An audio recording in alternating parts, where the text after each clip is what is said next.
Introduction. Regarding Game of Thrones. The torturers of Harrenhal. We are the most chilling feudal lords of all Westeros. The Bolton family. A legacy of barbarism and ancient nobility. Torture is an art, a skill indeed. We tear apart the facade of falsehood to reveal the truth. As a torturer in the dungeons of Harrenhal, I can sniff out a lie with ease. Before me, no secret can remain concealed. Domoric Bolton. Chapter 1. Giants and White Walkers. Winterfell Town. The Smoky Tavern. A group of adventurers drank heartily, exchanging tales of their exploits, the atmosphere ablaze with excitement. There was a time I was caught in a deadly blizzard, certain of my demise until I fortuitously stumbled upon a slumbering giantess. So, I burrowed inside her warm embrace, though it reeked terribly. The worst part was when she awoke and mistook me for her child. Before I could escape, she fed me for full 3 months. Sometimes I do miss the taste of giant's milk. Thank the gods, she was in a good mood had her irate husband, a male giant, seen me. He would surely have torn me asunder. Come on, a giant? Why didn't it just devour you? Exactly, you must have fainted from hunger and dreamt of being nursed in your mother's arms.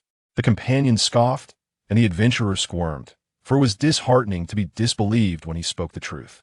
You must believe me, there are not only giants, but also the immortal White Walkers beyond the wall. White Walkers? A voice scoffed. That's merely a tale to scare children. Who has seen a White Walker in thousands of years? You. The adventurer suddenly gaped, his eyes wide with astonishment, pointing towards the tavern's entrance as though he had glimpsed something extraordinary. All turned to look, astonished by the sight before them.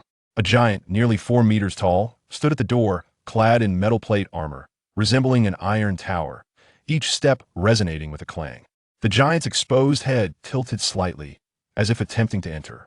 However, the tavern's door stood just over 3 meters high, blocking his passage. In frustration, the giant delivered a mighty blow to the doorframe, creating a gaping hole before stepping inside. The patrons of the tavern unsheathed their iron swords with a collective gasp. The giant's presence was overwhelmingly intimidating. Everyone remained calm and merely seek lodging. It was then that they noticed a noble youth entering, surrounded by a retinue of armored guards. Evidently, the giant was one of his protectors. As Domoric entered, his attendants had already prepared. They cleared a space, arranged a clean round table, and encircled Domoric in a protective formation. The giant did not sit on a chair, for none could accommodate his stature. Instead, he settled atop a table, even in repose, towering at 3 meters high. In the tavern, patrons alternated their scrutiny between the giant and the young nobleman. Curiosity swirled among them. What manner of noble would employ a giant as a bodyguard? Domoric, of notably tall stature, hailed from the illustrious Skinning family, renowned as the Red King of the Bolton lineage. He donned a splendid suit embellished with lace at the collar and cuffs, signifying his noble heritage. Aside from his piercingly sharp eyes, Domoric exuded an impression more of fragility than strength. His pallid complexion and elongated figure, coupled with a quiet demeanor and a book in hand, painted a portrait of introspection. As the attendants began to transport luggage, the tavern owner, upon recognizing the noble's presence, hastily prepared several clean rooms and arranged for the horses to be tended. Yet, at that moment, various curious gazes were cast upon Domoric. "Look, he's but a noble lord," one patron exclaimed. "Why would a noble lord venture into such a remote and impoverished locale?" Another mused, "Owner, you ought to preserve the chair that noble lord sat upon. It might fetch a handsome price." Following a brief silence, the initial awe of the noble began to dissipate, and the Smoke and Timber Tavern erupted once more into lively chatter. Discussions centered around Domoric, for in the quaint town of Winter's End, the presence of a noble was a rarity. A few young women, adorned with heavy makeup and scant attire, flaunted their beauty, attempting to approach Domoric. Under his intrigued gaze, their behavior grew increasingly audacious. However, under the vigilant watch of the chief knight, Sir Wendell, these women were swiftly dismissed. In the ensuing scuffle, the most striking of the courtesans could not restrain herself and hurled a few choice insults at the chief knight. Yet, Sir Wendell remained unfazed by her rural invectives. His concerns lay elsewhere. "Lord Domoric," he addressed the young man beside him, his voice booming and gravelly, his round face framed by a bald head and a bushy beard. "I am listening, Sir Wendell," Domoric replied, his expression serene as he took a sip of his drink. In this establishment, steeped in the scent of cheap liquor and perfume, he found a long-lost sense of warmth, far more comforting than the cold, imposing castle of Harrenhal. A fleeting shadow of melancholy crossed Dominic's eyes. Having inhabited this world for 3 full years, he had gradually acclimated to his identity. This realm was none other than the continent of Westeros from the realm of Game of Thrones, where he was known as the legitimate son of Count Lothar Bolton, the Lord of Harrenhal, and had a half-brother dubbed Little Skinner. He was, in fact, the elder brother of Domoric Bolton, the sole heir of Harrenhal, who had met his demise at the hands of Little Skinner, Ramsay. The Bolton family, one of the 2 great houses of the North, though vassals to House Stark, retained a legacy of royal ambition. The father, Count Russ, is a figure of coldness, skilled in machinations, and devoid of compassion, yet he exhibits a modicum of tenderness towards his sole legitimate son. This lineage endows Domoric with the potential to alter his destiny. Domoric is acutely aware that, according to the original narrative, he is destined to be poisoned by his illegitimate brother Rams, subsequently diagnosed by Maester Uther as succumbing to stomach ailments. Hence, Domoric takes the initiative, fabricating a pretext to shatter his half-brother's legs, confining him to a dark, lifeless cell, accompanied only by a she-dog. As the plot unfolds, with Eddard Stark journeying to the capital, King's Landing, to assume the role of Hand of the King, the entire North is inevitably drawn into the tumultuous war of the 5 kings. The northern nobility faces a reckoning, as the Bolton family, having briefly held dominion over the North, eventually faces total annihilation. This is not the conclusion Domoric desires. Thus, he recognizes the necessity for change. Fortunately, the original character possesses a wealth of talents, being well-versed in history, adept in music, and skilled in horsemanship, even deemed by the Red Wine Lord of the Red Keep to possess the potential to become a champion in combat. Domoric diligently hones his swordsmanship, swiftly attaining commendable prowess. He subsequently persuades his father, Count Russ, to establish a domain in the vicinity of the Boltons' former stronghold, around the Lonely Mountain. This area serves as a boundary between the Bolton and Stark families, characterized by treacherous terrain, where bandits and marauders roam freely, and diverse clans and wildlings from beyond the wall converge. While most shun this forsaken land, Domoric is drawn to it, for it is replete with countless open coal mines and high-quality iron deposits. The metallurgy of Westeros, though somewhat advanced, pales in comparison to that of his former life, marked by low yields and inferior quality, thus constraining the production of superior weaponry and armor. Fortuitously, Domoric was once a graduate student specializing in material science with a focus on metallurgy. The entirety of the Lonely Mountain stands as a divine boon bestowed upon him. Armed with his knowledge of the impending Game of Thrones, Domoric has seized the most advantageous leverage.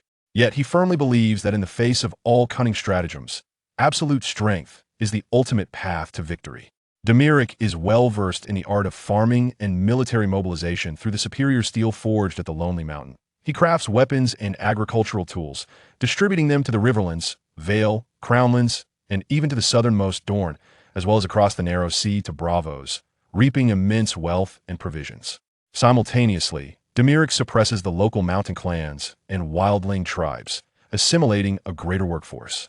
In a mere 3 years, the territory of the Lonely Mountain flourishes, absorbing a substantial population of mountain clans and wildlings, with even the subjects of House Stark and Carhold fleeing to the Lonely Mountain's embrace. The rationale is simple. They find ample sustenance, quality food, and remuneration for their labor. After all, the North in Game of Thrones is characterized by a harsh environment, ranking alongside the Iron Islands and Dorne in its severity. If the harsh winter follows the long summer, even the Lord may perish within the confines of his castle, and the elderly in the household might willingly venture forth to sacrifice themselves in order to conserve provisions for their kin. Through the iron trade, Domoric invigorated the economy of the entire Lonely Mountain area, expanding his own power while simultaneously incurring the ire of the Karstark family of Karho City. After all, the subjects are the lifeblood of their lord. The exodus of Karstark's vassals was alarmingly severe should this trend continue. Karho City would be rendered a desolate ghost town within a decade. Consequently, a war erupted. Old Karstark led his forces to assault the Lonely Mountain territory. The outcome was entirely predictable. Domoric's domain, already a producer of ironware and well-equipped with arms and armor, coupled with the influence of his own Bolton family, led to the defeat of the Karstark clan. Now, old Karstark and his entire family languish in the mines of the Lonely Mountain, unable to pay the demanded ransom. However, The conflict among the nobility are not solely determined by might. Political factors also play a significant role. Thus, the youngest son of old Karstark, Torrhen Karstark, filed a complaint that landed on the desk of Duke Eddard Stark, the guardian of Winterfell in the north. This was also the reason for Domoric and his companions' journey to the town of Winter's End, located merely half a day's travel from Winterfell. "Pray tell, why has the Duke summoned us?" Wendell inquired tentatively. "Surely, it is to address the conflict between us and the Karstark family," Domoric replied with an air of certainty. "Indeed, it appears that Duke Eddard intends to judge us. We should never have acted so excessively." Sir Wendell's face clouded with regret, yet he refrained from elaborating, for it was he who had led the assault on Carho City and captured old Karstark's entire family, even seizing a considerable amount of gold dragons from the castle. "There is no need to fret over the notion of judgment this time. Duke Eddard will stand by our side." "Let us hope it unfolds thus," Sir Wendell replied, clearly unconvinced by the assertion. "The Karstarks are an important branch of House Stark, and old Karstark, Count Ricard, is a staunch loyalist to Duke Eddard. While you, the Boltons?" "The Bolton family, known as the Red Kings, has been House Stark's greatest adversary for millennia, having even bested them on several occasions, flaying some Stark lords and displaying their skins at the Dreadfort. So, what reason is there for Duke Eddard Stark to side with you?" Sir Wendell felt a strong urge to seize the lad by his collar and demand answers. Yet a glance into Domoric's profound gaze quelled his courage. Much like his father, Count Roose, the heir of the Dreadfort possessed an equally captivating gaze. "Why did you dismiss that woman?" "I had intended to converse with her," Domoric remarked, savoring a piece of roasted meat. "Such a person? I assumed you would find her beneath your notice," Wendell replied, taking a swig of ale, momentarily casting aside his worries as he ventured to discuss his own niece. "However, at your age, Dominic, it is only natural to be intrigued by women.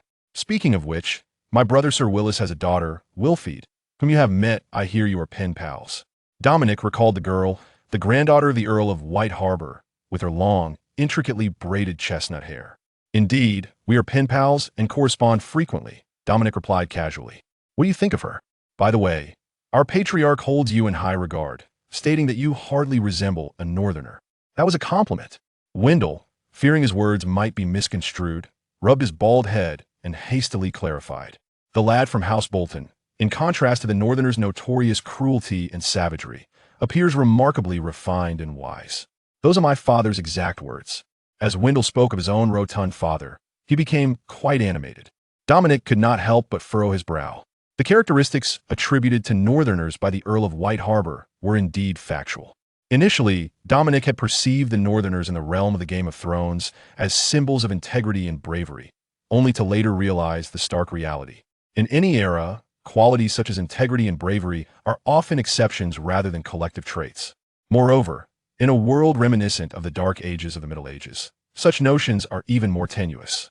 As for why Dominic held a misguided view of the northerners as noble and courageous, it was undoubtedly due to Eddard Stark and his family. However, the crux of the matter is that Eddard and his kin do not represent the Starks, let alone the North. In truth, Dominic's father, the infamous Flayer House Bolton, epitomizes the typical northern noble, while Eddard and his family are the anomalies. After all, Eddard was sent to the Vale at a young age by his father, and due to his status as the second son, he was theoretically ineligible for succession, thus adopting the mannerisms of a standard Vale knight rather than the barbaric style of the North. "What have you been contemplating?" Wendell, wearing an ant-like grin, patted Dominic on the shoulder, as if all it would take was a nod from him for his niece, the Earl of White Harbor's legitimate granddaughter, Wilfeed, to become his future bride. Chapter 2. The Tavern, a battlefield for men bang. At that moment, the door of the Smoke and Fire Tavern was forcefully pushed open. A group of mercenaries strode in. Leading the charge was a girl. The gaze of every patron in the tavern instantly fixated upon her. She appeared to be around 18. With flowing golden hair and captivating purple eyes, her enchanting visage a potent allure for men. Clad in form-fitting leather armor that accentuated her exquisite figure, her snow-white, voluptuous thighs were fully exposed, a leather belt strapped around her thigh, holding a dagger.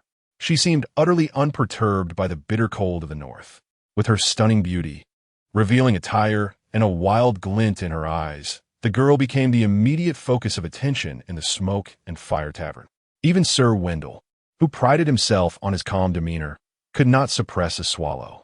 As the girl casually bent down, The uniquely designed, cut-out leather armor revealed a tantalizing glimpse of her flawless, pale skin, causing a nearby drunkard to widen his eyes in astonishment, his drink spilling to the floor.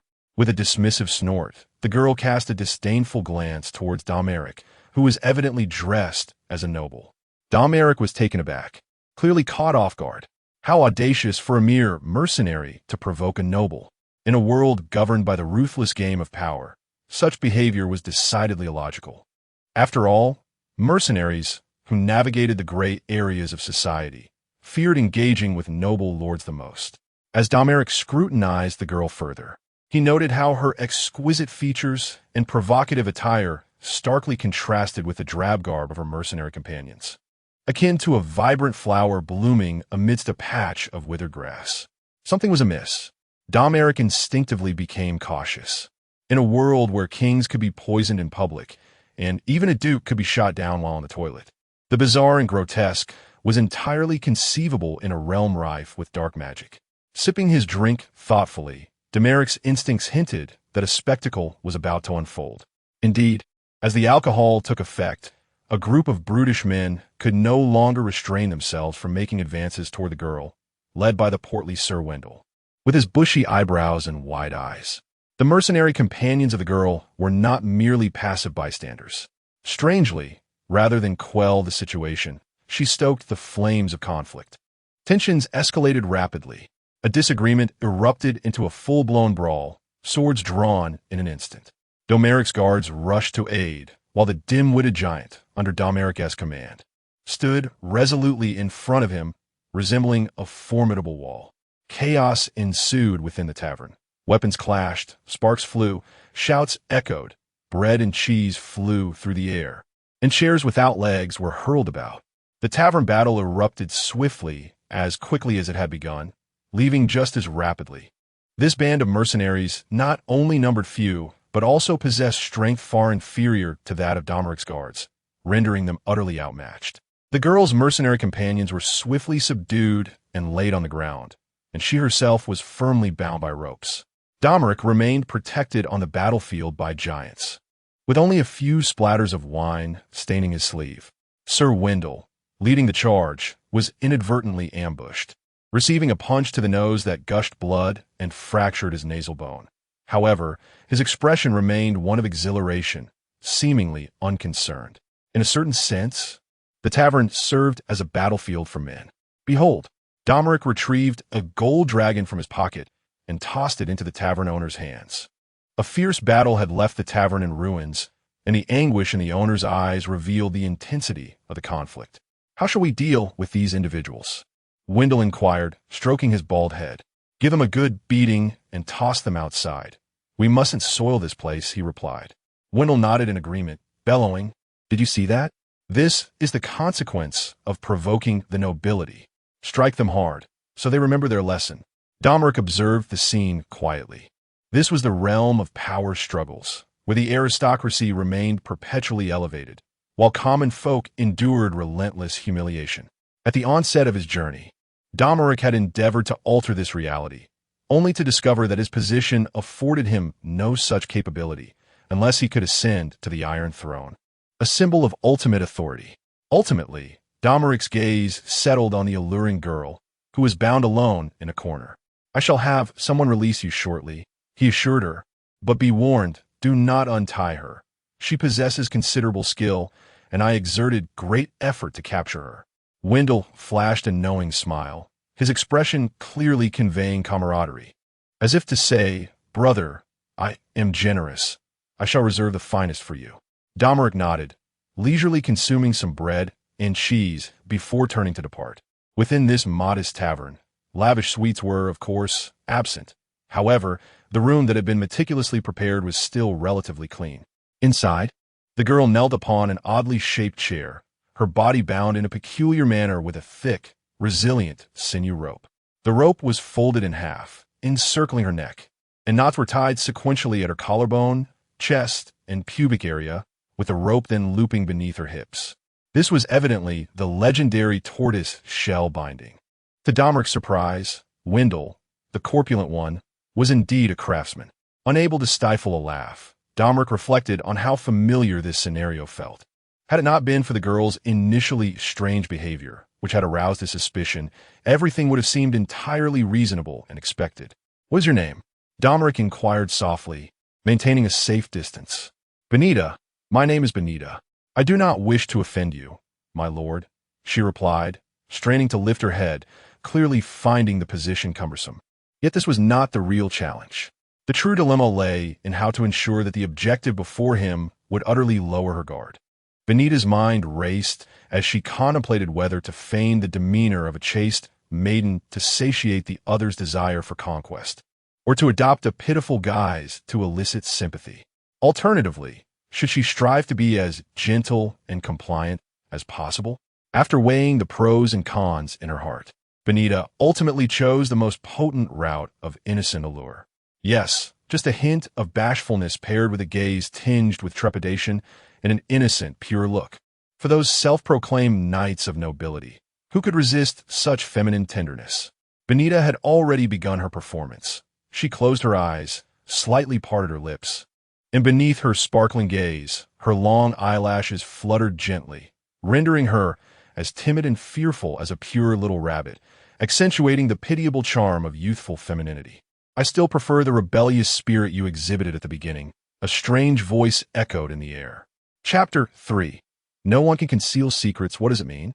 Benita, with an air of composure, subtly raised her chest and cautiously opened her eyes a fraction to steal a glance at her companion. The noble youth before her exhibited an unsettling calmness. He stood with his arms crossed, scrutinizing her with a gaze laced with mockery. A sense of foreboding washed over Benita. "You possess remarkable talent for performance. In a different setting, you would undoubtedly garner awards," Domoric continued to jest. "My lord, I fail to comprehend your meaning," Benita implored. "I beseech you, release me. The ropes are constricting me painfully." She gently twisted her body, emitting a feeble moan, yearning for her target to draw nearer. The peculiar bindings of the ropes placed her in a position that hindered her movement, yet she remained undeterred. If only the young man would come closer, she could unleash the true prowess of an assassin. "Allow me to speculate. What compels a young maiden to approach a noble in such an extreme manner?" Domoric's gaze was sharp, akin to that of a hunter assessing its prey, seeking a flaw in her demeanor. "I did not attempt to approach you. It was your subordinate who brought me here," Benita retorted defiantly. "Ah, therein lies your cunning. Had you masqueraded as a courtesan, you would have been swiftly expelled by my guards." "I did not," the girl insisted, mustering a feeble argument. "Thus, your intention is to entice me into making you a noble lady? That seems unlikely. Even were I inclined to marry a commoner, my family would never consent." "Then, it seems there is but one remaining possibility," Domoric deduced, resting his chin pensively. "My lord, I am utterly bewildered by your words." Panic gripped Benita, and her tone grew rigid, shedding her earlier artifice. "You are an assassin." Domoric's expression turned playful. To eliminate a noble under the protection of numerous guards is far more challenging than in the intimacy of a bedroom. Only an assassin would go to such lengths to approach a noble with reckless abandon. "My lord, you must be mistaken. How could a delicate girl like me be an assassin? Besides, I am tied up and unable to move. How could I possibly harm you?" Benita endeavored to buy time, fully aware that her identity might have been compromised. "I suspect you possess the ability to free yourself from the ropes in an instant. The bindings that seem to restrain you are, in fact, your most effective disguise, allowing your intended target to lower their guard. I surmise that if I draw closer, you will strike. Indeed, the plot thickens." With a swift toss of her long hair, Benita unleashed a silver needle that sliced through the air with a piercing sound. In an instant, the candlelight extinguished, and from the darkness, a glimmering light surged towards Domeric's face. Meanwhile, Benita's left foot momentarily faltered, her knee strike poised to unleash its force. This was a commonplace assault technique in the art of assassination. The visible dagger served as a feint, while the true lethal blow lay in the knee strike, which concealed a poisoned iron spike. However, before she could lift her knee, her opponent's hand was less than a foot from her throat. Instinctively, Benita recoiled to the left, yet the noble youth vanished like a wraith. Suddenly, before she could regain her composure, A powerful punch struck her abdomen. The intense pain caused the girl to double over, her delicate face contorting in agony. Domoric followed with another punch, landing squarely on Benita's petite chin. With no hint of compassion, this blow sent the female assassin crashing into a corner of the room, where she tumbled and ultimately succumbed to unconsciousness. Sir Wendell, resting in the room below, was stirred awake by the cacophony of sounds from above. He could not help but pat his bald head and muse, "Ah, the vigor of youth." As the candlelight flickered back to life, Benita was roused by a splash of cold water. Yet now, her appearance was even more disheveled than before. Blood stained her lips, her once vibrant face was marred with bruises, and her golden hair lay in disarray. Stripped of her leather armor and garments, the female assassin now hung in a star-like position from the rafters, her heels dangling and her feet straining to find purchase.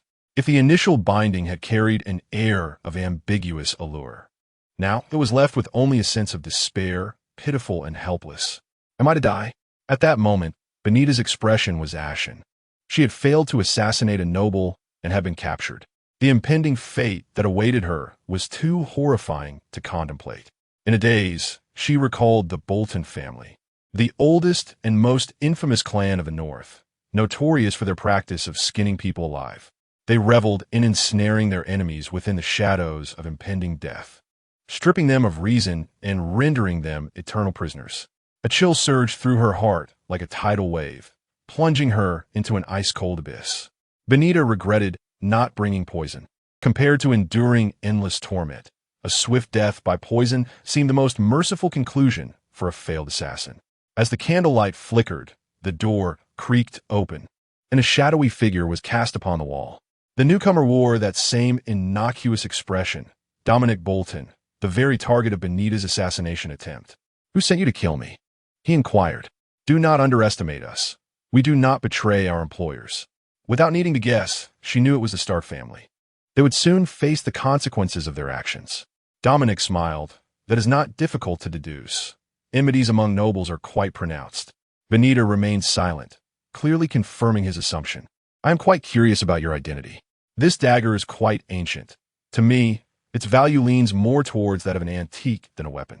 And this insignia, if I am not mistaken, it originates from the distant continent of Essos, across the narrow sea. That family has long since fallen into decline." Domoric continued, idly toying with a dagger, the very one that Benita had previously used in her attempt to assassinate him. "Furthermore, your hair possesses a silvery golden hue, and your eyes are a striking violet, signifying your Valyrian lineage." Benita stood frozen, for the noble youth spoke with impeccable accuracy. Indeed, she hailed from a once illustrious noble family across the narrow sea, bearing the ancient blood of Valyria. Coupled with your identity as an assassin and your remarkably innovative methods of murder, I am reminded of the infamous organization of assassins and bravos, the Faceless Men. However, your skills in assassination appear rather rudimentary. Could you possibly be a mere novice? The Faceless Men are a religious order of assassins who worship the many-faced god, with the House of Black and White in the free city of Bravos serving as their sanctuary. How do you know all of this? Benita gasped in astonishment, her mind consumed by shock. Books. Domoric conjured a hefty tome from behind him, chronicling the history of the continent, and smiled. Books encapsulate all human knowledge, and knowledge is power. Alas, those who wield their meager, insignificant power remain woefully unaware of this truth. Kill me. Having her identity so effortlessly unveiled, Benita resigned herself, her voice laced with determination. "Wish to die? You underestimate the gravity of your situation. I must first ascertain whether my suspicions are accurate. Moreover, I find your secrets quite intriguing. No matter how you torment me, I shall divulge nothing." The female assassin's voice trembled with defiance. Domoric gently caressed the tender skin exposed on Benita. "Before me, no one can conceal their secrets." The whispers in the air were akin to demons murmuring. Chapter 4. The Maiden and the Sword. Domoric led his guard, gradually entering Winterfell. He had come to Winterfell at the behest of the Duke of Stark, summoned to mediate the disputes involving the Karstark family. Rather than a trial, it was more a reconciliation. For both the Bolton and Karstark families were vassals of the Duke Eddard Stark, who bore the duty to resolve conflicts among his subordinates. Flanking the gates were clusters of beggars, wandering prostitutes, and hawkers plying their trade. The morning air resonated with the sounds of hammering, as numerous unauthorized structures clung to the city walls, resembling barnacles upon a ship's hull. Among them were granaries, mess halls, warehouses, shops, taverns, and the brothels of inexpensive courtesans. Domoric recalled the last time he beheld Winterfell. It was not as absurdly grand as Harrenhal, nor as unassailable as Dragonstone. Yet the stone walls exuded an intrinsic strength that imparted a sense of security to those within. The sacred grove of House Stark loomed nearby, with sentinel trees adorned in gray-green pine needles, alongside mighty oaks, hawthorn, ironwood, cedar, and soldiers' pines. The heart tree stood resolutely at the center, resembling a colossal, white giant frozen in time, casting its shadow even in the daylight. Outside the castle, he was met by the Duke of Stark's eldest son, Robb Stark. With striking blue eyes, chestnut hair, a robust physique, though merely 14, he bore the burgeoning presence of a young wolf lord. Behind Robb trailed his retinue, bearing bread and salt, a sacred rite of hospitality that had endured for a millennium on the continent of Westeros. When a guest arrives beneath a host's roof and partakes of the bread and salt offered, the rights of the guest are immediately invoked. Neither party may harm the other, with transgressors condemned by both the old and new gods. According to legend, a chef at the Night Fort, seeking vengeance against a king, concocted a pie from the king's son and presented it to the monarch. The gods transformed the chef into a massive white rat, doomed to consume his own offspring. Thus, the rat chef roamed the halls of the Night Fort, perpetually devouring his progeny, yet never satiating his hunger. A man may seek revenge, but to slay a guest under his own roof and violate the sanctity of hospitality is an offense the gods will never forgive. This is the shared understanding among all nobles of Westeros. Domoric pinched a small piece of bread, dipped it in salt, and brought it to his mouth. Then placed a hand over his heart and inclined slightly. "My lord Robb, I thank you for your generous hospitality." Robb beamed with an honest smile. "Domoric, welcome to Winterfell." Meanwhile, Arya's sewing needle had gone awry once more. She furrowed her brow in frustration, examining the tangled mess in her hands, then furtively glanced at her sister Sansa. Everyone remarked that Sansa's needlework was flawless. The items Sansa crafted were as beautiful as she was, her hands both delicate and dexterous. Arya scrutinized her own handiwork, seeking a remedy, but ultimately sighed, knowing she would inevitably incur the ire of the Septa later on. She gazed at her sister with a sense of frustration, as Sansa skillfully sewed while whispering with the steward's daughter. "What are you discussing?" Arya inquired, moving closer. The steward's daughter erupted into a fit of giggles, while Sansa's face flushed with embarrassment. "We were talking about Sir Domoric. He has arrived in Winterfell," Sansa replied, her voice so soft it seemed a breeze could carry it away. Arya was well aware of who Domoric was, the heir to the Lord of Dreadfort, who had recently gifted her a finely forged sword. "Sir Domoric just presented your sister with a white gemstone, claiming it was a relic from his mother, given only to his favorite girl." The steward's daughter spoke with pride, as though she were the protagonist of the tale. "Really?" Arya found it hard to believe. "Indeed," Sansa replied politely, her cheeks still tinged with red. Arya felt a twinge of discontent. It seemed so unjust that Sansa possessed everything. When Arya was born, Sansa was already 2 years old. Sansa excelled in sewing and embroidery, possessed a melodious voice, recited poetry, and knew how to adorn herself. She played the harp with an enchanting grace, and her laughter chimed like delicate bells. Even worse, she was a great beauty. Sansa had inherited her mother's delicate cheekbones from House Tully and her rich auburn hair. Arya, on the other hand, resembled her father, Lord Stark, with deep brown hair and a long face. The steward's daughter often mocked her, calling her horseface Arya and imitating a horse's neigh whenever they crossed paths. Now, even Sir Domoric had chosen to bestow gifts upon her sister while neglecting her, deepening Arya's sorrow. "Where's Sir Domoric now?" Arya asked, eager to confront him about his lack of a gift for her. "They are at the training yard. Your brother Robb wishes to challenge Sir Domoric to a joust. Shall we go and watch?" Right now, Winterfell, the training yard. It was a jousting match. Robb, clad in protective gear, held a wooden sword with a low stance, his breathing calm and steady. His opponent, Domoric, wore no armor, merely gripping a wooden sword. His gaze serene and focused ahead. A crowd gathered nearby, including a tall, imposing instructor with a white beard, Theon Greyjoy in a tight black tunic, and Ser Wendell of White Harbor, along with knights unknown to them. Each onlooker held their breath, fearful that a moment's blink would cause them to miss something significant. The northern summer carried a hint of coolness, with fragrant scents wafting from the nearby godswood, creating a profoundly solemn atmosphere. Had one not known this was merely a contest, with both parties wielding wooden swords, the ambience could easily be mistaken for the fateful encounter of knights on a battlefield. The clash of swords was not a matter of back-and-forth combat. Victory was often determined in a fleeting moment, settling like the thunderous echo of spring lightning. The stalemate was ultimately shattered. The young wolf lord, Robb, could no longer contain himself and let out a fierce roar as he charged toward Domoric. This bellow not only served to invigorate and intimidate, but also to rattle his opponent, revealing vulnerabilities that Robb could exploit to triumph in one decisive blow.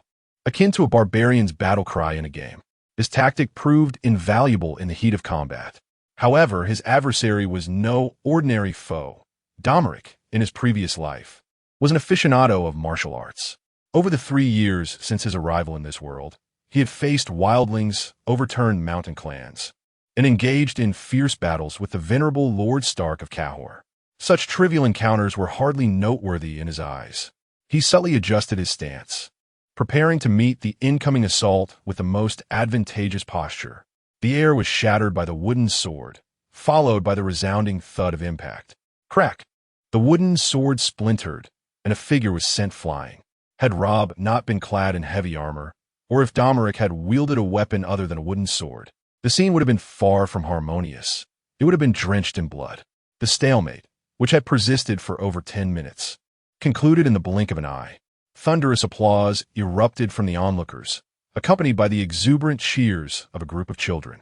Given Domoric's psychological age, those surrounding him indeed seemed like children. "Sir Domoric, please." Sansa quietly offered a towel, her chestnut hair glimmering in the sunlight, appearing somewhat lightened, while her fair, delicate visage was adorned with subtle makeup. "Thank you, the beautiful Lady Sansa." Domoric's direct gaze made Sansa's face flush crimson as she hurriedly retreated. Domoric chuckled helplessly. While this bold girl spoke endlessly in his company, she became tongue-tied and bashful in front of others. "Father was right. You truly are the strongest swordsman in the north," Robb remarked as he approached, having shed his armor. Although he was reluctant to concede easily, he could not deny Domoric's exceptional swordsmanship. In the instant their wooden swords clashed, Robb felt as if he had collided with a mountain, an overwhelming force crashing upon him, causing the wooden sword to shatter and knocking the wind out of him. He sensed that in that final moment, Domoric had noticeably tempered his strength. Otherwise, he would not have merely been sent flying. Even with the thick armor, he would have sustained severe injuries. Broken ribs would have been inevitable. "Duke Eddard praises the prowess of many on the continent of Westeros," Domoric humbly replied. "Yet, why do you conceal such formidable strength?" To Robb, attaining the exalted status of figures like Ser Jorah Mormont, the Sword of the Dawn, or the fearless Beric Dondarrion was the ultimate honor every knight aspired to. If Robb possessed such power, he would have long since ventured to King's Landing, seeking challengers to establish his renown rather than remaining hidden. "Perhaps I am naturally reserved and prefer to remain inconspicuous," Domoric explained with a smile. "Yet, why did you agree to spar with me, thus readily revealing your own prowess?" Although Robb was not yet 15, his keen observational skills were remarkable.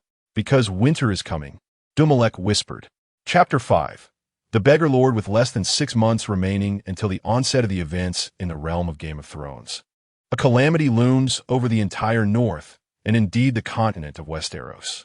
No soul shall remain unscathed. Domoric found no further necessity to conceal his true prowess. Suddenly, he recalled the blazing red comet that split the heavens. Calculating the time, it became evident that less than a year remained before the comet graced the skies of Westeros. When the stars weep, the tides of magic shall officially awaken. By then, the dragons shall return, and magic will once again illuminate the world. In the presence of the old gods, the Seven, the Lord of Light, the Children of the Forest, and the White Walkers beyond the wall, the art of swordsmanship seems rather trivial. When shall I attain such mastery in swordplay as you possess? Robb exclaimed in awe. Perhaps when you reach my age, Domoric replied. But you are only 2 years my senior. Robb could hardly believe it. Indeed, you shall grow stronger. Perhaps it will take less than 2 years. Domoric gazed deeply at Robb, noting from their earlier skirmish that he had diligently honed his swordsmanship, establishing a solid foundation. Yet he lacked the crucible of blood and fire. Only through trials of life and death can one truly unleash their potential. In the forthcoming War of the Five Kings, after enduring a series of bloody battles, Robb would evolve into an exceptional swordsman, perhaps even surpassing his current self. By the way, I heard you gifted Arya a fine sword. What was it made of? Valyrian steel. Ah, yes, my father mentioned it is a superior material, though it pales in comparison to Valyrian steel. To be candid, I currently find myself in need of a reliable weapon. Valyrian steel is a revered forging technique characterized by repeated heating and hammering, purging impurities, which in turn results in a more uniform composition, denser structure, refined grain, and enhanced performance of the steel. While the products of this steel exhibit excellent qualities, the forging process is arduous. Even with Domeric's domain abundant in high-quality iron, crafting a weapon of Valyrian steel is no simple task. Surely, you do not expect me to gift you a weapon forged of Valyrian steel? Domoric chuckled. I would never take from you without offering something in return. Robb promptly summoned a servant and led forth a magnificent warhorse. This steed, with its lustrous black coat, thundered with pride, emitting a roar akin to that of a wild beast. Though merely a horse, it possessed the ferocity of a tiger. This is a rare breed unique to the plains of the north, scarce in number and long-lived, towering above ordinary horses, and fierce enough to instill fear in even the mightiest of predators, Robb proclaimed with a smile. It is a gift from my father for my 15th name day, and I wish to exchange it for a weapon of Valyrian steel. Deal, Domoric concluded, feeling assured that this transaction would not leave him at a loss. Robb, when is Duke Eddard expected to return? My father has gone to apprehend a criminal. He should return in 3 days, as per custom. Criminal? What sort of criminal? Domoric furrowed his brow in silence.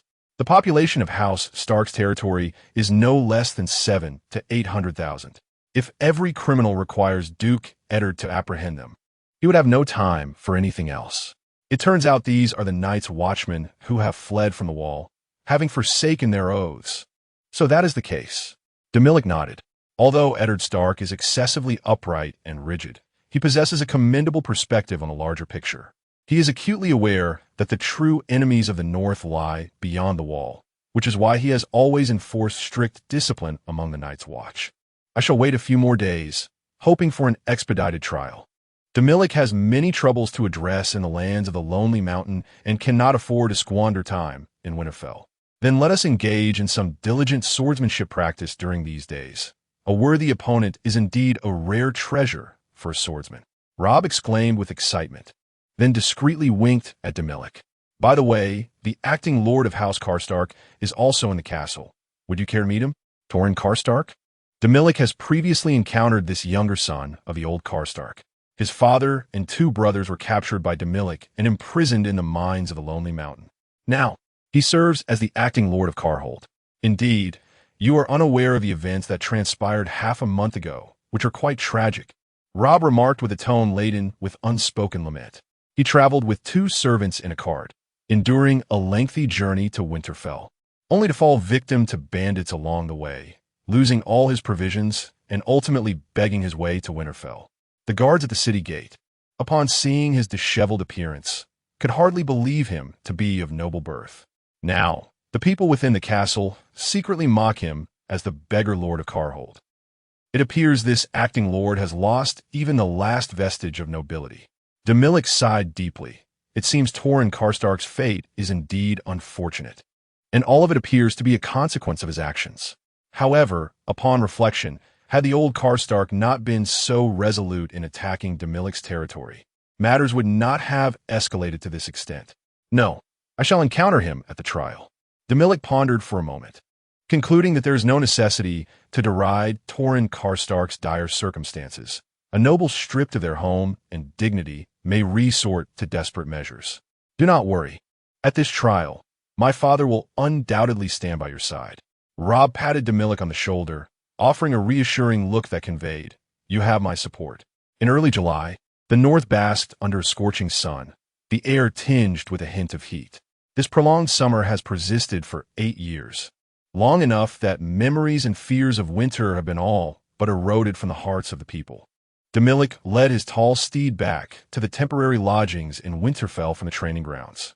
"Sir Domilic," a young girl's voice called from behind. It was Arya, the second daughter of Eddard Stark. "Beautiful Lady Arya," Domilic greeted first.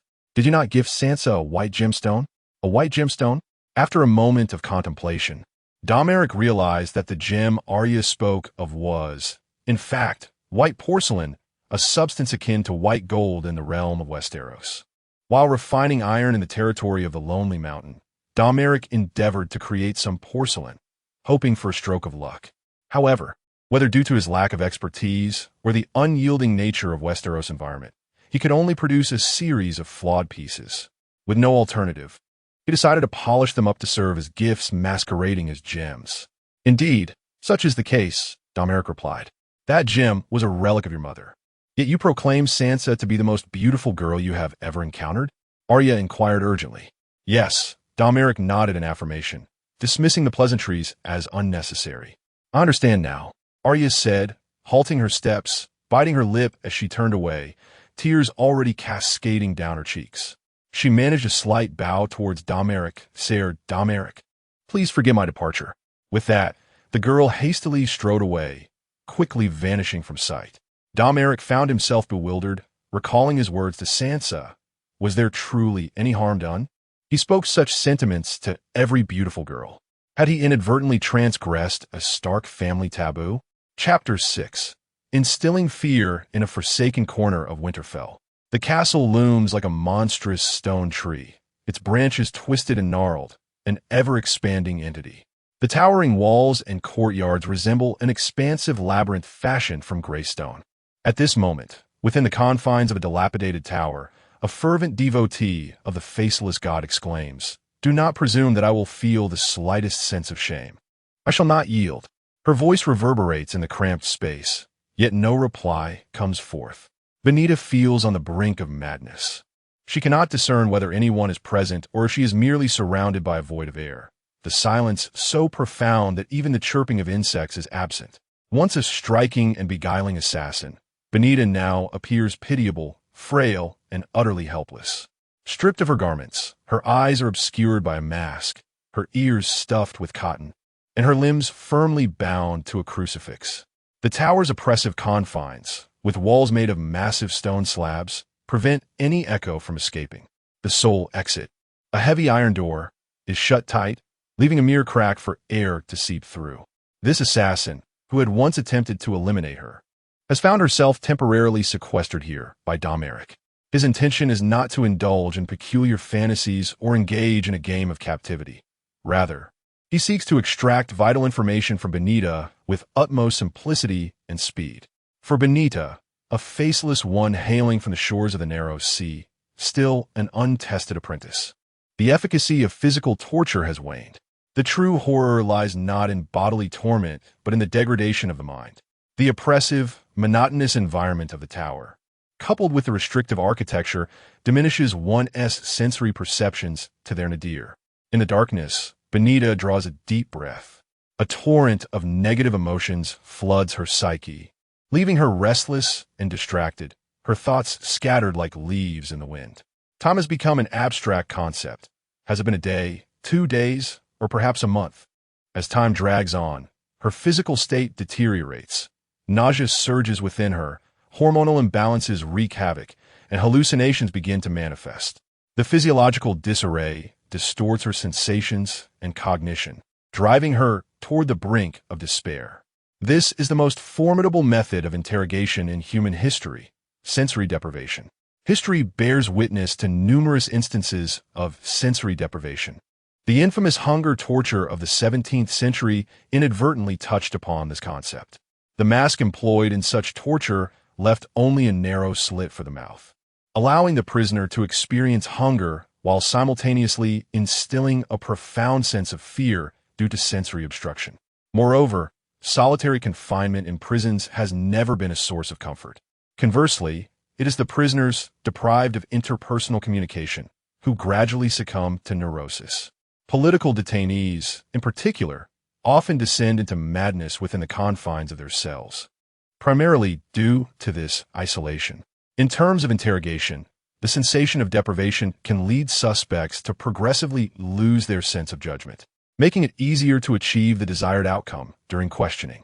At this moment, Benita, trapped in a storage pit, experienced a profound sense of fear.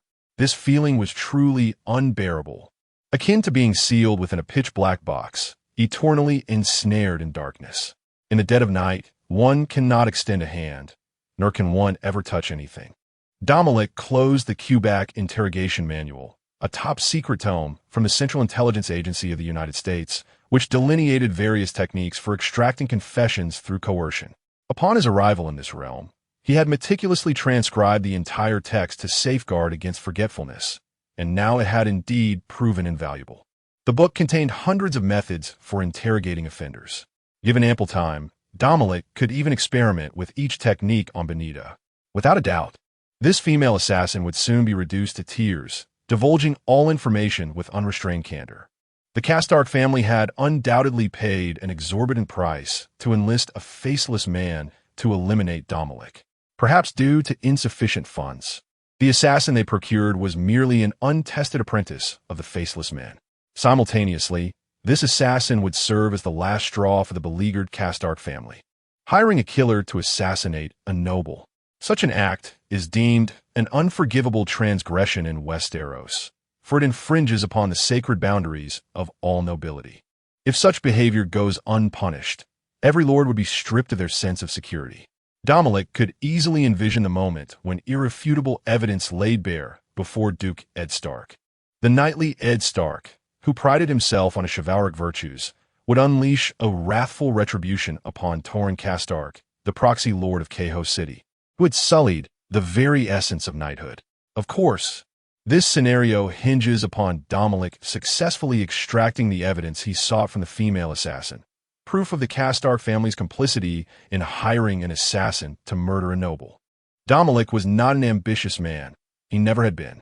Prior to his arrival in this world, he was merely an ordinary office worker, content to save money while savoring life's simple pleasures. His aspirations revolved around leisurely mornings, indulging in video games, daydreaming, and eventually marrying a woman of reasonable merit to lead a life of domestic bliss. However, since his arrival in Westeros, all his notions had undergone a radical transformation.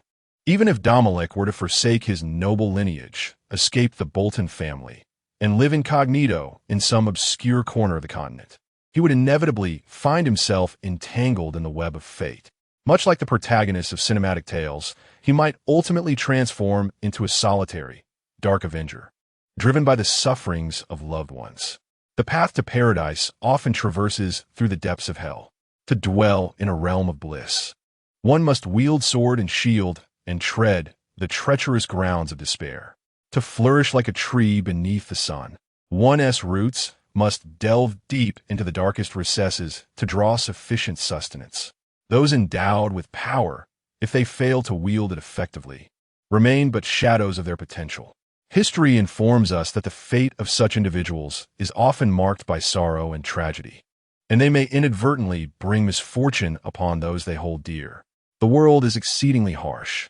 In the realm of Westeros, it is far more arduous to remain an outsider than to enter the fray as a mere pawn. Lacking sufficient strength, one can only exist as a hapless prey, vulnerable to the whims of others. While some may extend their pity, the overwhelming response is more often one of brutal, trampling, and ravaging. Thus, in the face of the impending War of the Five Kings, Domoric chooses to confront the challenges head-on, determined to meet his end with fervor and valor. Gradually, Domoric retracted his thoughts. The immediate priority was to contend with House Stark and to fortify the domain of the Lonely Mountain. He cast a glance at the female assassin bound to the cross. Fear had already taken root within her heart. The time to unearth secrets had arrived. Chapter 7.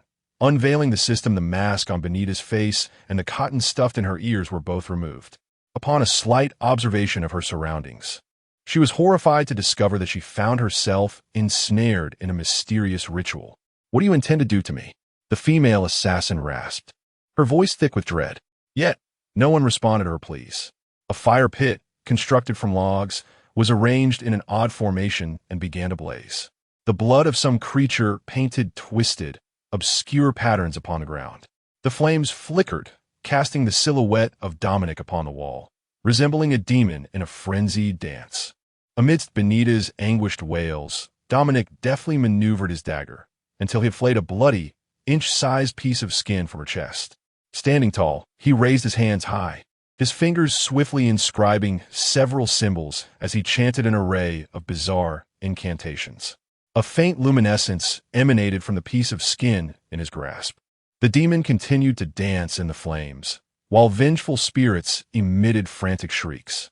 Countless memories belonging to the assassin cascaded before Dominic's eyes like slides, relentlessly assaulting his every nerve. After a prolonged moment, as the fragments of memory ceased their chaotic display, lines of square text materialized before Dominic's retina. Benita Antarian identity, fallen noble. Faceless one apprentice of the House of Black and White in Bravo's title. None strength. 48 agility. 35 spirit. 42 combat index. 125 remarks. A fallen noble from the free cities across the narrow sea. The secret within her heart is known to you. Should you assist her in vengeance, perhaps you may earn her loyalty. This mechanism, which Dominic referred to as the unveiling system, was indeed the cornerstone of his existence on the continent of Westeros. After all, this was a fantastical realm filled with dragons, White Walkers, children of the forest, sorcerers, and the Lord of Light, amidst both ancient and new deities. With the arrival of the Red Comet, the resurgence of magic loomed, heralding their imminent appearance.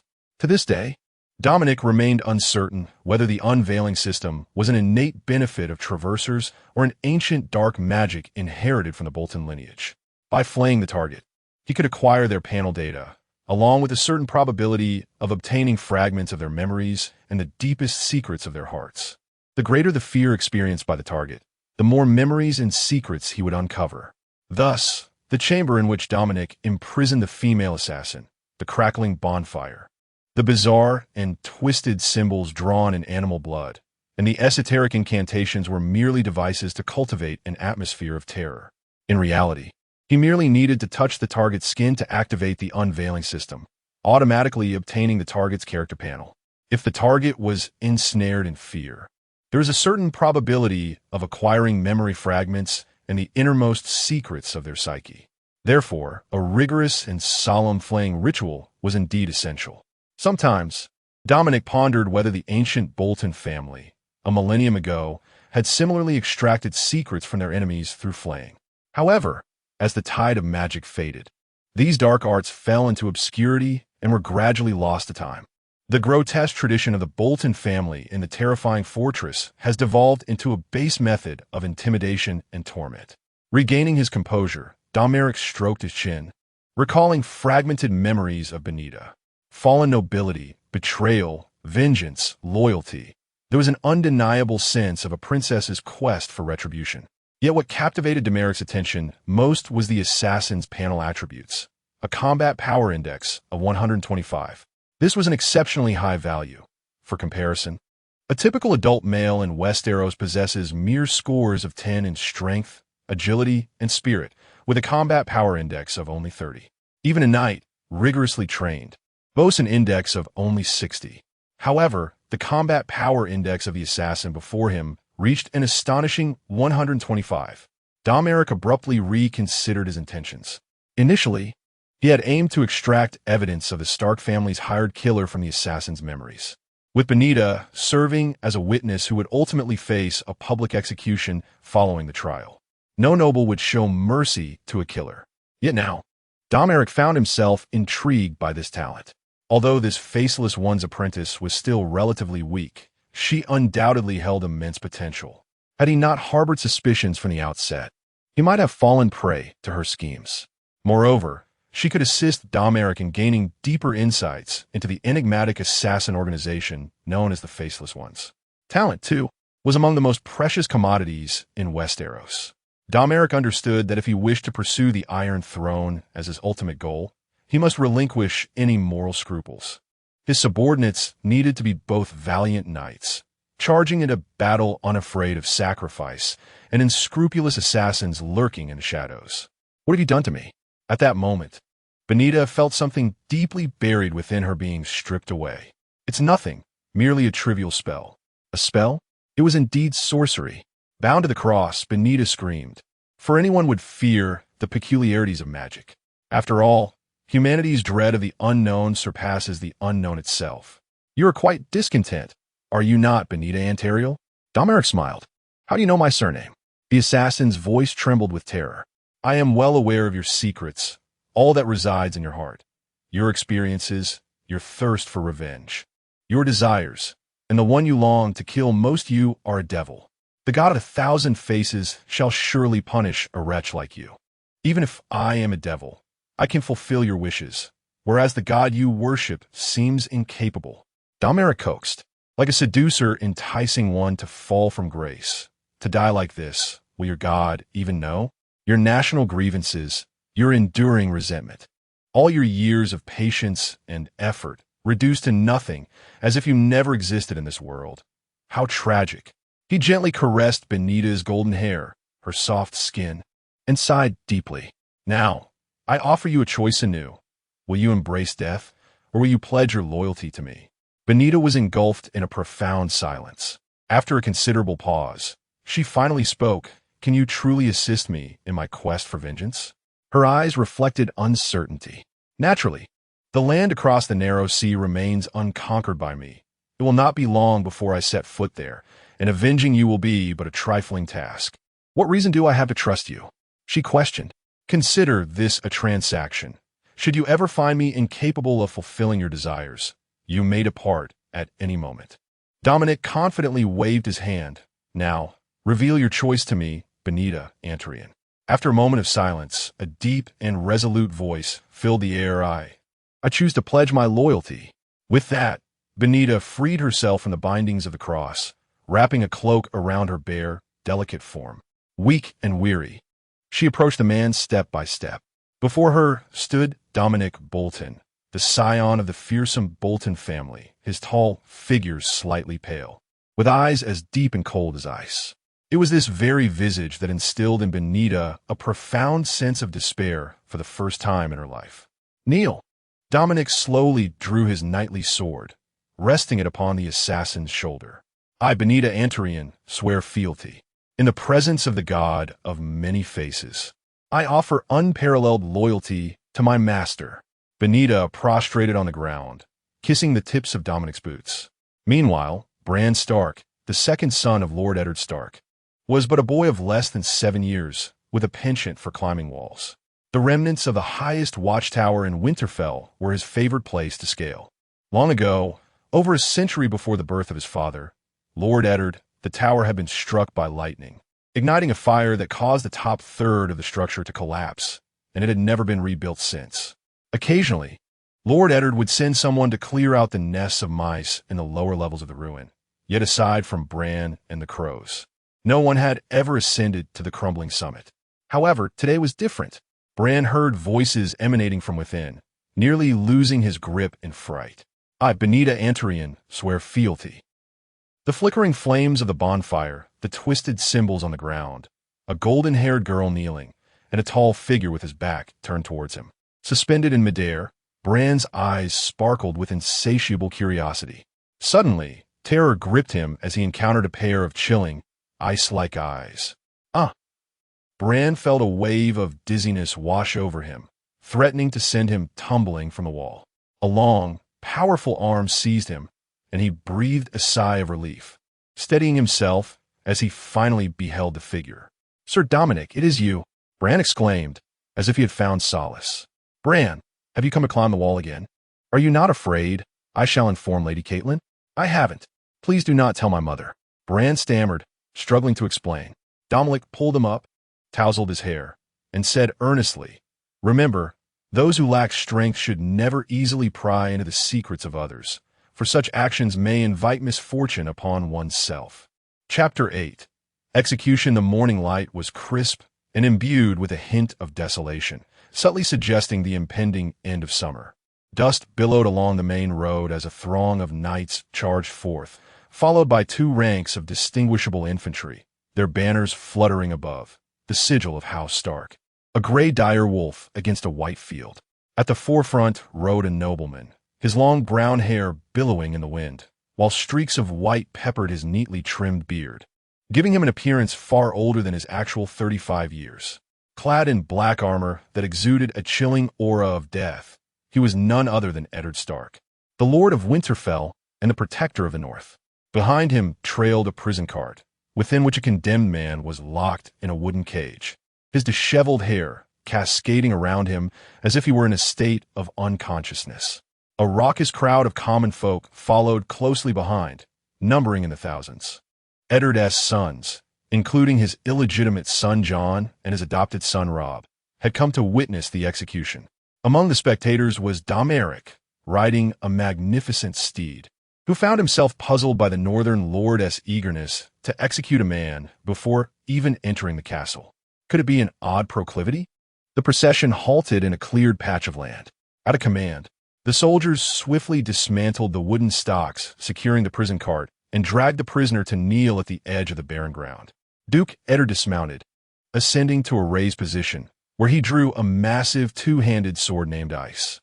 This ancestral weapon of House Stark was broader than a man's palm and stood taller than a man when held upright. Forged from Valyrian steel, imbued with magical properties, the blade glimmered with a dark hue akin to smoke. There was nothing sharper in existence than Valyrian steel. Eddard removed his gloves and handed them to the captain of the guard, with both hands grasping the sword. He proclaimed in a resonant voice, in the name of the Undulls, the Rhoynar, and the First Men, by the authority of the King of the Seven Kingdoms and Protector of the Realm, Robert Baratheon, I, Eddard Stark, Duke of Winterfell and Warden of the North, hereby sentence you to death. With these words, Eddard raised the great sword high above his head. In one swift motion, the blade descended, severing the prisoner's head, blood splattering onto the snow, a vivid red reminiscent of cherry blossoms.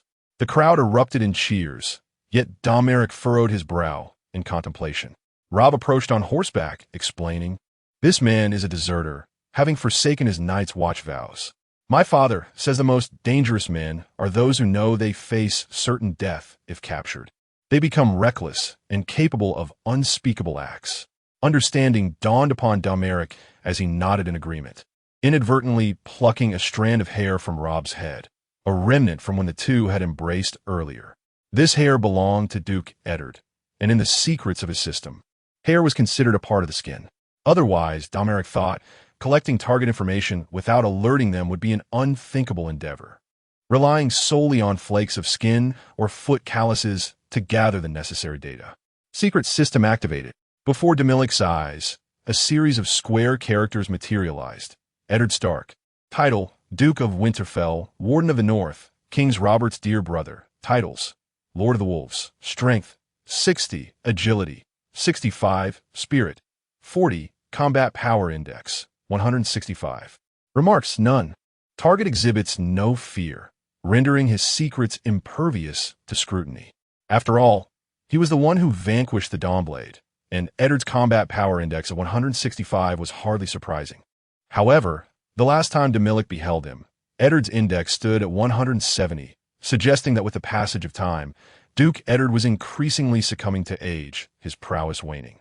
Dominic was soon summoned by Duke Eddard to the sacred grove. In the heart of the forest stood an ancient fishbeam tree, shrouded by a pool of dark, frigid water, known to the Northerners as the Heart Tree.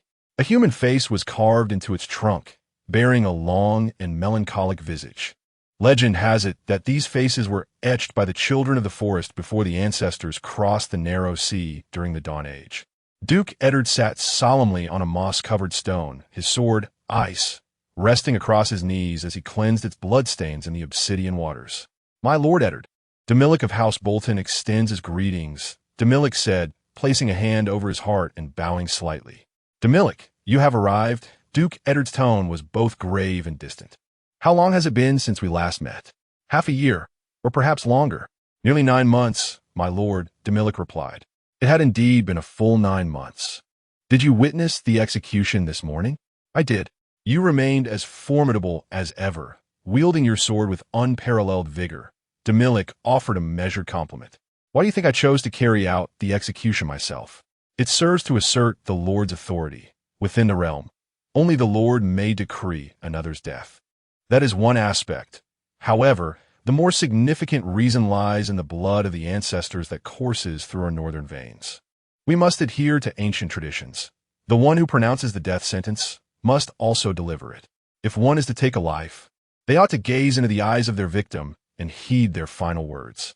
Should one fail in this regard, perhaps the condemned does not deserve death. Duke Eddard continued earnestly, "Domoric, one day you shall inherit the Dreadfort from your father, becoming the new Lord Bolton, governing your own lands. When that day arrives, you must wield the law with utmost responsibility. When that day comes, you must neither kill for pleasure nor evade your duties. A ruler who hides behind a curtain, paying an executioner to do their bidding, will soon forget the true nature of death." "I have learned much from you," Domoric replied, placing his hand over his heart in respect. "By the way, Commander Mormont of the Night's Watch has written, stating that 6 months ago you led an army to assist the Night's Watch against the wildlings beyond the wall. Is this true?" Duke Eddard inquired suddenly. North of the wall lay a territory that all northerners shunned. It was the domain of the wildlings, a place that for millennia the people of Westeros had nearly forgotten. In the hearts of most, the wilderness is inhabited by savage creatures, each enslaving others and engaging in acts of murder and arson like reckless outlaws. They conspire with the giants and ghouls, luring maidens under the cover of night, and quenching their thirst with the blood drawn from polished beastly horns. It is said that their women consort with otherworldly beings during the long nights, giving birth to terrifying offspring that are half human, half demon. Domoric chuckled awkwardly, fully aware that he would not unveil the truth of his extensive captures of wild men beyond the wall to bolster the labor force. He pondered the intent behind that old Coot Mormont's letter to Lord Eddard. After all, they had already established a mutually beneficial agreement. That old man would surely need a sound reprimanding upon his return to set him straight. The Bolton family's domain lies in closer proximity to the Night's Watch's Black Castle, and the safety of the wall is a responsibility we all share as nobles. Domeric's thoughts raced, and he spoke with righteous conviction. Lord Eddard cast a reassuring glance at him, expressing his satisfaction with Domeric's sentiments. Mormont's missive indicated that the Night's Watch's forces had dwindled to fewer than 1,000, not solely due to deserters, but also from heavy losses among their patrols. "Is the situation truly so dire?" Domoric queried, recalling his last visit to the lands beyond the wall when the Night's Watch had seemed in robust condition, with the poorly equipped wild men posing no real threat to them. "Alas, it seems the conditions may only worsen." Eddard raised his sword, stating that if the grim circumstances persisted, they might have no choice but to lead an army northward to confront the wild men beyond the wall in a fight for survival. "Should that day arrive, I would be honored to serve you." Domoric hastily pledged his loyalty. Yet, more pressing matters awaited resolution. Eddard Stark regarded Domoric intently for a long moment before inquiring, "What is the nature of your relationship with House Karstark?" Indeed, after much preamble, the crux of the matter had finally surfaced. Domoric decisively produced a sheepskin contract, obtained from the assassin Benita, which detailed the employment of a killer from House Karstark. This document also served as Benita's declaration of allegiance. A killer who reveals her employer's identity would surely find no refuge in the House of Black and White and Bravos. Chapter 9. The Hypocritical Judgment. The parchment meticulously documented that the House Stark had commissioned the faceless men of the House of Black and White to assassinate Domoric. At the cost of the territorial revenues of Cahair City, for the next 2 decades, alongside a pledge from House Stark to provide, under certain conditions, undisclosed assistance in concealing the identities of the faceless men. The document bore not only the signature of Torrhen Stark, but also the seal of House Stark. Domoric could not help but smirk. Most individuals would simply pay assassins and gold dragons. A straightforward exchange of coin for service. Who would go so far as to draft the parchment? Was this not a blatant admission of guilt? Yet, considering the financial predicament of House Stark and Torrhen Stark's reputation as the beggar lord, Domoric felt a measure of understanding. After all, following the defeat of House Stark, Flayer's city had been thoroughly plundered by Domeric's men, leaving not a single coin behind. Torrhen Stark could only invoke the family's credit to engage the services of a faceless man, and that too a mere apprentice. Duke Eddard quickly perused the parchment's contents. Falling into contemplation, the assassination of a noble was an affront intolerable under the king's law, and thus he resolved to leave the matter of Torrhen Stark to your discretion. This was it. Domoric mused, this could not be right. The acting lord of Flayer's city, Torrhen Stark, had audaciously employed an assassin to slay a noble. According to the code of chivalry that Duke Eddard embodied, a public trial should ensue, followed by the announcement of his crimes, ultimately leading to the revocation of House Stark's noble status. This would align with the customs of the aristocracy in Westeros. Yet, Duke Eddard merely brushed past the issue, seemingly handing Torrhen Stark over to his own judgment, while in reality, he categorized the act as a personal transgression, absolving House Stark of collective culpability. This diverged significantly from Domeric's expectations. I am aware of your disputes with House Stark. Although the elder Stark initiated hostilities against your lands, there are reasons behind such actions. The North is currently unsettled. The wildlings beyond the wall remain a looming threat. I do not wish for my vassals to engage in absurd conflicts that would only serve to deplete their strength. Do you understand? As you wish, my Lord Eddard. Domoric replied softly. And what are the elder Starks you have captured and imprisoned? How do you intend to handle them? Duke Eddard's gaze bore into Domeric's eyes. The implication of his words unmistakable. In Domeric's view, how to deal with House Stark? Ideally, it would be best to eliminate them entirely. Subsequently, the Bolton family could annex Flayer's city, further strengthening their position. Naturally, Domoric would not voice these thoughts aloud. He was not foolish. He discerned that from Duke Eddard's perspective as the guardian of the North, notions of fairness and justice were secondary to the balance of power among vassals. Yet, Domoric found it somewhat perplexing. Through this matter, it was evident that Eddard Stark possessed a considerable vision, far from the rigidly principled individual he had imagined. But then why, in King's Landing, did Eddard fall victim to Cersei and her cohorts? Was he truly the political simpleton the rumor suggested? Such contradictions eluded his understanding. I shall release all captives of House Stark. Should their vassals wish to return to Castle Kahak, I shall not hinder them. Domoric will not partake in the folly of ignoring Ed's clear insinuations. He would not be foolish enough to continue opposing House Stark. However, he deftly shifted the conversation. House Stark must compensate for all losses incurred on my lands. This is acceptable. Ed nodded in agreement. Thus, a few exchanges between the two determined the fate of House Stark. Such is the capricious nature of power. Afternoon. Winterfell, the Hall of Judgment. The space was aglow, illuminated by 50 torches flickering upon the walls. Duke Ed, clad in a black formal attire adorned with the sigil of House Stark, a dire wolf, stood resolute. Domoric, bowing deeply from the floor, seized the moment to survey those present. The Duke summoned his knights in attendance to witness the trial. Among the lords present was Count Mek, seated just below Duke Ed. He hailed from House 7 of the city of Savon, a staunch vassal of House Stark, known for their formidable strength. The journey from Savon to Winterfell took less than half a day by horse. Their sigil depicted a sharp battle axe against a silver backdrop.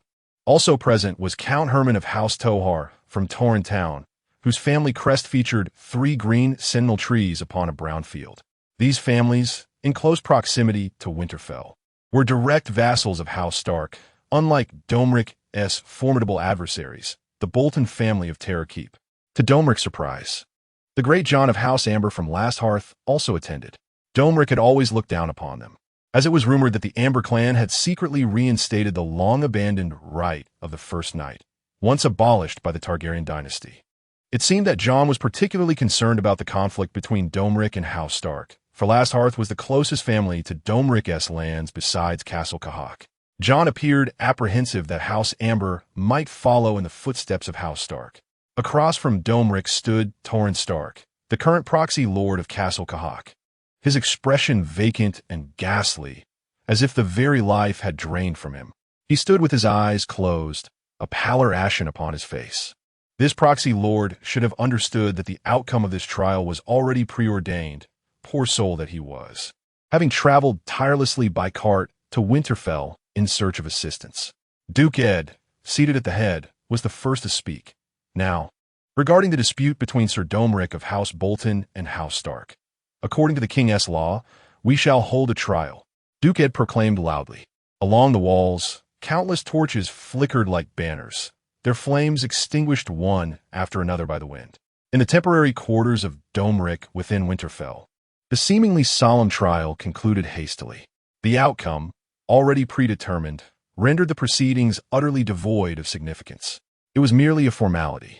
Currently, Domoric has resolutely resolved to return to the lonely mountain territory, pondering whether any disturbances have arisen in his absence over the past fortnight.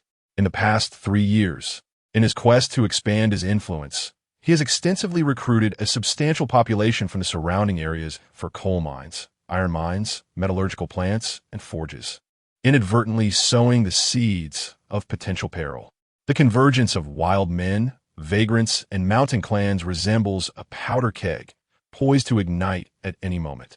As Domoric contemplates the development of his domain, he is suddenly interrupted by the sound of footsteps behind him. Turning around, he sees Benita, once a deadly assassin, now adorned in the garb of a maid, approaching him with a respectful demeanor. Master, the steward of Lord Ed has sent word that the banquet will commence at 6 o'clock this evening in the guest hall of Winterfell, she announces. It then dawns on Domoric that today marks the 35th named day of Eddard Stark. The lords have traversed great distances to Winterfell, not only to witness the festivities surrounding House Stark, but also to honor the Duke's name day. Understood, Domoric replies as he rises. Please prepare hot water for my bath. At once, she responds. Chapter 10. The feast. In certain moments, Jon Snow found himself secretly grateful for his status as a bastard. As he lifted the wine jug to refill his recently emptied cup, he recognized that this was such a moment. Jon turned and settled back on a bench, joining the young attendants as they savored their drinks. The sweet aroma of summer red wine, rich with fruity notes, coaxed a subtle smile to his lips. The hall of Winterfell was ablaze with warmth, filled with the mouth-watering scents of roasted meats and freshly baked bread. The gray stone walls were adorned with the banners of noble houses, the white direwolf of House Stark, the crimson flayed man of House Bolton, the silver axe of House Manderly, and the 3 green weirwood trees of House Tully. A bard strummed a harp and sang ballads, yet amidst the crackling fire, the clinking of goblets, and the raucous conversations, Jon, seated at the far end of the hall, could scarcely hear a note. The feast, held in honor of Lord Eddard Stark's 35th name day, was about to commence. Jon's siblings were across the expansive hall, mingling with the offspring of lords and ladies. On such special occasions, Lord Eddard granted each child the privilege of a single cup of wine, forbidding any more. However, being among the servants, Jon found no restrictions on his consumption. He discovered his capacity for wine was comparable to that of adults, and with the encouragement of the exuberant youths around him, he drained 1 cup and was urged to partake in another. He relished their company, delighting in their tales of war, hunting, and clandestine romances. He believed these companions to be far more entertaining than the hypocritical nobles. At that moment, Lord Eddard passed by with a retinue of nobles. Robb, clad in the gray and white wool of House Stark, was followed by his companion, Theon Greyjoy. Robb offered Jon a warm smile as he passed, while Theon ignored him entirely, a state of affairs that had persisted for some time. Theon, Eddard's ward and a hostage from House Greyjoy of the Iron Islands, did not mind being Robb's shadow, yet he looked down upon Jon Snow, the bastard. Next came the dashing Ser Domeric, lightly escorting Sansa, Jon's nominal sister. Sansa, still a girl of 13, adorned with a shimmering hairnet, had cascading auburn locks that flowed like a waterfall. Jon mused that, quite unintentionally, this golden-haired girl had blossomed. She would surely turn heads on the street now. As they passed, Jon noticed the bashful smile on Sansa's face as she gazed at Ser Domoric. What girl could resist someone like him? Ser Domoric, the legitimate son of House Bolton, was tall and handsome, with jet-black hair, a smile as sharp as a blade, and the pale complexion coveted by the nobility.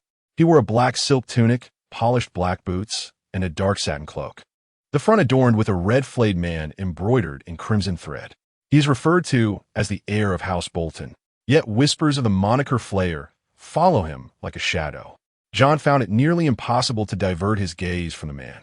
This heir of House Bolton possessed eyes as profound as the ocean, and his every movement exuded the grace befitting a ruler.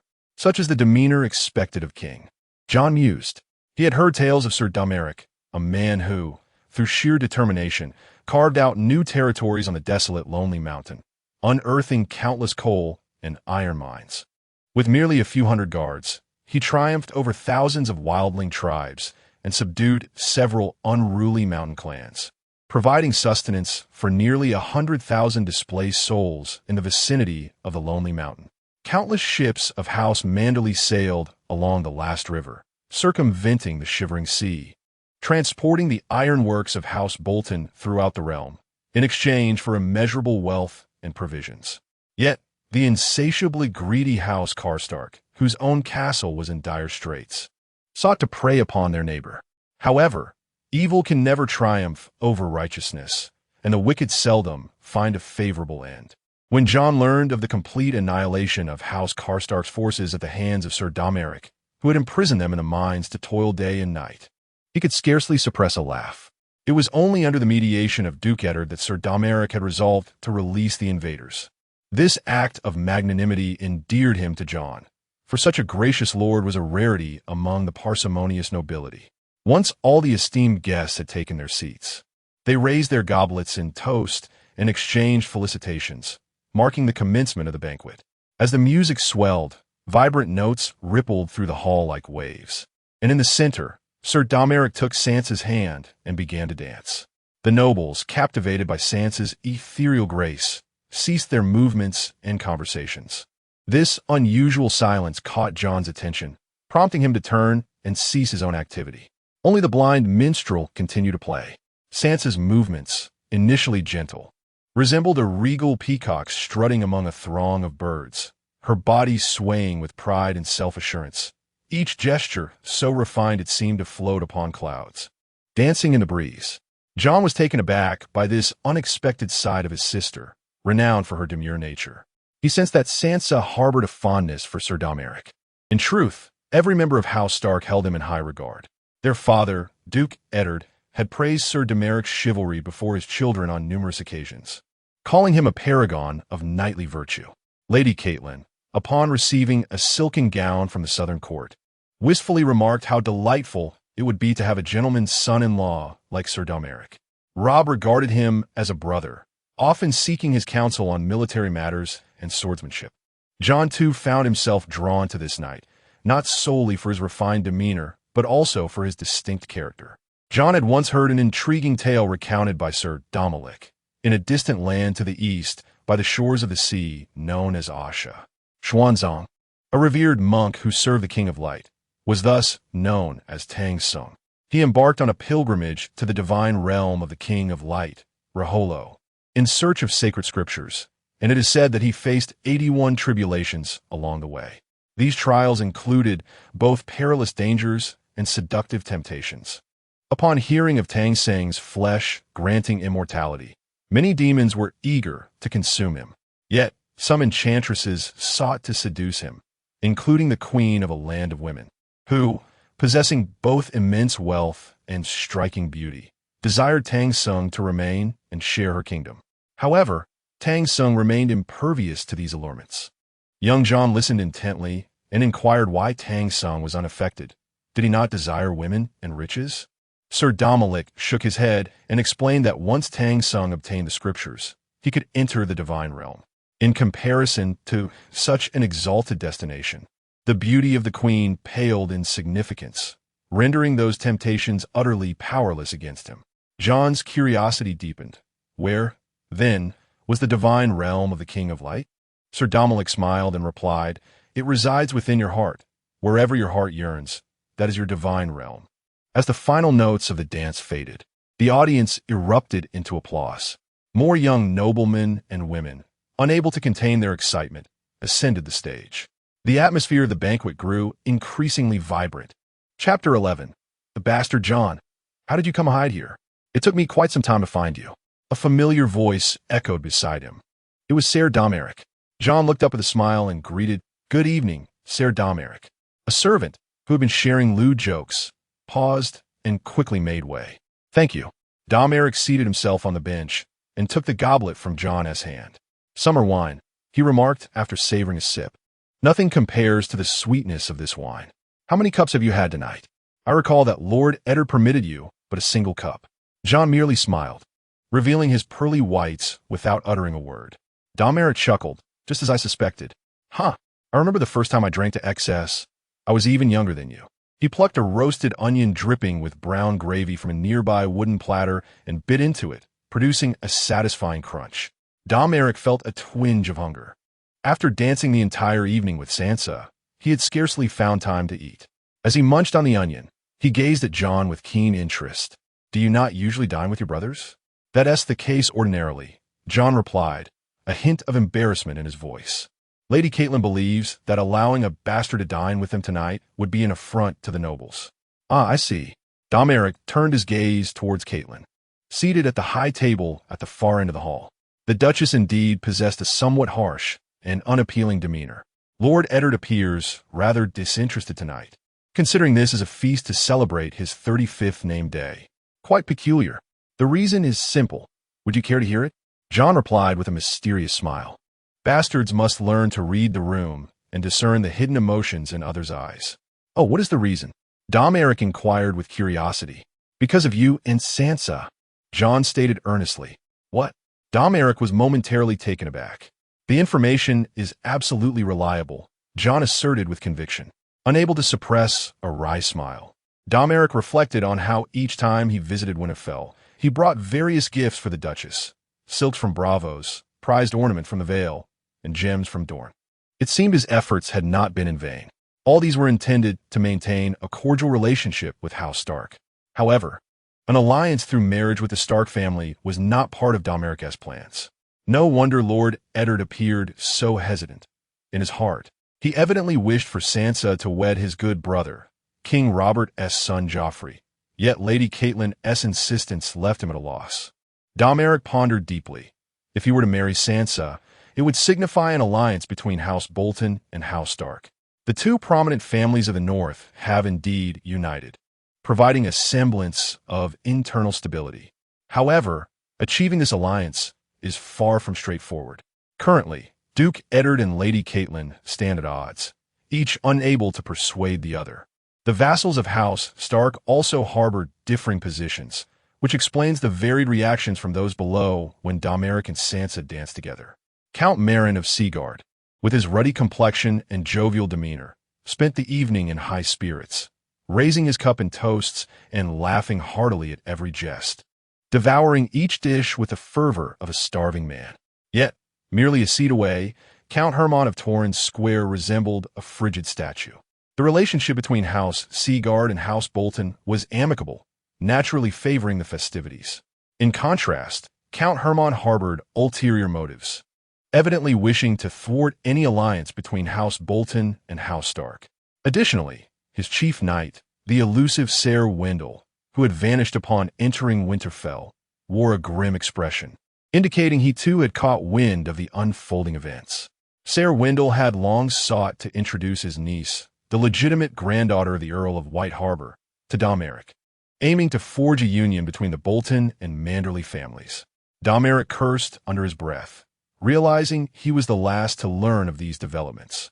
His intelligence network had clearly failed him, prompting a wave of self-reproach. He cast a glance at Jon, acknowledging his perceptive nature with gratitude. Jon, with pride, responded, "Of course. And I must say, my martial skills are commendable. While Robb wields a spear with greater strength, My swordsmanship is superior. Hullen even claims my horsemanship is among the finest in the city, though I still fall short compared to you. Domoric patted Jon on the shoulder, brushing off some dandruff from his collar. Secret system activated. Jon Snow identity. Targaryen prince, son of Prince Rhaegar and Lyanna Stark, legitimate heir to the Iron Throne. Nephew of Duke Eddard title, none strength, 45 agility, 50 spirit, 33 combat index, 128 remarks. None. Target is not ensnared by fear. Secrets are unrevealed. A combat index of 128. Domoric nodded in acknowledgement.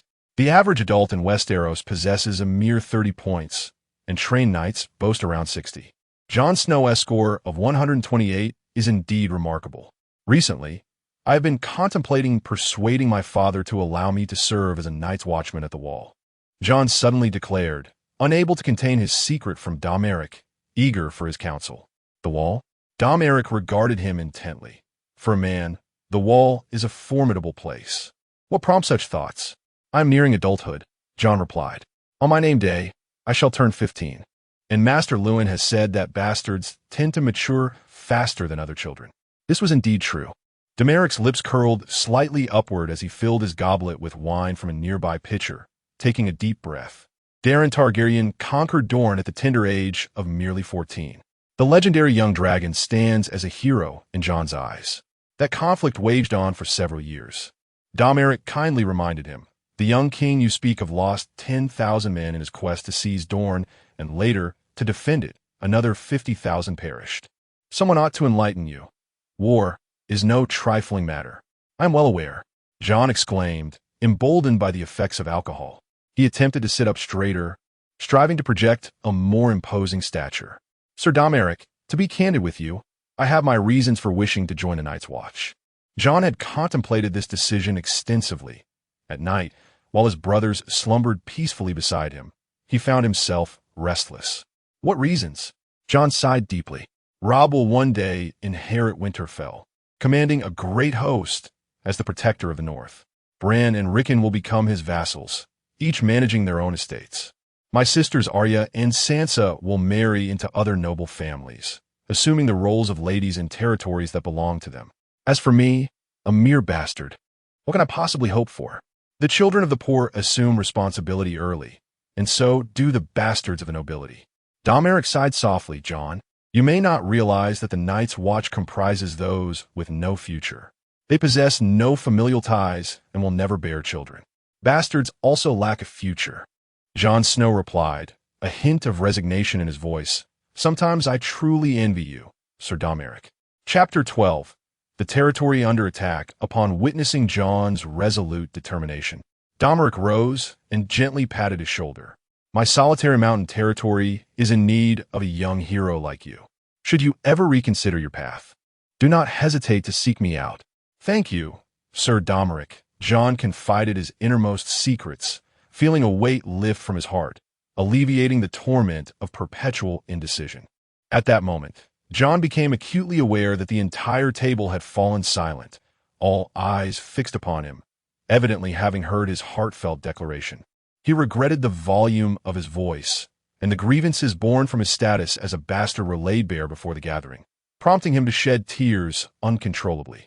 Forgive me, I must take my leave, Jon articulated with the last vestige of dignity he possessed. Then, before anyone could notice the tears cascading down his cheeks, he hastily fled. He had consumed copious amounts of wine, his legs entangled as he collided with a serving maid, causing a jug of spiced wine to spill upon the floor, inciting uproarious laughter from the assembly. The tears in Jon's eyes, accompanied by years of suffering, streamed down his face. Someone reached out to assist him, but he shook off the kind gesture, his vision blurred as he continued to sprint towards the exit, plunging into the enveloping night. Domoric silently observed the scene, reflecting, this lad truly has it rough. As night deepened, darkness enveloped the surroundings, yet the noble's revelry persisted. Domoric could not resist stepping outside for a breath of fresh air, scanning the desolate castle cloaked in shadows. The silence punctuated only by the ancient stones whispering tales of yore. The empty courtyard was eerily still, save for a solitary guard huddled in the corner. wrapped tightly in his cloak against the chill, appearing aged and worn from the biting cold. Just beyond a wall, the sounds of music and merriment spilled from the open windows, a melody Domoric found particularly unwelcome in that moment. The contrast between the lively banquet and the freezing old soldier was stark, revealing the disconnection between human joys and sorrows. Domoric removed his cloak and draped it over the veteran before turning away. At that very moment, a hurried voice called out from behind. "Lord Domoric, trouble is afoot." It was his chief knight, the bald and portly Sir Wendell, panting heavily. "What is it that warrants such alarm?" Domoric inquired. "The ravens have delivered news. The mines in the solitary mountain territory have been attacked, and many lives have been lost." Damn it! Domoric could not contain his expletive. His fears had indeed materialized. He swiftly bid farewell to the Stark family at the banquet, placing a gentle kiss upon Sansa's forehead. Since Lady Catelyn harbored intentions of marrying Sansa to him, Domoric figured he might as well indulge her plans. Subsequently, Domoric mounted his swift steed, hastening towards the solitary mountain territory, escorted by Wendell and a retinue of guards. The distance from Winterfell to the lonely mountain is not vast. However, the transportation infrastructure across the continent of Westeros is exceedingly poor. Apart from the King's Road and a few major thoroughfares, most routes are primitive, resembling rugged mountain paths. It would take no fewer than 3 or 5 days for Domoric to return to his domain. Lonely Mountain, Administrative Hall. At this moment, Jorah Mormont, the appointed guardian, was in a state of restless agitation. A robust man in his middle years, with dark skin and a thick mane of hair. He bore a slight baldness, yet remained strong and sturdy. Upon the appearance of Domoric, Jorah immediately approached him, exclaiming, "My Lord Domoric, what is the situation?" Domoric scrutinized his guardian, Jorah Mormont, known as the most passionate bear in the realm. Once a knight in exile, Jorah had been the Earl of Bear Island and the head of House Mormont, as well as the son of the Night's Watch commander, Jeor Mormont. To evade the punishment for his involvement in the slave trade, he fled Westeros to become a mercenary across the narrow sea in Essos. Initially, Jorah had served House Targaryen and gradually became one of Daenerys Targaryen's most trusted advisors. However, 2 years prior, he had been intercepted by Domoric. Indeed, Jorah Mormont was a pitiable soul burdened by the weight of women throughout his life. After the tragic death of his first wife during childbirth, he became enamored with Lyness Hightower at a tournament, a woman beyond his means to support. Lyness, raised in the affluent Hightower family, accustomed to the bustling life of the Reach, found herself ill-prepared for the harsh and remote conditions of Bear Island, quickly succumbing to despair. Compared to the prosperous southern city of Old Town, Bear Island seemed a mere wilderness. In an effort to please his wife, Jorah lavished upon her luxuries, depleting nearly all his funds, ultimately leaving him destitute. To repay his debts, he contravened the laws of the Seven Kingdoms by selling poachers into slavery to the Tyroshi. When this transgression came to light, the Lord of House Mormont, the honorable and selfless Eddard Stark, pronounced a death sentence upon him. Yet, upon Eddard's arrival at Bear Island, he discovered that Jorah had vanished. Jorah did not join the Night's Watch nor face his demise with dignity. Instead, he fled with Lyness to Braavos across the narrow sea. To sustain their lives, Jorah sold his ship, and within 6 months, they squandered their wealth. In a desperate bid for survival, he became a hired knight. However, while he toiled for their sustenance, his wife Lyness fell into the embrace of a wealthy patron, becoming his mistress. Heartbroken, Jorah began to wander aimlessly, subsequently engaging with the free cities and even living among the Dothraki, learning their language and customs. Thus, Jorah Mormont, the Earl of Bear Island, undone by women. This was Domeric's initial assessment of him. Truly, it is a saying well known, "The suitor shall not gain the house." Initially, Dornleek sought to establish a cordial relationship with the Night's Watch through Jorah Mormont, aspiring to transform the Night's Watch's Castle Black into a verdant haven for House Bolton, given its proximity to the wildlings and the White Walkers. Consequently, Dornleek was willing to expend substantial gold dragons and invest heavily in the capital to cultivate connections, ultimately securing a royal pardon for Jorah Mormont. King Robert's decree absolved Jorah of his transgressions, yet simultaneously stripped him of his noble title. Dornleek, embodying the essence of benevolence, extended an invitation to Yora to join his ranks as a knight, bestowing upon him lands as a fief. Through their interactions, Dornleek discovered that this deeply passionate character from the Game of Thrones, Yora Mormont, was not only adept in martial skills and military strategy, but also possessed a remarkable aptitude for governance, making him a rare and invaluable polymath. Thus, Dornleek appointed him as the warden of the Vale of Arryn. The situation, however, was dire, as the northern mines had collapsed, resulting in numerous casualties. Fortunately, the culprit had been apprehended. Dornleek nodded. Bring the prisoner to me at once. I shall personally administer justice. Chapter 13. Is it truly magic? For the safety of the adults, I believe it would be prudent not to proceed, Yora said with a pained expression. Why? Because the perpetrator wields magic. Yora rasped, his voice trembling slightly, as if haunted by some dreadful memory. Observing the look of sheer terror on his guard's face, which seemed devoid of deceit, Domoric fell into contemplation. Magic, unlike the sorcery employed by medieval witches, who adorned themselves in grotesque attire and tossed bizarre ingredients into cauldrons, claiming to possess the ability to foresee the future and determine life and death. Mere chemical reactions and flame tests, in truth. However, in the realm of Westeros, magic is a tangible reality, acknowledged and believed by the majority. Yet true magic is so scarce that many doubt its existence. Scholars of the Citadel generally maintain that following the doom of Valyria, magic ceased to exist, as there have been no credible records of successful spell casting in Westeros since that time. Nevertheless, Domoric had recently heard rumors that the glass candles of the Citadel had once again ignited with peculiar flames, seemingly heralding the return of magical forces to Westeros.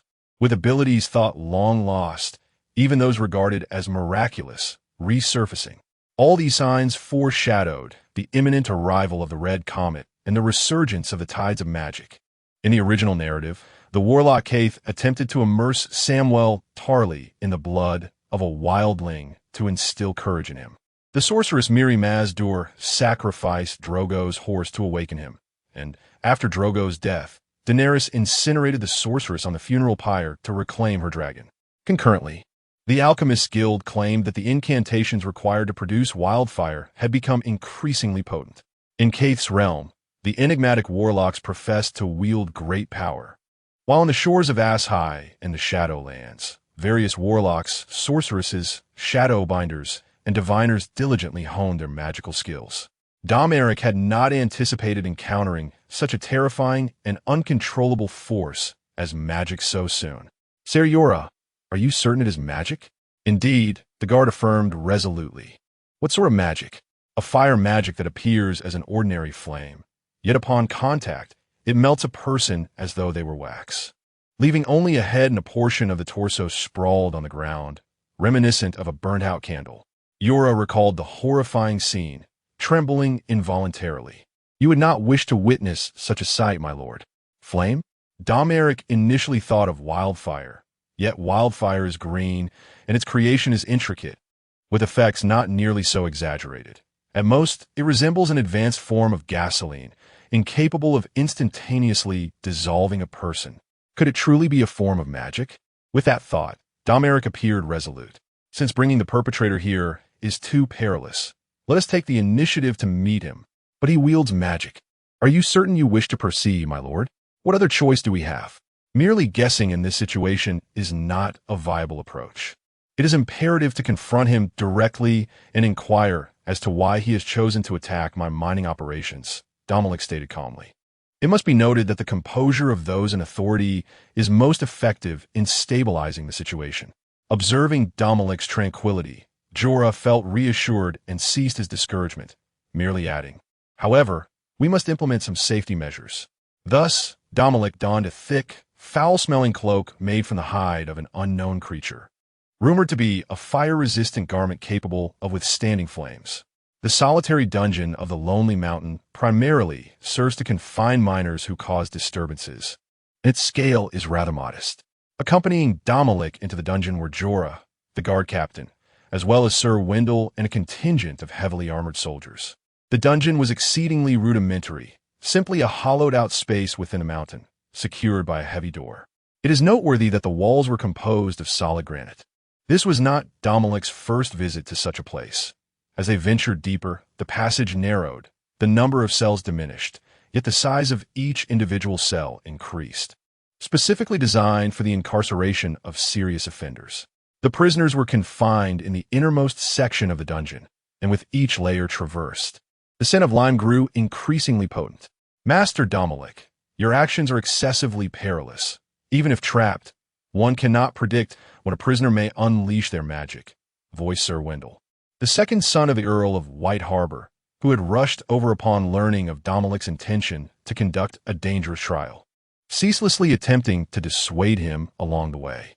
Fear not, I would never jest with my own life. I still require this life to claim your precious niece, Flayed. Domoric replied half-jokingly. Really? Wendell's expression brightened. Ever since he learned that Lady Catelyn intended to betroth her eldest daughter, Sansa, to Domoric, he had been in low spirits, as his entire future depended on the territory of Lonely Mountain. A union with either the Manderly or Bolton families would most effectively solidify his position. Compared to Sansa Stark, it was evident that Domoric displayed a greater interest in his niece, Flayed. Perhaps, Wendell contemplated hastening to write a letter to his father, the Earl of White Harbor, to finalize the engagement of his niece to the Bolton family, lest the Starks attempt to interfere. Meanwhile, the group had arrived at the innermost section of the dungeon. This cell was far more spacious than the others, with columns reaching approximately 4 meters in height, supporting a wooden beam from which chains were intricately entwined. The prisoner was ensnared by chains, her hands bound behind her back, and her finely crafted dress was as soiled as a rag. Why is she wearing a dress? Domoric suddenly realized that the instigator of the magical assault on his mining operations, which had incited a series of disturbances, was, in fact, a girl. Indeed, the girl, clad in a once pure white gown now sullied, still exhibited a form that was most alluring, the fitted dress accentuating every curve of her figure. Her elaborate gilded headdress and the gemstone necklace adorning her neck exuded an air of opulence reserved for the highest echelons of nobility. At this moment, the girl gazed at them with an utterly innocent expression. Is this the criminal you have captured, the one capable of wielding magic? Domoric concealed his face. Indeed, my lord, came the response. Jorkin, standing nearby, asserted firmly, do not be deceived by her appearance. I have witnessed her employ that dreadful magic with my own eyes. Very well. Domoric, flanked by a retinue of guards and shielded by protective cloaks, cautiously approached the girl, inquiring, "What is your name?" The girl looked at them curiously. In her clear, sparkling eyes, Domoric glimpsed his own sense of helplessness. Chapter 14. The Wizard's Pet. What is your name? Domoric continued to inquire. Yet, the girl bound in chains merely squeaked, showing no intention of responding. She curled her small head, gazing at him with her watery, pitiful, fragile, and innocent eyes. What is this?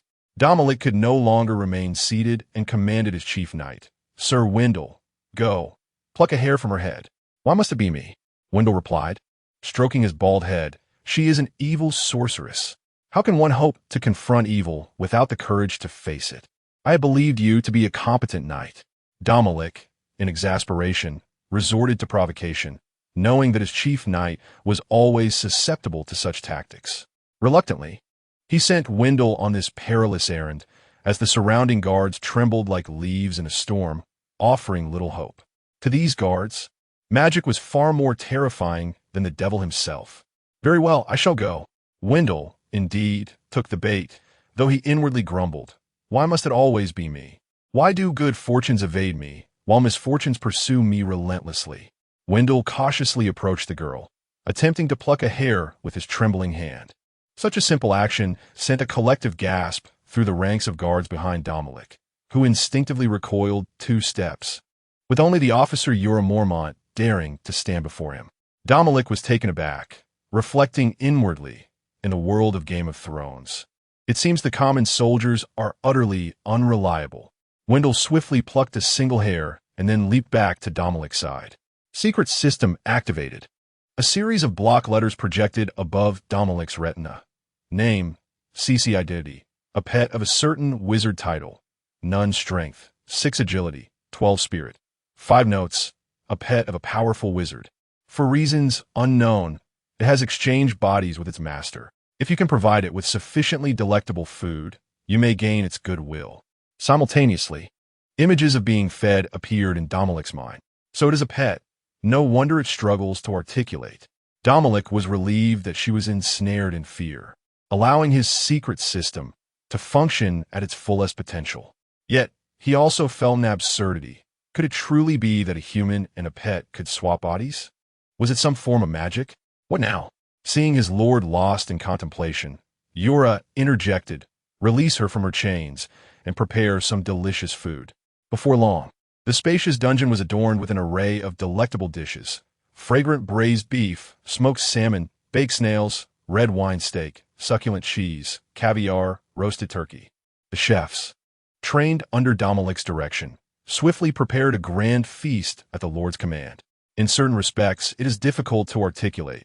Yet when it comes to cuisine, Dominic, having endured the culinary baptism of Chinese cuisine for many years, boldly asserts that even kings cannot dine as splendidly as he does. The girl timidly approached, attempting to cradle a piece of steak with her small hands and slowly chewing it as she savored each morsel. Observing that Dominic did not intervene, she indulged further, soon puffing her cheeks, her face smeared with the rich juices of the meat. Take your time. There's plenty more, Dominic said with a warm smile. Thank you, the girl expressed in halting language, her face radiating joy. Dominic, accompanied by his subordinates, exited the dungeon. But are we not here to judge her? Wendell inquired with confusion. We cannot extract any useful information from her. Have you not noticed how she struggles to articulate her words? Then what shall we do? Fear not. Her master will come to rescue her. We merely need to wait patiently for the moment to present itself. What does wait for the rabbit by the stump mean? Wendell scratched his bald head, bewildered by the sudden introduction of this phrase. Silence. Dominic shot a fierce glance at his chief knight, unwilling to engage in further explanation.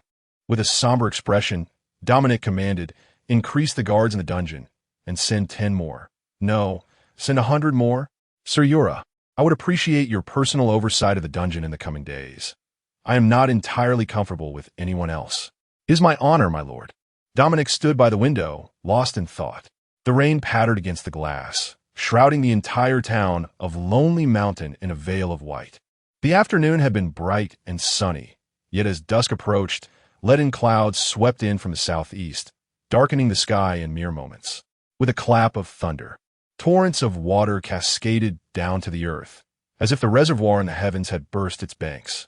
The outlines of distant peaks became distorted. The small town, composed of countless miners, blacksmiths, and ancillary industries, appeared disordered as the rain washed away its former neatness. Due to a lack of effective drainage, water pooled on the uneven cobblestone streets, resembling a myriad of shimmering streams from a distance. The mountains and forests beyond were obscured by mist, appearing ethereal, as if a celestial paradise. Such scenery, in a previous life, would undoubtedly qualify as a 5-star tourist destination. However, it still fell far short of the industrialized city that Dominic envisioned.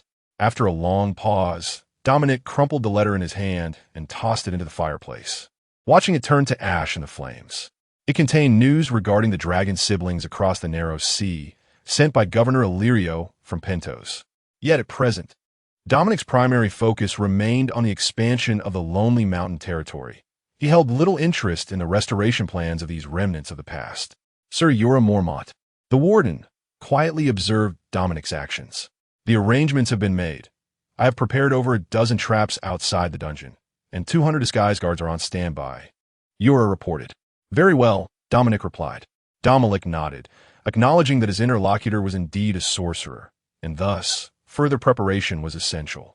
The information gleaned from Sir Jorah indicated that the incident at the mining district of his domain was not particularly intricate.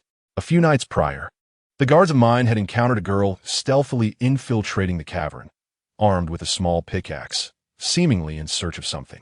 This encounter escalated into a conflict with the guards. Although the girl lacked martial prowess, she wielded a form of fire magic that allowed her to swiftly eliminate over 10 guards, before ultimately being captured by the arriving Ser Jorah. Intelligence retrieved from an excavation system suggested that this girl was a pet of a certain sorcerer. Domoric found himself perplexed as to why the sorcerer had set his sights on his mining operations. Could it be that treasures unknown to him lay concealed within? Chapter 15. How to reap benefits from a Vale of the Lonely Mountain.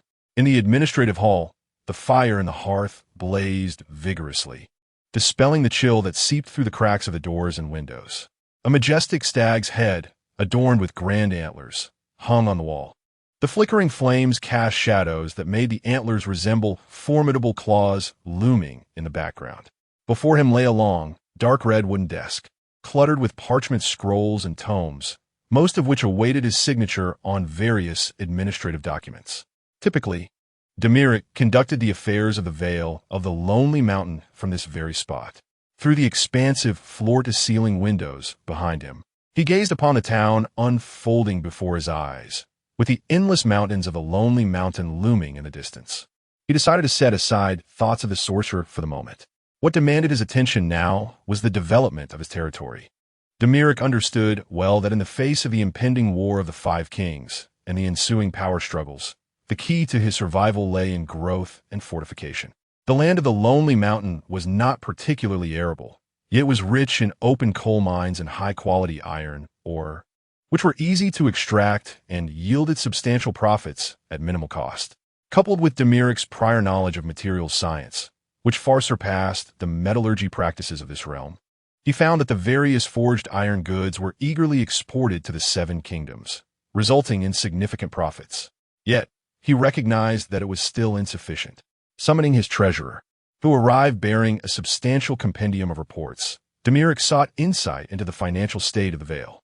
The primary outputs of the Lonely Mountain were minerals and iron goods, while the main imports consisted of grain and daily necessities, all transported via the meandering river directly to the trembling sea.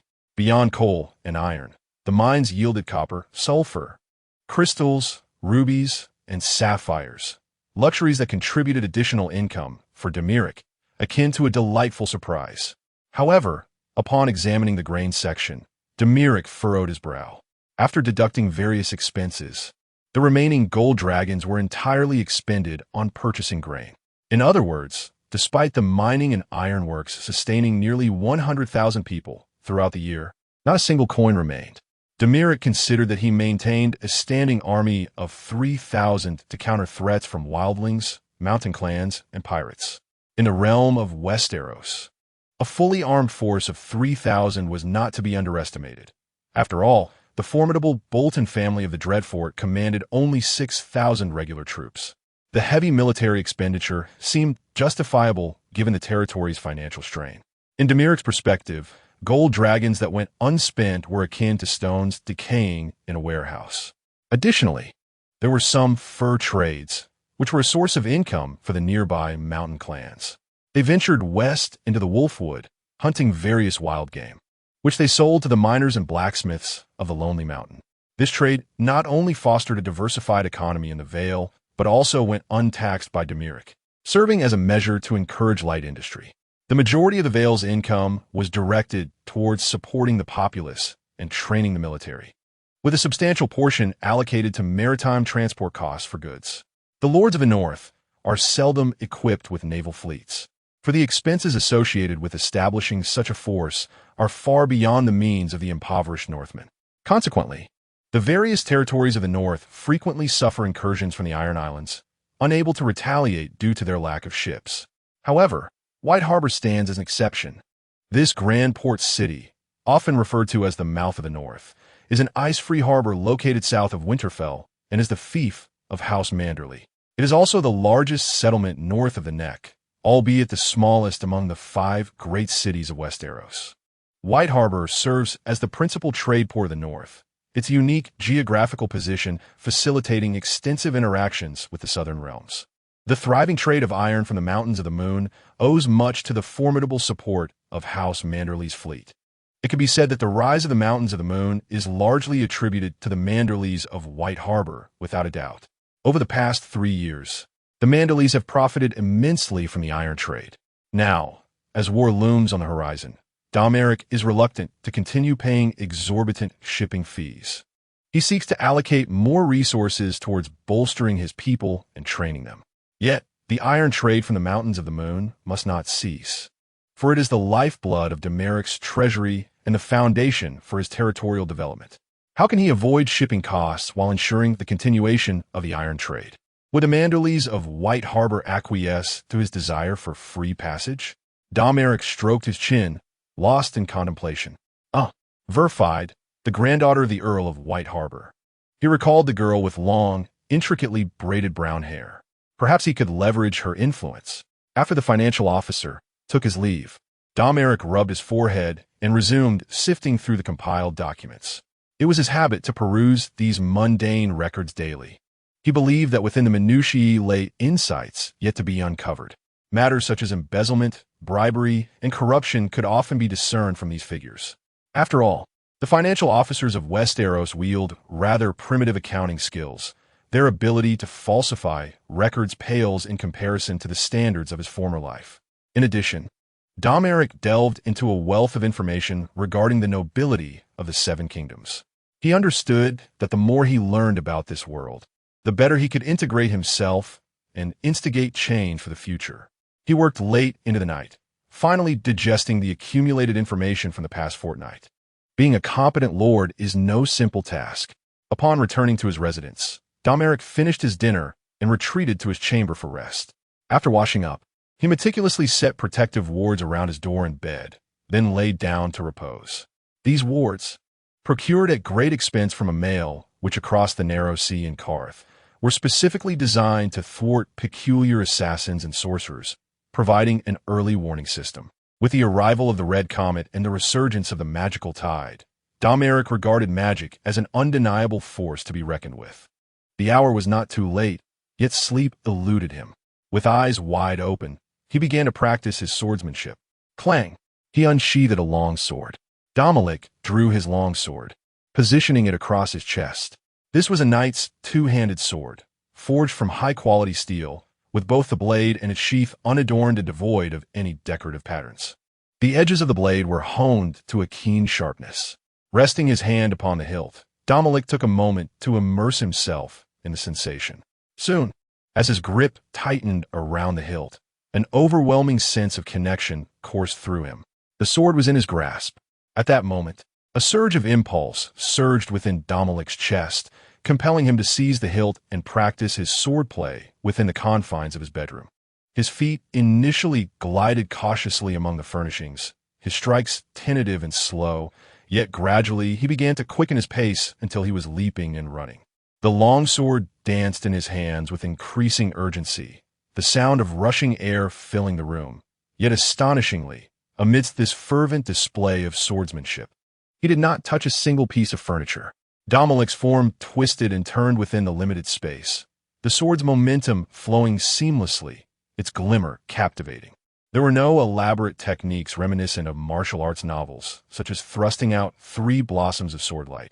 Instead, he executed simple yet fundamental movements: slashes, thrusts, points, lifts, twists, sweeps, and flicks. However, with the sword in hand, it felt as though Domoric had gained an extra limb. Where his eyes fell, his hands would follow, and where his hands moved, the sword would strike. While reading martial arts novels in his previous life, particularly Jean Yon's The Legend of the Condor Heroes, a particular scene lingered in his memory: Guo Jing's encounter with Zhou Badong on Peach Blossom Island. Zhou remarked that practicing martial arts was the greatest pleasure in the world. Filled with boundless joy, he noted how foolish people were, some enamored with books and officialdom, others with gold and beauty. Yet none could compare to the sheer delight found in the pursuit of martial skills. Consequently, those who aspired to martial prowess eagerly sought opportunities to learn more profound techniques, often at great personal risk. In his past, Domoric had regarded this sentiment with skepticism, believing that while martial arts were indeed fascinating, they could not rival the allure of wealth and beauty. Yet now, as he began to grasp the fundamentals of swordplay, he found himself increasingly captivated by its profound intricacies. Suddenly, his peripheral vision caught sight of a mosquito buzzing through the air, its size comparable to that of his thumb. With a swift turn, Domoric pivoted and struck, silencing the bothersome drone immediately. He crouched down, retrieving the severed mosquito from the floor, his expression devoid of delight, instead furrowing his brow in perplexity. What a strange occurrence! When had such large mosquitoes emerged in the northern realms? Chapter 16. The uninvited guest. This oversized mosquito did not provoke excessive thoughts in Domoric. After all, it was merely a mosquito. Domoric touched his face, preparing to utilize the revelation system. He wished to ascertain how much he had progressed during this period. Revelation system activated. Lines of square text appeared on his retina. Domoric Bolton identity. Lord of the Lonely Mountain, legitimate heir of the Bolton family, successor of the terrifying fortress. The North's foremost swordsman in the eyes of Eddard Stark, Robb, Domoric's dear brother, and Wendell Manderly, the lord sworn to Jorah Mormont, Sansa Stark, and the object of affection for Wilfeed Manderly, the infernal demon in the eyes of the mountain clans and wildlings. Titles: The Little Flayer, the North's first swordsman strength, 70 agility, 80 spirit, 75 combat power index, 225 remarks. The secrets within your heart are already known to you. Why inquire further of this system? Domoric gazed at the line indicating his combat power index, shaking his head in resignation. Still a mere 225.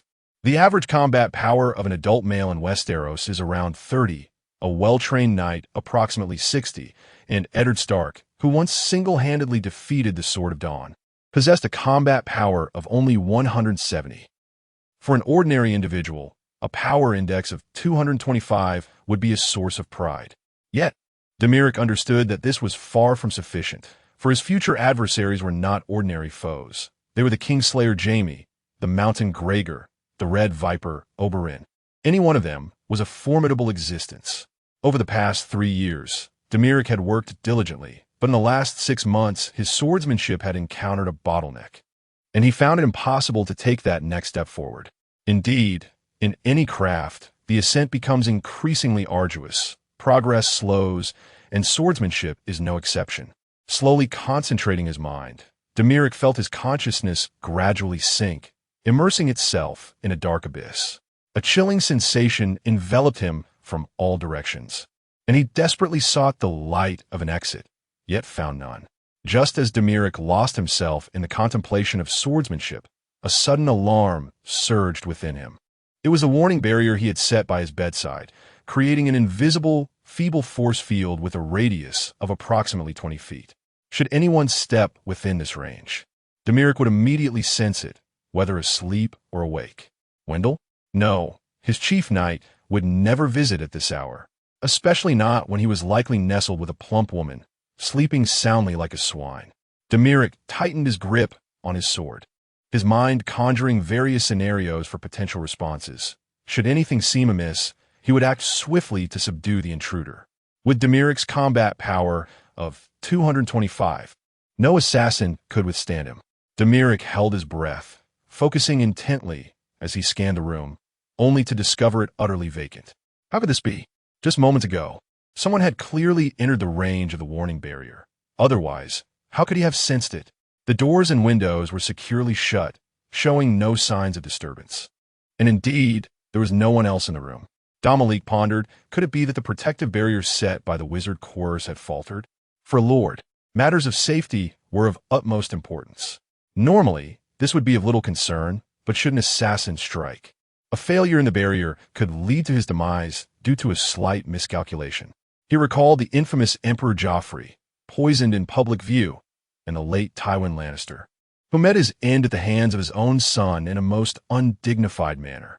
A cold sweat broke out on Dominic's brow. Just as he contemplated summoning the guards, a clear voice suddenly emerged from the shadows in the corner. "Hello, I am Ixi Ors, delighted to meet you." It was the deep of night, the sky heavy with darkness. On the continent of Westeros, there were no electric lights, only candles to provide illumination. The candlelight was dim, casting dense shadows in the corners of the room, which now twisted and contorted. This shadow was evidently a manifestation of magic. Magic had not graced the land for over a millennium, and the people of Westeros had long forgotten its power and terror. For instance, after King Robert's demise. His closest rival for the Iron Throne, Renly Baratheon, met his end early in the War of the Five Kings, tragically falling victim to dark sorcery. On the eve of his duel with the second son of House Baratheon, he was assassinated by a shadow birthed by the Red Priestess Melisandre. Domoric fixated on the ever-twisting shadow. Gradually, a figure emerged. No, this was not a human. Before Domoric stood a white mouse, or more precisely, a mouse riding atop a cat. The mouse donned leather armor, wore a crown, and sported a cape draped over its shoulders. It trotted forth from the shadows atop its feline steed. Sweat trickled down Dominic's forehead. Despite his steadfast composure, he had never encountered such a spectacle. Greetings. I am Ixi Ors, a mage from As High. It is a pleasure to meet you, Sir Domoric. The voice belonged to the white mouse. Its eyes sparkled with intelligence. Seemingly aware of the doubt and skepticism reflected in Dominic's gaze. It leapt down from its cat mount, sincerely bounding towards Domoric to gaze up at him. Domoric furrowed his brow. A mage from As High? As High was the most distant and daunting city in the known world, steeped in magic. In As High, there were no taboos. Wizards, sorcerers, alchemists, moon singers, red priests, dark sorcerers, necromancers, cloud mages, fire conjurers, blood witches, inquisitors, judgment knights, poisoners, priestesses, nightwalkers, shapeshifters. Should they so desire, they could conduct forbidden and nefarious rituals, even consort with demons. It is said that spellcasters, male witches, and cloud mages brazenly thrive in Ashia, while shadow binders and blood witches enact terrifying sorcery under the cover of night. Regaining his composure, Domoric gathered his thoughts. It was evident that the adversary was well prepared. Yet this elaborate display was clearly not intended for his assassination. Are you human? Domoric inquired, testing the waters. Of course, the white mouse replied, hands on her hips, pouting. I'm still just a girl. Then what is the meaning of your current appearance? Domoric questioned. The mouse's erect ears drooped as she lamented. It is the result of a magical experiment gone awry. I swapped bodies with my pet. By the way, that clumsy creature seems to have been confined by you. Oh, so, esteemed magician, you have come for this matter? Dominic's gaze remained cold and unwavering as he silently regarded the unexpected visitor before him. Chapter 17. It was all a misunderstanding, please. Do not be hasty, Sir Domoric. I harbor no intention of causing you harm. I have come here solely to discuss matters concerning my pet. Goodness, is this truly how one engages in discourse? This mouse sorcerer, perched upon a feline, though appearing slightly larger than an ordinary mouse, posed no significant threat to Domoric. What truly troubled him was the possibility of this sorcerer unleashing some peculiar magic, perhaps a flame capable of melting one instantaneously. Frankly speaking, Domoric wished to avoid offending this enigmatic sorcerer, as long as the other party refrained from overt malice and completely severing ties. Thus, Domoric felt compelled to acquiesce to the sorcerer's words. Pardon my boldness, but might I inquire why your pet ventured into my mine, resulting in a conflict with my guards that caused considerable casualties? I was led to believe my territory was under attack. I deeply apologize. My magical experiment necessitated a specific mineral element, and my pet inadvertently trespassed into your domain during its search. The white mouse's ears drooped in sorrow. Observing the sorcerer's demeanor, there seemed to be no deceit. Given the current circumstances, there was no need to mislead Domoric. Ah, I see. It is a misunderstanding. I shall promptly order the release of your pet, esteemed sorcerer. Domoric further clarified, I assure you, I did not mistreat it. In fact, I provided it with a sumptuous meal, and it feasted heartily. Thank you, Sir Domoric. You truly are a reasonable individual. From the moment I first encountered you, I sense your innate goodness. The white mouse executed a slight bow, embodying the grace of a nobleman. Oh, you have seen me before? Domoric inquired, bewildered. Indeed, I have been observing you, Sir Domoric, for the past 3 years. The white mouse settled onto the table, resting its chin upon its small paws. Do not misconstrue this. I arrived here before you, Sir Domoric.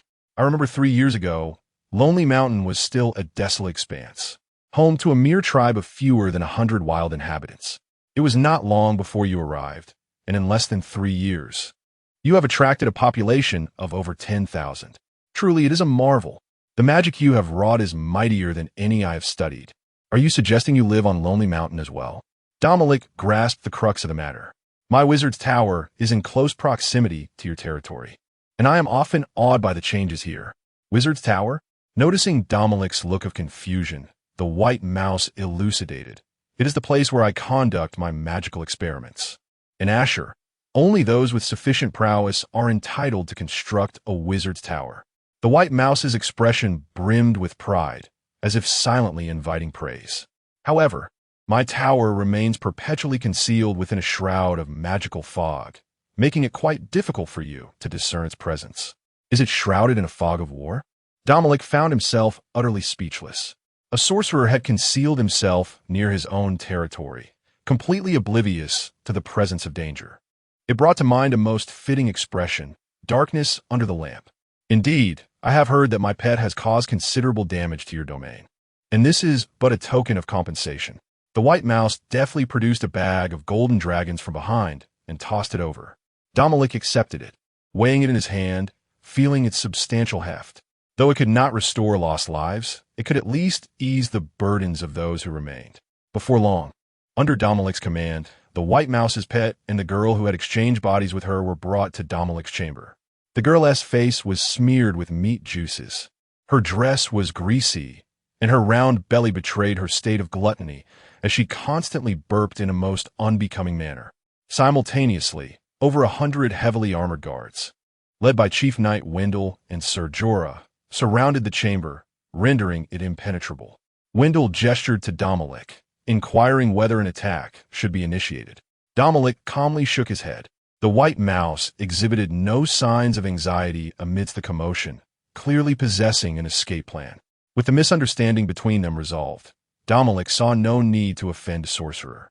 After all, one could only engage in thievery for so long. There was no point in being perpetually wary of thieves. As the scene unfolded, the white mouse, seemingly from nowhere, produced a magic wand and struck the girl on the head repeatedly, chiding, "You got lost and were greedy.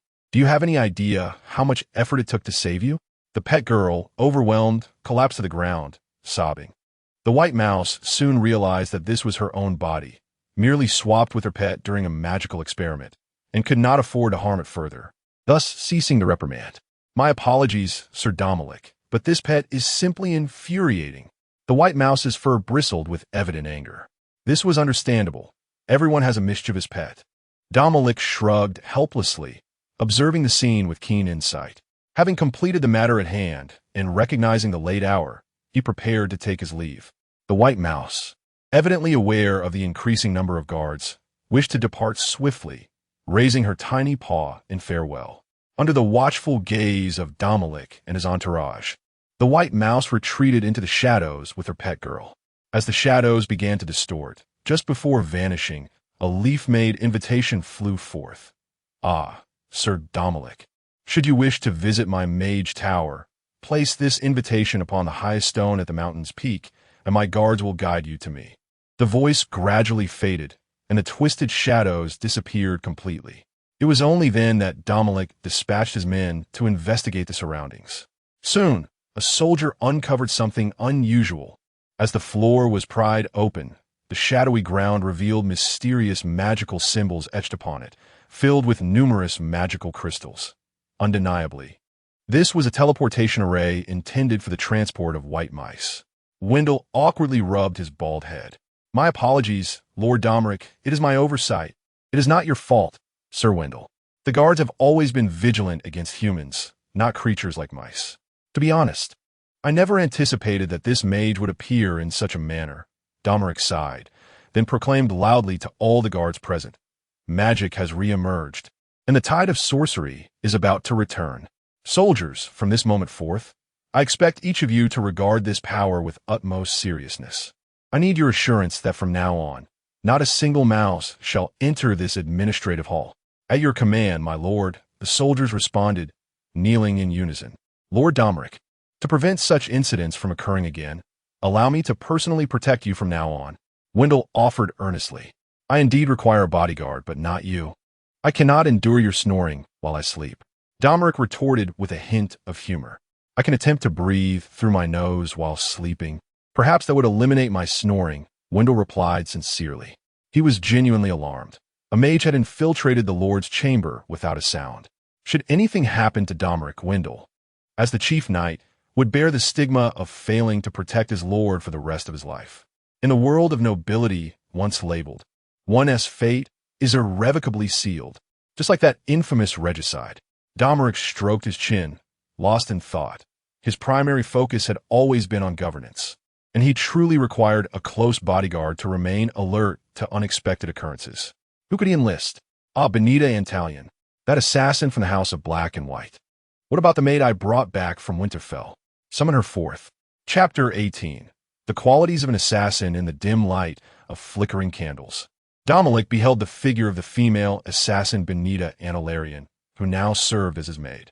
She stood at the edge of his bed, her form enveloped in a robe, her face obscured beneath a hood, rendering her true appearance a mystery. The candlelight cast her silhouette upon the wall behind, dominating a significant portion of surface. What is the meaning of this attire? Domoric felt a twinge of discontent with his maid's appearance. He was accustomed to a different demeanor. Remove your hood. You shall not hide your face from me any longer, he commanded. Benita obediently lowered her hood. As it fell away, her golden hair cascaded down like a waterfall, the candlelight illuminating the shimmering strands. Her nose was elegantly shaped, and her violet eyes sparkled with vitality. Unlike Sansa Stark, the fairest maiden of the North, whose features bore a youthful innocence, Benita's countenance exuded a mature allure, though the dim lighting prevented a thorough examination. The play of shadows across her face was sufficient to attest to her beauty. At your service, my lord, she responded, rising gracefully, lifting the hem of her robe, and kneeling in a refined curtsy befitting nobility. Domoric approached slowly, taking her hand and seating her beside him on the bed. His intentions were not driven by an attraction to her beauty, but rather a desire to extend kindness. However, the outcome seemed less than effective. Indeed, you are afraid of me, Domoric remarked. Not at all, Benita replied, her voice trembling slightly, unable to resist. She bowed her head and kissed the back of Domoric's hand in a gesture of submission, merely out of reverence. Domoric coughed awkwardly, realizing that the role of a domineering figure did not suit him well. Are you adjusting to life here? He inquired casually, lifting a book and settling into a chair. It's tolerable, Benita answered, gliding behind him to gently massage his shoulders. She exhibited a clear proficiency, her touch expertly balanced, neither too firm nor too light. After a long day of administrative duties followed by a night filled with unexpected events, Domoric's muscles felt fatigued and his circulation sluggish. As Benita worked her magic, he initially sensed a hint of discomfort, but soon felt a wave of relief wash over him, as if a burden had been lifted.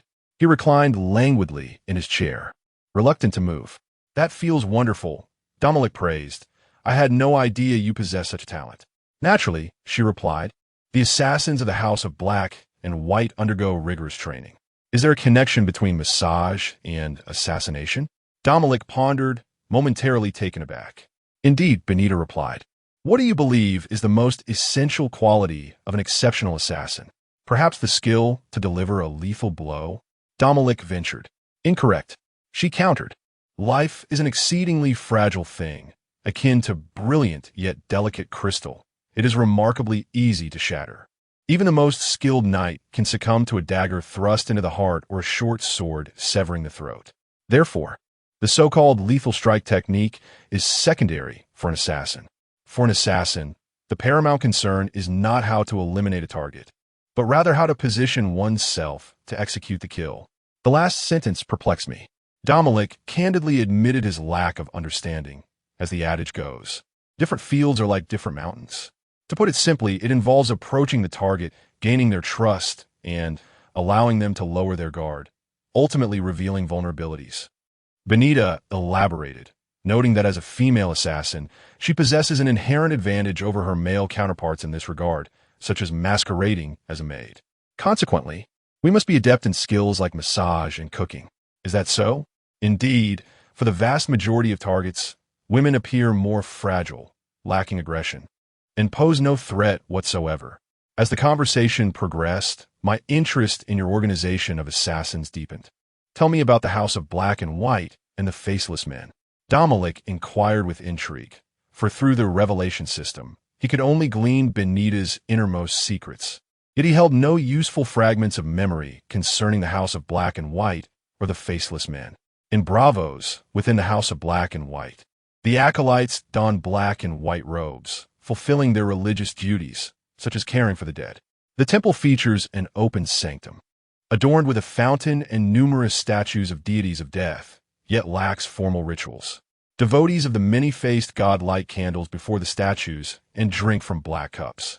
The acolytes fill the fountain with poison, ensuring that those who consume the water die without pain, a gift bestowed by the many-faced god. Benita glanced at Domoric, stating that she was merely an apprentice of the Faceless Men. To become a true Faceless Man, one must endure a series of trials. Failure in these trials results in death. I see, Domoric mused silently. Benita chose to pledge her loyalty to him partly to entrust her desire for vengeance in his hands and partly out of fear of failing the trials and facing obliteration by the Faceless Men, thus seeking refuge under his protection. Indeed, behind every act of loyalty and betrayal in this world lies an abundance of motives. Those who successfully pass the trials become true Faceless Men, endowed with the ability to alter their appearance at will. Benita continued her narrative. The ability to change one's appearance at will. Is that a form of magic? Domoric inquired with curiosity. Perhaps it is, or perhaps it is not. Benita pondered briefly before responding.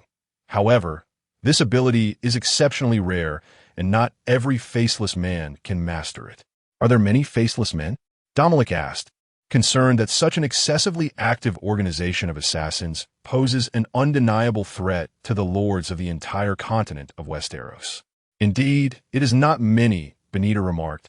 The more renowned among them include the handsome man, the fat one, the stoic face, the squint-eyed, the lord, and the hungry ghost. The House of Black and White takes pleasure in collecting orphans from the slums whom they deem to possess potential, training them into instruments of murder. I was one such chosen individual. The training is exceedingly brutal, with an astonishing elimination rate, leaving only a scant few who can truly become Faceless Men. These assassins, Domoric mused, rubbing his cheek with the back of his hand. How do their abilities compare to yours? Well, the majority are considerably stronger than I, Benita replied, her expression somewhat awkward. Oh, I was pondering how many soldiers would be requisite to wage war against the Faceless Men. After a brief pause, Benita shook her head vigorously. That is impossible. Even if our master were to lead an army to conquer Bravos and incinerate the entire House of Black and White, it would not eradicate the Faceless Men. The true Faceless Men remain perpetually concealed among ordinary citizens. Moreover, it is said that they have the support of the free cities. The support of the free cities? Domoric inquired, his brow furrowing in confusion. Yes, such rumors persist, claiming that the leader of the Faceless Men shares a close relationship with the nobility of the free cities, having participated numerous times in the power struggles among various lords. Of course, the veracity of these claims eludes me. I see. The Faceless Men, a killer organization purportedly backed by the free cities. How astonishing at first glance. Domoric soon found himself at ease. Is this not the very definition of collusion between officials and criminals, targeting only the honest? Chapter 19. Smith Noy from this moment forth. You shall be my personal guardian, as you command, my lord. Thus, Benita's status transformed from that of a maidservant to the esteemed position of Dominic's personal protector. With the unexpected assault by the sorcerer now behind them, life in the lonely mountain gradually settled into a routine, and Dominic's daily affairs resumed their course. Lonely Mountain, the smithy, Domoric, accompanied by Benita and a retinue of guards, traversed the lengthy stone corridor, arriving at the most vibrant area of the entire mountain. The air surrounding the stony smithy felt almost as if it had been warmed by an invisible flame, with heat radiating from the windows and doors. The smithy, built against the mountainside, boasted a network of stone walls and numerous forging rooms that combined to create a bustling hub of activity. A blacksmith stoked the furnace, with 8 or 9 apprentices at hand, assisting with tasks such as igniting the fire, preparing materials, shaping the iron, quenching, and polishing. Each step in the process was interconnected and required precise timing to avoid disrupting the optimal heating and cooling periods. Braving the intense heat, Dominic made his way along the winding corridor to the innermost forging room. The guards pushed open the heavy doors, and the sharp sounds of iron striking iron resonated in the air. By the gods! Which fool opened the door, unaware of the heat escaping? Who are you? A bare-chested apprentice turned sharply, his eyes widening in surprise. My lord, I have come to inspect your work. There is no need for formalities, Dominic replied gently. Nevertheless, the apprentices abandoned their tasks, rushing forward to kneel before him in unison. Among them were the homeless, those exploited by the mountain clans, and individuals living in primitive conditions. It was Dominic who had bestowed upon them a new life, providing sustenance and warmth, freeing them from the threats of wild beasts and the harsh winters. After all, the productivity of Westeros was alarmingly low, and for the common folk, securing a meal was a daunting challenge. Stepping outside the noble castles revealed a landscape dotted with destitute individuals, some succumbing to starvation in the streets, giving rise to a unique profession, the corpse collector. Their grim duty was to remove the lifeless bodies from the streets daily and incinerate them. Even in the capital, King's Landing, the presence of such collectors was prevalent. Thank you, my lord, for the work you have provided us for the food. You are indeed the embodiment of divinity. Without you, my lord, there would be no light in Westeros. The crowd chimed in, each voice more inventive than the last in their flattery, while Dominic, amused, ordered coins to be distributed. What is all this commotion? Are you unaware of the smithy's rules? A sudden, thunderous voice echoed, and the apprentices fell silent, standing frozen in place. An elderly man, portly and with hands clasped behind his back, emerged. He was Donner Noy, the chief blacksmith and the armorer of Lonely Mountain. Donner Noy's nose was broad and flat, his chin adorned with a dark beard. His left sleeve was pinned at the shoulder, for he possessed but one arm. His left arm had been severed at the shoulder, causing his body to lean to one side as he walked, in an effort to maintain balance.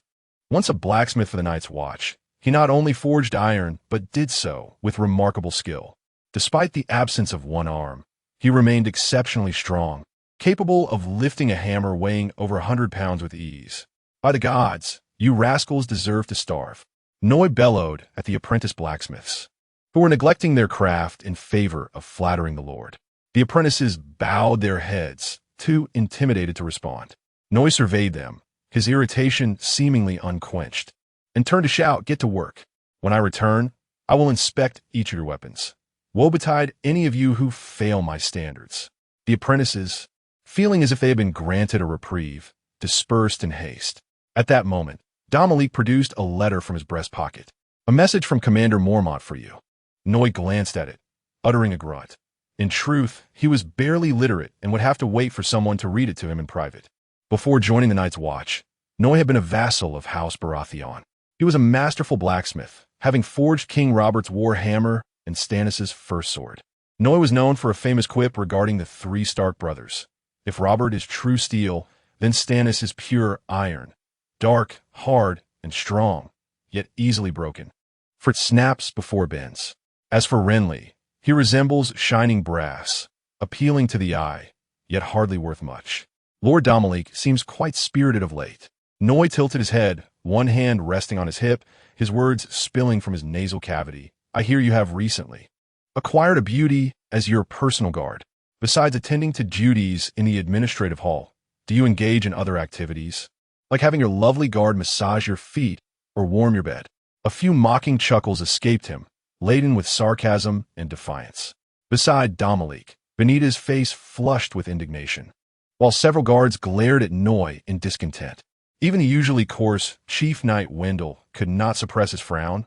"Noy, you should not be so disrespectful to Lord Dominic." "Not at all," Dominic replied with an indifferent expression. "Lord Noy is simply of that temperament, enjoying jesting with the lords. By the way, here is a small token of my esteem." As he spoke, Dominic handed Noy an iron kettle. Noy accepted the kettle, inspecting it momentarily before unscrewing the lid to take a whiff, his expression shifting slightly. "Poppy milk?" Dominic smiled faintly, a fine product from Old Town. Use it sparingly. And if you need more, come find me. Poppy milk, a milky white liquid, was a potion distilled by scholars from poppy flowers, hence its name. In the realm of Westeros, this particular medicine is commonly utilized for pain relief or anesthesia. It possesses the remarkable ability to induce slumber even amidst excruciating agony. No, once a soldier who valiantly fought for House Baratheon, had endured numerous battles, including the siege of Storm's End. A grievous axe wound led to the inflammation and subsequent decay of his left arm, which ultimately necessitated amputation. As the years advanced, No fell victim to severe rheumatism, causing him to toss and turn in agony during tempestuous nights. Clutching an iron kettle close to his chest, No squinted his eyes, his demeanor softening considerably, and his tone grew markedly affectionate. You, young lad, seem to possess a modicum of thoughtfulness. You haven't come solely to deliver medicine, have you? Not exclusively. I also bear official matters. Then let us not delay.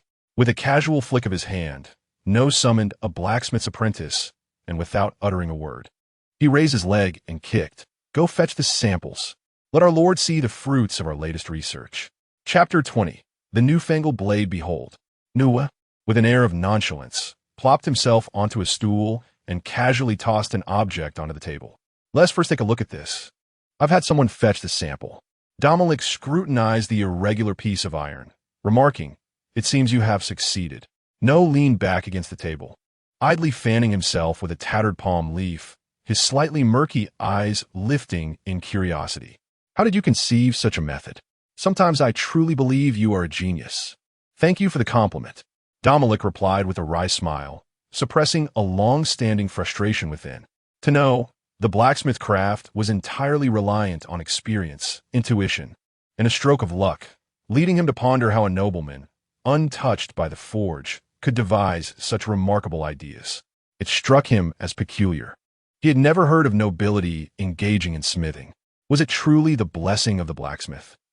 No, a true denizen of the Stormlands, adhered to the faith of the Seven. The followers of the Seven believe their deity is singular, yet manifests in 7 distinct aspects, with the blacksmith representing craftsmanship and labor. The blacksmith is one of the 7 forms of this divine presence. Perhaps, Domoric conceded, but do not your northern folk worship the old gods? No fell into a deep reverie. On the continent of Westeros, blacksmiths employ charcoal to smelt iron. The use of charcoal invariably infuses the iron with carbon. Consequently, when the carbon content exceeds 4, the resultant steel becomes exceedingly brittle, rendering it unsuitable for crafting tools or weapons. This inherent flaw often leaves knights in embarrassing predicaments, unarmed after fierce battles. Thus, when a sword of exceptional quality emerges in the weapon-centric realm of Westeros, it is hailed as a divine instrument of war. For instance, Valyrian steel, imbued with magical properties, is a staple among the military elite of the 7 kingdoms. Renowned blades such as Ice of House Stark, Heartsbane of House Tarly, Longclaw of House Mormont, and Lady Forlorn of House Corbray are coveted treasures. In addition to Valyrian steel, there exists meteorite iron, regarded as a divine gift by the 7. Dawn, the ancestral greatsword of House Dane, is said to have been forged from the core of a fallen meteorite, its blade pale as milky glass. The illustrious sword of the famed Arthur Dane is none other than this very blade.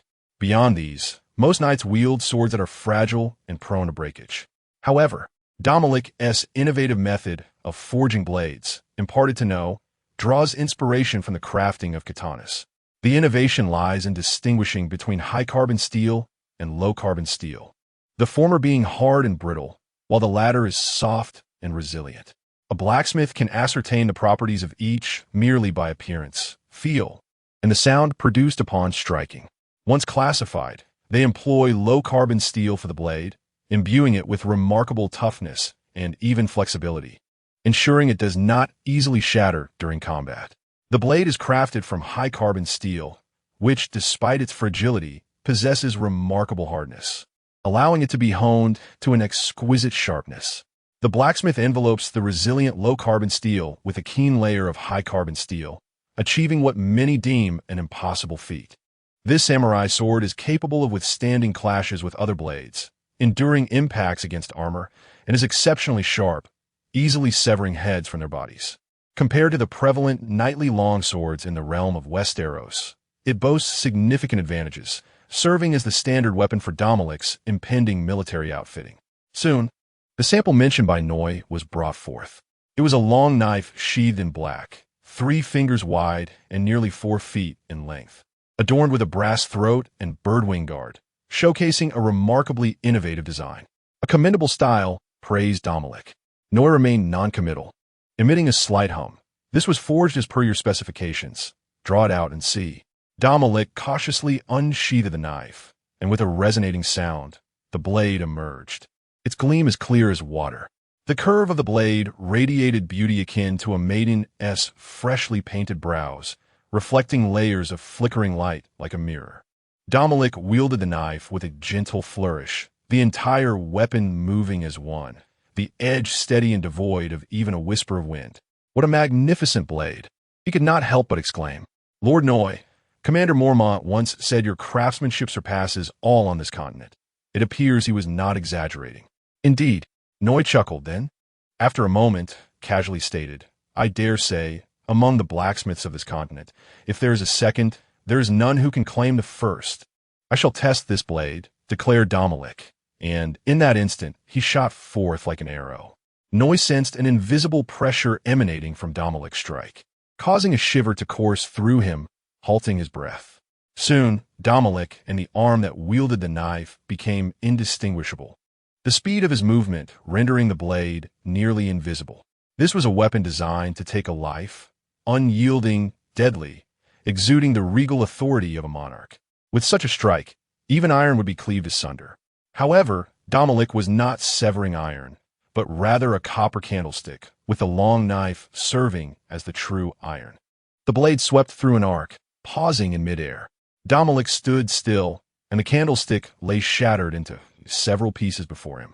Noi could not discern the details, but felt the formidable presence dissipate as Domoric ceased his motion. He suddenly found his breath returning, as Commander Mormont had remarked. This young noble from House Bolton possessed a swordsmanship that evoked a suffocating fear. One extraordinary blade. Domoric marveled once more, seemingly perceiving his thoughts. Noi cast a sidelong glance and scoffed. Having been here for nearly a year and a half, if you wish for me to continue forging weapons for you, my lord, you must first fulfill your promises. No problem, Domoric nodded, well aware of what Noi referred to. Beyond the wall, the strength of the wildlings had grown formidable, numbering over 100,000, while the Night's Watch at Black Castle barely counted 1,000 men. For millennia, the fortress that has safeguarded humanity from the incursions of the others has gradually faded from the collective memory of the inhabitants of Westeros. The Lord Commander of the Night's Watch, Mormont, has repeatedly sought assistance from the Seven Kingdoms regarding the looming threat from the wildlings beyond the wall. Yet his pleas have largely gone unheeded. The wildlings, after all, posed little concern to them. Even the nearest settlement to the wall, Craster's Keep, dismissed the Night's Watch's requests for provisions as mere demands for supplies, showing little regard for their plight. Under such dire circumstances, anxiety permeated the entirety of Castle Black. It was then that Domoric emerged, accompanied by a substantial force. He proposed to assist the Night's Watch in eradicating the wildling threat in exchange for considerable support from Castle Black. Mormont, compelled by the situation, reluctantly reached an accord with Domoric, turning a blind eye to his capture of wildling slaves, while providing him with numerous skilled individuals from Castle Black to aid in the expansion of his territory, including the blacksmith, Noi. Noi, upon arriving in the lonely mountain territory, had incessantly lamented the coldness of Castle Black, only to subsequently complain about the unbearable heat of his new surroundings. Domoric bowed his head, closed his eyes, and rested his hands on his forehead, muttering soon, "It won't take half a year." This statement was no mere platitude. According to Domeric's 3-year plan, it was imperative to eliminate the threat of over 100,000 wildlings before the onset of the Game of Thrones narrative. The objective was to dismantle the wildling menace from the north entirely, thereafter focusing his efforts on the internal conflict of the War of the Five Kings in Westeros. As for the others, he believed their power would not develop as swiftly as depicted in the original tale, lacking the wildlings to serve as their fodder. Once Domoric successfully consolidated the forces of the entire continent of Westeros, he would prepare for a final, desperate confrontation. Chapter 21. Financial Crisis, Sir. The expenses for recruiting soldiers have been exorbitant lately, depleting all the profits we made from iron trade in the first half of the year. At this rate, the finances of the territory may not withstand until spring next year. The treasurer, clutching a stack of parchment, reported the recent financial situation to Domoric. The income of the Lonely Mountain territory is quite straightforward, consisting solely of iron trade. This primarily involves transforming the coal and iron resources of Lonely Mountain into high-quality ironware, which is then sold to the Seven Kingdoms and the free cities across the Narrow Sea. In simpler terms, it is a matter of mining, forging, and selling. Originally, the open-pit mining kept the extraction costs remarkably low, coupled with the minimal labor expenses, as the workforce comprised mainly of refugees, mountain clansmen, and wildlings. Over half of the territory's population of over 100,000 is engaged in serving the mines and the sword-forging facilities. Apart from the blacksmiths who require wages, most miners only need provision for food and shelter. In truth, after accounting for these meager costs, the income from iron trade alone is quite astounding. Lonely Mountain has only been developed for less than 3 years, yet its revenue rivals that of some grand castles. However, the bulk of the expenses is attributed to maintaining the army. Who would have imagined that, with a population of less than 100,000, Lonely Mountain supports a military force of 3,000? This army enjoys lavish provisions, with ample food at every meal, meat at every table, as well as shared housing and resources, including women, children, and care for the elderly. Such generosity towards soldiers is indeed rare in the realm of Westeros. No lord has ever treated their troops so well. Yet, despite this, the lord harbors ambitions to expand the army by an additional 2,000 men. The notion of sustaining a force of 5,000 in a modest territory like Lonely Mountain is, in the treasurer's eyes, utterly unfathomable. The immense financial burden weighs heavily upon Domoric. Nevertheless, he remains steadfast in the policy of expanding the military by 2,000. If funds run low, then ways must be found to replenish them. Cessation of military buildup is out of the question. Nurturing the populace while training the army and preparing for war is Domoric's primary agenda at this stage, firmly considering the long-term development of the territory. This resolve must not waver. Domoric is acutely aware that if he cannot seize the initiative in the upcoming War of the Five Kings, even the most prosperous development of Lonely Mountain would merely serve to benefit others. If my neighbor farms while I purchase arms, my neighbor becomes my granary. This saying encapsulates the very essence of his thoughts. As Domoric contemplated the parchment, a distant visitor from the Riverlands had already disembarked. This place is astonishingly desolate, lacking even a castle. As Horace Redwine stepped out of the ship's cabin, a pungent odor of decaying would assaulted his senses. The surrounding air was damp and oppressive, rendering him quite uncomfortable. He inhaled deeply, raising his gaze to the overcast sky, which seemed to herald an impending downpour. Horace, of unremarkable appearance with orange hair and a freckled square face, is the eldest son of Count Paxter Redwine of the Arbor, alongside his twin brother, Hobber Redwine. The Lonely Mountain territory is a newly developed domain of the Bolton family, established merely 3 years prior. It remains rudimentary, lacking even a castle, with only an administrative hall reported to exist. The attendant diligently drapes a woolen cloak around Horace, for this place is scarce in resources, save for stone and iron. However, Horace interjects that the ironware is of exceptional quality. It is said that the iron trade from Lonely Mountain comprises half of the continent's market. Not only is it thriving in the Seven Kingdoms, but it also reaches far across the Narrow Sea to Essos. The attendant appears perplexed. While he may not grasp the intricacies of commerce, he understands the significance of controlling half the market. Yet, the question remains, how long has Lonely Mountain been established? Horace shakes his head, offering no reply. He steps over the ship's railing, onto the broad, sturdy dock. This territory is indeed new and largely unrefined, yet the dock stands magnificently constructed. Let us proceed to the administrative hall to meet Sir Domoric, Horus states. Wait, my lord. Are you not going to wait for the reception officer? We are guests who have traveled a long distance, the attendant reminds him. Here, business reigns. Guests hold little value. Horus thinks to himself, but refrains from voicing it. Come, let us first rent a few horses. Horus hails from the Redwind family, whose lands lie on Green Pavilion Island, to the south of Whispering Bay.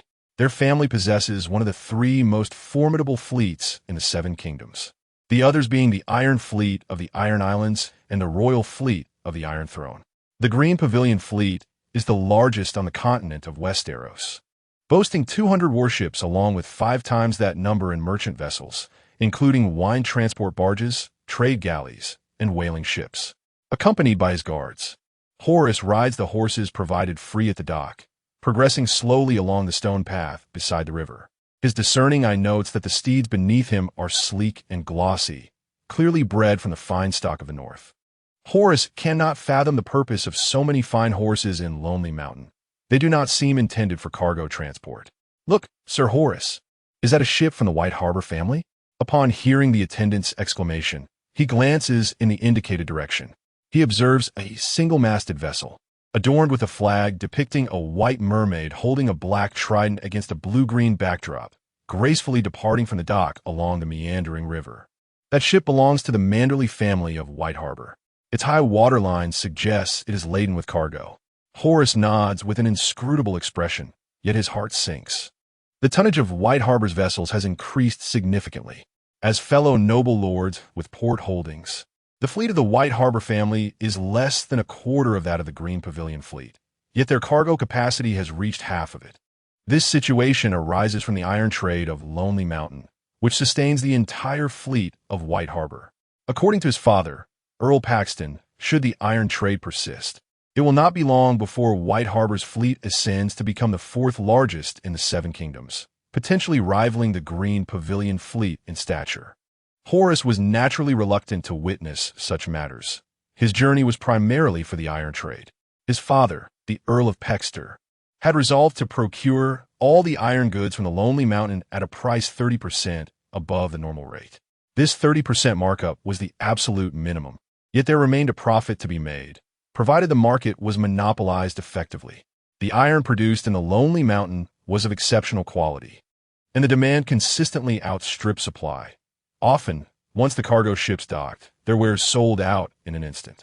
In the realm of Westeros, where cold steel predominated, the lords were perpetually embroiled in conflict, and the common folk lived in turmoil, rife with violence and bloodshed. Thus, high-quality iron would always find a market.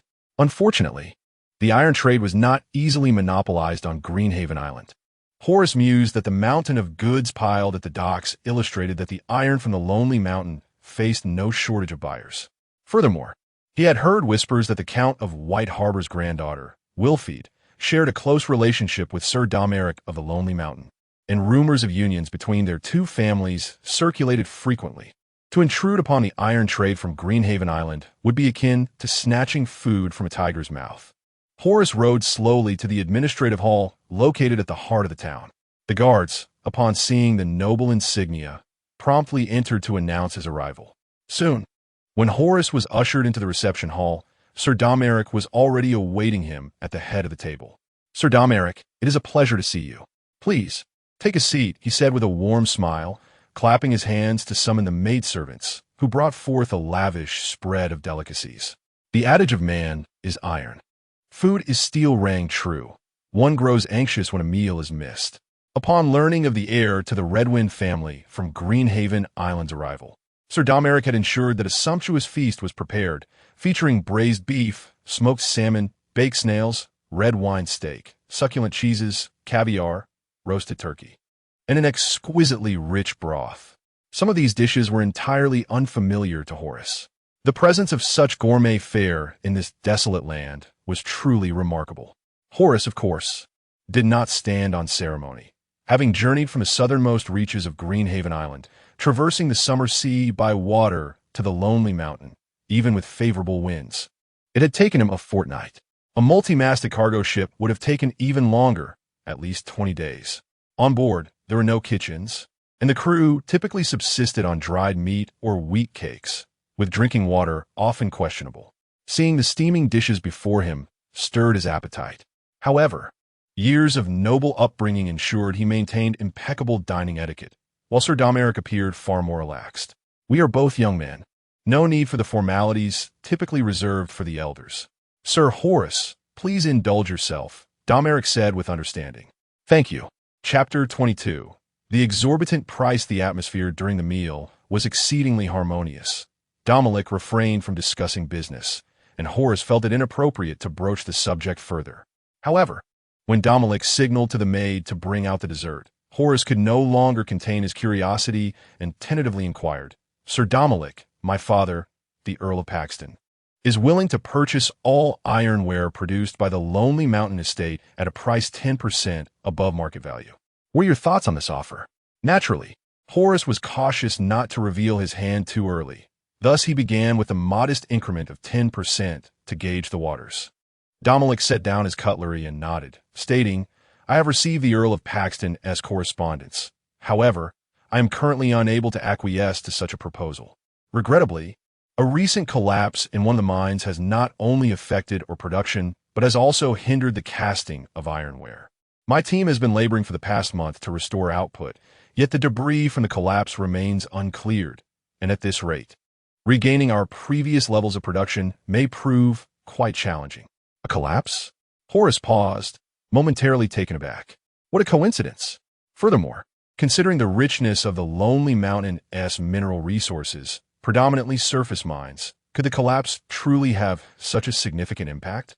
He soon realized that Domoric might merely be fabricating an excuse to deflect his interest, evidently indicating that the 10% margin was insufficient to entice him.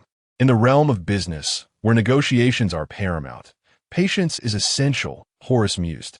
If this month were not feasible, perhaps next month would be more promising? "Sir Horace, you must have heard about the Carthag family from Caho City. They unjustly attacked my territory last month," Domoric lamented with palpable indignation. Horace, well aware of the matter, there are no secrets among the nobility, quickly concurred. Indeed, the Carthag family is a greedy bunch. An ominous feeling crept over him as he questioned whether this attack was the underlying cause for Domoric's current predicament.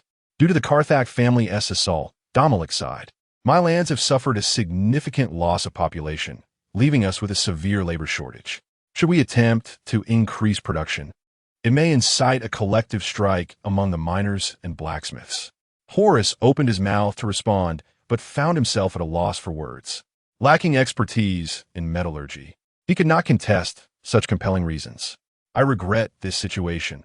However, our Redwind family comes with genuine intentions," he stated. "Other families also harbor sincerity." But Domoric interjected, "There is no room for buts. Business must be conducted with integrity. Moreover, I have already committed to orders with other families. I see no reason to breach contract for a mere 10% profit, risking the ire of my fellow nobles." Yet, recalling his father, the Earl of Paxton's instructions to secure this transaction at all costs, Horace resolved to lay his final card on the table. 30%, he declared, extending 3 fingers. "The Chinting Island estate is prepared to acquire all ironware from the Lonely Mountain estate at a price 30% above market value. I believe this price should surpass that of other families, especially the Mandler family from White Harbor. Now, you have ample reason to dismiss the others." In light of this pricing, they are likely left speechless. Horace did not anticipate that in a moment of impulse, he would reveal the bottom line of his father. The Earl of Paxton, so openly. How shall negotiations proceed from here? It is indeed a sincere offer. One can discern the Earl of Paxton's determination to secure the iron trade of Lonely Mountain. Domoric fell silent for a moment. Candidly speaking, he was somewhat taken aback by the exorbitant price proposed by Chinting Island. Upon reflection, it becomes evident that the Earl of Paxton, in his willingness to pay 30% above market value for the iron from Lonely Mountain, aims to seize market share first, subsequently raising prices to amass significant profits. This 30% premium implies that the profits available to Domoric would double. The financial crisis of Lonely Mountain would vanish, allowing Domoric to reap considerable gains. However, in aristocratic circles, business is not merely transactional. Political factors loom large. Should Domoric consent to this deal, forsaking his former ally, the White Harbor fleet, he would undoubtedly offend the Mandler family. The Mandler family of White Harbor is an ally that Domoric must court as part of his 3-year plan, for they command the only navy in the north.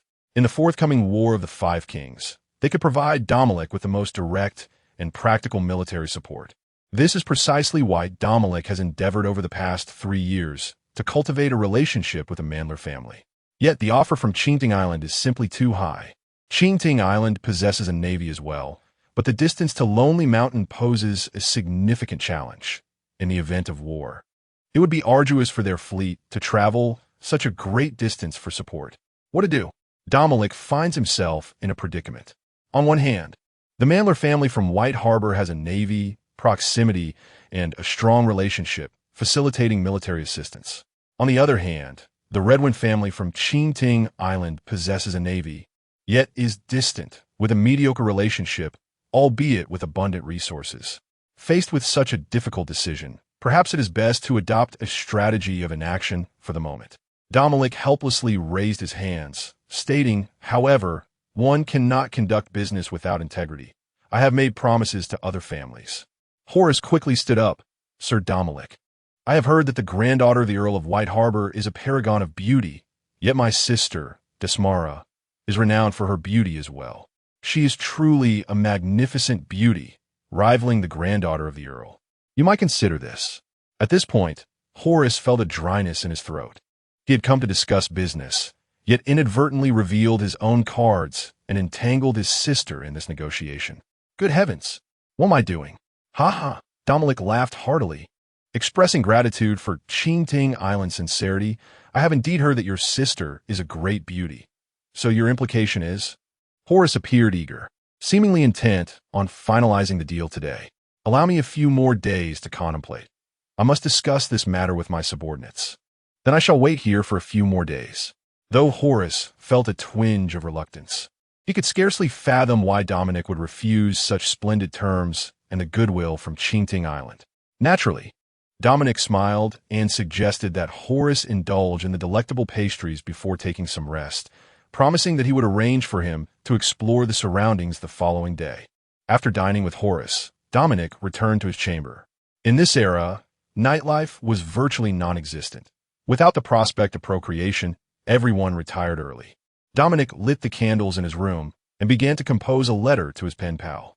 Dear Miss Wilfred, it has been some time since our last correspondence, and your beauty, akin to the stars in the sky, remains vividly etched in my memory. However, I must confess something of great import. This time, my intentions to elevate the price of iron are not born of caprice, but rather of necessity. Although I am the heir of the Bolton family, my father, Count Russ, has not extended as much support as one might expect. You may have heard that just last month, the Castark family unjustly launched a fierce assault on my territory, resulting in significant casualties, and I find myself unable to provide even the soldiers' pensions. Of course, this is merely Dominic's lamentation of poverty. Count Russ has always been generous to his sole heir, and the recent attack by the Castark family did not inflict any substantial damage. Domoric continued his letter. The territory of Lonely Mountain now faces perilous circumstances, beset not only by unruly mountain clans, but also by fierce and brutal tribes. I must maintain a substantial military presence to prepare for the impending conflict. Consequently, my estate has plunged into a grave financial crisis. Fortunately, at this juncture, the Redwind family from Chinting Island has arrived, willing to purchase iron from Lonely Mountain at a price 30% above the market rate. Rest assured, I remain ever mindful of our prior friendship. My affection for you far surpasses the value of this modest sum. Yet, my blacksmiths demand their wages, and the miners clamor for meat thrice daily. Moreover, I have equipped each of my soldiers with 3 war horses. These brave and dauntless men from the north have forsaken their homes to follow me into battle, and I cannot bear the thought of them marching into combat on foot. I trust that you, the beautiful and kind-hearted Miss Wilfred, will comprehend my predicament. Ever devotedly yours, Domoric Bolton. Chapter 23. Whalefell. The sea breeze had turned chilly. Gazing out at the endless expanse of the ocean, Whalefeld Mamler brushed her wind-tousled hair aside and remarked with a hint of regret, "Because winter is coming." Behind her stood the portly, balding, and grease-smeared financial steward. Although this area was relatively closer to the south, it ultimately belonged to the north, where the Stark family incessantly lamented the waning of summer and the impending arrival of winter. Whalefeld nodded in acknowledgement. White Harbor City was neatly situated on the eastern bank of the White Knife River, its broad, straight streets paved with large cobblestones to assist pedestrians in finding their way. The buildings were constructed from bleached stone, topped with dark gray slate roofs. The city was permeated by a pungent blend of fishy and briny ocean scents. White Harbor was famously dubbed the mouth of the North. It was an ice-free port, accessible even in the harshest winters. "Our fleet will be affected by the ocean currents during winter, causing delays in deliveries. So while it is still summer, we must increase the cargo capacity of our fleet," Whalefeld instructed. "As you wish. I shall make the arrangements," the financial steward replied. Whalefeld turned back and inquired, "How long has my father's fleet been gone?" 1 month and 3 days, the steward answered without hesitation. "Barring any unforeseen circumstances, Sir Willis and his men will return to White Harbor in 3 days." Whalefeld nodded, hoping for a safe return. The steward gazed at the composed and graceful woman before him, feeling a swell of admiration. Whalefeld's long, braided brown hair shimmered under the autumn sun, casting glimmers of light. Her eyes, a pale green, were elongated at the corners, exuding an indescribable sense of pressure when fixed upon someone. Perhaps due to her extended stay by the sea, Whalefeld's skin bore a slightly coarse texture, lacking the porcelain-like fairness of other noblewomen. Yet in the steward's eyes, her aura was enough to overshadow any conventional beauty. Unlike the foolish nobleman bred from close kinship, Whalefeld was a genuine commercial prodigy. She possessed the wisdom and pride of nobility, but did not conform to the rigid norms typical of her peers. More importantly, she wielded a remarkably keen business acumen. No other noble could match her level of insight and perspective. Even the Lord of White Harbor, her grandfather, Earl Wyman, appeared short-sighted in her presence. The current prosperity of White Harbor stemmed from the iron trade that had commenced 3 years prior. Long before the Bolton family's lonely mountain domain was established, Whalefeld had invested substantial gold dragons, wholeheartedly supporting the mining and iron forging endeavors of the Lonely Mountain, which nearly depleted all trade revenues of White Harbor. The fact that she left not a single gold dragon in her own treasury was a feat far beyond the grasp of those miserly hoarders. These gold dragons, hidden away in vaults, served no purpose. When not in use, they were as inert as stones. Only when spent could they manifest their true worth.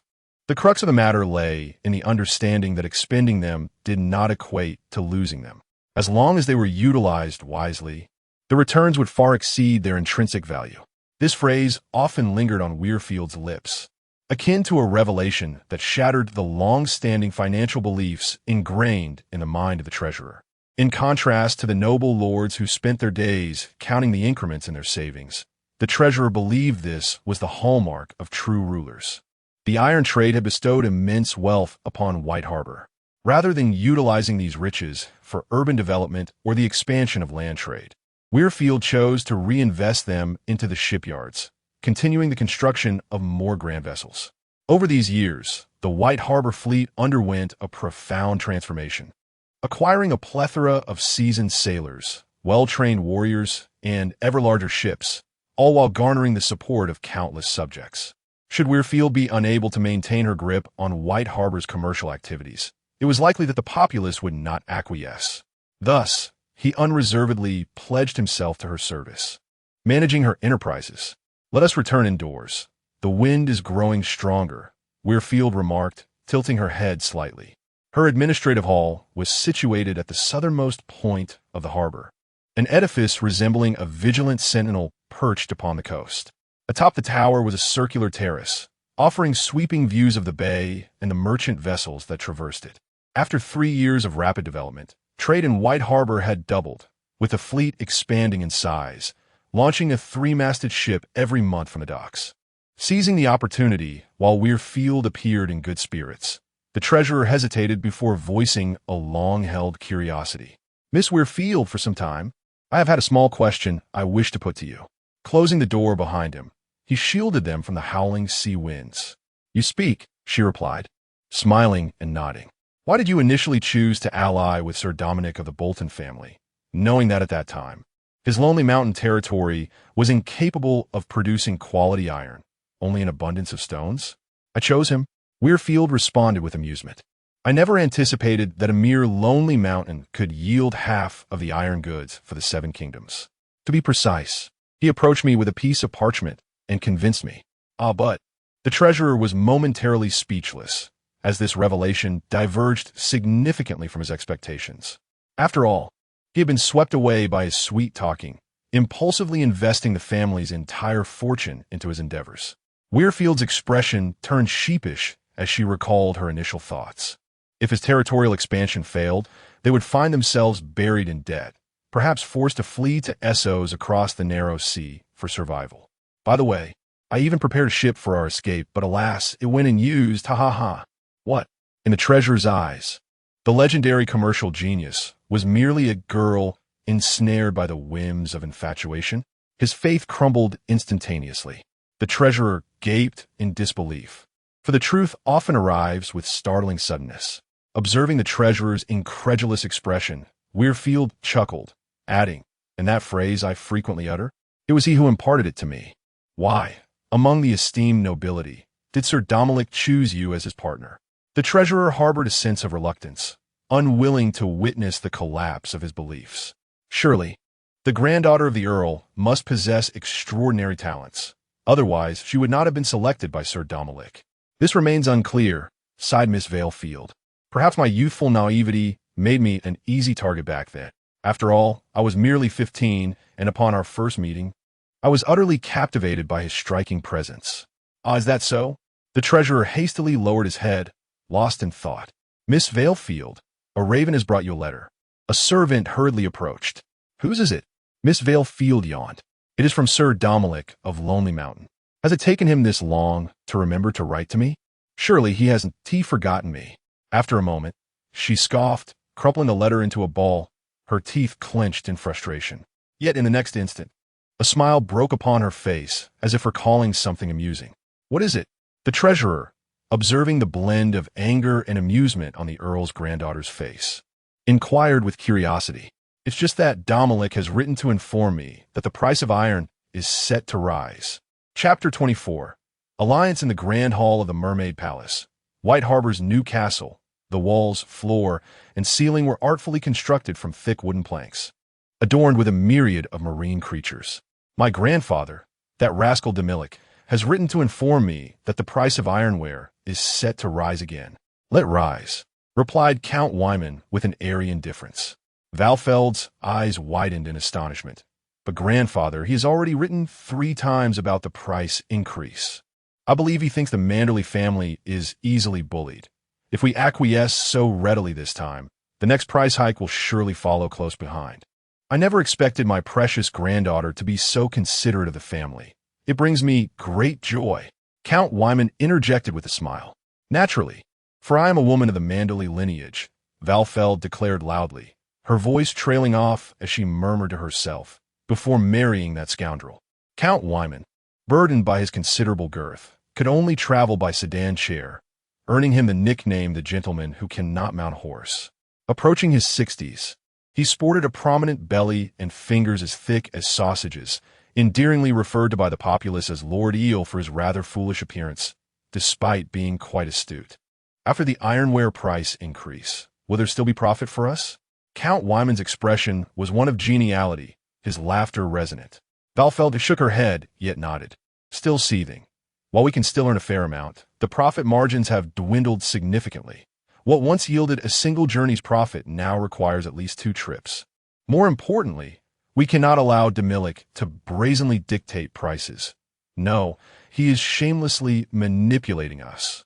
Then let us withdraw from this trade, allowing Dominic to hand the ironware dealings over to other families. White Harbor shall not involve itself any longer, Count Wyman stated leisurely. What? Just moments ago, Valfeld had been furious, but now she hesitated. But But grandfather, such a decision would mean losing our largest trading partner. You must understand that the development of our territory in recent years has relied over 90% on the ironware trade. If we abandon it, what will become of White Harbor's future? Count Wyman chuckled. My dear granddaughter, do you now comprehend? We have no other choice. Meanwhile, Sir Domoric has countless alternatives. I cannot fathom how many families wish to partake in the ironware trade. Let me ponder. The merchants of Bravos, the great nobles of King's Landing, or perhaps the fleet from Chinting Island.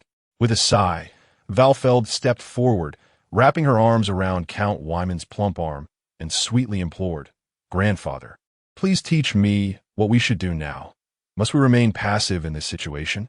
Count Wyman affectionately patted his granddaughter's little head, evading her question with one of his own. What sort of person do you believe Domoric Bolton to be? Weirfield pondered deeply. He was a remarkably quiet individual, multifaceted, well-versed in history, adept at playing the harp and horseback riding, as if he were born in the saddle. His presence was notably comfortable, imbued with a unique charm. Sir Domoric was far more than one might assume. What does that mean? Weirfield questioned, perplexed. The Earl of Wyman retrieved a letter from his sleeve and handed it to Weirfield. This is a letter from your Uncle Wendell. See for yourself. Weirfield took the letter, skimming through it before exclaiming in astonishment. Is he truly as exaggerated as my uncle claims? The Earl of Wyman, his gaze profound, added, not only that, he has employed the pardon of Jorah Mormont to bribe General Jorah Mormont of the Black Castle, capturing wild slave men extensively beyond the wall, subsequently conquering the mountain clans and welcoming the displaced. I recall that initially his domain housed fewer than 3,000 inhabitants, yet now it approaches over 100,000. What astonished me most was that during the war with House Stark, Domoric lost less than 100 men, utterly annihilating the entire Stark army. It is simply incredible. Such prowess. Weirfield was witnessing his grandfather extol someone for the first time, appearing quite shocked, yet unable to suppress a smile of amusement. The lad from House Bolton is no ordinary individual. The Earl of Wyman mused.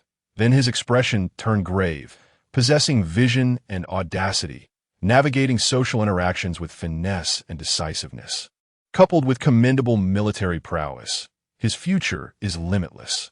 Weirfield pointed to the letter in his hand and inquired, But grandfather, you have yet to tell me how to deal with this Domoric fellow. Should we truly agree to the hike in iron prices? Why object?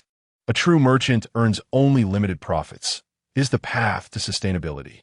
The Earl of Wyman stated without hesitation, and given his remarkable capabilities, confining him to mere commerce would be a waste. Why not forge an alliance with him? Weirfield hesitated. How would we form an alliance? The Earl of Wyman chuckled at this. Do you think Domoric entrusted the entire iron trade to us for no reason? What does he truly see in White Harbor? Weirfield fell into contemplation, recalling the history of White Harbor. Before its establishment, the surrounding territories belonged to the Wolf-S Denver. Since time immemorial, countless relatives of Northman kings or their sworn vassals had governed the Wolf-S Den, ruling over the estuary of the Blades River, with the Greystark family reigning the longest. After their extinction, the Wolf-S Den fell into the hands of various families, even being seized multiple times by pirates, slave traders, or knights from the Vale. Ultimately, a millennium before the conquest, the king in the north bestowed the territory to House Manderley, concluding the era of tumultuous ownership of White Harbor. Under the reign of the Mandalay family, it has evolved into the present-day White Harbor. After a moment of contemplation, Wilfred hesitantly inquired, the Navy? Indeed, the Bolton family stands as one of the most powerful noble houses in the north, having no rivals on land apart from House Stark. Yet they lack a navy. Conversely, we of White Harbor are the sole family in the north to possess a naval force.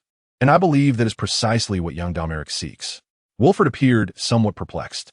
But grandfather, how exactly do we forge an alliance? Count Wyman gently guided him. Reflect on this. How do nobles typically solidify their alliances? Through marriage, of course. Indeed, marriage is the most ancient and effective means of forming bonds among the nobility. However, prior to any formal union, we must ascertain one crucial matter. What matter? His resolve to ally with us. In simpler terms, It concerns your standing in Domeric's eyes, as well as the esteem in which the Mandalay family is held by him. I understand. Wilfred nodded vigorously, his eyes sparkling with eager anticipation, yet tinged with a hint of trepidation as self-doubt crept in. Grandfather, what if he declines? He has no shortage of admirers. Do not fret excessively. Individuals are inherently driven by self-interest, and among nobles, there are no eternal friends, only enduring benefits. Even if a marriage does not come to fruition, as long as he desires to rely on the navy of White Harbor, we can still maintain an alliance. By mastering the iron trade, our bond will become unbreakable. For an ambitious and astute individual like Domoric, the goodwill of the Mandalay family is an offer he shall not refuse. Count Wyman's tone was leisurely, almost contemplative. Chapter 25. The mountain clan. The afternoon sun streamed through the window, casting a warm glow upon the desk, where a cheerful squirrel frolicked, darting about the century-old wooden bookshelf. The squirrel's playful leaps ceased at the edge of the desk, as it raised its delicate nose to sniff the air, its large eyes twinkling with curiosity, before it began to lick a finger smeared with peanut butter. The owner of that finger was a young nobleman. In this leisurely afternoon hour, Domoric also exhibited a rare sense of languor, reclining in a chair, his gaze directed towards Horace seated across the long table. The red tea from Riverbend possessed a gentle and pure flavor, lingering and serene, evoking memories of bygone days with each sip. Sir Domoric, is there truly no room for negotiation? Horace inquired. You have seen it for yourself. The Mandler family from White Harbor is willing to acquire the ironworks of Lonely Mountain at a price 30% above market value. Under such circumstances, I find it difficult to abandon a long-standing partner. Observing Horace's ashen countenance, Domoric was at a loss for words. A response from Wilfred had arrived just half a day prior, delivered by the carrier Raven from White Harbor. To Domoric's surprise, the Mandler family had readily agreed to the 30% increase, foregoing even the bargaining process. He pondered what scheme the corpulent patriarch of the Mandler family might be concocting. Yet at this moment, Domoric lacked the inclination to dwell on such matters. At the conclusion of the letter, Wilfred extended an invitation for Domoric to attend her 18th naming day, occurring in 3 months. Domoric accepted with pleasure. Just then, Sir Yora, the commander, rushed in, exclaiming, "My lord, your chief knight has been injured." "What? That rotund Wendell has been hurt? Is it serious?" "It is a minor injury, fortunately not life-threatening," Sir Yora replied with a grave expression. "However, my lord, we are currently facing a significant crisis." "What crisis?" Domoric asked, intrigued, seldom having witnessed this bear-like figure so unsettled. "The mountain clans around Lonely Mountain have united to instigate a rebellion." "A rebellion? The mountain clans?" Domoric mused, seemingly aware that they had finally grown restless. The so-called mountain clans, like other northerners, traced their lineage to ancient ancestors and held steadfast to the old gods. There are nearly 40 clans across the north, with over 10 residing around Lonely Mountain. They had inhabited these mountains for thousands of years. While the clans acknowledged the rule of House Bolton, their cultural differences rendered it exceedingly difficult for the formidable fortress to exert effective governance over them. Historically, the Bolton family had been compelled to dispatch troops to mediate tribal disputes or summon them to the fortress for arbitration. The perilous wilderness and the age-old feuds between clans had forged a fierce and martial disposition among the mountain folk. In battle, clan warriors wielded massive two-handed greatswords, while others hurled stones or brandished clubs of white ash. The unruly mountain dwellers have long posed a significant threat to Domoric. In a bid to acquire a greater workforce, Domoric has persistently suppressed the mountain clans through various means, inadvertently inciting widespread resentment among them, which ultimately led to their insurrection. Presently, they have seized control of Timbertown, a small settlement nestled at the foot of the Lonely Mountain, surrounded by 2 meandering rivers. This town, which has flourished over the past 3 years due to the iron trade, is home to just over 3,000 inhabitants, most of whom rely on logging and wood processing for their livelihood. Initially, the purpose was simply to facilitate the felling of trees and subsequently produce charcoal for the iron industry of the Lonely Mountain. 2 days ago, A subject from Timber Town came forth with grievances, claiming they had been plundered by the mountain clans. Sir Wendell, upon hearing this, was enraged and personally led 100 soldiers into the mountains to quell the rebellious clans who repeatedly flouted the law. However, the ferocity of the mountain clans far exceeded his expectations. His underestimation resulted in a disastrous encounter, where instead of subduing the bandits, Wendell found himself ambushed. Over half of his soldiers were injured in the surprise attack, and Wendell himself was struck by a heavy arrow. The remaining soldiers fought valiantly, managing to rescue Wendell and retreat back to Timber Town. Yet, an unexpected turn of events unfolded. Several larger mountain clans united to instigate a rebellion. Timber Town fell into their hands. On the very night that Wendell's defeated forces returned to Timber Town, the Riedel clan, leading the mountain clans, besieged the administrative hall where Wendell was stationed. An insider had facilitated the opening of the city gates, leading to the demise of most of the remaining soldiers in the ensuing chaos. In a moment of peril, Wendell mounted a swift steed, narrowly escaping with his life. This victory significantly elevated the reputation of the Riedel clan, drawing in other discontented mountain clans to Timber Town. How many had gathered? Domoric, maintaining a calm demeanor, posed the crucial question. According to reports from scouts, over 3,000 mountain dwellers had congregated in Timber Town, with more arriving continuously. Lord Domoric, our most pressing concern is to swiftly quell this rebellion. The longer we delay, the more disadvantageous it becomes for us, Sir Jorah expressed, his concerns not unfounded. During this period, the mountain people continued to flock to Timber Town, and each passing day saw an increase in the ranks of the insurgents. Lord Domoric, when do you plan to dispatch troops to suppress the rebellion in Timber Town? Tomorrow, Domoric swiftly decided. These mountain dwellers typically conceal themselves, so I shall provide them with a stage to emerge and gather, allowing us to ensnare them all at once. How convenient it will be. Jorah nodded in agreement, adding a compliment. Your wisdom is indeed remarkable, my lord. Do you require assistance from Count Russ? Domoric replied nonchalantly, this matter does not necessitate troubling my father. I will personally lead 1,000 soldiers, which should suffice. But the mountain dwellers in Timber Town now number at least 3,000 to 4,000. They once again have a stronghold to defend. Do you not think it prudent to bring along additional men to avert any unforeseen circumstances? Domoric understood Jorah's concerns. However, he was acutely aware that the strength of the mountain clans lay in their guerrilla tactics amidst the rugged terrain, rather than in conventional siege warfare. A mere rabble was hardly a source of worry. In the mountains, I would indeed find them challenging to confront. Yet this time, they have forsaken the highlands, opting to rely on the fortifications of Timber Town for a direct confrontation, which is an opportunity too good to pass up. The following day, Domoric set forth to quell the rebellion, accompanied by 600 infantry, 150 archers, and 250 cavalry. The situation in Timber Town had grown exceedingly precarious. The insurgents, with their numbers steadily increasing, had begun to harbor intentions of offensive actions. However, with the influx of various factions, internal power struggles erupted among the mountain folk. The leaders of the mountain clans bickered for several days, thereby delaying the timing of their assault. Domoric's forces advanced steadily, taking brief pauses to regroup. After a day's march, as night descended, the troops established camp. They were now a mere 30 miles from Timber Town, and at dawn, they could advance upon the insurgent stronghold.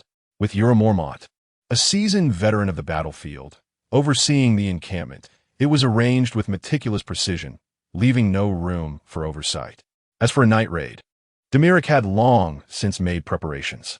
In the stillness of the deep night, both within and outside the camp, a profound silence prevailed.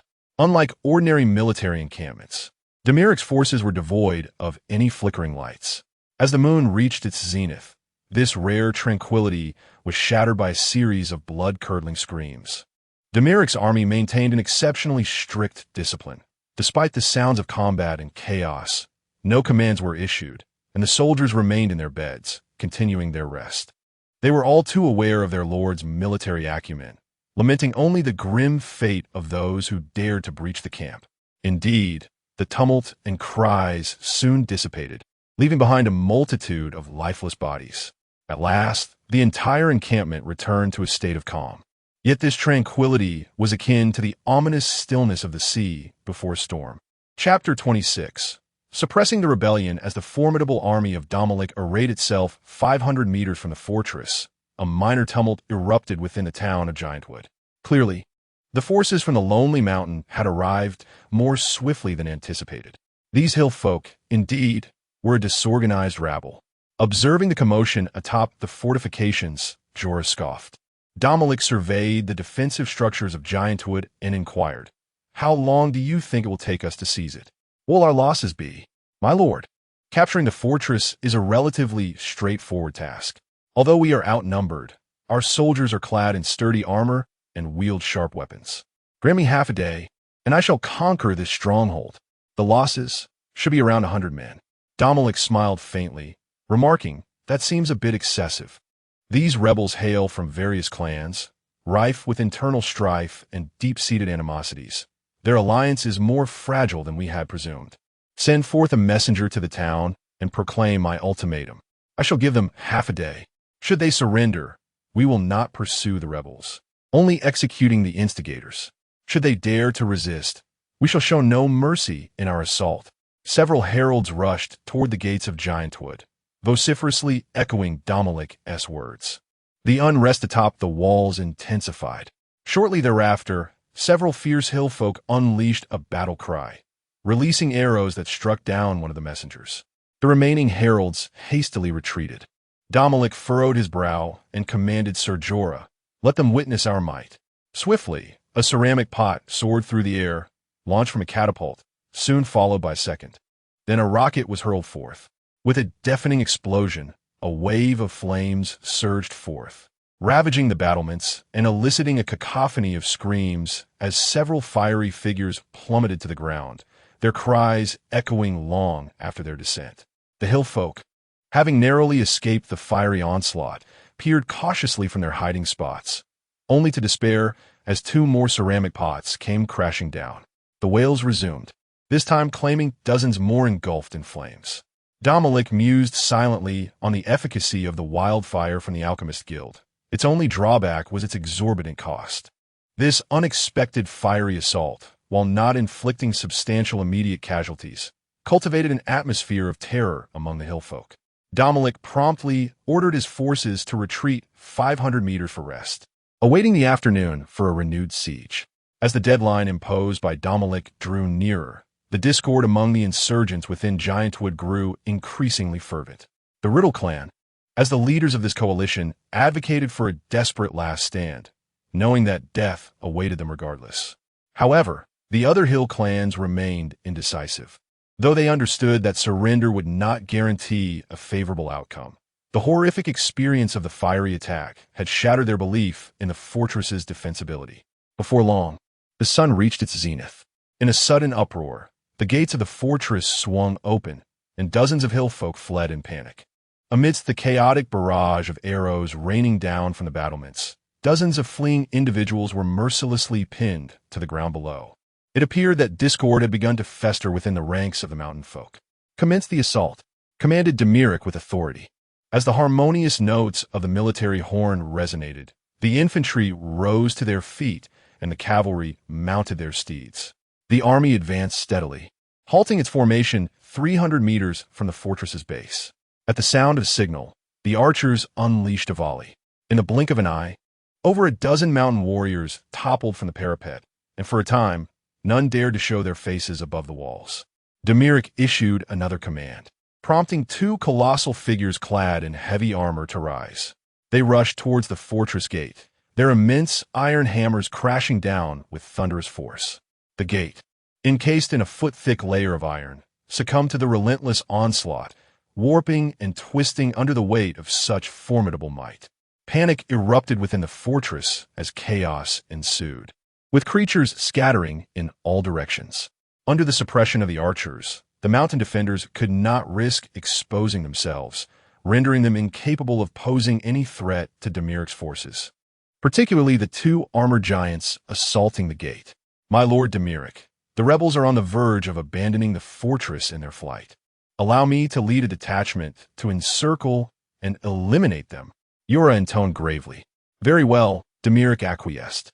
Yora then led 250 cavalrymen in a flanking maneuver towards the rear of the fortress. With a resounding crash, the gate finally succumbed to the giant's relentless hammers, collapsing and crushing several mountain warriors who had desperately tried to hold it up. With a wave of his hand, Domoric ordered the heavy infantry to advance, flanked by light infantry to safeguard the sides, surging forward like a relentless tide. In the face of the well-armed and heavily armored foot soldiers, urban combat transformed into a nightmare for the mountain folk. Domoric remained steadfast upon his steed, centrally commanding the operation, relishing the strategic orchestration from a position of ease. Suddenly, the side gate of the fortress swung open, and nearly 1,000 rebels spilled forth, fleeing in terror into the mountains. At that moment, Jorah Mormont and his cavalry lay in wait, charging into the fleeing adversaries. The retreating mountain folk, seeing Jorah's small contingent, grew emboldened, attempting to overwhelm the 200 cavalrymen. However, Jorah refrained from engaging them directly, skillfully maneuvering just beyond their reach while retaliating with arrows and long spears. I possess a horse, while you do not. The prowess of the cavalry quickly became evident. Under their fierce assault, the enemy found themselves outmatched. A brief skirmish of merely 10 minutes felt like an eternity to the mountain folk, who ultimately could not withstand such relentless pressure. They began to scatter in disarray, cries of confusion filling the air. Domoric sat resolutely upon his warhorse, squinting at the unfolding scene. The conflict concluded with remarkable swiftness. Aside from the uncertain casualties on Jorah's front, this siege resulted in only 30 fatalities and 50 injuries on their side. In contrast, over 600 mountain warriors were slain, with 3,000 captured, while an additional 1,000 attempted to flee from the other side, likely falling prey to Jorah's intercepting forces. At this moment, the captured mountaineers were compelled to crouch on the ground, forming a circle, while the soldiers of Domoric brandished their weapons, vigilantly watching over them. Not far from their position lay a heap of corpses. Though hundreds of bodies may seem insignificant in number, when amassed together, they resembled a small mountain, instilling a chilling dread within the hearts of onlookers. As dusk approached, the fading sunlight, biting winds, and barren trees contributed to an atmosphere of profound desolation. Among the captives, a few audacious mountaineers, undaunted by death, seized the opportunity and, armed with blades, charged recklessly towards Domoric. A knight stationed nearby changed countenance, raising his gaze to meet the frigid stare of their lord. In that instant, Domoric seized a spear from a nearby soldier and hurled it with force, impaling the foremost mountaineer to the ground. Following this, a flurry of spears flew forth, piercing each of the brave mountaineers and pinning them down. The sun had set, and the bitter cold winds could not dissipate the thick scent of blood that lingered over the town of Giantwood. Chapter 27. Secrets in the dimly lit dungeon of Greatwood Town. Daylight seemed to vanish, casting an eerie gloom reminiscent of the night. The flickering torches revealed various instruments of torture, their sinister shapes amplified by Roy's own imagination. Before him stood a tall, handsome nobleman, whose malevolent smile sent chills down his spine. As a mountain dweller from the lonely mountain region, Roy was well aware of the terrifying reputation of the Bolton family from the Dreadfort. They were one of the oldest and most infamous families in the north, notorious for flaying their enemies alive, symbolized by the red-skinned flayers depicted in their makeup. It was said that the Bolton lineage took pleasure in donning the skins of their foes as cloaks, believing that instilling fear was the most effective means of attack. They delighted in immersing their enemies in the shadow of impending death, rendering them insane, and transforming them into eternal captives. Roy Riddle, it is quite simple to preserve your life. If you are willing to lead your kin in submission to me, I shall release you, Domoric said with a sinister grin, as he regarded the mountain dweller suspended on the rack, a pitiful sight. The warriors of the mountain clans do not surrender. To think you could make us yield is a fantasy. Roy shouted defiantly, his expression resolute against the threat of defeat. Domoric's demeanor grew increasingly menacing, his tongue flicking across his lips as he queried, "Are you certain? By the gods above, I shall never yield." Roy replied with a cold smirk. Very well, as you wish. Domoric picked up a small knife, delicately slicing open Roy's sleeve before hooking the blade beneath his elbow and twisting it. Roy clenched his jaw, his eyes blazing with murderous intent directed at the smiling nobleman. Yet, almost instantaneously, the fire in his gaze transformed into sheer terror. Do not skin me. Ah! Roy cried out in agony. I concede. I am willing to submit. Domoric remained unfazed, leisurely responding. Do not be so hasty. I preferred your previous defiance. Lord Domoric, spare me. I surrender. I beseech you, by the gods, I am willing to serve you for life. Roy pleaded. You may have submitted for now, but I fear you may reconsider. Let me impart a more profound lesson. Domoric instructed his attendants, who emerged from the depths of the Dreadfort's torture chambers, skilled in various forms of torment. The iron brushes scraped against flesh, revealing glimpses of stark white bone. Roy's cries of anguish echoed through the chamber as the physical torment became unbearable, and he rolled his eyes back, fainting from the pain. The attendants quickly approached, applying pressure to his upper lip, rousing him from unconsciousness. The dungeon was once again filled with the sound of his screams. The individual before him had been vanquished by fear. The time had come. Secret system triggered. Before Domoric's eyes appeared a series of square texts. Roy Riddle identity. Brother of the clan leader of the Riddle family title. None strength. 40 agility. 25 spirit. 20 combat index. 85 remarks. A naive youth. Unwittingly enamored with his brother's woman. It is not his fault. The woman is simply too enchanting. Fragments of memory flashed before Domoric. After a long moment, he cast a meaningful glance at Roy. An illicit affair between uncle and niece? It was astonishing to discover that this seemingly straightforward man was anything but. Meanwhile, Ura Mormont, witnessing the interrogation techniques of House Bolton for the first time, felt a sense of unease. My lord, how shall we deal with the captives from the mountain clans? There are over 4,000 of them. If we assign soldiers to guard them, I fear we shall be stretched too thin. Yet, it would be a waste to simply release them.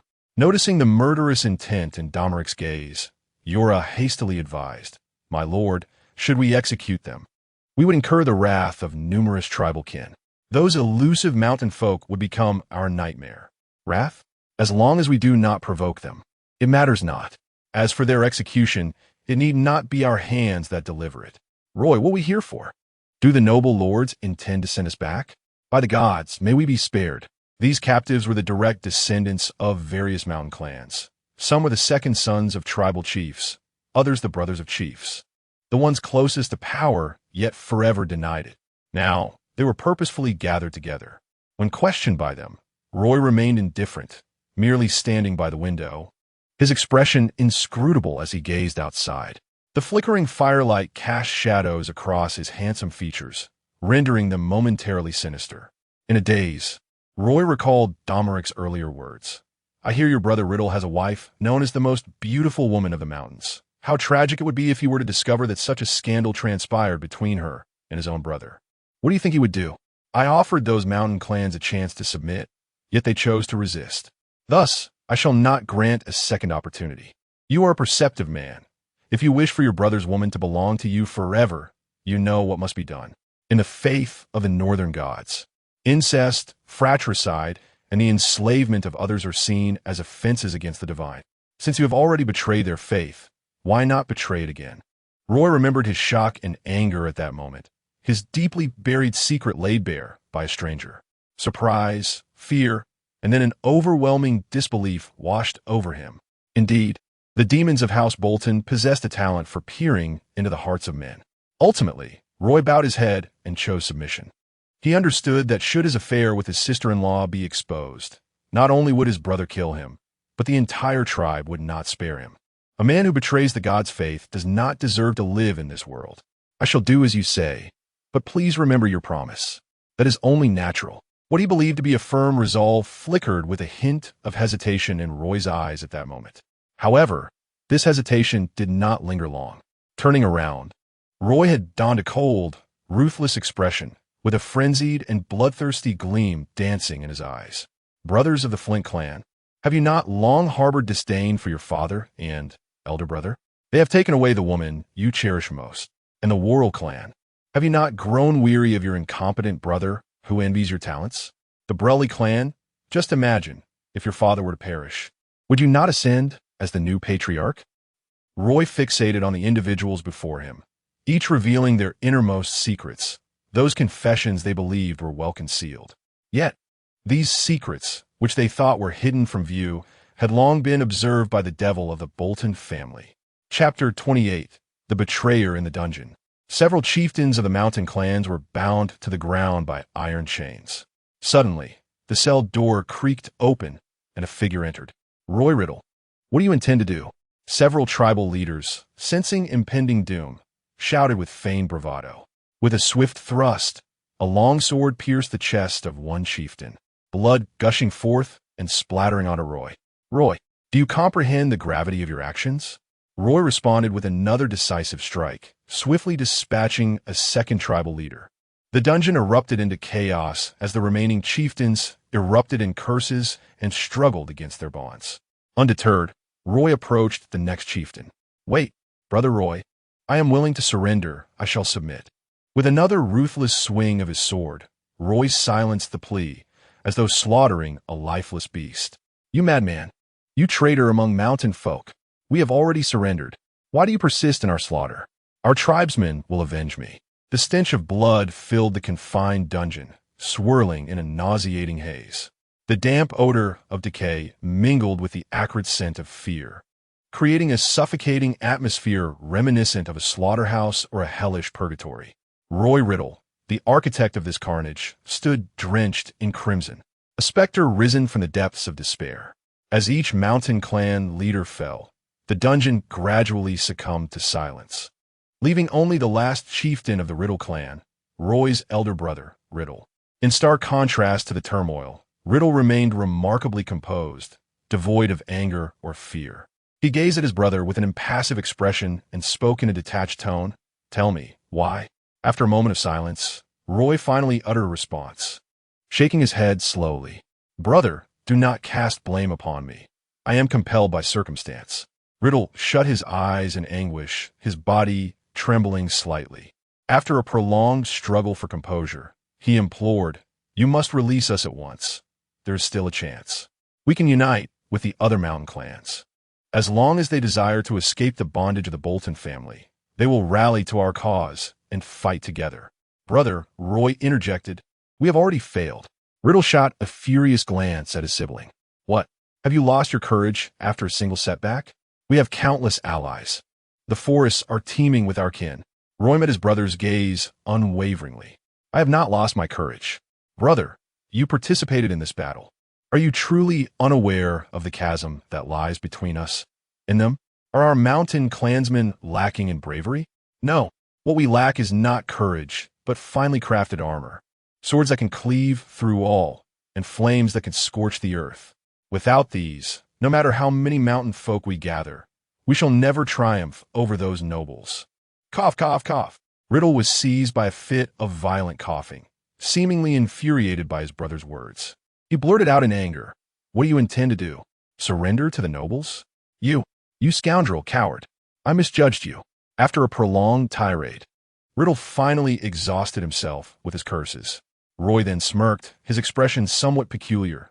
Brother, do not blame me. Blame my sister-in-law for being so enchanting. Riddle paused in shock, and upon recalling his wife, his countenance shifted drastically. You wouldn't dare? Roy stepped forward, his blood-red sword piercing Riddle's chest as he shouted, Do not hold me responsible. Riddle let out a frenzied roar, blood gushing from his mouth. Yet in that moment his eyes reflected little hatred, but rather an overwhelming sense of sorrow. Incest is abhorred by the gods. Why would you engage in such contemptible acts?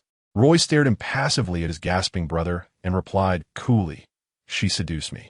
Riddle seemed to struggle for words, but his shattered heart could no longer sustain his body. Blood pouring forth. At last his head fell to one side, and he ceased to move. Roy stood before his brother's lifeless form, lost in thought. Gradually, he turned and approached the locked prison door, which he opened. The biting northern wind rushed in, Yet it failed to stir Roy's indifferent visage or the soul long solidified by bloodshed. "Roy, where is Lord Riddle? And our clan leader?" "They are all dead," Roy replied coldly to the queries of the captured mountain tribesmen. "What? Did you not hear? They are all dead. I am now your leader." Upon realizing their leader had been slain, the tribesmen turned pale, their expressions shifting to fury as they cursed loudly, some even charging at Roy in a frenzy. The guard stationed at the prison swiftly intervened, killing a few of the most unruly tribesmen, quelling the uprising before it could escalate. At that moment, Domoric entered the dungeon, flanked by soldiers.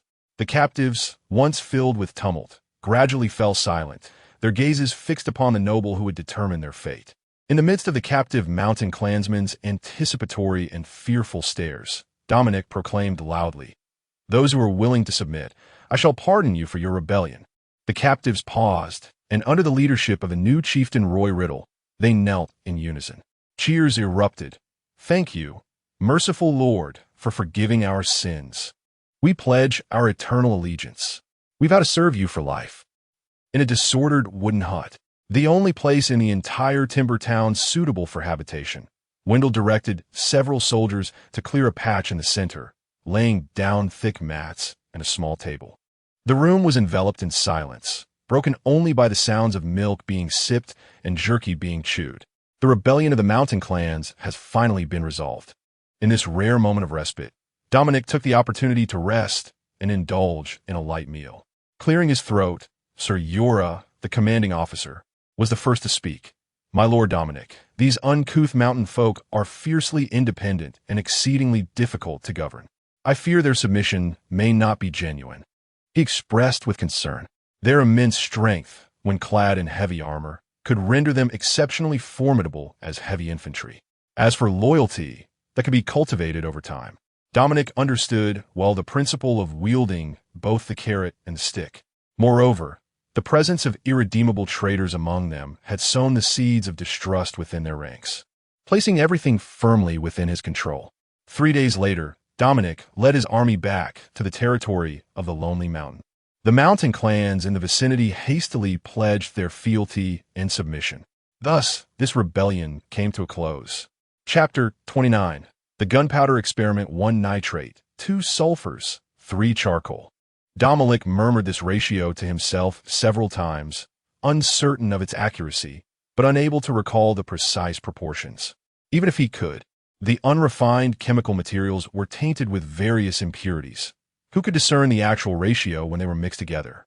In the courtyard of the administrative hall in the Lonely Mountain territory, Wendell inquired, "My Lord Domoric, what do you intend to do with these items? Are you planning a barbecue feast?" "Barbecue? What nonsense!" The rotund Wendell, having recently recovered from an arrow wound, seemed to relate everything to food. Yet this comment sparked a realization in Domoric. The essence of gunpowder explosion is the rapid combustion and expansion of gas. Hence, the explosive power of gunpowder hinges on the speed of combustion. Domoric then picked up a sack filled with materials, slicing it open with a knife to reveal some grayish blocks resembling konjac. After a moment of contemplation, he asked, "Is this nitrate?" Sir Wendell nodded.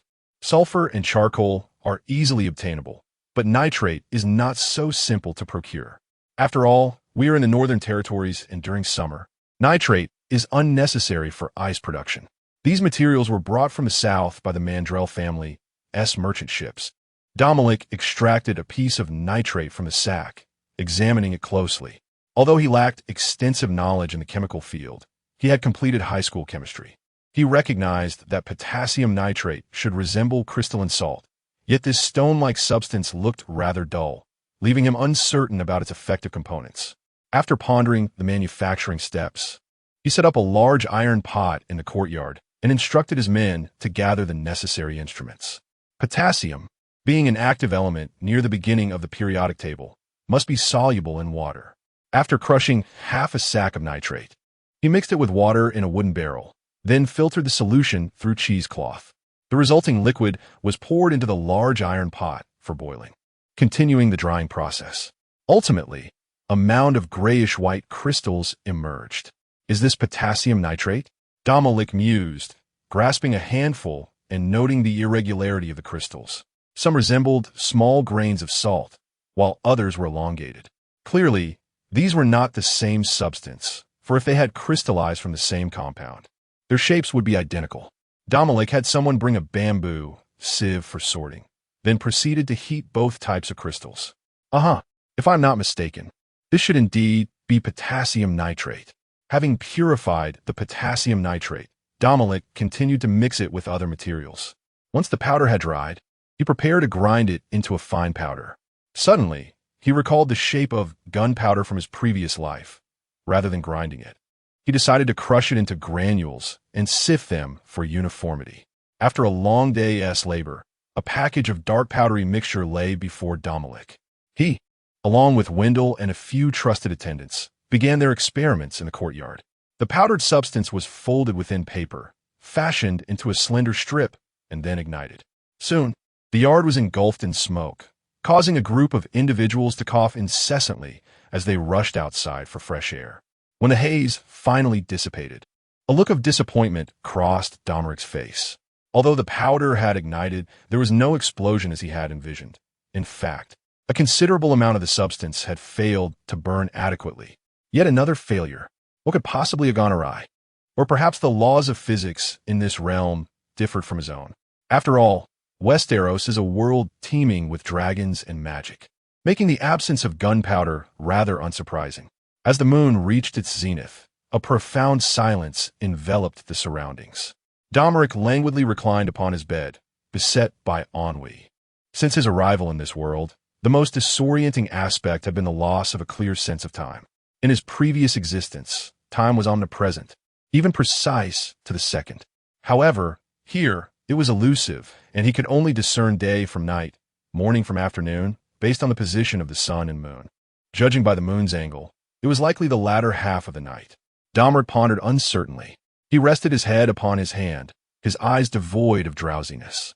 Reflecting upon the past 3 years felt surreal, akin to a dream.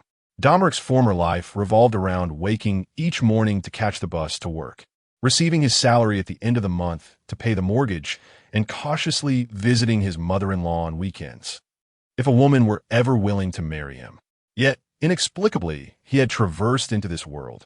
He had encountered a host of medieval figures, castles, knights, nobles, and commoners, witnessing a realm with staggeringly low productivity, where summer had inexplicably persisted for 8 years. He had also come across legendary dragons, wizards, alchemists, ancient gods, the Seven, the Children of the Forest, and the Lord of Light. Fortunately, Domeric's standing was that of the heir to the Count of Terror Castle, a position that already surpassed that of 99% of humanity in this land. In light of this, his unexpected transposition was not particularly difficult to accept.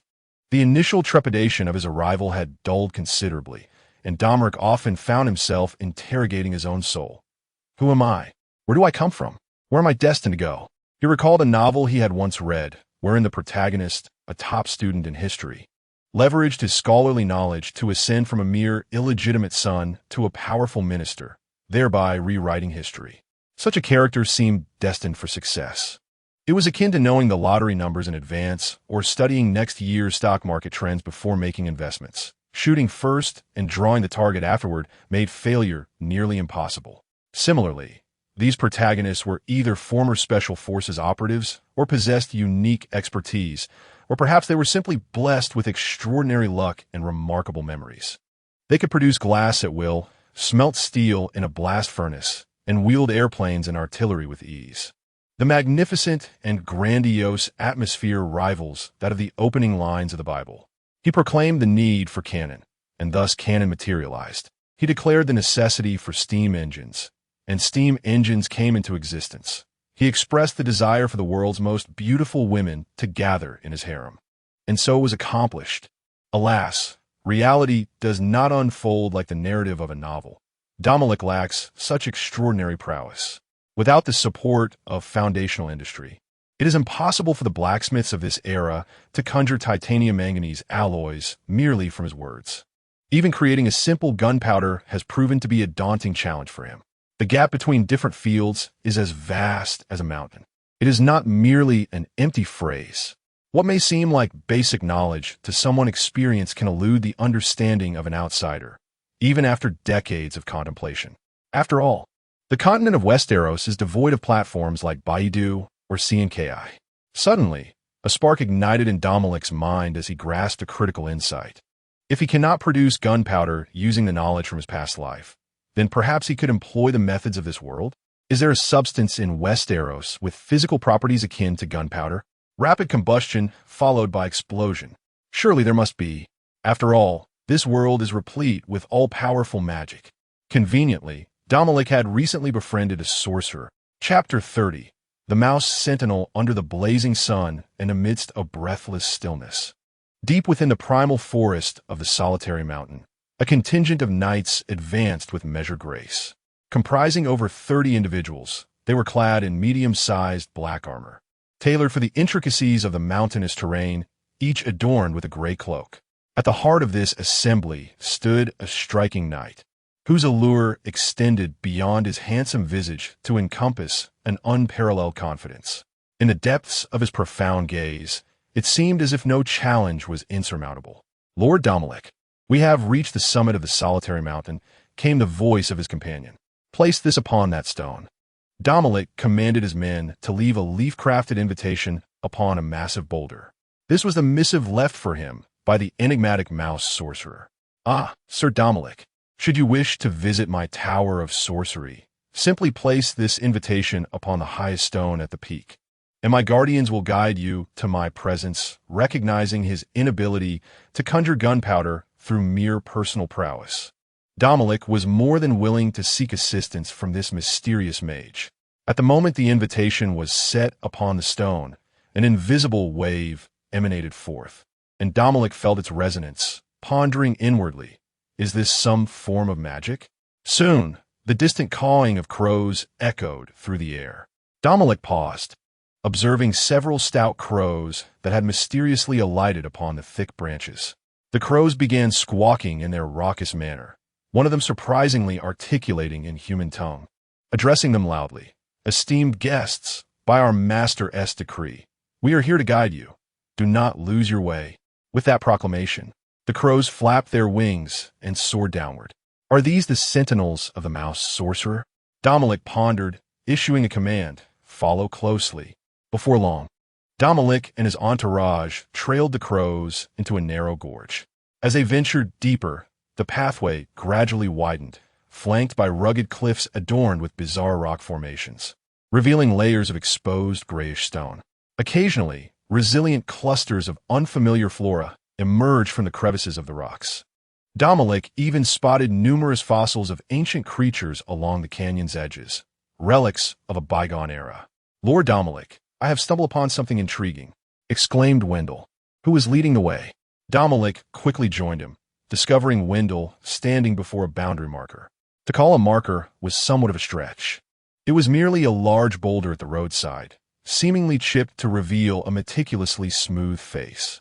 Inscribed with dense lines of text, it was none other than the common tongue of the continent of Westeros. "Notice, you have entered the domain of a lord. This land lies under the dominion of the illustrious Archmage Ishi Ors.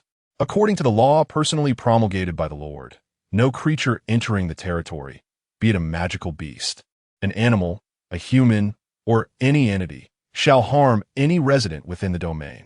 This announcement constitutes the supreme law of the territory. Any outsider who transgresses shall be met with lethal force." Territory? Domoric noted this keyword with intrigue. He could not suppress a bitter smile. Had this rodent sorcerer constructed a castle here? A castle, indeed, is the central edifice through which a lord asserts dominion over land, serving as a prerequisite for their declaration of sovereignty.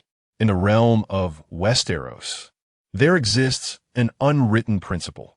Only by erecting a qualifying castle upon unclaimed land may one designate that land as a territory. As he traversed further, the landscape abruptly opened up, revealing a scene that took Domoric by surprise. From his elevated vantage point, he beheld a village nestled within the expansive plain. A slender river meandered through the village, dividing it into two. Radiating outward from the village, fields of crops unfurled before his eyes. glimmering with golden hues under the setting sun. A group of diligent farmers toiled in the fields. However, as he ventured closer, Domoric soon discerned an anomaly. To his astonishment, these farmers were not human, but rather beings that closely resembled upright rodents. They ambled about on two legs, clad in garments fashioned from tree bark or animal hides, laboring in the fields. Upon noticing the approach of unfamiliar figures, one of the larger rodents let out a piercing scream, exclaiming, "Ah, humans!" Humans. The rest of the rodent folk abandoned their tasks, some standing frozen in place, trembling with fear, while others scattered in frantic flight. One rodent even collided with the field's edge, fainting upon impact. Yet, a particularly curious and bold few ventured closer to observe. Alas, they were being regarded as national treasures. Domoric sighed deeply. "Good sir, by the seven gods, can you enlighten me as to what is transpiring here?" The unfolding spectacle left Sir Wendell utterly astounded. Suddenly, a distant horn sounded, followed by the approach of a contingent of soldiers. Domoric felt as though his eyes had been opened to an entirely new world. These bipedal rodents could cultivate the land and articulate human speech, which had already astonished him. Yet, the sight of the soldiers emerging from the castle walls shattered all of Domoric's preconceived notions. This was unmistakably a troop of cavalry, a dozen or so robust rodents, far mightier than those laboring in the fields, sat proudly atop their steeds. Each of these rodent soldiers donned matching armor, albeit seemingly crafted from animal hides, while one in the rear brandished a rudimentary flag. The steeds upon which these mouse cavalrymen perched were certainly not horses, but rather an entire pack of wild wolves. Although they were not equines, the wolves were equipped with reins, bridles, saddles, and stirrups in impeccable condition. The mouse cavalry charged forth with great speed, swiftly encircling Domoric and his companions. Despite being surrounded by a dozen mice, it was quite challenging for Domoric to feel any sense of threat, even though these rodents were rather sizable. "I am Sir Domoric of the Lonely Mountain, here to pay a visit to the esteemed sorceress Ishi," Domoric proclaimed with a hearty laugh. One mouse, evidently the leader among them, paused momentarily at the sight of Domoric. Indeed, it was rare for outsiders to venture into this territory, and, as the castle's sentry, this was its first encounter with a human. Nevertheless, upon seeing these humans, it felt a surge of excitement, straightening its posture in preparation to showcase the might of its kind before them. "We are the guards of our lord," the proud mouse sentry declared, puffing out its chest. "By the command of our lord sorceress Ishi, we have come to welcome you." Chapter 31. The Evolution Elixir. A white stone wall encircled the castle, constructed from colossal white stones quarried from the adjacent valley. Once a modest hill, years of stone extraction had transformed it into a valley. The mouse sentry, brimming with excitement, provided an introduction. A large contingent of mouse soldiers, adorned in various armors, stood in formation beneath the castle's stone wall, eagerly awaiting.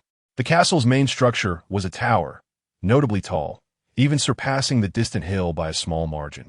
This was undoubtedly the mage tower referred to by the mouse sorcerer.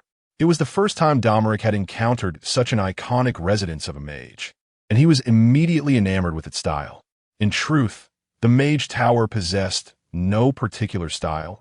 It was characterized solely by its sheer verticality, resembling a lance that pierced the heavens. A mouse, who had been waiting for some time, approached. This particular mouse was distinctively slender, standing half a human height, dressed in a meticulously tailored gray suit, exuding an austere and formal demeanor. The noble air of this mouse astonished Domoric, leaving him utterly flabbergasted. As Domoric dismounted, his feet barely touched the ground when this mouse bent deeply in a bow, addressing him in a deep and measured tone. "Sir Domoric, I am the steward of this castle.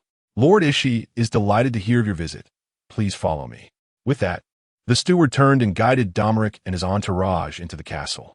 Soon, Domoric was led to the Mage Tower, the residence of the sorceress Ishi. If given the choice, Domoric would have preferred to call this place a library, for it was astonishingly vast. Viewed from a human perspective, it appeared immense, and even more so to the gathering of mice. In the circular space, a lofty domed ceiling loomed above, encircled by towering bookshelves. "Goodness, These shelves reached 2 stories high. They were filled with an array of densely packed books, potions, jars, and various scrolls. Domoric estimated that there were at least tens of thousands of tomes housed here. Beneath the walls, numerous iron cabinets stored important items such as minerals, materials, and ancient, significant manuscripts. At least 100 large mice scurried about, tirelessly transporting various materials and depositing them into a colossal vessel, over which burned a flame of peculiar hue. The white mouse, Ishi, sat upon a high stool at the workbench, directing the mice as they added ingredients while consulting the books before her, with several mice assisting by turning the pages. "Sir Domoric, it is a pleasure to see you," exclaimed the white mouse with delight upon his entrance, while a pet girl, adorned in splendid attire and the former essence of its pet exchange, brought forth a plate of delectable pastries.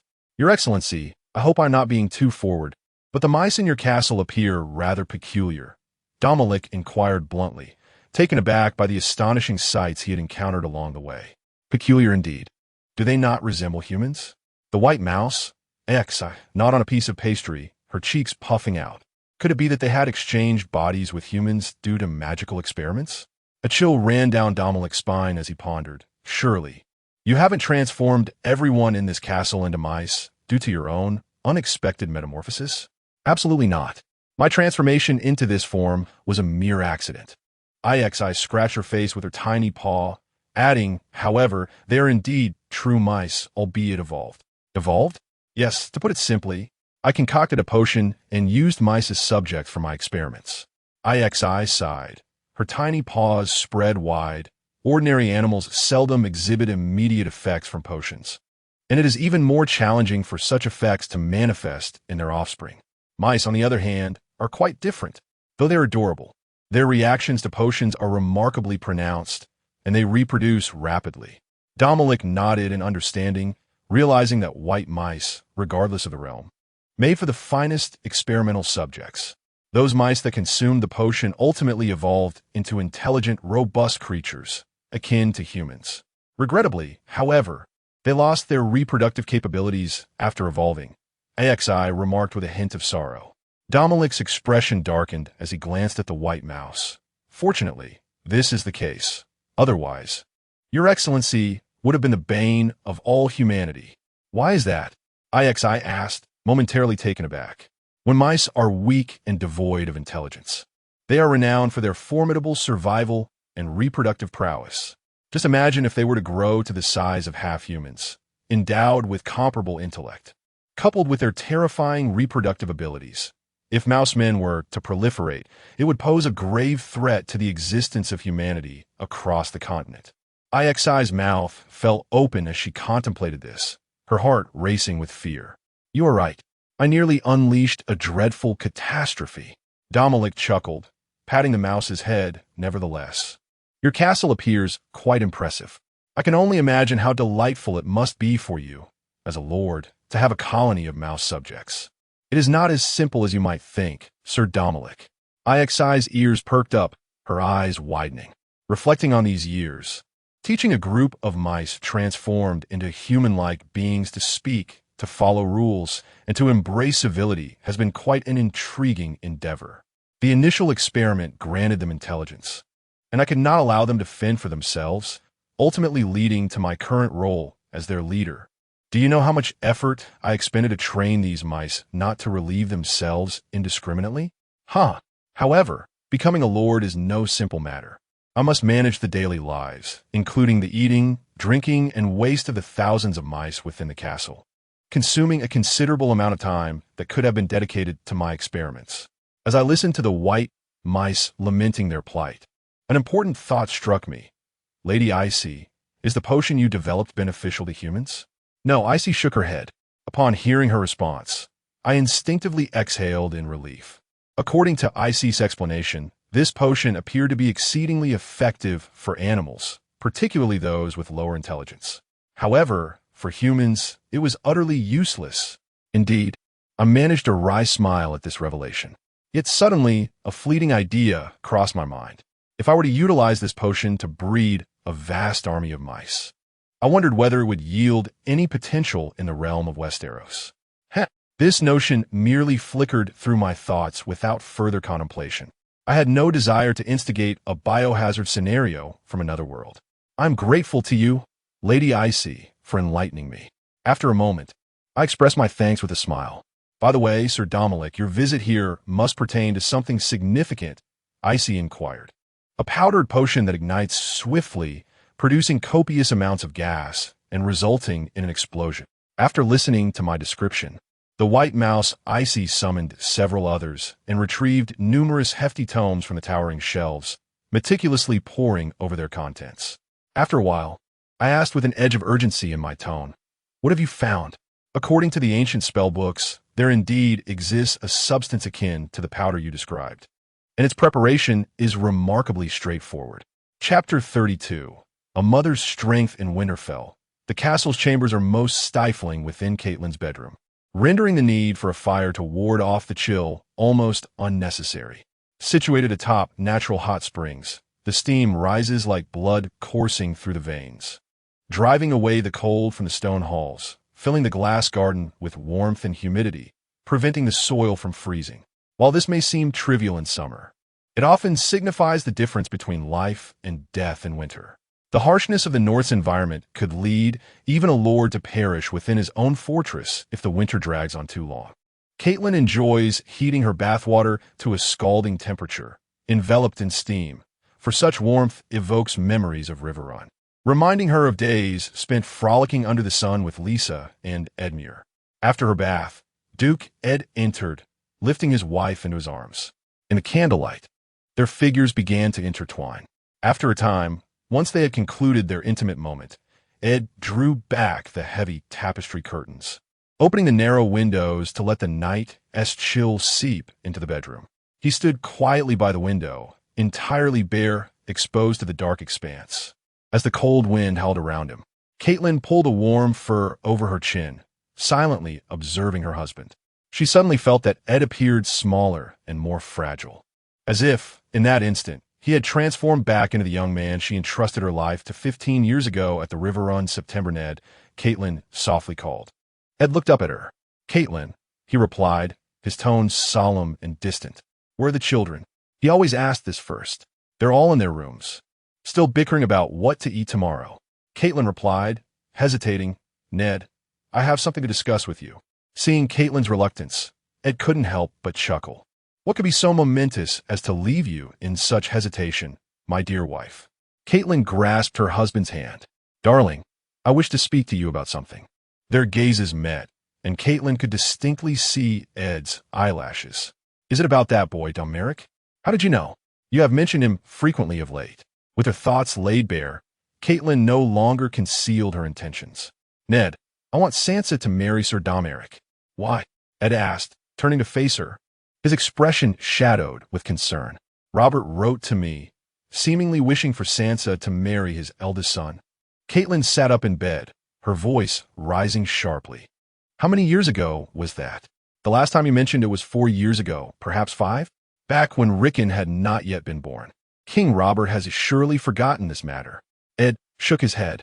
"Robert is not that kind of man. I know him. Robert is now a king, and kings may forget the bonds of brotherhood.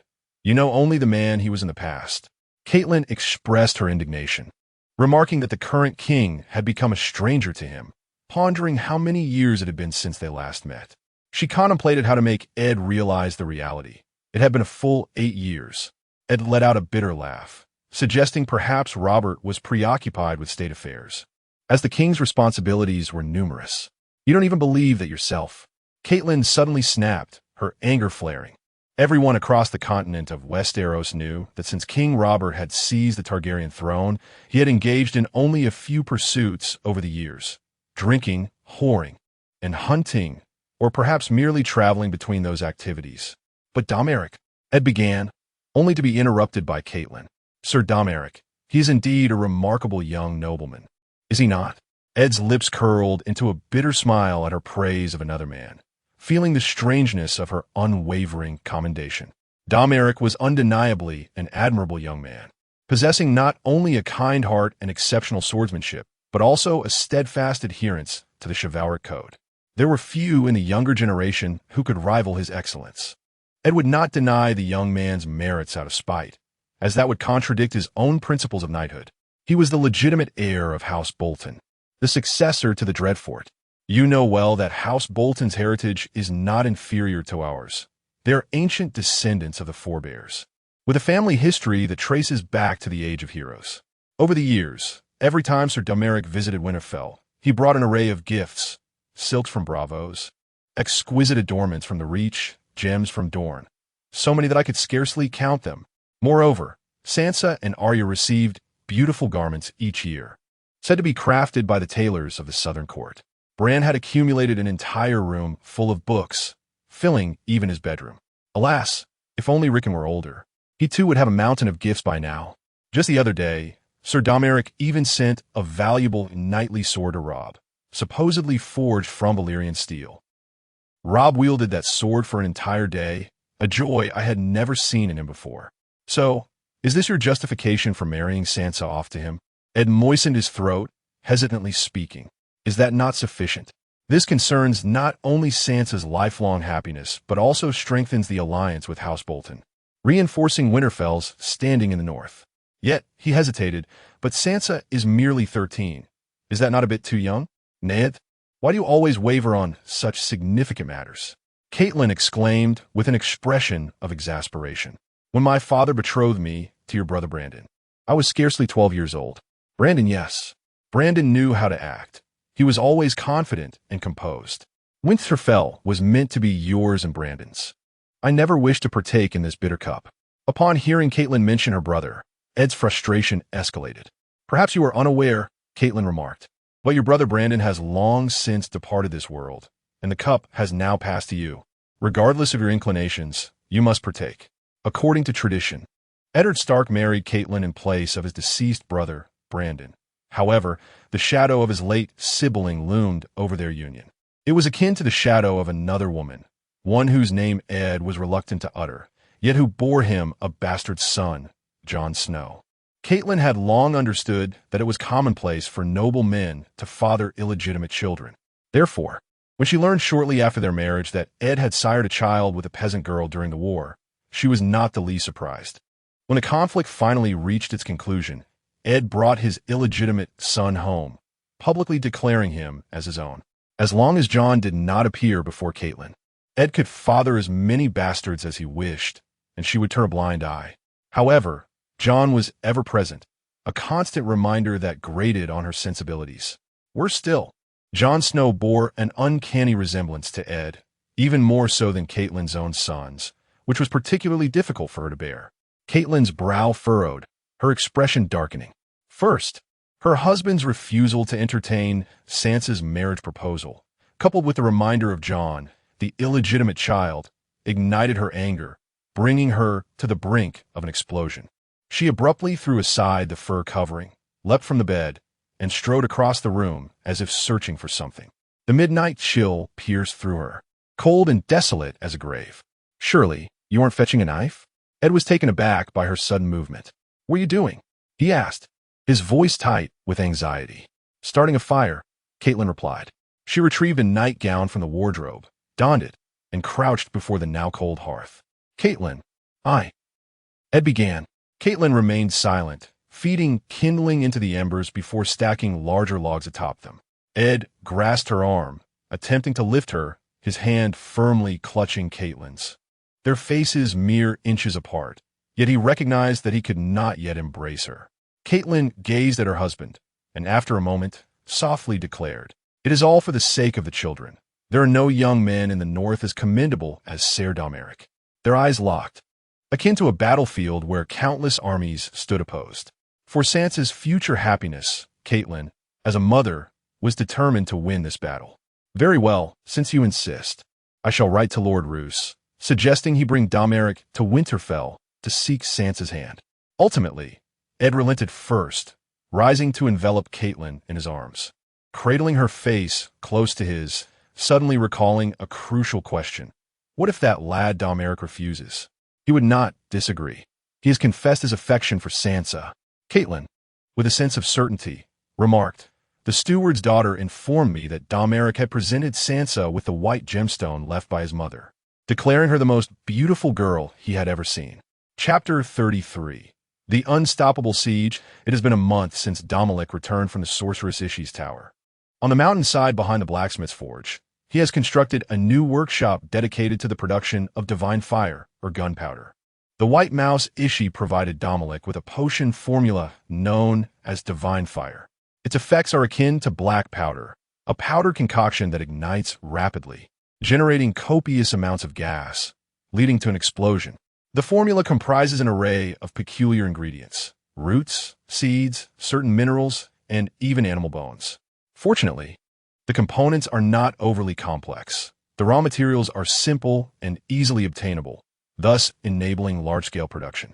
This greatly uplifted Dominic's spirits, inadvertently unlocking a new technological avenue.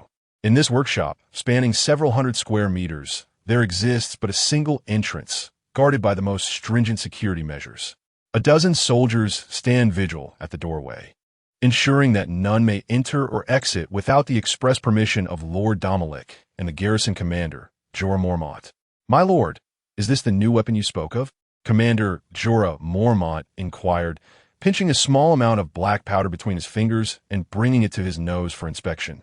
"Is this some kind of medicinal powder?" "It is called divine fire, named by a certain sorcerer," Domoric explained. "Currently, it is not yet suitable for weaponry. This workshop's purpose is to refine it. Gunpowder is an essential tool for any traveler from another world. However, divine fire burns slowly and releases insufficient gas, falling short of black powder's efficacy.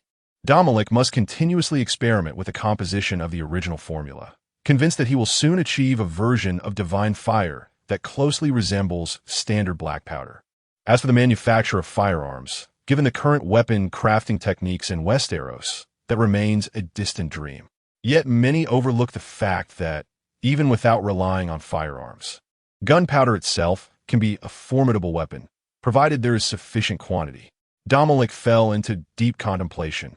Historically, after the invention of gunpowder, it took over a millennium for it to completely supplant cold weapons.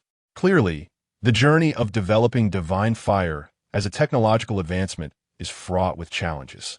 Here, apart from the craftsman, only you and I are permitted entry. This includes Sir Vinder and Chief Smith Noy. "Do you understand?" Domoric declared with significance. "Understood." Sir Jorah nodded solemnly. Domoric was not overly wary of the Manderley family from White Harbor or the Night's Watch from Black Castle. However, it is prudent to always keep a contingency plan in mind, just in case. The current state of the Lonely Mountain territory has transformed dramatically, bustling with vibrant activity. A month ago, a new trade agreement was established with a Manderley family of White Harbor, increasing the market pricing of iron goods by 30%. This not only doubled Dominic's profits from iron trade, but also yielded substantial gains. The territory's greatest financial crisis has thus been alleviated.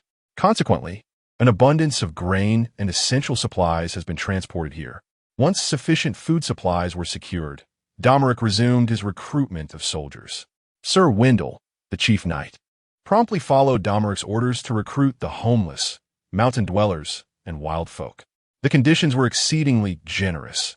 Food and lodging were provided, along with wives, support for children, and care for aging parents. Every meal would include meat, ensuring fullness, and in the event of death, substantial compensation would be granted. Under such enticing terms, an increasing number of individuals flocked to the Lonely Mountain territory. The population of the region surged from an initial 100,000 to nearly 150,000. The development of the territory shifted from a rapid pace to an accelerated trajectory. "Is this truly the lot you have summoned?" Domoric gazed at the ragged, diminutive, and frail assembly before him, an urge to turn away arising within him. "My lord, these are the individuals meticulously selected as per your specifications," Sir Wendell asserted, counting on his fingers. "Those who have mingled in the city are unfit, as are those who favor empty displays of prowess. Individuals over 40, boastful talkers, the timid, those of fair complexion, and those with extreme dispositions, the ones I have chosen, possess strong arms, sturdy muscles, bright eyes, appear honest, have long limbs, and exhibit a healthy fear of the Lord. In summary, Domoric sought a group of robust men, strong of limb, honest, resilient, law-abiding, obedient to orders, brave in battle, and fearless in the face of death. This approach adhered closely to General Qi Jiguang's military recruitment philosophy. However, the current cohort was indeed inferior to previous ones, prompting Domoric to shake his head. Very well, given the low productivity of this world, it is not uncommon for individuals to be underdeveloped. Are there 2,000 men? Domoric inquired. Apologies, my lord, there are only about 1,000. I have done my utmost, came the reply. Very well, we shall proceed with this number, Domoric conceded reluctantly. This realization underscored for him that the recruitment potential of the Lonely Mountain territory had been exhausted, compelling him to seek new sources of manpower, such as the unruly tribes beyond the Great Wall. My lord, with the recent enlistment of another 1,000 men, are we not overindulging in our military provisions? Sir Jorah interjected. Despite the considerable wealth amassed through iron trade, he deemed it unnecessary to squander resources on this group of vassals. Domeric's unrestrained recruitment of soldiers troubled the typically frugal Sir Jorah. The more pressing concern was that there was no justification for maintaining such a large military force in the Lonely Mountain territory. Generally, when a lord decides to wage war, he summons his vassals, who in turn call upon their own subordinates. To illustrate with a simple example, should Duke Ed initiate a war, he would summon the Bolton family, who in turn would call upon their vassal lords, who would then rally knights and retainers.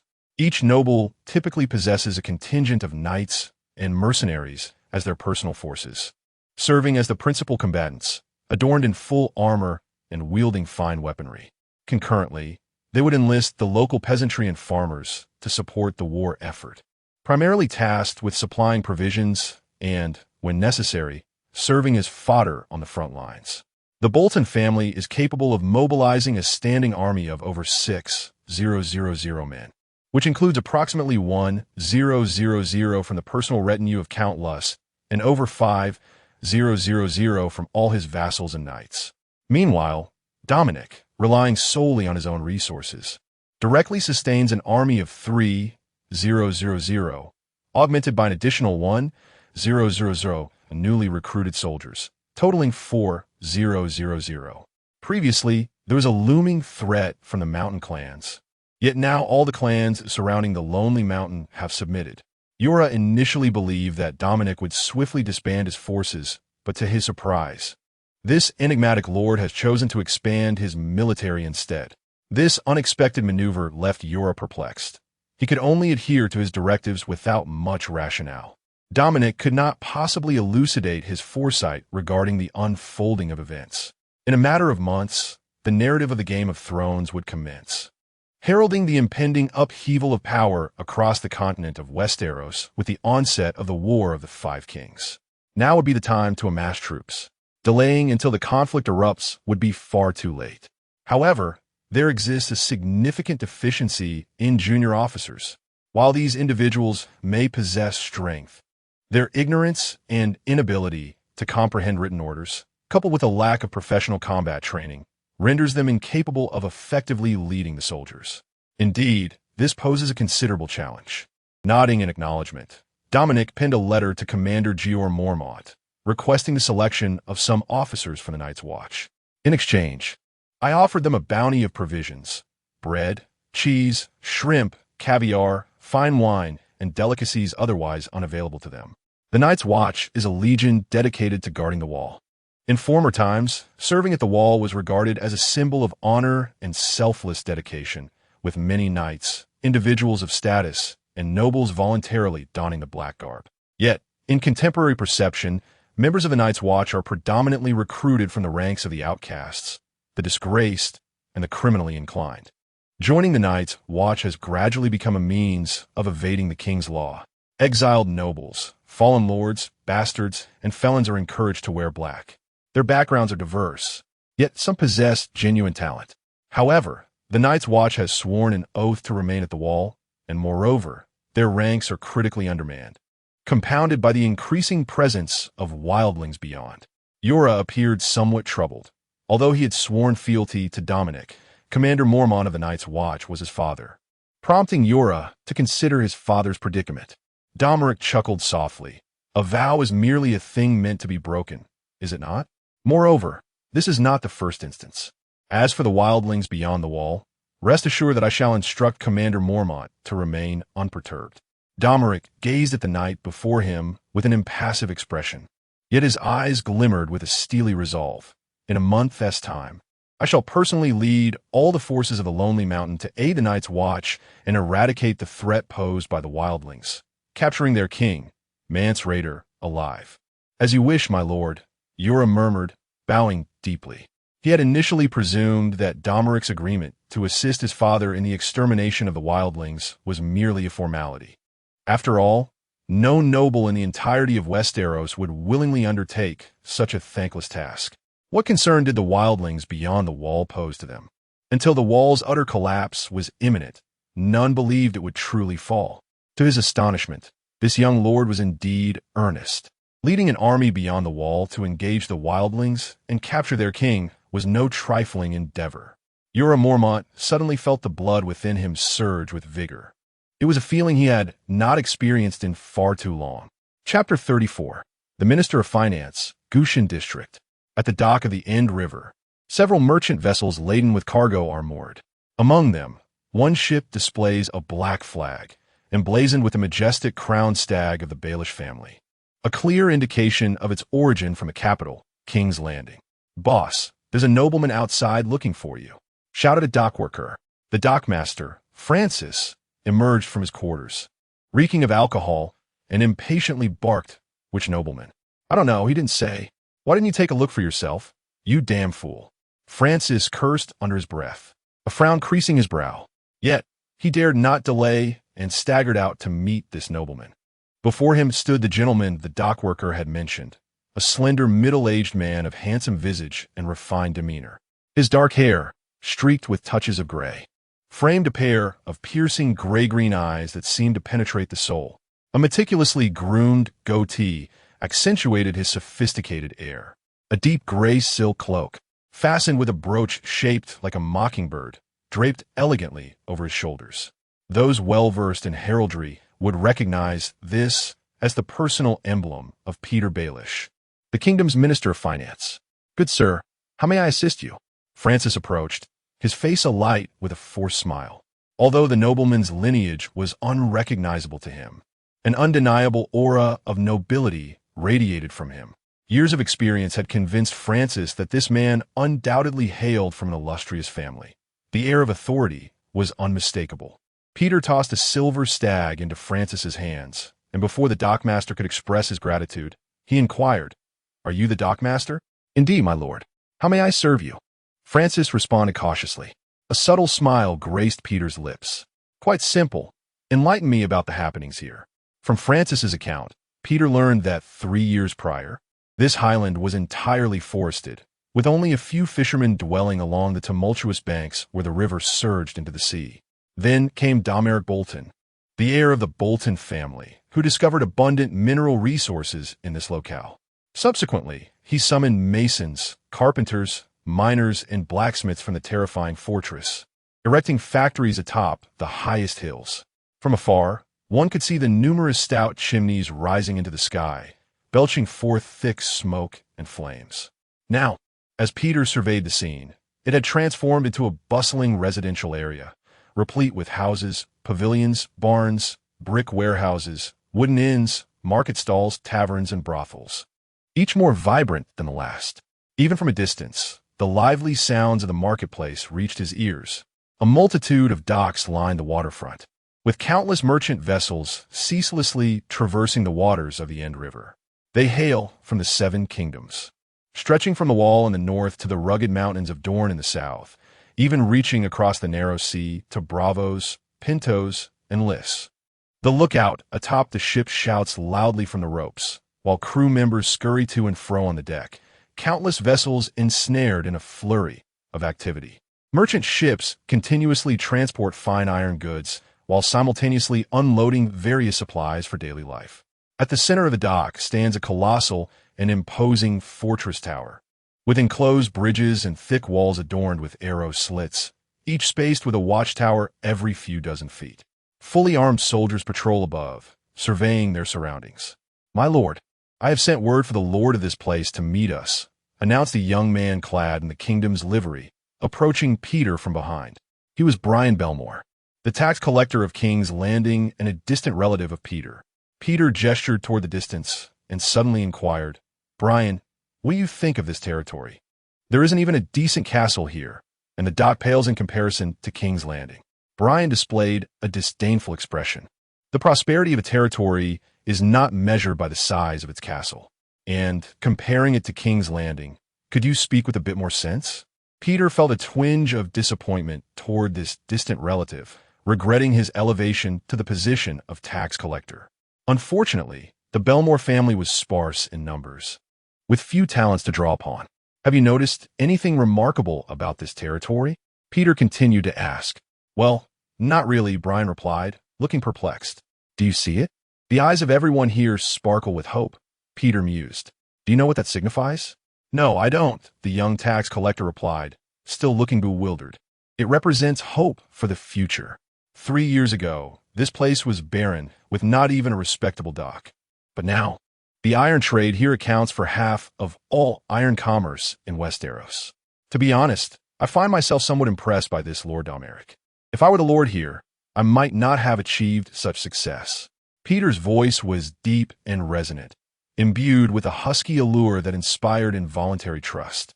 Brian seemed taken aback, stating, "Though Lord Domoric is formidable, how could he possibly compare to you?" Peter shook his head and replied thoughtfully, "I obtained the position of tax collector for Seagull Town from Duke Aelinor, and within 3 years, I increased the town's revenue tenfold. Meanwhile, this Lord Domoric, with a few neglected mines, has carved out a territory in this remote mountain and amassed a population of over 100,000. So, despite not having built a castle yet, I believe the future development of this territory is beyond imagination." Just then, a commotion erupted at the dock. Following the sound, Peter beheld a cloud of dust rising in the distance. A tall banner was raised, displaying the sigil of a red flayed man on a pale background. Dozens of cavalrymen galloped forth, clad in black iron armor, their imposing figures devoid of any expression, resembling a cadre of statues hewn from rock. At the center stood a strikingly handsome knight, his flowing black hair billowing in the wind. "Which one of you is the minister from the kingdom of King's Landing?" Domoric inquired loudly. "It is I." Peter stepped forward, devoid of the usual arrogance exhibited by nobility.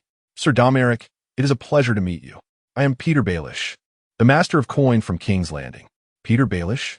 Domoric could not conceal the astonishment in his gaze. He was well aware of the infamous figure known as Littlefinger. Peter hailed from a modest family of no consequence, dedicating his life to elevate his lowly status, yearning for power and prestige, aspiring to become a figure of great renown. He possessed an innate talent for finance and trade, and was an unparalleled master of schemes and intrigues. Indeed, his ambition eclipsed even his remarkable intellect. A top-tier player in the game of power, an ambitious man who believed chaos to be a ladder in the art of political maneuvering. How could he have ventured into Domeric's territory? Chapter 35. Taxation. The Chancellor of Finance serves as the chief economic advisor to the king. His responsibilities encompass the meticulous recording of the royal treasury's income and expenditure, the reception and consolidation of reports from subordinate officials, the supervision of tax and tariff collections, loans, treasury management, and oversight of the royal minting facilities.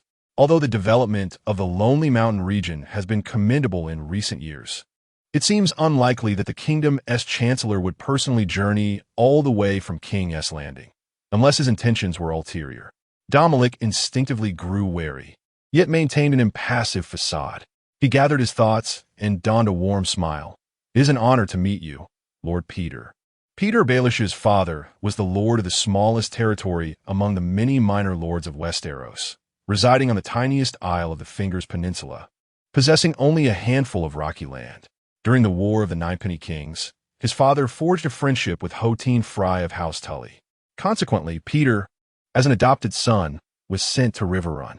Edmure Tully, the god of arrows, was among the first to bestow upon Peter the nickname Littlefinger, a moniker derived from both the diminutive size of his family's estate and his own slight frame compared to his peers. As they matured, Peter fell in love with the eldest Tully daughter, Catelyn Tully. However, she regarded him merely as a brother, devoid of any romantic affection. When Catelyn became betrothed to Brandon Stark, Peter, driven by his feelings for her, challenged the much older Brandon to a duel. Brandon won effortlessly, but, at Catelyn's behest, spared Peter's life. In contrast to her sister, Lisa Tully harbored a deep affection for Peter from a young age, disregarding his infatuation with Catelyn. Seizing an opportunity, while Peter was inebriated from Catelyn's rejection, she clandestinely entered his chambers. Not long after, Lisa found herself with child. When the old Lord Hotine discovered this, he demanded Lisa consume Moon Tea to terminate the pregnancy and expelled Peter from Riverrun. The Baelish family was far too insignificant to forge an alliance with House Tully, which remains the profound sorrow nestled within Peter Baelish's heart. The saying, 30 years in the East, 30 years in the West, do not underestimate the youth in poverty, aptly applies to Peter. However, Peter is not one to sulk, nor does he possess a grandfather hidden within a ring to assist him. As night descended, Domoric hosted a modest banquet in the administrative hall to welcome the royal minister. Compared to the opulent castles of other families, this venue appeared rather meager. The banquet offered a sumptuous array of dishes: savory braised beef, smoked salmon, baked snails, red wine steak, succulent cheeses, caviar, and roasted turkey. After all, Domoric himself was quite the Epicurean. As Peter indulged in the feast, he engaged Domoric in discussions about the celestial geography, historical anecdotes, cultural diversity, and regional specialties of the Seven Kingdoms. Both men were erudite, possessing remarkable wisdom and insightful perspectives on numerous matters. Their camaraderie blossomed, and they felt an instant connection as kindred spirits. As the wine flowed and the table became a chaotic tableau of dishes, the evening unfolded with a vibrant spirit. After a considerable pause, Peter Baelish set down his knife and fork, dabbed his mouth with a napkin, and abruptly shifted the topic. "My dear Lord Domoric, are you aware of the reason for my personal visit to the Lonely Mountain?" Domoric leaned inattentively, understanding that the true significance of the conversation was about to unfold. Peter Baelish, the most cunning schemer in the realm of power, certainly had ulterior motives for venturing into this remote northern territory. His ambition was to incite chaos across Westeros, thus providing an opportunity for a low-born noble like himself to ascend the social ladder. Moreover, as a master strategist in the Game of Thrones, Peter excelled at concealing his true intentions, often engaging in actions that appeared to serve no benefit to him, thereby diverting suspicion away from himself. This allowed him to operate from the shadows, manipulating the central figures on the stage with lies and intrigue as they fought and vied for power. Frankly, my Lord Peter, I too am quite curious about the momentous affair that warrants your personal attendance. Before he could finish his sentence, Peter handed over a parchment. Domoric swiftly received it. Unrolling it to discover was an edict imposing additional trade taxes. The document bore King Robert's signature and the seal of the realm. Domoric recognized the authenticity of this decree. Peter was far too cautious to forge such a critical document. The Iron Throne possessed the authority to levy taxes on its vassals, even requisitioning goods, as seen during the War of the Five Kings when House Targaryen supplied grain to King's Landing. They even had the right to impose labor services, akin to the conscription system during Japan's Edo period.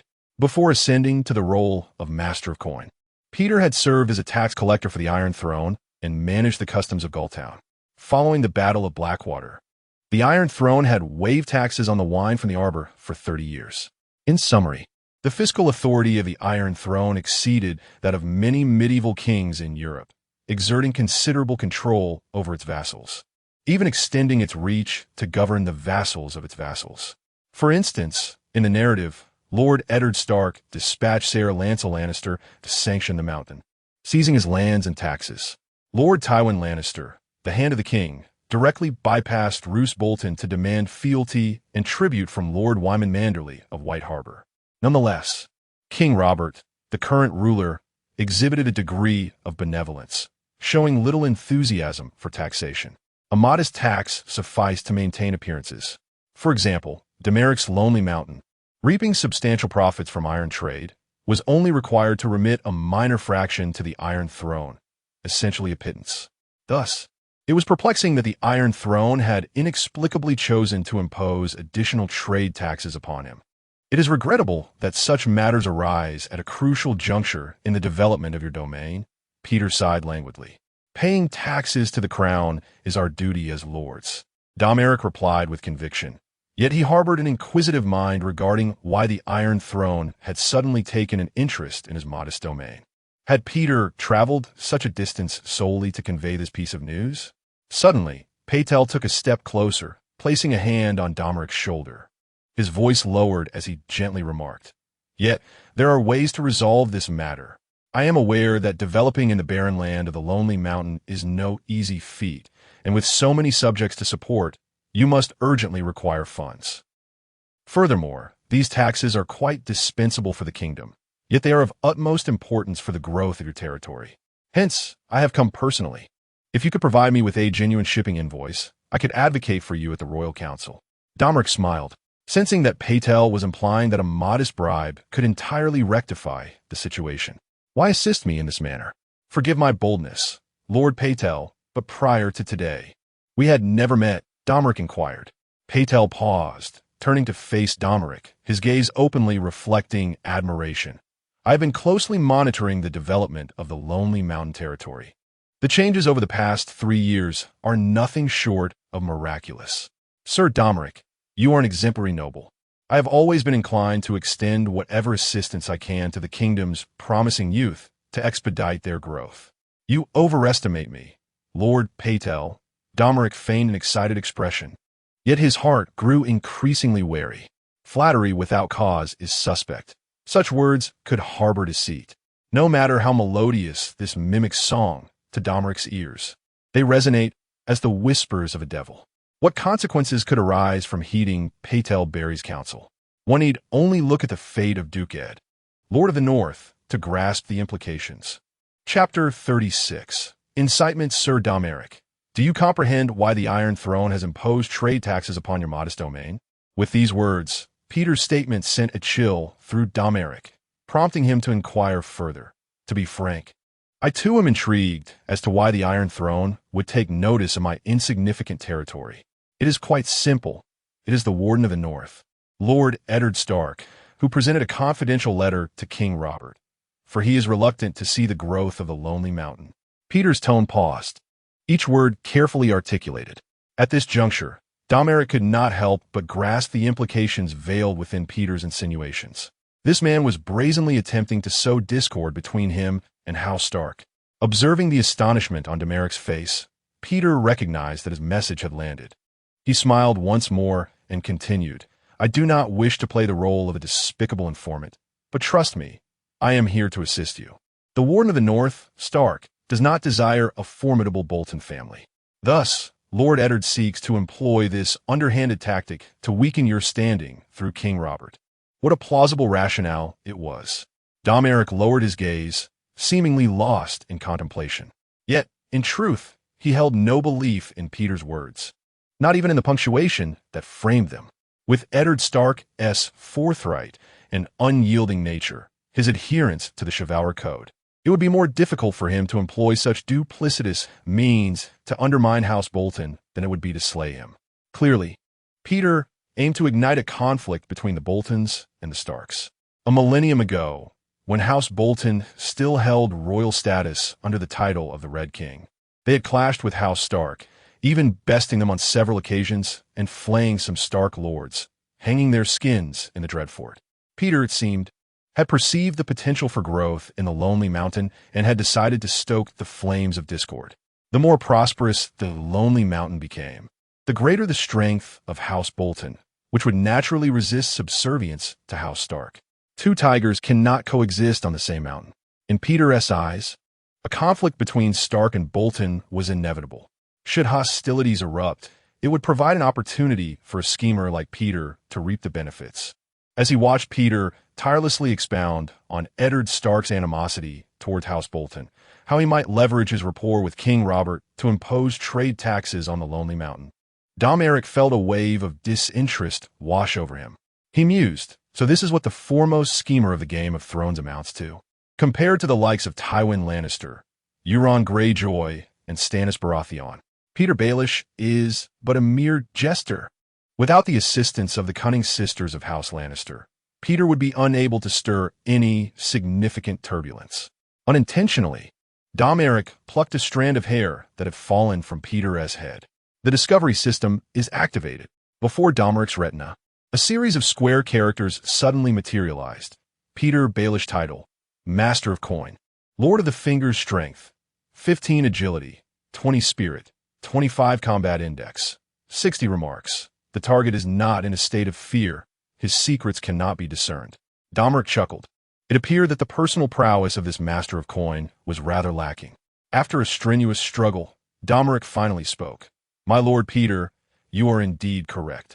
I shall write to my father, Lord Luss, to inform him that the Stark family's conspiracy shall not prevail. Petyr gazed deeply at Domoric, a satisfied smile gracing his lips. Once he had seen off the Master of Coin, Domoric crumpled the official document in his hand and casually tossed it into the wastebasket. Before long, the continent of Westeros would descend into chaos. At such a time, to demand taxes? Not a chance. The following day, my lord, shall we return to King's Landing now? Brian respectfully inquired. Not yet. We head to Winterfell. Winterfell, the reception hall. Catelyn, it has been far too long. Petyr quietly observed the woman before him, with chestnut hair, azure eyes, and elongated fingers. It seemed she had hardly changed over the years. My husband will be returning shortly. Catelyn disregarded his familiarity. Petyr, once a slender boy, had now matured into a slight man, standing an inch or two shorter than Catelyn. Yet he was agile, and his features remained as sharp as she remembered, complemented by his twinkling gray-green eyes. I merely wish to have a moment alone with you, Catelyn. It has been ages, truly. How many years has it been? Petyr did not conceal the admiration gleaming in his eyes. Ah, here's a gift for you. Petyr presented a beautifully crafted box, inside which lay a pearl the size of a longan, shimmering with a soft glow. This exquisite pearl hails from Braavos, and even a single one commands a value of 500 golden dragons and is rare to find. In Petyr's view, the nobles of the north were all miserly, and the Stark family was no exception. Since Catelyn's marriage to Eddard, she likely had not had the opportunity to possess such luxurious jewels. Surely this would delight her. Catelyn turned her gaze towards Littlefinger, scrutinizing the pearl with narrowed eyes. A few months prior, Sir Domoric had sent 3 pearls, each the size of an egg, for her and her 2 daughters. According to Domoric's letter, these pearls had been gifted to him by merchants from Braavos, with each valued at around 100 golden dragons. Egg-sized pearls were worth 100 golden dragons, while the longan-sized pearl was valued at 500 golden dragons. The smaller, the more precious. This was illogical. Sir Domoric would certainly not undervalue his own gifts. The only plausible explanation was that Petyr Baelish had inflated the worth of the gift he had presented. Suddenly, Catelyn perceived a hint of unfamiliarity in her childhood companion. She silently accepted the gift, not wishing to reject it face to face, as that would utterly ruin the scant friendship they shared. Thus, she resolved to return the favor of 100 golden dragons once Petyr took his leave. Petyr, what brings you to visit? Catelyn's tone bore an icy detachment. We haven't seen each other in years. Is it so wrong for me to pay you a visit? I'm sorry, but I am now Lady Stark, and I have long forgotten the past. Very well. Petyr's lips twisted into a bitter smile as he revealed his true purpose for visiting. In truth, I am on official business to the Vale of Arryn, and I took the opportunity to warn you to be cautious. Cautious of what? Catelyn's expression sharpened. Cautious of Domoric Bolton. Petyr's smile remained, yet his eyes darkened as he gazed at Catelyn.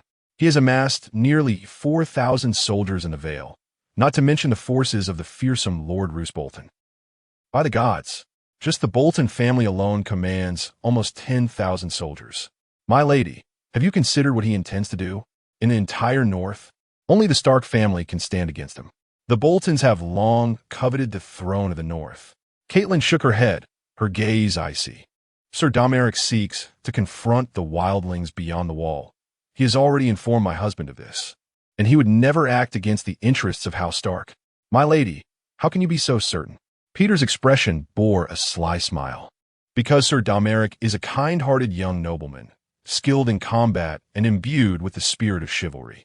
My husband, Eddard, trusts him implicitly, and my son, Rob, considers him a dear friend. Moreover, he is quite fond of my daughter, Sansa. What? Peter faltered, sensing the lethal undertone in Catelyn's words, realizing suddenly that his understanding was woefully inadequate. The situation diverged greatly from what he had anticipated. It seemed his intelligence was limited to King's Landing, leaving him with scant knowledge of the North. Chapter 37. Old Karstark, the Lonely Mountain Ironworks. With the dawn of a new day, the once silent, lonely mountain erupted into a symphony of activity. Along the End River, 10 towering iron smelting furnaces stood proudly, flanked by heaps of iron, ore, and charcoal. Had it not been for the insufficient supply of ore from the mines, Domoric could have erected several more furnaces. Load the materials, commanded an elderly craftsman with silver hair. Instantly, 2 laborers urged the draft horses to pull the iron chains. The chains squeaked as they traversed the pulleys, hoisting baskets of charcoal to the summit of the furnaces. The sound of charcoal pouring into the furnaces was a cacophony. Each basket weighed over 100 pounds, and each furnace required 30 baskets at a time. Similar to the charcoal, iron ore was also poured into the furnaces from above, alternating layers of charcoal and ore, a process that took over an hour for each filling.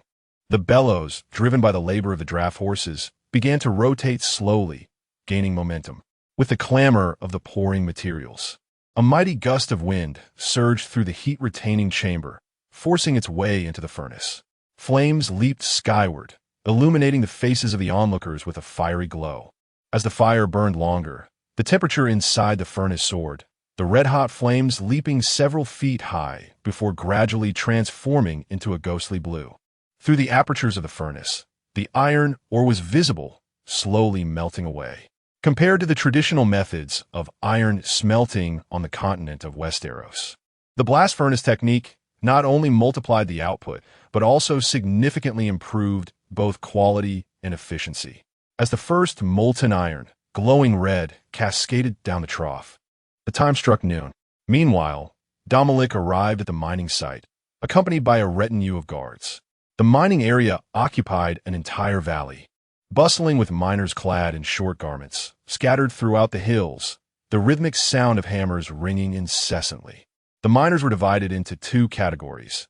Those wielding hammers were predominantly tall and robust, while the pick wielders appeared much more slender.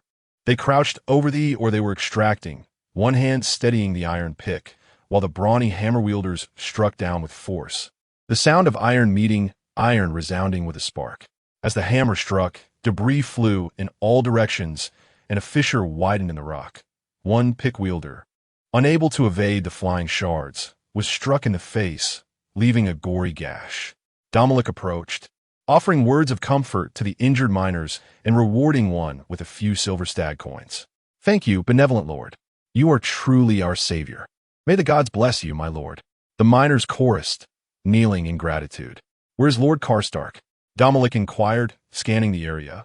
The overseer of the mines promptly approached, saying, "My lord, please follow me." Guided by the overseer, Domoric and his entourage ascended to a spot halfway up the mountain. There, a hulking figure lounged on a wooden chair, which creaked under his weight. He possessed a robust physique, with long and sturdy limbs, flowing hair, and a beard, complemented by his chestnut locks and azure-gray eyes. His head was large, his neck thick and strong, and his short tunic was open, revealing a dense patch of black and white chest hair. While other miners toiled in the mountains extracting ores, this particular miner reclined nonchalantly on a wooden chair, seemingly asleep, with a cup of hot tea beside him. If not for his miner's uniform, he might have been mistaken for the overseer of the site. This man was none other than Rickard Karstark, the Count of Carhold, often referred to as Old Karstark. In the original narrative, Old Karstark had answered the call of Robb Stark to rally his vassals and led his forces south to partake in the War of the Five Kings. However, after seeking vengeance for his son by executing a prisoner, he was sentenced to death by Robb himself. In his final moments, Old Karstark cursed Robb, declaring him no longer his king and branding him a kinslayer due to their Stark and Karstark blood ties. It is noteworthy that old Karstark was one of the most loyal vassals of House Stark, and his demise indirectly sparked the events of the Red Wedding. Count Ricard, are you resting here? Old Karstark grunted, not even lifting his eyelids, as he extended a large hand to scratch his chest, showing no interest in the inquiry. Domoric pulled the overseer aside and whispered, "What have you done to offend Count Ricard? Do you not realize he is the Lord of Karhold?" The overseer grimaced, his face contorted in discomfort, reminiscent of someone who had just bitten into a bitter fruit. Just months prior, he had attempted to assert his authority over old Karstark, only to have the old man snatch the whip from him and nearly beat him senseless. Before the overseer could utter a word, old Karstark bellowed, "I am perfectly well here, and no one has offended me. If you have something to say, ask me to my face. Whispering behind my back is no sign of a true man." His voice boomed like thunder, reverberating in the ears of those nearby. Domoric chuckled. "Ah, I see. I thought someone had wronged you. Count Ricard, let us speak plainly. I trust you have heard the news of my impending expedition beyond the wall. Would you care to join me? Fight? Not a chance." Old Karstark rolled his eyes, snorting derisively. "You expect me to risk my life for you? Absolutely not." Under the mediation of Duke Eddard, Domoric had relieved House Karstark of their ransom, setting them free. However, he claimed substantial losses to his territory as justification for demanding a staggering compensation of 100,000 golden dragons from House Karstark. The unfortunate Karstarks, whose annual tax revenue barely amounted to 5,000 golden dragons, would require 2 decades to repay such a debt. With Karhold already ravaged by Wendell and his men, old Karstark and his kin found themselves without the means to repay, forced instead to toil in the quarry to settle their debts. You and your kin are squandering your potential as miners in this quarry. Why not accompany me on an expedition beyond the wall? You could return in 2 to 3 months with all logistics taken care of by me. If you achieve notable feats in battle, I shall not be stingy with rewards. Perhaps you may even seize a bit of plunder." Domoric coaxed persuasively. "Absolutely not. What could possibly be worth taking from those savages?" Old Castor Stark opened his mouth wide, gazing at the sky as he yawned, and resolutely declared, "I refuse to accept your toast. I will only drink the penalty." Domeric's expression turned cold as he replied, "Count Ricard, you have led your forces to recklessly attack my territory without any justification. I merely retaliated against the invaders. Am I in the wrong? Furthermore, had it not been for Lord Eddard's intervention, you would have long since met your demise." You. Old Castor Stark was rendered speechless by fury, and after a moment, he retorted, "It is merely the victor and the vanquished. I never claimed otherwise." Domoric stepped forward, raising the stakes, and sternly proclaimed, "Join me in this campaign, and our debts shall be settled." Old Castor Stark seemed to have been awaiting this very phrase. He spread his palm, as large as a fan, and slammed it onto the chair with a resounding thud before rising to his feet. "That is agreed upon. I shall assist you in this battle, and regardless of the outcome, the debts owed to you will be settled." The wooden chair, which had been crushed beneath his weight, creaked and returned to its original form, as if relieved. Of course, Domoric smiled faintly. Chapter 38. Assembling the troops. Johnny was once a tenant in the town of Cahal, sustaining his family by working as a farmer for the Karstark family. However, a few years ago, he unfortunately fell afoul of a knight, who not only beat him mercilessly but also stripped him of his tenant status. From that moment on, he became a homeless vagabond, wandering aimlessly, with his only brother tragically perishing from starvation along the way. It was not until he arrived at the lonely mountain territory that Johnny managed to provide for his family by unloading goods at the dock. By the grace of the gods, the dock overseer never dared to withhold wages. Through his diligent labor, Johnny not only supported his family, but even acquired a modest brick house, no longer fearing the heavy snow that might fall for days on end. Yet Johnny harbored grand ambitions since childhood and was unwilling to resign himself to a lifetime as a dock worker.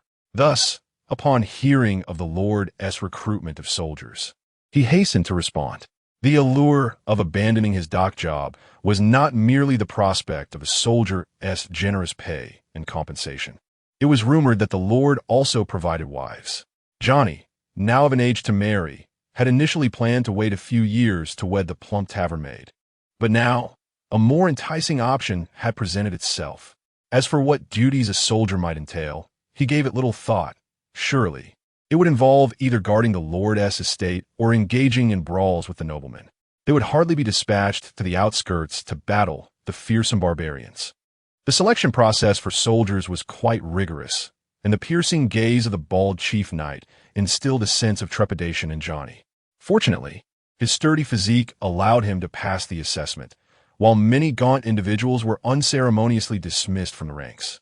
In the end, from the initial 5,000 applicants, fewer than 1,000 remained. On the first day of training for the new recruits, each soldier, including Johnny, was filled with curiosity about what lay ahead. The instructor commanded everyone to form a line and stand at attention. The ground, still damp from recent rains, felt uncomfortable as water seeped through the seams of his shoes. Moreover, the posture required was not merely standing straight. Hands had to rest flat against the sides of the thighs, and the back needed to be perfectly erect. After merely a quarter hour, Johnny found himself utterly fatigued, feeling that this was even more grueling than carrying hundreds of pounds of cargo back and forth. Nevertheless, he gritted his teeth and persevered, for the Lord had previously promised that those who endured the training would be rewarded with a beautiful wife. Heaven knows, it had been far too long since he had tasted the sweetness of a woman's embrace. Clearly, the others around him shared this sentiment, as most maintained their stance, albeit with wavering determination. It was only when the instructor called for a break that Johnny realized he was drenched in sweat, despite the standing time being brief, perhaps no more than 15 minutes. Yet Johnny could not comprehend the purpose of this exercise. Could simply standing make one a competent soldier? Lord Domoric, is your method of training truly effective? Sir Wendell had always found this approach to be somewhat dubious. When it comes to training a soldier, Wendell believes there is no one in the entire Lonely Mountain territory more adept than himself. The White Harbor family possesses a comprehensive training methodology capable of transforming an ordinary individual into a masterful warrior proficient in various weapons within a mere 3 years.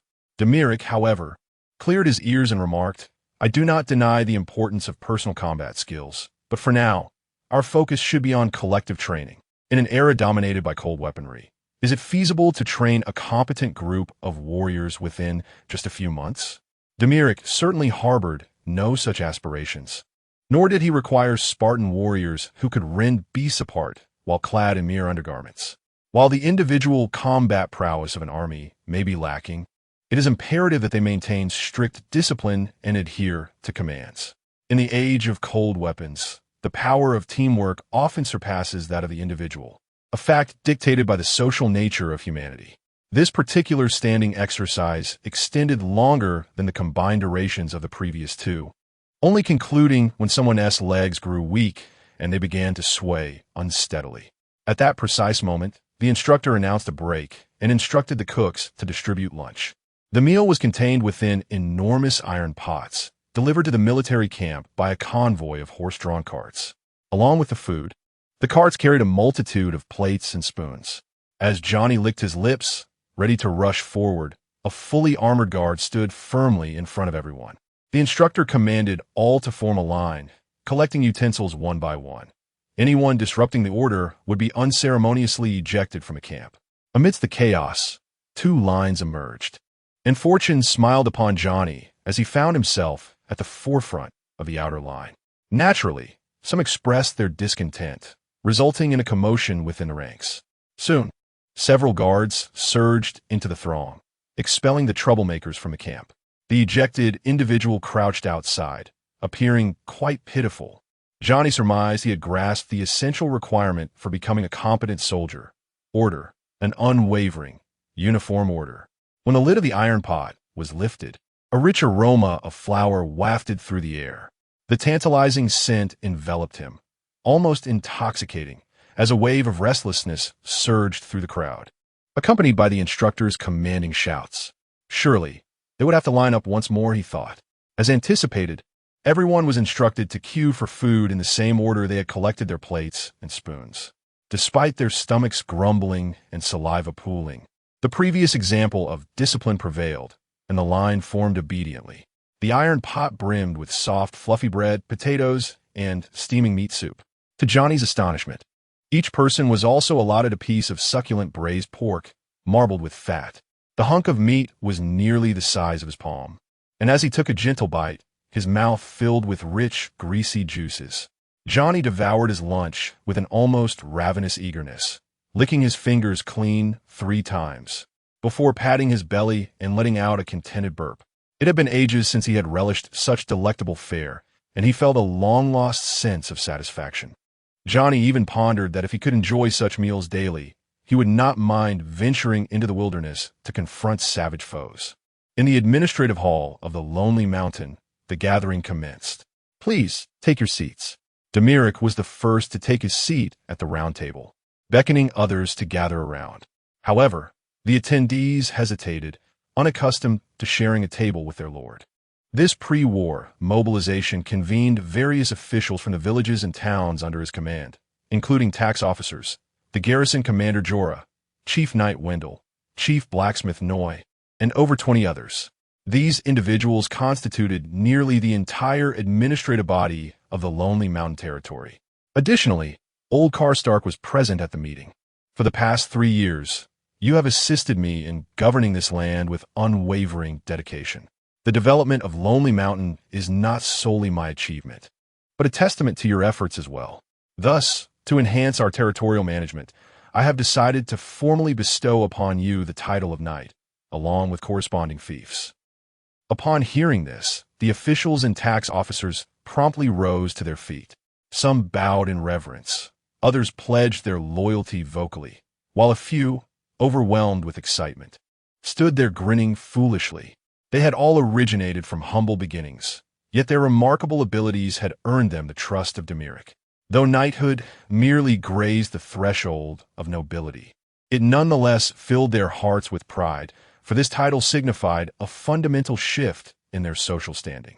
"Please, no need for excessive formalities," Domoric waved his hand, silencing their expressions of loyalty. "I trust you have all received word that, in support of Commander Mormont of the Night's Watch in his campaign against the wildlings, I have resolved to lead our forces beyond the wall." Domoric turned to his garrison commander, Sir Jorah. "Now, you shall present the plans for this expedition beyond the wall." "Yes, my lord." Sir Jorah Mormont rose and performed a knightly salute to Domoric before continuing. "Currently, our territory boasts a total of 4,000 soldiers, comprising 3,000 seasoned veterans and 1,000 newly recruited soldiers. Furthermore, we have 3,000 war horses, 2,000 pack animals, 500 wagons, 10,000 spears, 1,500 shields, 2,000 longbows, and 30,000 assorted arrows." As Domoric listened, he silently calculated in his mind. Despite the seemingly plentiful armaments, the wear and tear on the battlefield would be immense, particularly for consumables like arrows. For this expedition, 3,000 troops from the territory would march alongside an additional 1,000 from the Stark family, summing up to a total of 4,000 soldiers, along with 10,000 laborers conscripted to transport supplies. The logistics prepared include 200,000 pounds of flour, 70,000 pounds of oats, and 50,000 pounds of legumes, along with 10,000 pounds of jerky and over 300 pounds of salt, while the soldiers would be well fed, ensuring they were satiated with meat at every meal. The laborers tasked with transporting provisions would require ample sustenance as well, given the demanding nature of their work. To bolster the army's fighting spirit and garner their loyalty, Domoric never skimped on provisions. Thus, the consumption of food for the entire expeditionary force would be staggering. If the war did not conclude swiftly, the resources expended could become an insatiable abyss. Fortunately, the substantial profits derived from the iron trade enable the expedition to proceed. Domoric has secured contracts for the supply of foodstuffs with the fertile regions of Riverbend, Riverlands, and the distant shores of Bravos, alleviating any concerns regarding shortages. Indeed, warfare demands a considerable financial outlay.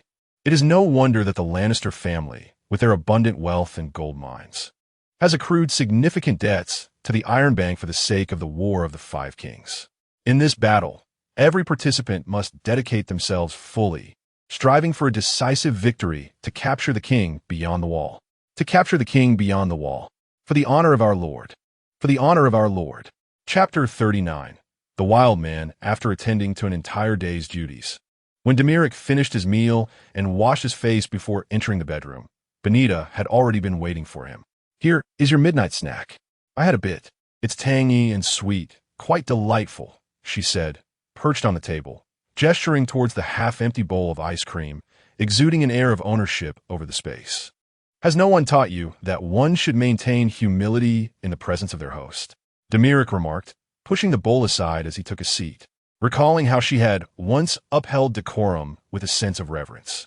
Like this, Benita leapt off the table, her smile enchanting as she stood tall, her long legs perfectly aligned beneath her warrior skirt, performing a striking salute with her hand raised to her brow.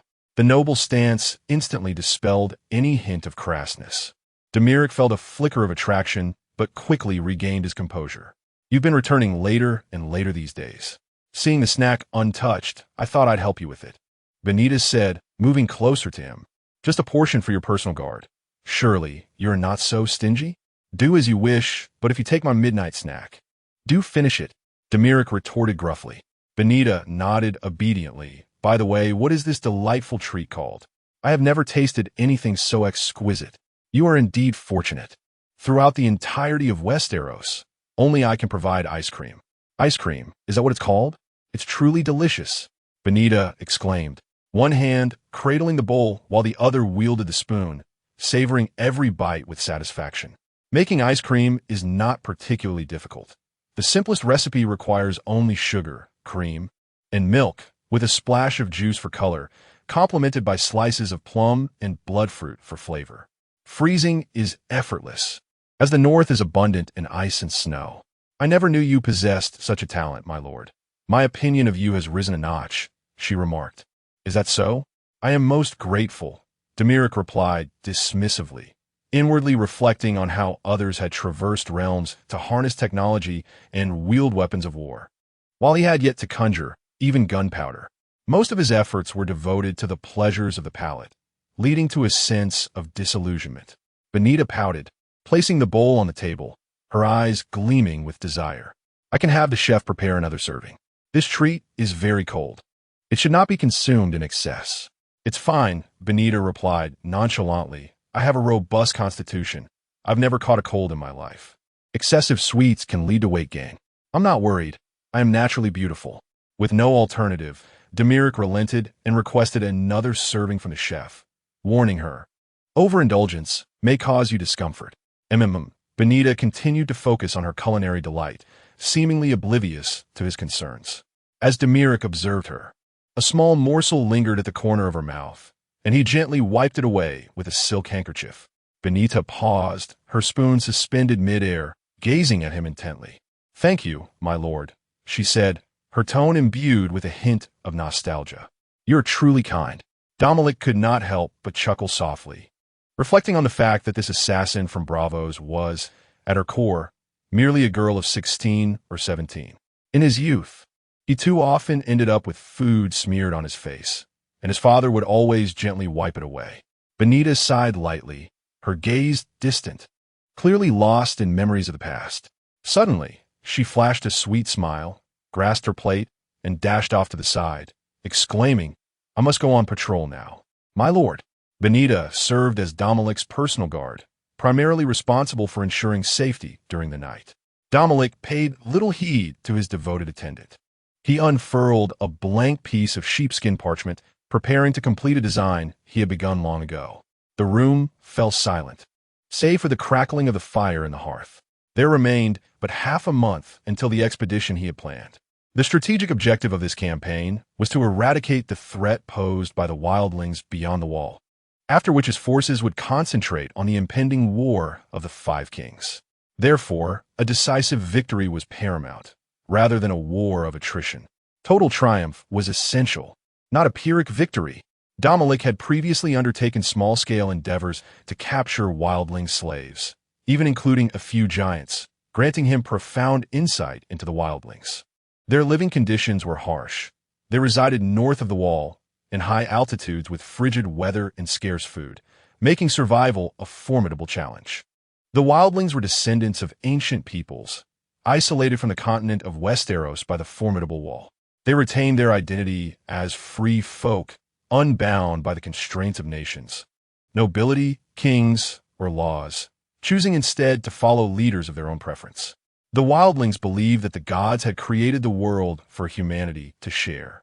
Yet the so-called kings, adorned with crowns and wielding steel swords, arrived to seize everything, declaring it all as their own. Their society was composed of numerous tribes and clans, spread across hundreds of small villages, each with its unique customs. Some were led by their own chiefs, while others remained unrestrained, often embroiled in internecine conflict. Most wildlings had made little significant technological advancement. They were notorious for their brutality, though some exhibited a degree of civilization, such as the Thens, who lived in tightly knit communities in the far north, and the Hardhome, the closest approximation to a city among the wildlings. Others among them were semi-nomadic loners, pausing only to meet their own needs.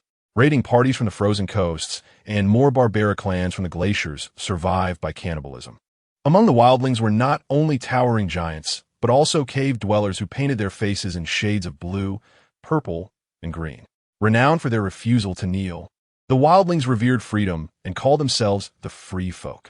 However, despite their independence, their freedom was hardly enviable, for they endured hunger and had to be wary of nature's caprices. A mere illness could lead to death. They also had to guard against the predations and murders of their own kind, as the stronger wildlings would oppress the weaker, who in turn were subjugated by the Night's Watch.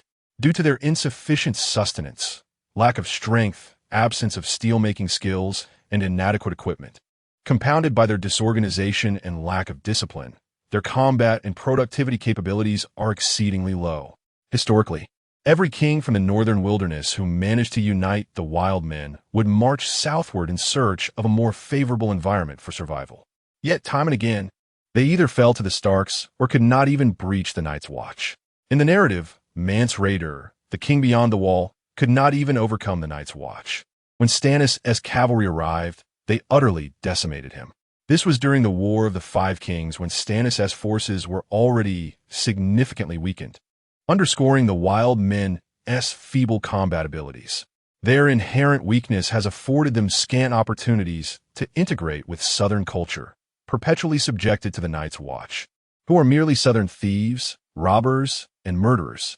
This backwardness has engendered a culture that venerates strength due to their disorganization and lack of discipline. And their harsh environment has hindered productive organization, fostering a reverence for individualism and freedom. In this state of backwardness, they are doomed to subjugation. A backward society cannot attain true freedom. In a previous era, the African tribes were once quite free, but the advent of powerful colonizers led to their enslavement. Similarly, in the world of Game of Thrones, the wild men are frequently captured and enslaved, a practice that Domoric often engaged in. Chapter 40. The chips, though the wild men may seem feeble, they are numerous. To the north of the Great Wall of Despair, there are tens of thousands, perhaps even hundreds of thousands of wild men, divided into hundreds of distinct cultures, tribes, clans, villages, and raiding parties.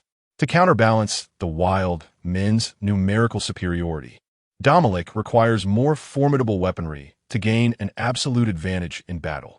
What weapon could be more powerful? Undoubtedly, firearms and artillery. In fact, firearms and artillery are the ideal weapons in Domoric's mind. However, the reality does not permit such aspirations. Although Domoric has succeeded in producing a version of gunpowder from a different realm, the formula has yet to be optimized. It burns too slowly. And when placed in iron tubes, it mostly just makes noise. With a few more years of development, the prototype of a firearm, perhaps a matchlock, might emerge. Yet, early firearms are cumbersome to operate, requiring two individuals to complete the loading and firing process, generally limited to single-shot use. Their rate of fire and power pales in comparison to that of a trained archer. Thus, in the short term, it is neither realistic nor beneficial for Domoric to invest heavily in the development of firearms. As a more pragmatic alternative, Domoric now intends to produce the renowned Great Yellow Crossbow. This crossbow is the most formidable of its kind, historically recognized as one of the sharpest ranged weapons during the Han Dynasty. There have been records of the Great Yellow Crossbow being able to shoot down city walls with a single bolt, a true marvel of the cold weapon era. The continent of Westeros is not devoid of crossbow bolts. It possesses both small hand crossbows and large siege crossbows. However, the former lacks sufficient power, while the latter is cumbersome and difficult to transport. The Great Yellow Crossbow that Domoric aims to replicate will be mounted on a cart, serving as a true war crossbow, bridging the gap between the two, facilitating mobile warfare and supporting infantry. After several hours of diligent work, the design plans for the Great Yellow Crossbow, or rather its replica, were completed. The body of the crossbow spans several meters in width and exceeds 3 meters in length, with its iron arms extending half a meter wide. The design bolts are crafted from whole pine trees, resembling oversized javelins. Merely from the design plans, this weapon emanates a chilling brilliance. Typically, a Great Yellow Crossbow is operated by 2 soldiers responsible for handling the bolts, 1 soldier aiming, and 3 others cranking the bowstring, swiftly drawing it taut with the bolt placed in the groove. This weapon has withstood the test of time, is not overly difficult to produce, and can achieve a firing rate of nearly 1 shot every 3 minutes, more than sufficient to deal with the disorganized wild men. After a long while, Domoric exhaled deeply, settling into a chair to rest. Simultaneously, he began to methodically organize the recent occurrences in his mind, searching for any oversights. With less than half a month remaining before the expedition beyond the borders, the entire lonely mountain territory functioned like a well-oiled machine, preparing for war in advance. From Domoric's vantage point, every detail must be meticulously attended to without any negligence. Suddenly, a pair of gentle hands reached from behind, resting upon Domoric's shoulders, tenderly massaging him. "Are you tired, my lord?" Benita inquired softly. Domoric lay with his eyes closed, indulging in the gentle massage offered by the young woman. The two sat in silence, the bedroom enveloped in tranquility. "Do you truly intend to venture beyond the borders?" Benita inquired suddenly. "Of course. What would be the purpose of all this preparation otherwise?" Domoric replied languidly. "What, do you doubt my capabilities? I must admit, I underestimated you. You are far more formidable than I anticipated. Given time, perhaps." Benita's tone carried a note of cheerfulness. "You wish for me to exact revenge for you, against bravos across the narrow sea?" Indeed, Benita's eyes gleamed with unwavering determination. It was no wonder that in recent days, the assassin seemed transformed. Within him, she had glimpsed the glimmer of vengeance. Benita's submission to him was driven by 2 motives: the desire for survival and the wish to evade the punishment for her failure against the faceless men, while also seeking to utilize his strength to fulfill her own vendetta. Domoric was acutely aware of this reality. Indeed, in this world, there exists no betrayal or loyalty without cause. With this thought in mind, Domoric addressed her directly. "Wishing for me to avenge you is no trifling matter. I'm not Prince Rhaegar, to provoke bravos for the sake of a woman, unless you possess some other leverage." "I understand," Benita replied with resolute certainty. "I assure you, should you choose to assist me in my revenge, what you gain will far exceed your investment." "Ah, Miss Benita Antrion, it appears your secrets are more abundant than I had surmised. Might you share them?" Domoric probed. Benita's expression shifted to one of peculiar intrigue. Before she smiled and shook her head, her smile tinged with an enigmatic emotion. "Not at this moment, my lord. When the time is right, I shall reveal all. Since you are unwilling to divulge, very well, I shall await your disclosure."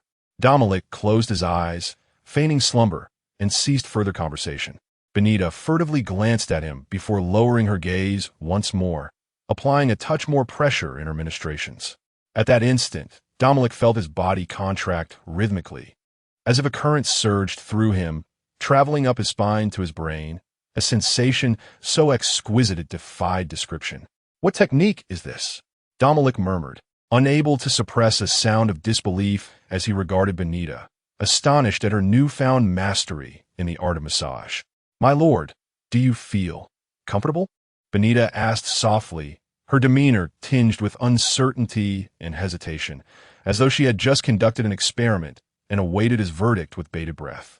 "Very comfortable," Domoric replied, turning to recline leisurely, his hands resting behind his head, admiring the assassin beside him.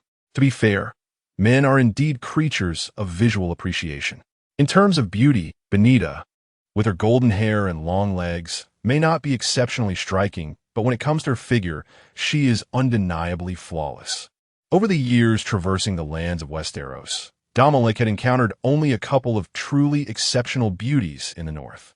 Sansa Stark, the eldest daughter of House Stark, and Wilfred Mandrick, the granddaughter of the Lord of White Harbor. In comparison, Sansa is still quite young, her body not yet fully developed, while Wilfred is undeniably beautiful, albeit somewhat frail.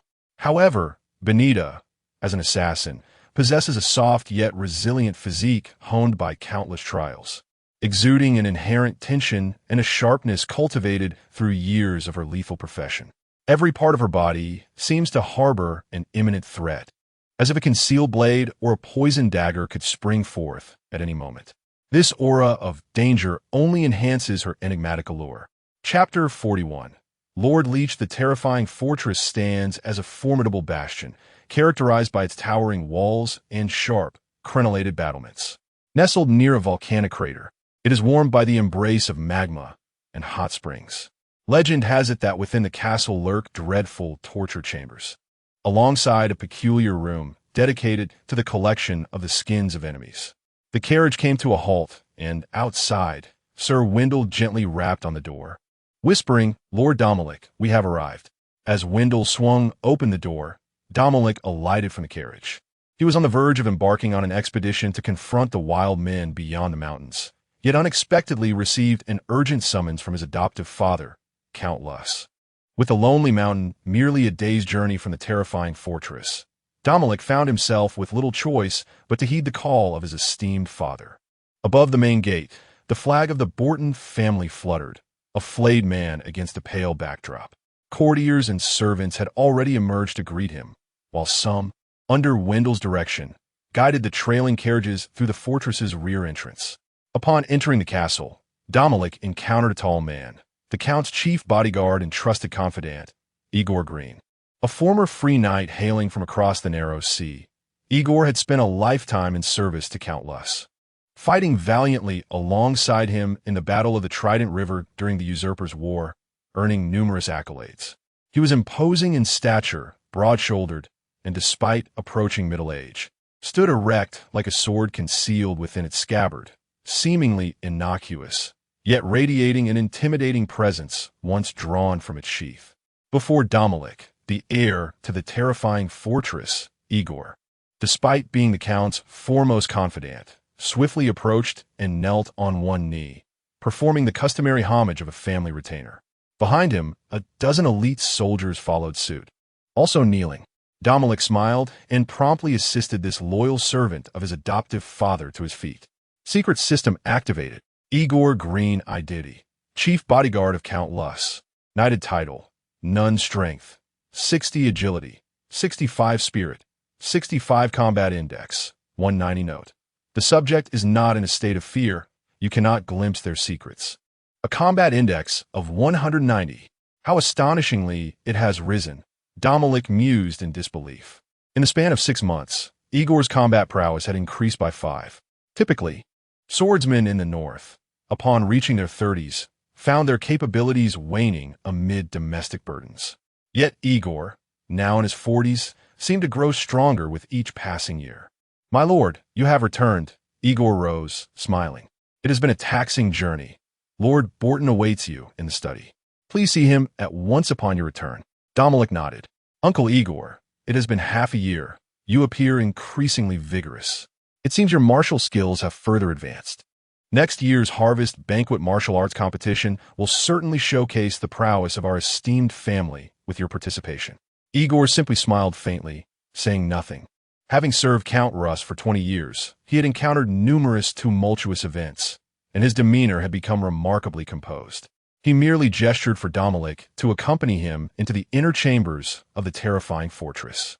As they walked, Domoric understood Igor's taciturn nature and chose not to engage in conversation, instead casually observing the castle's decor.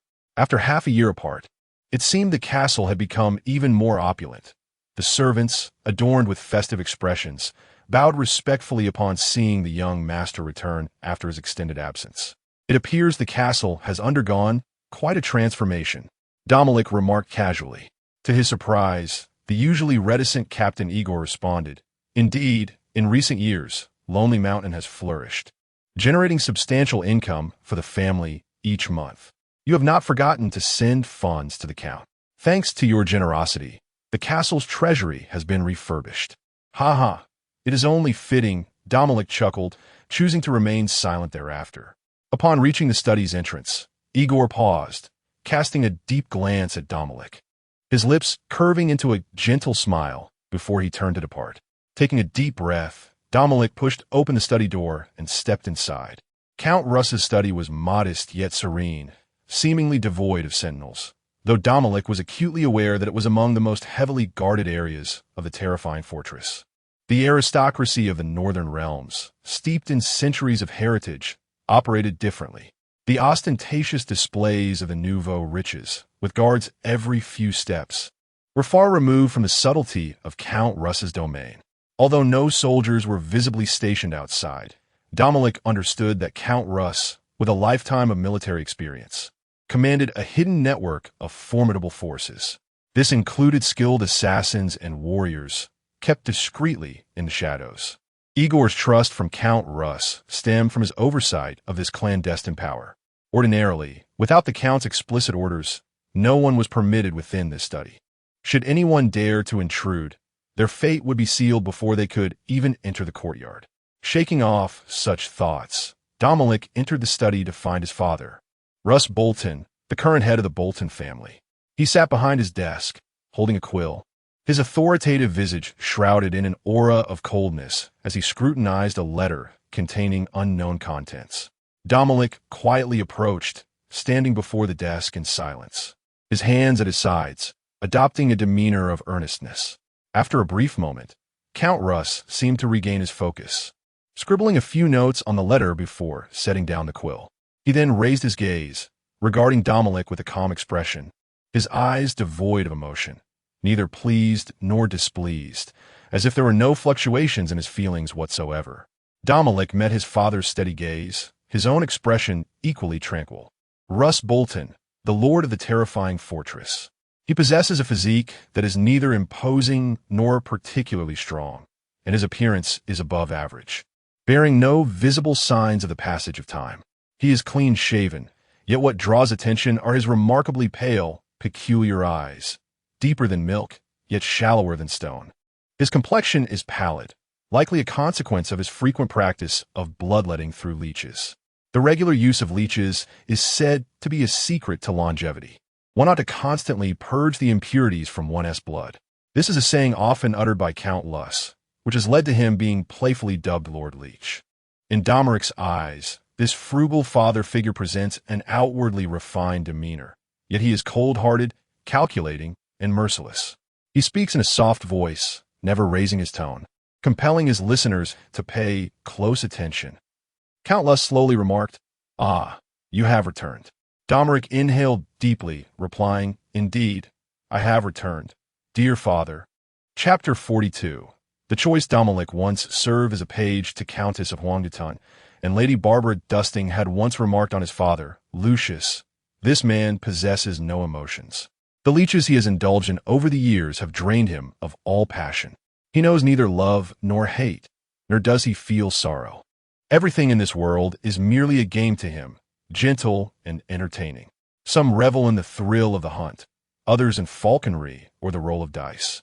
While Lucius Bolton delights in playing games with people, these thoughts flickered through Domoric's mind as he quietly regarded his father, and a twinge of sentiment welled up within him. It appeared he had aged considerably.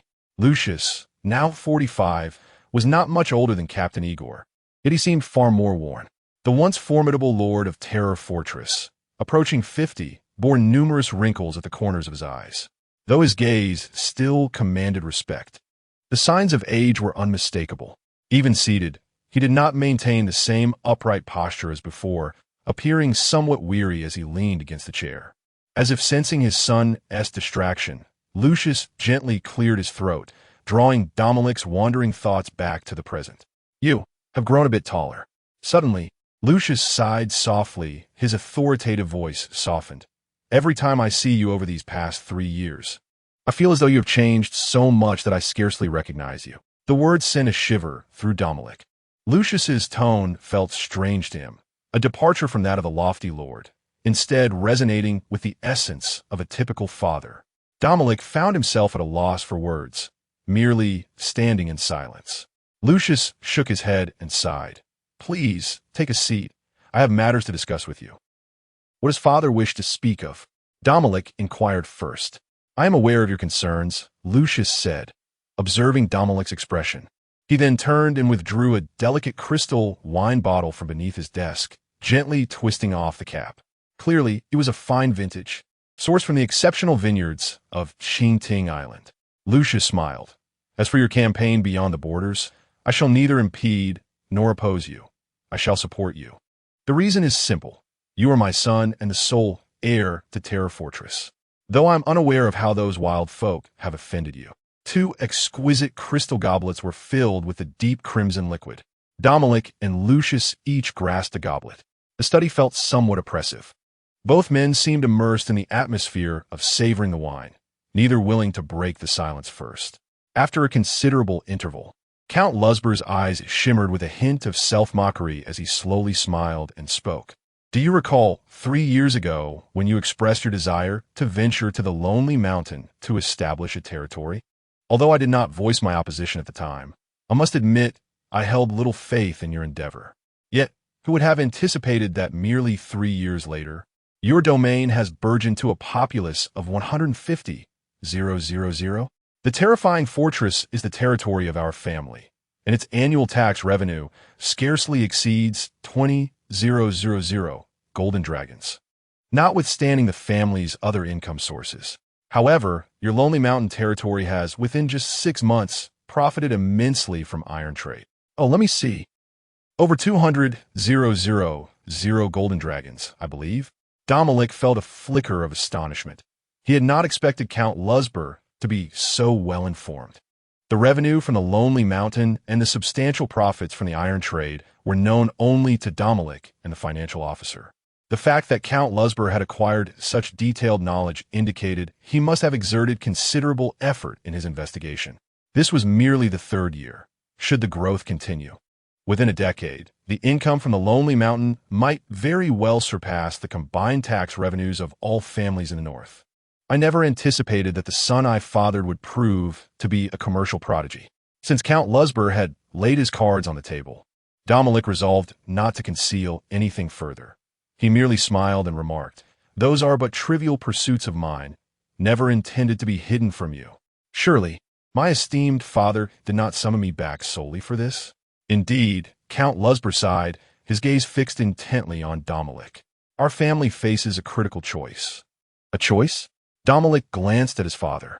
This is not merely a family decision. It is also yours. Count Lusber spoke gravely, enunciating each word slowly.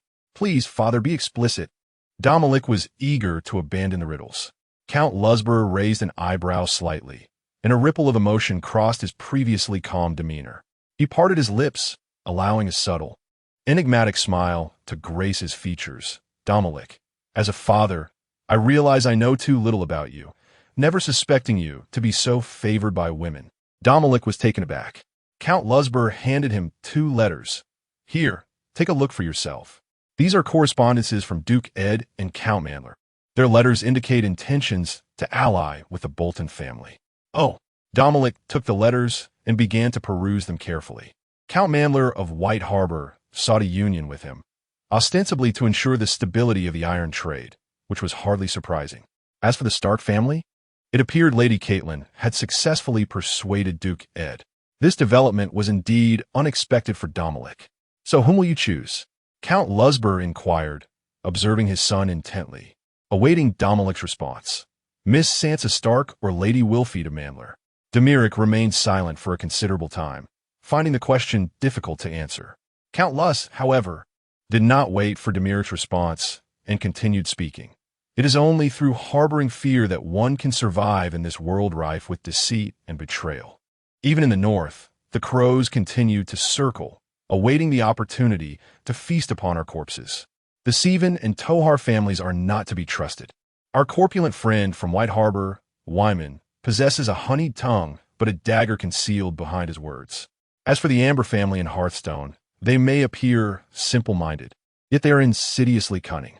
Lady Dustin of the ruined mounds excels in subtle manipulations behind closed doors. None of these individuals are to be underestimated. The North may not be as fervently engaged in the game of power as the South, yet over the past millennia, the families have engaged in a relentless cycle of consumption and retaliation. How many once glorious houses have faded into obscurity throughout history? I hope you comprehend that your choice may lead the family down divergent paths. I understand. Domoric nodded. As time passed, seeing that Domoric had not reached a decision, Count Luss sighed deeply. Since you are unable to choose for the moment, I shall not press you. I will manage the Duke of Ed and that old fellow Mandrell for now. You may decide upon your return from this expedition. The atmosphere in the study grew heavy once more. After a lengthy silence, Domoric spoke. Father, if there is nothing else, I shall take my leave. Go ahead. Count Luss waved his hand, but just as Domoric reached the door, he suddenly called out, wait. Domoric halted at the sound. Do you have further instructions? Count Luss's eyes revealed a complex expression as he scrutinized his son for a long moment before speaking in a low voice.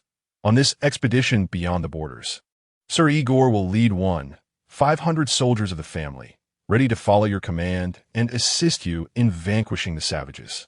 Thank you, Father. Domoric replied with a slight nod. In concluding his words, a flash of determination crossed Count Luss's face. This battle allows for victory alone. Chapter 43. The plan in the lonely mountain territory. The biting chill of early winter wafted through the air, while the sun, suspended high above, clung to the remnants of summer's warmth. Domoric galloped atop a mound, standing resolutely against the wind as he observed the marching soldiers with keen interest. A river forged from steel surged forth from the lonely mountain, a formidable procession comprised of proud knights, sworn knights, and free riders, followed closely by a legion of infantry, resplendent in their armor, their weapons forming a forest of blades. The frigid northern wind whipped against the numerous banners held aloft, each adorned with the emblem of the Bolton family, the flayed man on a pale background. The rhythmic, heavy thud of boots resonated like the principal theme of a symphony, simple yet coarse, punctuated by the clanging of iron weapons and the whinnying of horses. The soldiers, accustomed to such sounds, bore expressions of palpable excitement, as these echoes stirred the most profound memories and sentiments from the battlefield. On this expedition beyond the wall, Domoric led an army of 3,000 men, accompanied by 1,000 soldiers from House Stark and another 1,500 under the command of the formidable Igor, the captain of the Bolton Guard. Additionally, a newly allied mountain clan, united under their chieftain Roy Riddle, contributed 2,000 warriors from various tribes. Thus, the total force amassed for this venture beyond the wall reached an impressive 7,500. Furthermore, approximately 15,000 laborers had been requisitioned from nearby towns to assist with the transport of endless supplies and provisions. The army pressed onward with haste. 3 days later, at Black Castle, the hall felt overly vast and cold despite the crackling fire. Ravens roost upon the lofty wooden ceiling, cawing above the heads of the gathered company. Domoric accepted a bowl of meat stew and a generous chunk of bread from the cook. Wendell, Old Man Stark, and several others sat on the bench closest to the hearth, engaging in raucous laughter and boisterous banter. Across from him, Jorah Mormont inhaled the rich aroma of the stew, murmuring about the lack of meat amidst the barley, onions, and carrots. Domoric shook his head, removing his gloves to warm his hands over the steaming bowl. In this cursed place, having any meat at all is a blessing. Let the quartermaster outside send some more for tonight's feast. At that moment, a voice unexpectedly called out, I didn't expect you to arrive so swiftly, Sir Domoric. An aged hand rested upon his shoulder. Turning, Domoric found himself face to face with Lord Commander Jorah Mormont of the Night's Watch, often referred to as the Old Bear. He was a cantankerous elder with a grizzled beard and a prominent bald head. Once the head of House Mormont and ruler of Bear Island, he had relinquished his position to his son Yura to join the Night's Watch. Father, Yura rose to acknowledge him. Lord Commander Mormont patted his son's shoulder, signaling him to sit, then approached Domoric. Here is what you requested. He drew forth a rolled parchment from his belt and extended it to Domoric. This is a map depicting the distribution of all wildling factions north of the wall, with meticulous detail. Is the location accurate? Domoric's finger lightly traced the map. With this comprehensive depiction of wildling positions, the prospects for victory in this war have notably increased. The Night's Watch took 3 decades to craft this map. Don't you think? Commander Mormont, feeding the raven perched on his shoulder with a morsel of grain, was interrupted by the bird's shrill cries. Naughty, naughty. Here it comes again. Unperturbed, Domoric whistled and tossed a piece of meat into the air. The raven immediately swooped down, exclaiming, Good man, good man. Hello there. The King's Tower is a grand structure within the Black Castle, intended to host esteemed visitors. Despite its royal designation, it has been over a century since a king graced its halls. It is a tall, sturdy cylindrical tower, topped with arrow slits, and its door is crafted from oak, studded with iron nails. At a massive oak conference table, every seat was occupied. Upon the central table lay a parchment map, illustrating the general terrain north of the wall. Domoric occupied the head of the table, as he was the commander of this expedition. Commander Mormont sat in the second seat. Although he was the highest authority in the Black Castle, the Night's Watch was sparse in numbers, with barely over 600 men, rendering him unable to claim command. Indeed, every other individual present commanded a larger force. Following him were Ser Yura, the commander, Ser Igor, the head of the guards, Sir Wendell, the chief knight, and Roy Riddle, the new chieftain of the Mountain Clan. At the end of the long table was a bench, upon which old Lord Stark lay fast asleep, snoring boisterously. Commander Mormont, devoid of pretensions, smiled and spoke first. Sir Domoric leads the army to confront the wildlings beyond the wall. Surely, you have devised a comprehensive plan. Do share with us. Domoric surveyed the room, but refrained from speaking directly. Uncle Igor, a seasoned warrior with experience from the War of Usurpers, what are your thoughts? Igor replied, I serve at Lord Bolton's command, ready to follow your lead. Ser Yura, with your vast knowledge, do you have any insights? Domoric inquired. My apologies, Lord Domoric. I have no worthy suggestions, Yura awkwardly admitted. What did you Count Rickard? Domoric's gaze drifted back to old Lord Stark, whose snores grew louder. Wendell, however, looked eagerly at Domoric, only to be met with indifference. It seemed this assembly was wholly disinclined to engage in thoughtful discourse. Domoric mused inwardly. Thus, with no one speaking, he felt it prudent to share his own perspectives for consideration. Pointing at the map on the table, he declared, The expanse beyond the wall is vast. To the north lie White Tree Village, the Haunted Forest, and the Ancestors' Fist Peak. Forests abound. In the vast expanse of snow, let's not dwell on whether we can find the wild men. Even if we succeed in locating them, once they retreat into the forest, it will not be long before they vanish from sight. Moreover, as we venture further north, the path becomes treacherous and supplies grow scarce, hindering the movement of our great army. Should we be obstructed and delayed, the logistics of troop and food supply would become exceedingly troublesome. Hence, I propose that rather than embarking on a long and arduous pursuit of the wild men, it would be wiser to gather them and entice them to the gates of the city. We shall split our forces into 2 contingents, one to guard the Black Castle and the other to set sail from the Eastern Sea, heading towards the difficult terrain of the hinterland to outflank the wild men. A pincer movement will undoubtedly lead to their defeat. A splendid plan, exclaimed Sir Wendell, the chief knight, as he stroked his bald head in approval. Roy Riddle of the Mountain Clan immediately donned a sycophantic expression, declaring, My lord's strategy is indeed flawless and simply magnificent. Domoric remained silent, casting his gaze towards the other 3 individuals in the hall. Ser Jorah appeared perplexed. Chief Guard Igor was reticent, and Commander Mormont furrowed his brow in contemplation. While Dominic's plan seemed impeccable, the most critical question loomed. How do we gather the wild men and lure them to the city? The wild men may indeed be feeble, but they are not fools. Once they catch wind of Dominic's army approaching, they will likely vanish into the forest in an instant. Wendell's perspective was naive. Roy Riedel was merely seeking to curry favor, as he had ascended to power through fratricide and needed Dominic's backing to solidify his position as clan leader. Ser Jorah and Chief Guard Igor, being his subordinates, could not voice their doubts openly. Ultimately, it was Commander Mormont who posed the pivotal question. So how do we entice the wild men to the gates? Fear not, for I possess a cunning scheme. Dominic replied with a slight smile, choosing to say no more. Chapter 44. The summoning in the shadowed confines of the Black Castle's training yard. The piercing clang of swords reverberated across the square. Jon Snow, clad in a black woolen tunic and a leather vest over chainmail, was drenched in sweat. He advanced with determination, causing his opponent to falter and awkwardly raise his sword to parry.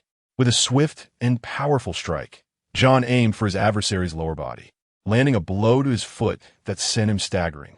Seizing the opportunity, Jon drove his elbow, protected by a bracer, into his opponent's abdomen, toppling him heavily into the snow.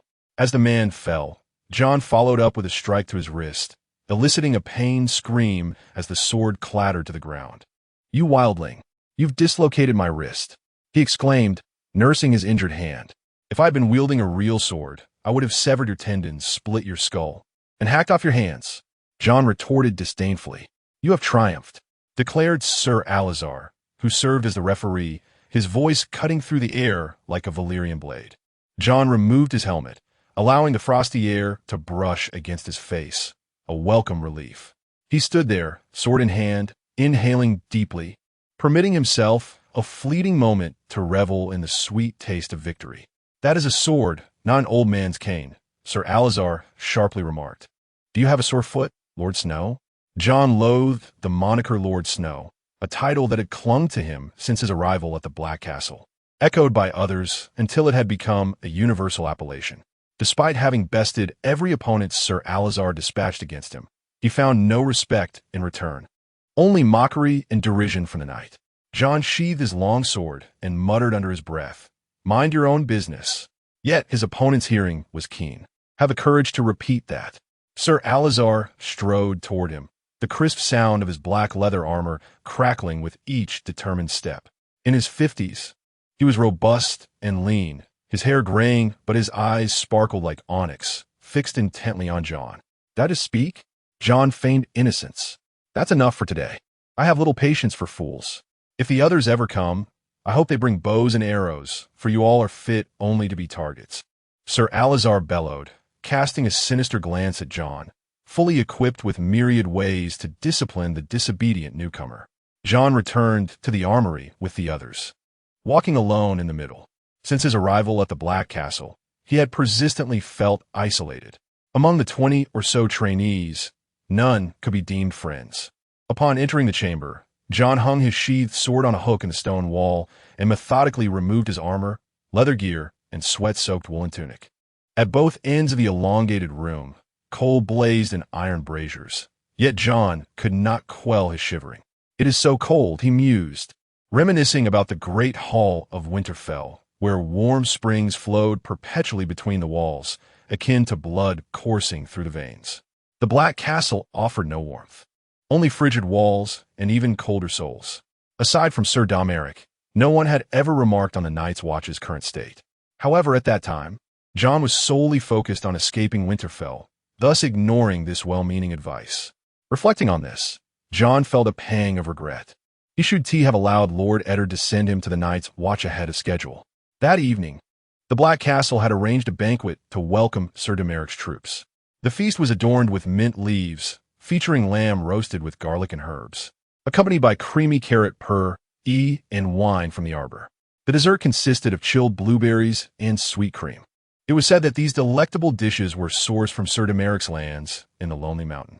As Ser Domoric entered the hall, a group of knights led him to a seat near the hearth. Yet, he disregarded this and approached Jon Snow directly. "What brings you here, Jon?" Domoric asked, surprised by the presence of the young man. According to the original narrative, Jon Snow was meant to arrive at the Night's Watch months later, just as Lord Eddard was heading to King's Landing. Jon felt a bit embarrassed. I heard Sir Domoric was to campaign against the wildlings, so I persuaded my father to send me here early, hoping to lend a hand. Lend a hand? Domoric chuckled. And what do you think of Black Castle now? Well, it's quite nice. I feel more at home here than in Winterfell, Jon replied, forcing himself to sound sincere. Yet, Domoric could sense the boy's discomfort, a youth traveling such a distance only to be met with indifference and coldness. I truly wish I could be a ranger, Jon said lightly. Why is that? Domoric inquired. Every member of the Night's Watch bears the duty of defending the wall. When enemies approach, all must raise their swords to confront them. However, the Rangers are the true combatants within the Night's Watch. Only they ride north beyond the wall, sweeping through the shadowy forests and snow-covered mountains west of the Shadow Tower, battling wildlings, giants, and monstrous snow bears. Domoric listened intently as Jon spoke passionately, refraining from undermining the boy's fragile pride. Truth be told, he held a certain admiration for Jon Snow, this pure-hearted and inherently good individual. In the dead of night, Domoric sensed a subtle shift in the world around him, though he could not articulate what had changed. He lay down in bed, striving to relax, but the chaotic thoughts in his mind prevented him from finding peace. The closer he drew to the wall, the more pronounced this peculiar feeling became. Suddenly, Domoric beheld a tree, a fishbone tree, its bark pale as bone, its leaves a deep crimson, resembling a multitude of blood-stained palms. A face was carved into the trunk, elongated and melancholic, with deep-set eyes filled with dried red sap, exuding an air of vigilance. Those were ancient eyes, vivid and lifelike, as if staring directly at him. The blood of their ancestors continues to flow within the Bolton family, who revere the ancient deities, nameless and formless, of yore, gods intertwined with verdant forests, their forebears, and the lost children of the woods. A faint whisper echoed in Domoric's ear, as if imparting some secret, yet he could discern nothing.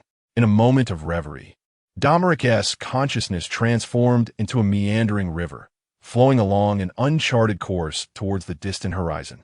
He first wandered beside a brook, listening to the icy waters as they cascaded over stones, then traversed the wilderness, stepping onto the King's Road, arriving at bustling cities like River Run, King's Landing, Eagle's Nest, and many other locales, such as Casterly Rock, the Isle of Faces, the Crimson Mountains of Dorne, and the myriad islands of Bravos amidst the sea, as well as the ancient ruins of Valyria shrouded in smoke.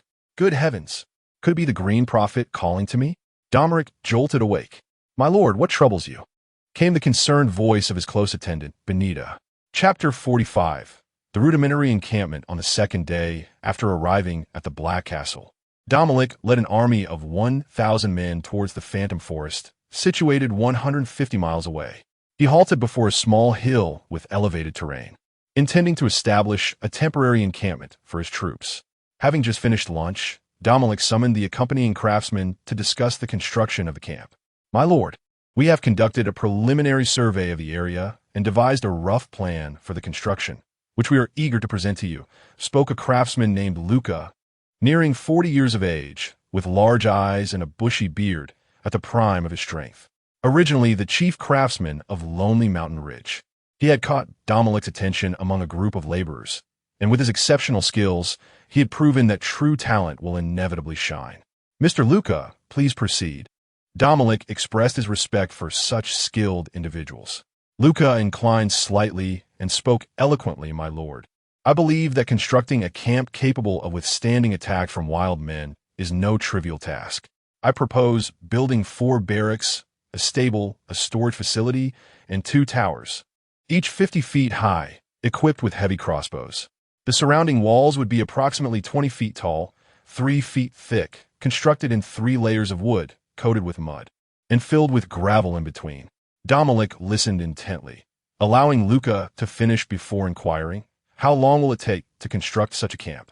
Luca stroked his beard, pondering for a moment before responding. It would likely require about a month. Dominic's lips curled in resignation. That is far too long. I cannot afford to wait.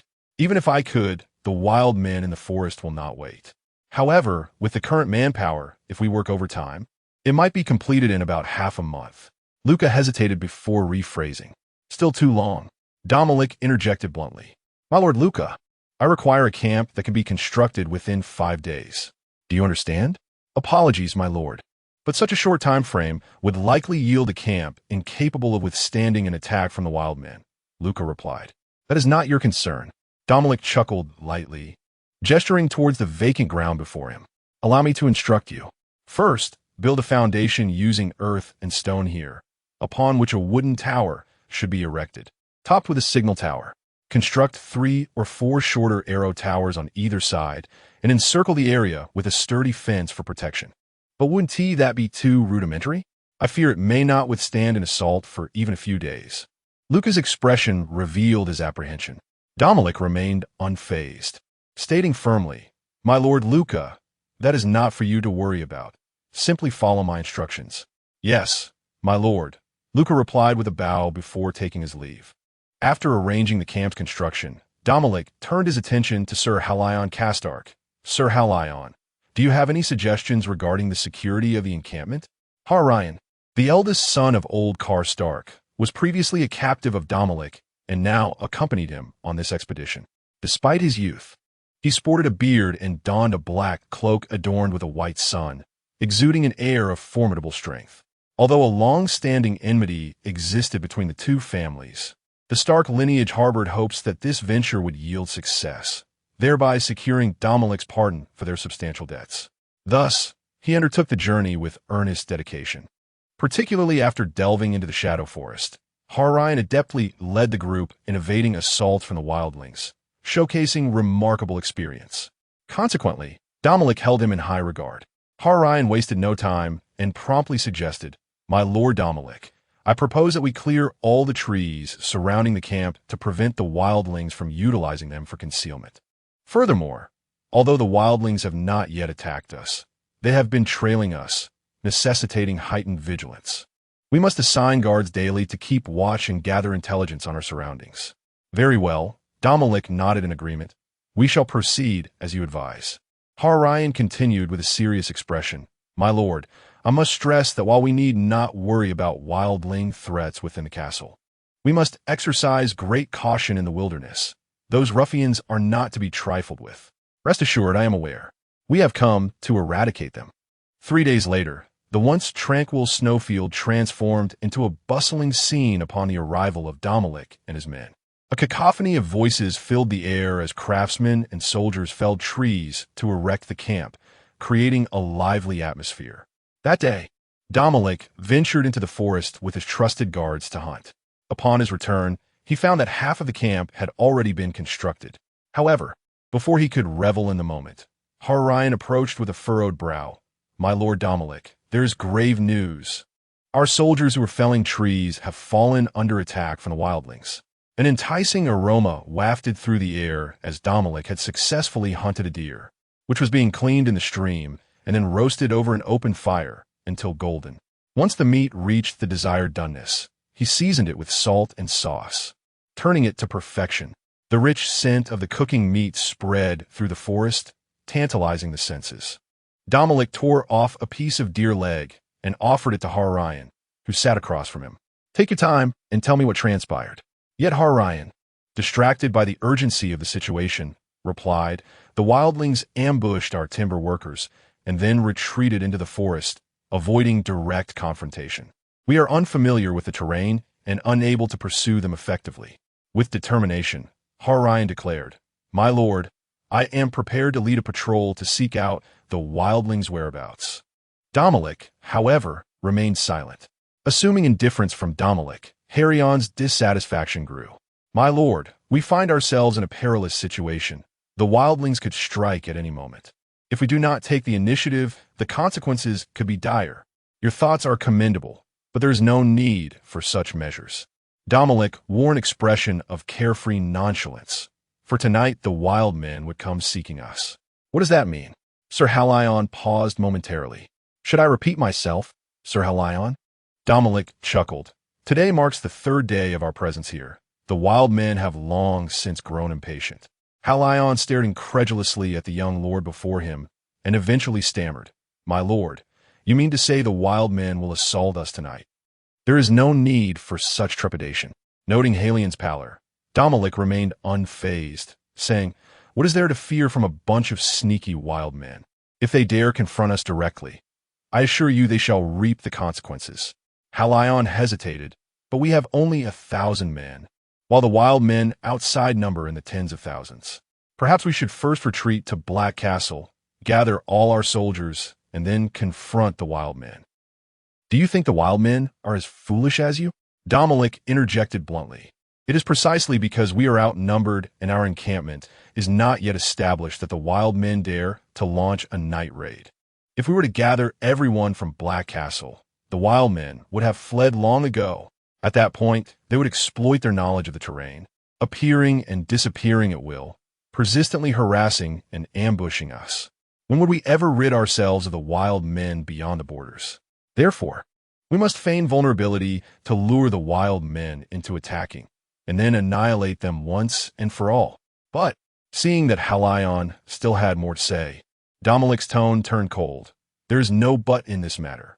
Go inform the soldiers that the wild men will be attacking tonight. Advise them to dine early and rest well, but not to remove their armor. Weapons should remain at hand, and they must heed the alarms. Execute the orders. Halion pondered for a moment, then, steeling himself, nodded resolutely. Very well. Since you, Lord Domoric, possess such courage, we of House Castark are not cowards. With that, Halion struck his right hand against his chest emphatically, performing a knightly salute before turning to leave. As Halion departed, Domoric could not help but smile, tossing the half-burned note he held into the fire, watching it slowly turn to ash.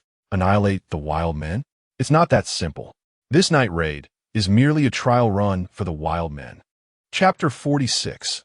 Night raid. The oppressive sound of a horn shattered the stillness of the night, rousing Domoric, who had been restless in his slumber. Rising from his cot, he lifted the tent flap and strode purposefully out of the encampment. He cast a glance at the moonlit sky, which bore a somber hue. Tonight was destined to be a sleepless night drenched in blood. The soldiers, well-trained and disciplined, emerged from their tents, weapons in hand, forming a steadfast formation. Discipline and order were the most formidable assets on the battlefield. Under the hazy moonlight, Domoric stood atop the yet-to-be-constructed fortifications, his gaze drawn to the emerging silhouettes in the distance. The savages were indeed upon them. Upon hearing the horn, the wild men realized their presence had been detected. They abandoned any pretense of stealth, unleashing eerie howls as they charged forth. Awoo! The cacophony echoed through the valley, awakening countless slumbering beasts and birds. The soldiers within the encampment were taken aback. There were far too many of them, shrouded by darkness. The exact number of foes remained obscured, yet the sound and fervor suggested a formidable force, perhaps numbering in the thousands. Despite their prior preparations, a sense of trepidation gripped their hearts. Could they withstand such overwhelming odds? Inwardly, Sir Halion could not suppress his complaints, given the abundance of troops in Black Castle. Why had they ventured forth with only 1,000 men? This lord was indeed mad. Domoric gazed ahead at the throng of dark figures charging recklessly towards them. Yet he felt an unusual calm within. Whether it was a gift or mere coincidence, the greater the crisis, the more composed Domoric became, a level of calm that astonished even him.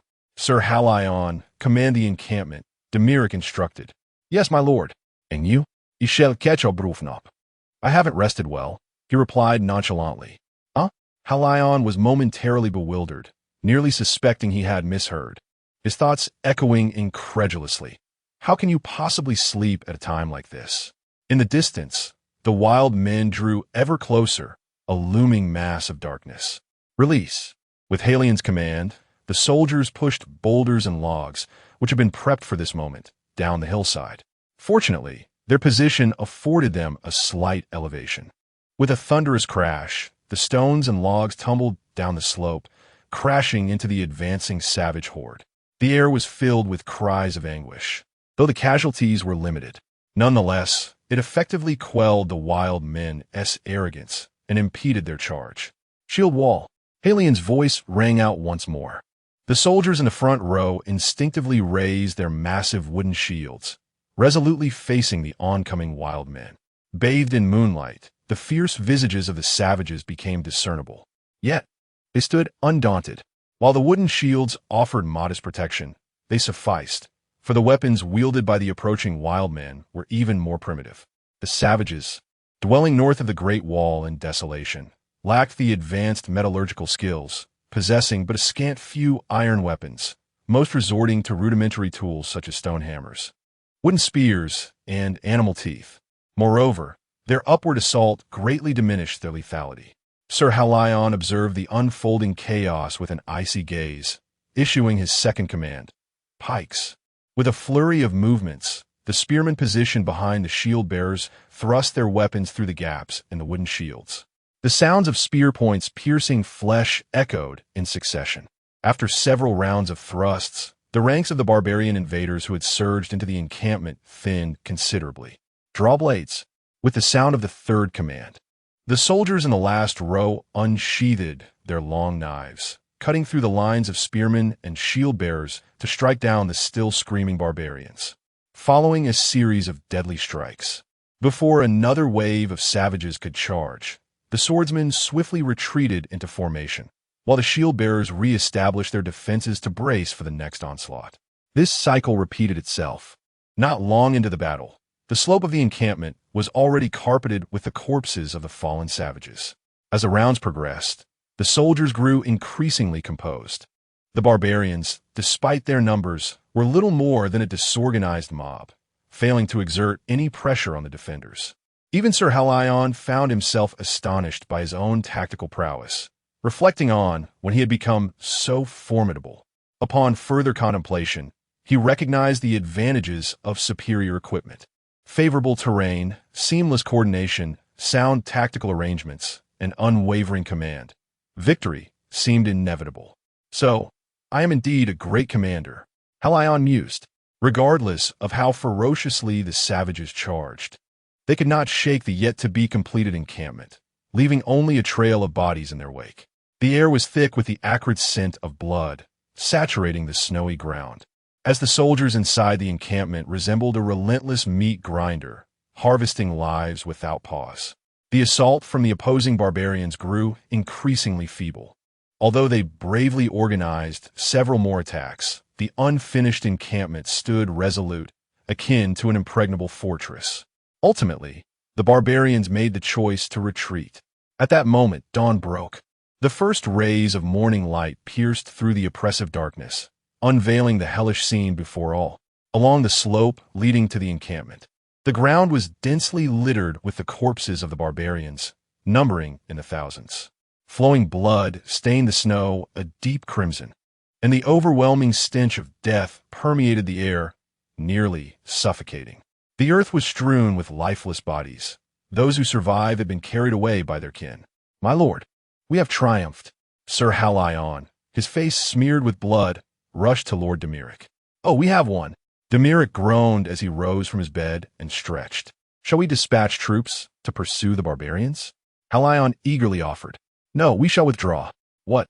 Halion exclaimed in disbelief. We have barely managed to hold the encampment, and in 2 days it will be fully constructed. Now is not the time to retreat. Indeed, we shall retreat out of the encampment. Domoric's tone left no room for jest. Lord Domoric, please trust me. No matter how many savages are outside, they cannot breach the encampment.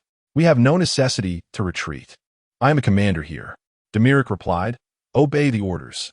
Furthermore, leave all supplies in the camp, the bread, grain, fine wine, and all those crates of weaponry in the storeroom. Sir Halion, who had struggled to accept reality, was momentarily rendered speechless. I have no objections to leaving the bread and wine, but those weapons, if the savages acquire them, will only augment their combat capabilities, and the consequences would be dire. Even if we cannot carry them away, we could bury them right here. Seeing that Sir Halion was resolutely unwilling, Domoric, with an air of resignation, commanded that a long sword be retrieved from storeroom. With a resounding clang, he struck it against the candlestick. The candlestick remained intact, while the sword shattered into 2 pieces. Rest assured, Sir Halion, only the savages would consider such inferior goods as treasures. Halion stood in stunned silence, as if he had grasped some profound truth, yet not entirely. He softly inquired, My lord, shall we directly retreat to Black Castle? Indeed, Domoric replied. And what are the savages here? Have our efforts over these days been in vain? Halian's face bore a look of resentment. Domoric maintained his calm demeanor, stating, I have already prepared a second encampment 30 miles away, where Sir Jorah Mormont commands 1,000 soldiers, holding the fort. Chapter 47. The King Beyond the Wall. The narrative rewinds to last night. Why has the assault not yet commenced? In a valley not far from the encampment of Domoric, the night is ablaze with light, bustling with wild men wielding weapons. Inside the central tent, the formidable Torment, known as the Giant's Bane, exhibits a hint of impatience. Though Torment is not exceptionally tall, he possesses a broad chest and a considerable belly, his beard as white as winter snow. His muscular arms are adorned with heavy golden bands inscribed with ancient runes, passed down from his ancestors. He proudly claims titles such as the King of Bluster, the Horn Blower, the Icebreaker, the Husband of the Snow Bear, the King of Mead in the Red Hall, the Father of all beings, and the Herald of the Gods. However, he is most renowned by his epithet, the Giant's Bane. Let us wait a while longer. A middle-aged man at the top of the tent interjects. He is of average height, lean in stature, with a sharp visage and discerning brown eyes, his long brown hair now mostly speckled with gray. He wears no crown, no golden rings upon his arms, nor any necklaces around his neck. Indeed, he bears no adornments whatsoever.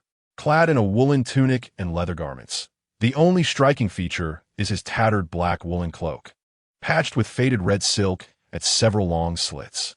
This illustrious king beyond the wall, Mance Rayder, appears remarkably ordinary, lacking the demeanor of royalty, even resembling a wild man. It is said that Mance Rayder was once a wildling child taken and raised by the Night's Watch. He was a devoted member of the Watch until he was injured during a patrol and rescued by a wildling girl. During his convalescence, the girl mended Mance's tattered cloak with precious red silk. Upon returning to the wall, the commander of the Night's Watch forcibly insisted that Mance don the standard black cloak. This trivial infringement upon his personal freedom compelled Mance to abandon the Night's Watch and embrace the wildling life. Of course, this is merely Mance Rayder's narrative.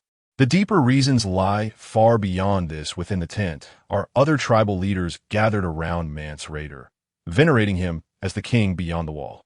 Closest to Mance is the stout woman known as Doghead, whose cheeks resemble thick slabs of white flesh. She harbors a profound hatred for dogs, slaughtering one every fortnight and displaying the fresh head upon a spear as a banner. Earless Steed is the Magnar of Cern. In ancient tongue, Magnar signifies lord, and his kin revere him as a deity, not merely a lord. The diminutive Varmir, a man of 6 shapes, rides a fearsome white snow bear, which stands 13 feet tall on its hind legs, accompanied by 3 wolves and a shadowy lynx. Among them are even more ferocious wildlings from the farthest reaches of the Shadowlands forest or from the hidden valleys of Frostfangs, and from even stranger locales. The indigenous peoples of the frozen coast traverse upon war chariots made of walrus bones, drawn by fierce great white dogs, rumored to subsist on human flesh. The cave dwellers paint their faces in hues of blue, purple, and green. The diminutive Hardfoot tribesmen marched barefoot across the icy expanse, their soles resembling leather boiled in water. Though the various barbarian tribes beyond the wall often clashed amongst themselves, they instinctively united against the invaders from within the Great Wall. Remarkably, at least half of these wild men had never set eyes upon the wall, and the vast majority could not communicate in a common tongue. Yet, this proved inconsequential. Mance Rayder possessed the gift of ancient tongues, even able to sing in them. Each night, as dusk fell, he would strum his harp, conjuring melodies that were both strange and primal. Mance dedicated years to unifying this vast, disparate horde. He negotiated with chieftains from various tribes, engaging in dialogues with the Magnar, employing sweet words to charm one village, enchanting another with songs, and wielding the sword to win over a third. He brokered peace between the Vins and the Bone Skinner, facilitated communication between the Hardfoots and the Night's Watch, and reconciled the sealskin folk of the frozen coast with the cannibal tribes of the Great Glacier. He bore no crown, no scepter, nor silken raiment, yet he stood as the king of all wild men. He forged 100 distinct daggers into a colossal spear, aiming for the heart of the Seven Kingdoms. Upon discovering a formidable host emerging from the Black Castle, Mance Rayder hastily returned from the Frostfang Mountains. He had been leading his followers in search of the Horn of Winter, a legendary instrument that, when sounded, could bring the wall crashing down. In Mance's strategy for descending southward, should the wildling forces be unable to breach the wall, he intended to blow the horn, demolish the wall, and guide his people toward the warm south. However, the overwhelming army spilling forth from the Black Castle disrupted Mance's plans. He had initially intended to secure the Horn of Winter before launching an assault on the wall, but the forces within had audaciously invaded the Shadowlands. The wildlings revered strength, and if Mance failed to repel these northern invaders, the prestige he had painstakingly built over the years would be obliterated. Thus, Mance Rayder began to summon the warriors of nearby tribes, readying himself to expel these cursed invaders from their territory. In recent days, Mance had exercised caution. The invaders were well-equipped and expertly trained. Consequently, he sent scouts to trail them while gathering the wildlings from various tribes. As the invaders commenced the construction of their camp, Mance grew increasingly anxious, recognizing that the hill they had chosen was strategically advantageous for defense. Should they succeed in erecting a fortified encampment or even a castle, the wildlings would forever lose control over the Shadowlands. Mance was no ordinary wildling.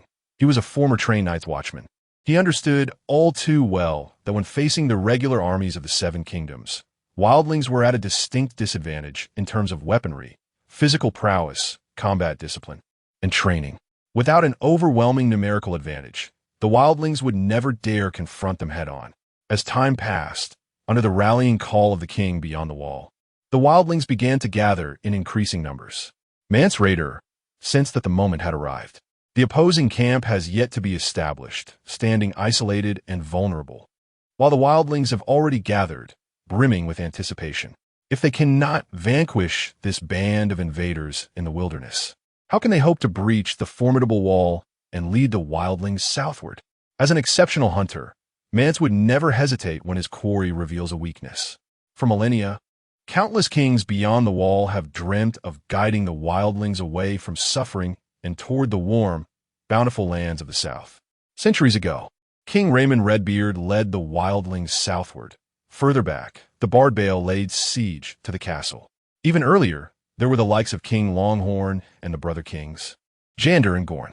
In ancient times, there was also the hornblower, Joram, who awakened giants from the depths. They all made similar attempts, yet each time met with either utter defeat beneath the wall or were fiercely repelled by the Stark family's reinforcements from Winterfell. This is fate, and it is also a curse. And what of myself? Mance Rayder cannot help but ponder.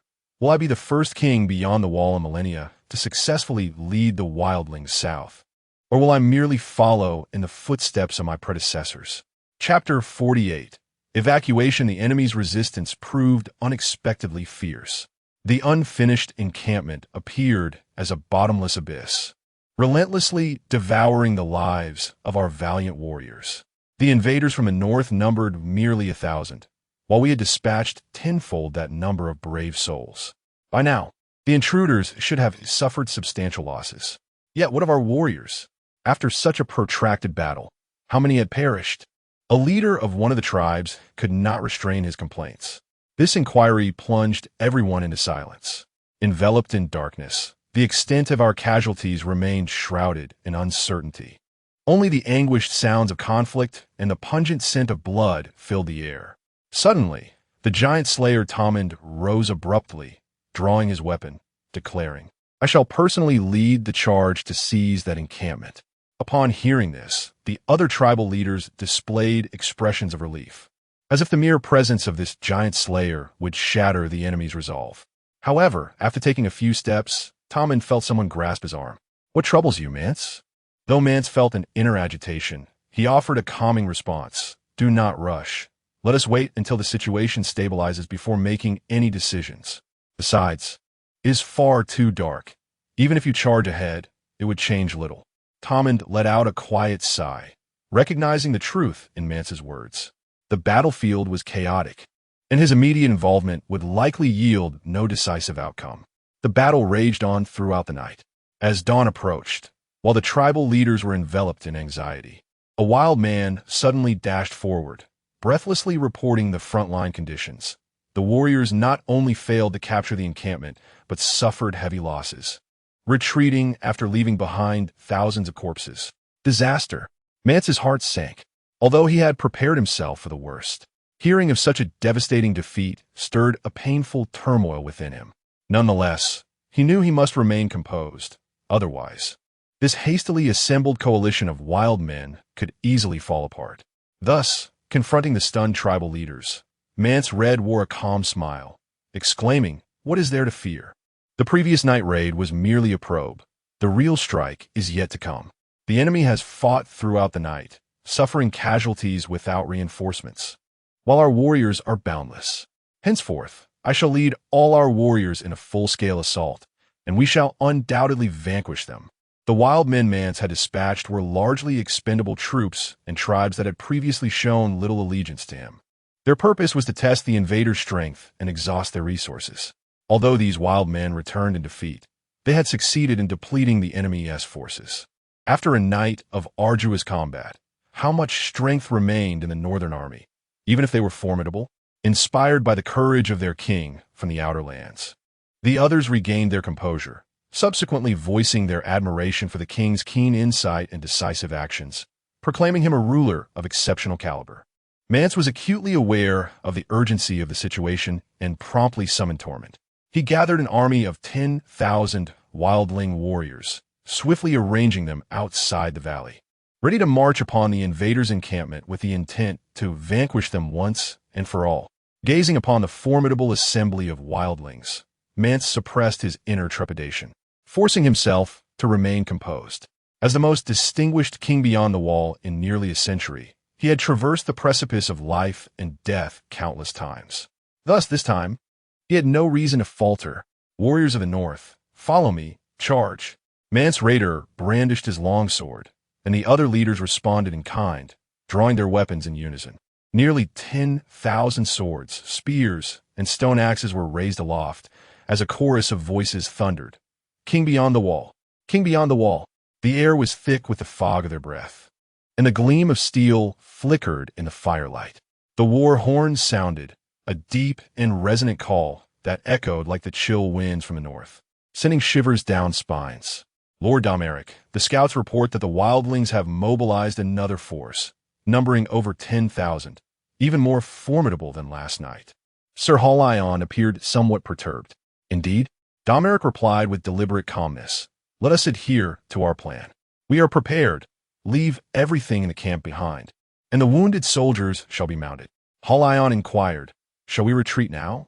"Yes," Domoric nodded. "We must withdraw before the wildling horde arrives. Let the camp appear disordered. Remember, it is imperative that the wildlings believe they have triumphed, that they have successfully defeated us. We are retreating only out of necessity." At that moment, the wildlings, led by the king beyond the wall, set forth along a mountain path toward Domoric's encampment. Yet, unbeknownst to them, their foes had already vacated the area, leaving the camp entirely deserted. On a mountain peak, Domoric's white cloak billowed in the cold wind. From this vantage point, he could behold all that lay at the foot of the mountain. His gaze fell upon the unending procession of wildlings. The most seasoned raiders, under the command of the dog-headed hound, formed the vanguard, leading the charge. The remainder either served as rearguard, protected Mance Raider himself, or scattered to perform reconnaissance. The wildlings' mounts were insufficient, forcing many to proceed on foot, unarmed and untrained, their only weapons primarily consisting of bones and stones rather than steel. In summary, while numerous, the wildlings were poorly equipped and possessed little combat efficacy. They were utterly vulnerable. Domoric harbored no malice towards the wildlings. After all, they were merely a pitiable group striving for survival. However, should the wildlings remain beyond the wall, they would not only jeopardize the defenses of the wall, but also serve as fodder for the resurgence of the others. After all, both the others and whites are birthed from human beings. To remove these wildlings would significantly delay the awakening of the others. But how then should these wildlings be resettled? Coincidentally, the mountain of Domoric is in dire need of a substantial number of laborers, offering provisions, accommodation, and even companionship along with wages, a far more enticing prospect than the harsh winters beyond. Of course, this is contingent upon Domoric achieving a resounding victory over them. We must swiftly inform Sir Jorah Mormont that following the wildlings' great triumph, they are likely to launch an assault on his encampment, urging him to hold his ground for at least 3 days. After this period, he may retreat at his discretion. 30 miles behind him, I have positioned Captain Igor, leading 1,000 soldiers to fortify the third encampment.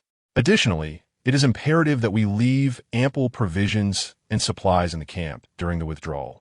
Otherwise, I fear the wildlings may lack the strength to besiege the third encampment. Chapter 49 Victory? A cacophony of cawing echoed overhead. As the wildlings passed a row of cedar trees, a raven perched above cast its gaze downward, emitting a harsh cry. The clashing of iron and the twang of bowstrings were absent. Only the faint crackle of hooves upon the fractured ice could be heard. Mance Rayder stood in stunned silence before the abandoned encampment. Mere hours ago, his wildling kin had fought fiercely here, struggling to advance even a step. Yet now, they had seized it with such ease. Was there a trickery afoot? Anxiety gnawed at Mance's core.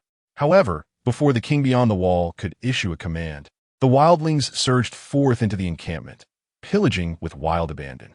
They tore down the leather tents and ropes like ravenous flies, leaving no scrap of steel or leather unscathed. To their delight, the storerooms brimmed with heaps of grain, fine wine, and weapons, and jubilant shouts of triumph erupted around them. In the dead of night, the biting wind swirled about, tugging at the heavy cedar trees, while the raven flitted through the woods. A grand tent stood not far from the encampment. It was the personal pavilion of Mance Rayder, king beyond the wall.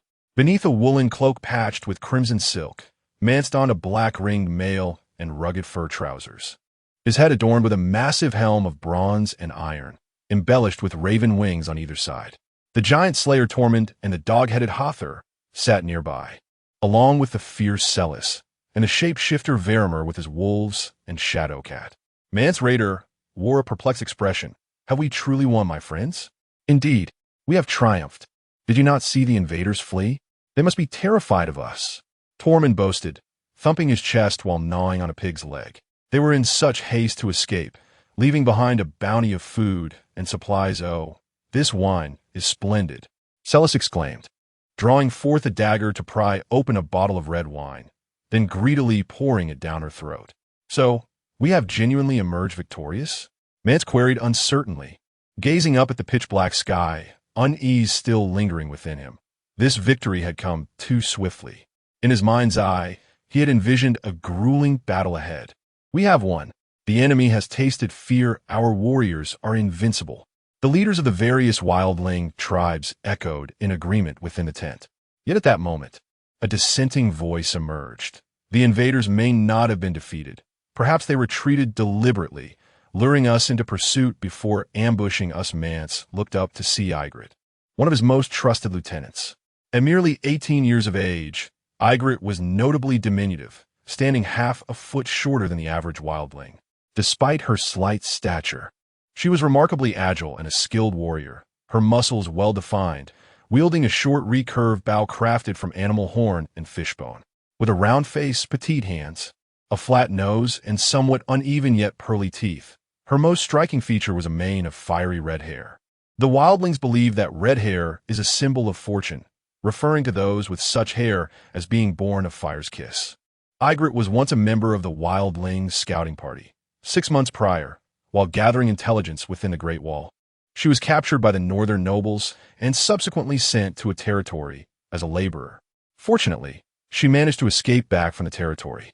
However, to Mance, Ygritte's return to the lands beyond the wall felt markedly different, though he could not articulate precisely how. Ygritte, have those nobles frightened you to the core? Jarl chuckled heartily. I almost forgot that you had once been captured by them. It is only natural that you harbor some fear after enduring such inhumane torment.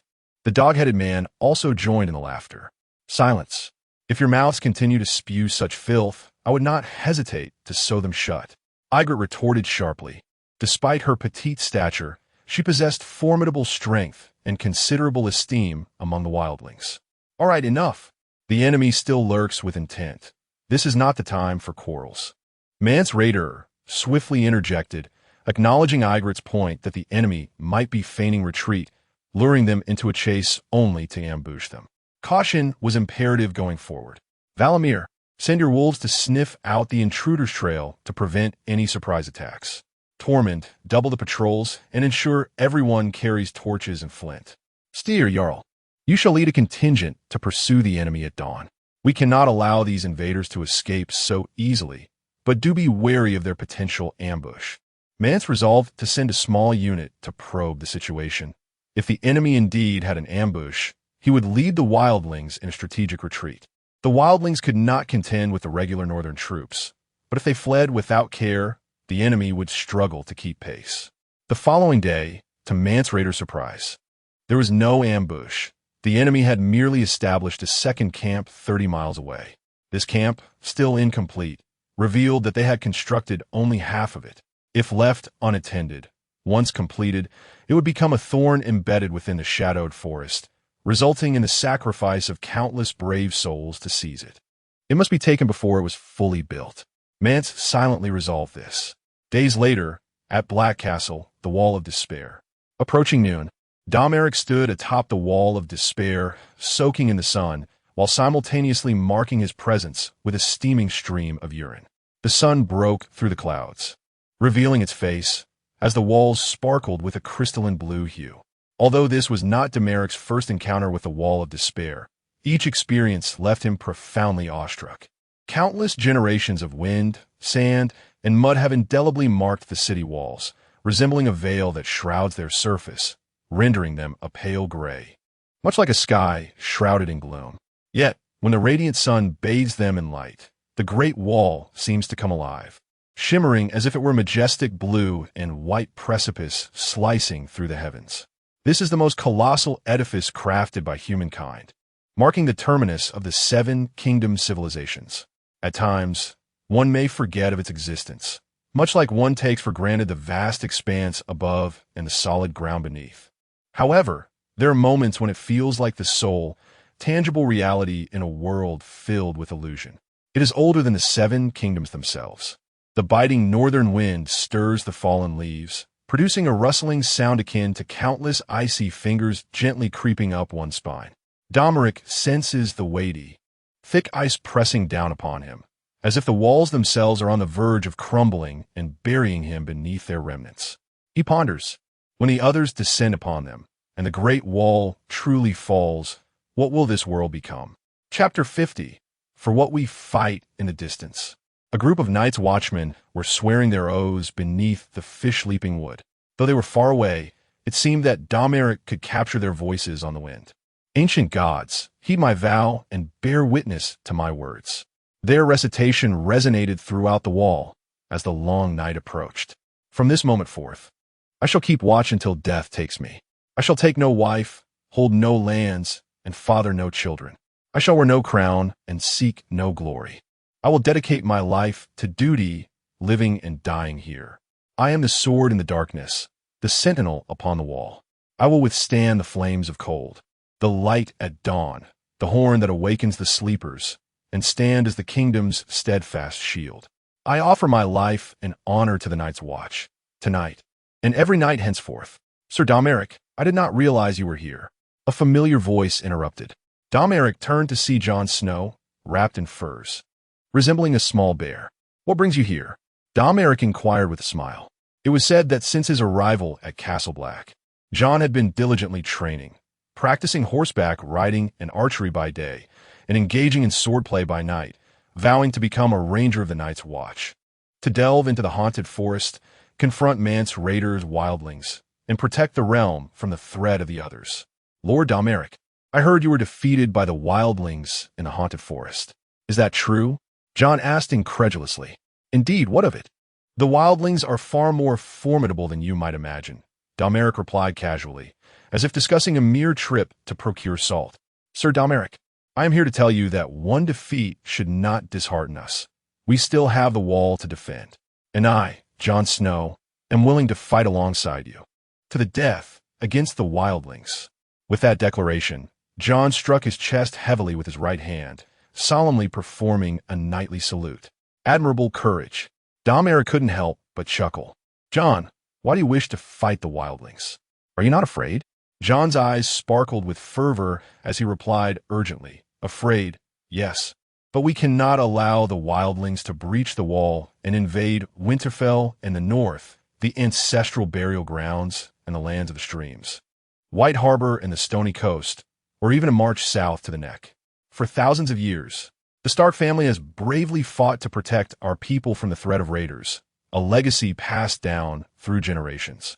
Moreover, my family resides in Winterfell, along with Maester Luwin, Sarah Roderick, the old nurse, the stable master, blacksmith Micken, and Chef Gage. Every one of them, whom I know and love, is there. These are my reasons to fight until death. Although Jon was a bastard, he believed that Stark blood flowed through his veins, and thus he spoke with impassioned eloquence that left no room for criticism. My lord, a woman draped in a black robe and hood, shrouded in shadows, approached from the castle ramparts. It was Benita Anturian, Jon's acquaintance and the personal attendant of Sir Domoric.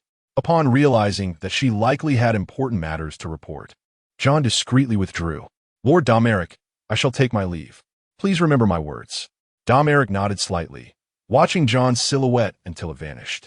This character, originally a protagonist in the tale, undeniably possessed an extraordinary charm. Where are the wildlings now?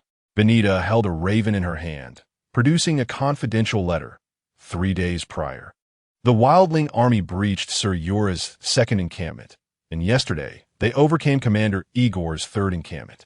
They are now advancing towards the fourth encampment, which is manned by Roy Riddle of the Mountain Clans.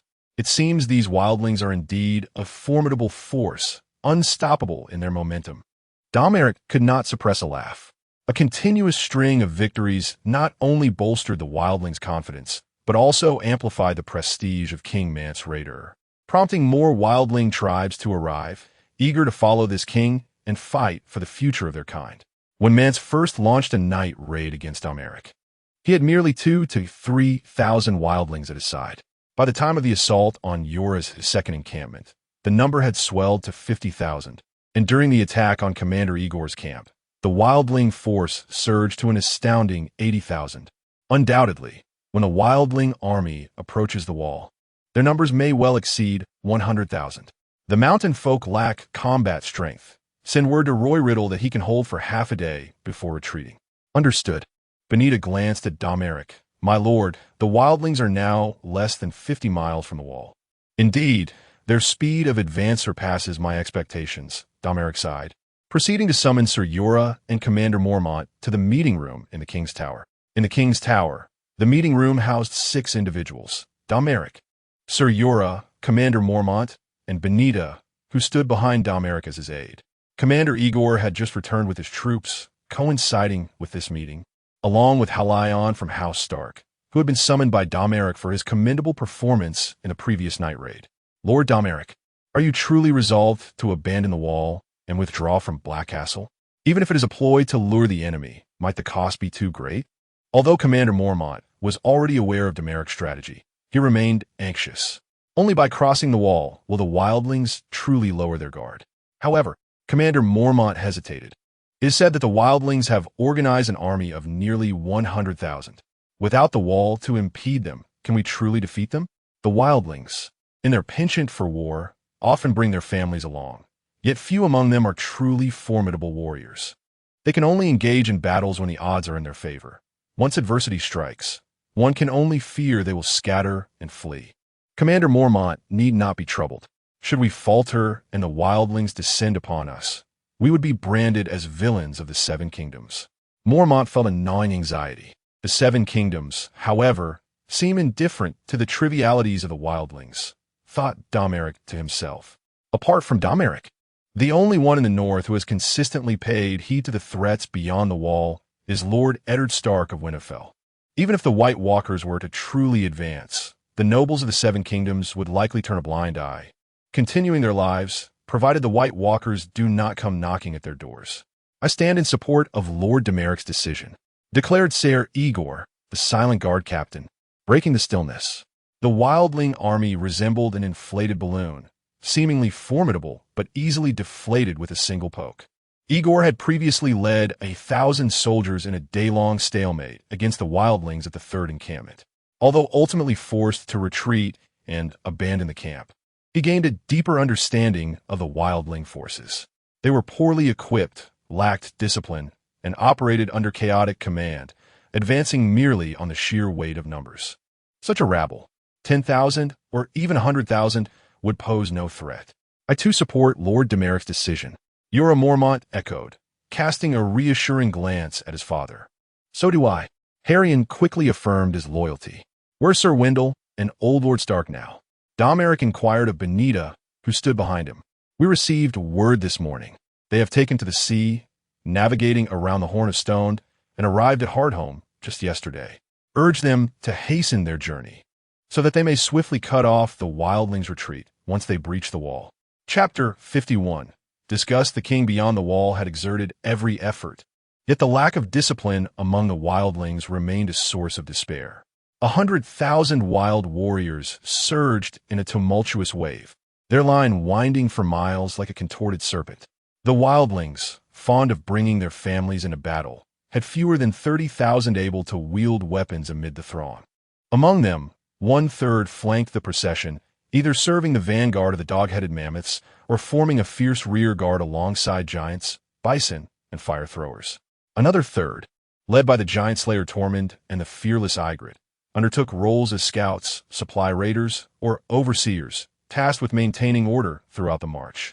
The remainder, accompanying Mance Rayder, transported essential provisions for the wildling army using carts, sleds, and dog-drawn vehicles, leaving long trails in the snow, laden with plundered goods from the enemy's encampments.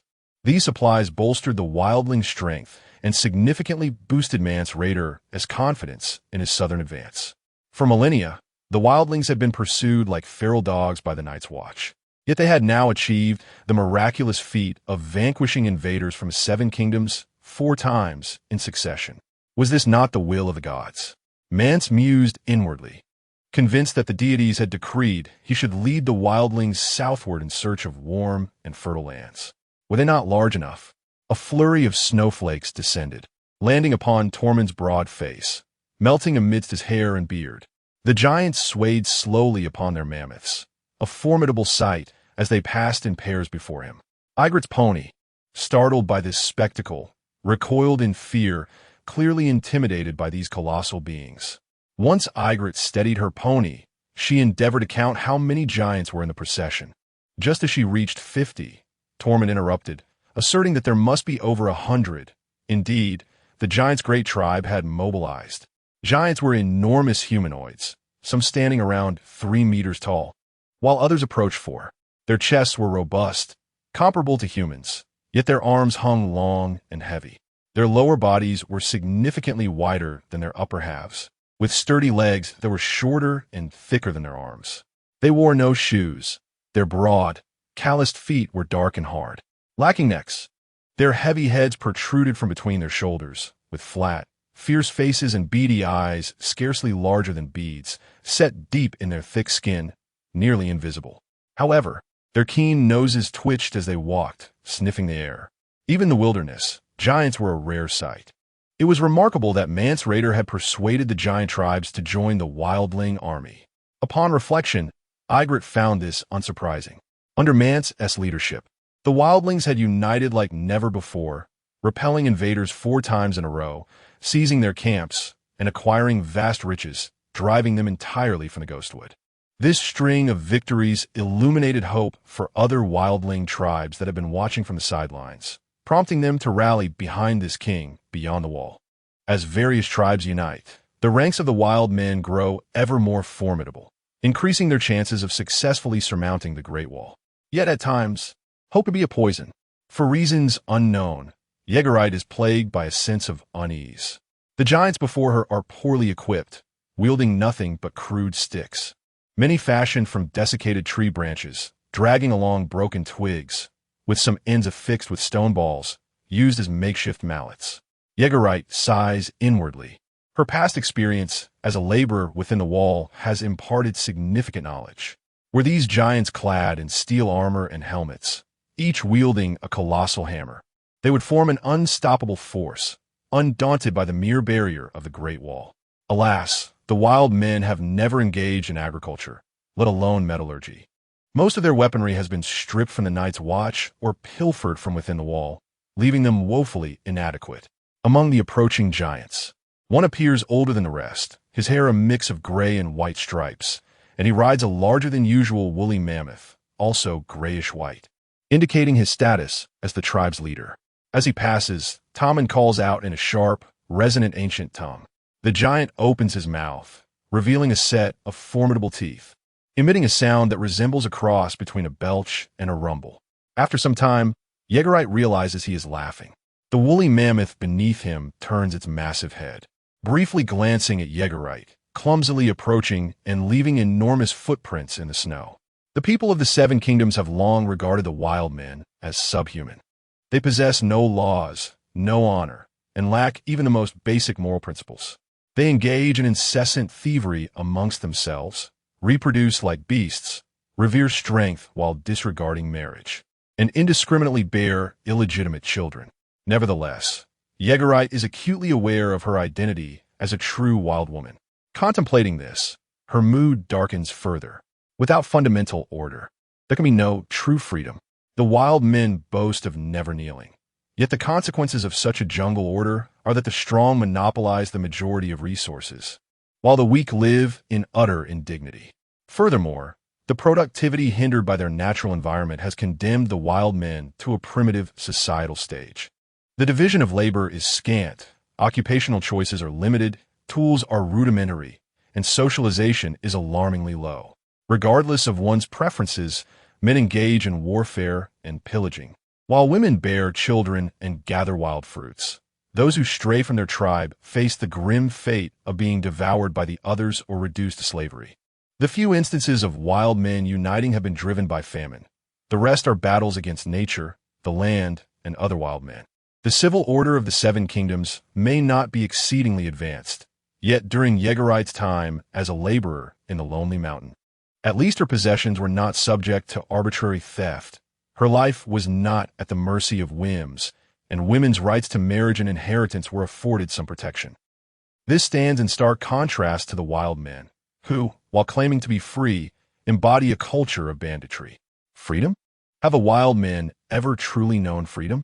They proclaim their desire for liberty, yet what they seek is merely the freedom of the strong. The formidable among the wildlings can take numerous wives, abduct slaves, and rely on those captured to toil the land. Their freedom is predicated upon the subjugation of the weak. Undoubtedly, the Seven Kingdoms offer greater liberty than the wild men beyond the wall. With each encounter, Ygritte finds the hypocrisy and absurdity of the wildlings' so-called freedom increasingly incomprehensible, even giving rise to a tinge of disdain.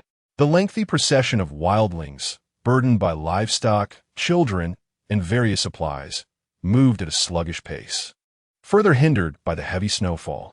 However, most of the horses and men had traversed out of the haunted forest, making their way along the riverbank towards the fabled wall. Ygritte understood that not far ahead, behind that great barrier, countless soldiers of the kingdoms and men in black stood fully armed, guarding the vital passage, awaiting their reckless advance into certain doom. "Can you sing The Last Giant?" Ygritte suddenly inquired, perched upon her pony. "Of course," Tormund bellowed. "Before you stands the bane of giants, the king of bluster, the hornblower, the icebreaker, the bear of the snow, the king of honey wine in the red hall, the father of all living things, and the herald of the gods." Without awaiting a response, Tormund began to sing loudly. "Ah, I am the last giant. I have no companion." His powerful voice resonated, shaking the snow from the branches above. "The last giant comes forth from the mountains.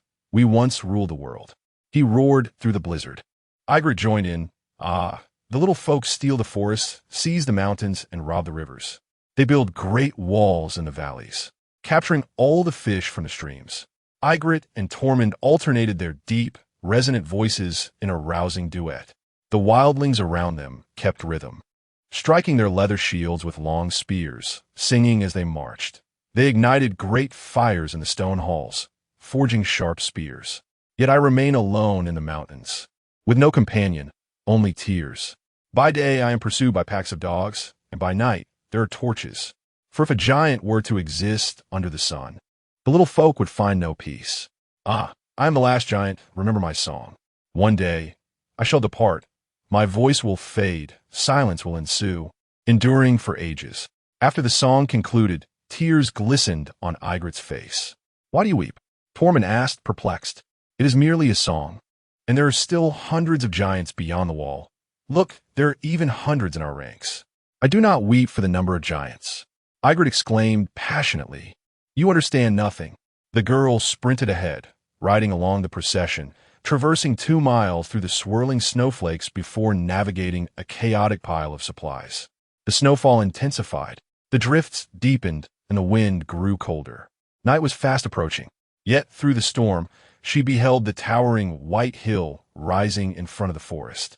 This was the formidable barrier, the wall, standing between the wildlings and the 7 kingdoms. The wall loomed nearly 200 meters high, thrice the height of the tallest tower within Black Castle. The width of the city wall is sufficient for 12 fully armored knights to ride side by side. Massive crossbows and monstrous catapults guard the ramparts, while the soldiers traversing them appear as insignificant as ants. The Night's Watch has constructed 19 grand fortresses along the Great Wall.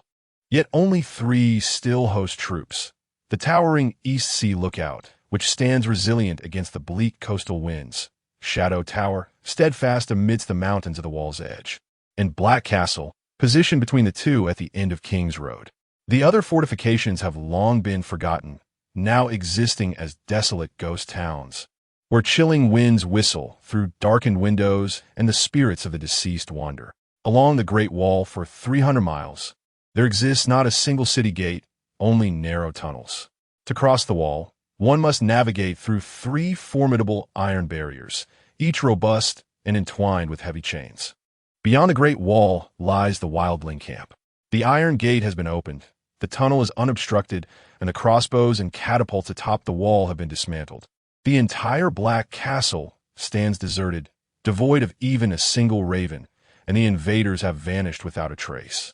Ygritte's party has ventured 30 miles south of Black Castle to scout, and so far, no enemies have been detected. Inside a tent, a wildling scout reports to Mance Rayder. The enemy has seemingly abandoned the Great Wall and Black Castle. However, at this moment, the king beyond the wall, Mance, wears a gloomy expression, his head bowed in contemplation. How peculiar. Even the usually brash Tormund senses trouble. While it was understandable for the enemy to relinquish 4 outposts, given their rudimentary construction, the Great Wall, stretching for hundreds of miles and soaring over 200 meters high, is a marvel of the world. To forsake such an impregnable fortress is utterly perplexing. I smell a conspiracy. Suddenly, the silent doghead speaks up. No, this is a blatant trap. Mance's gaze sharpens, and a chill settles within him. The morale among all the wildling tribes is at its zenith, their unity and combat prowess unmatched. Even knowing it to be a den of danger, he feels compelled to venture forth. If he were to retreat in cowardice now, would the wildlings ever have the chance to regroup? Troubling news arrives as a tribal leader bursts in, reporting that some warriors, unrestrained, have already led their kin into the wall, seeking to plunder the south. We cannot stop them. Those damned fools. Mance exclaims in anger. Wildlings are naturally so. Under dire threats, they can muster a semblance of unity. Yet once the peril dissipates, they revert to their chaotic ways, disregarding even the commands of their king beyond the wall, eager to seize fertile lands. And they must act swiftly, for former comrades in arms have become rivals. A bitter irony. Enter the city, Mance Rayder commands, resigned, fully aware that this may very well be a trap. Yet he finds himself with no alternative. Should he hesitate here, he would surely be forsaken by the wildlings. For what they truly seek is a king from beyond the wall to lead them southward. Mance, guiding his followers, traversed the treacherous wall. Along the 300 miles of the wall, there stood not a single gate. The sole passage was a narrow tunnel beneath the ice. These tunnels twisted and turned, the dark and frigid ice walls perpetually exuding a chill, the air here as oppressive as a tomb, if not more so. 3 iron gates that once barred their way had long been flung open, and at last, Mance had crossed the wall. Emerging from the tunnel, the sun reappeared. Though separated by just a wall, Mance felt that the sunlight within the wall was far more warming than that of the lands beyond. Adjacent to the wall lay the Black Castle. The Black Castle was not a true fortress, for it was unguarded on the east, west, and south sides, with only the wall towering to the north. This implied that even if the wildlings were to seize it, they would be unable to withstand the southern adversaries. Historically, wildlings had numerous times crossed the wall under the leadership of a king from beyond, moving southward. Yet ultimately, they could not escape the fate of being annihilated by the northern armies. Mance Rayder let out a deep sigh. May the gods grant him success this time. Chapter 52. The final battle of the sun was entirely obscured by ominous clouds, casting only a faint glow upon the land. The north wind, laden with delicate snowflakes, howled and swirled, striking each person like a whip, only to gradually dissolve into vapor. In the distance, the formidable Great Wall remained steadfast, unchanged for centuries.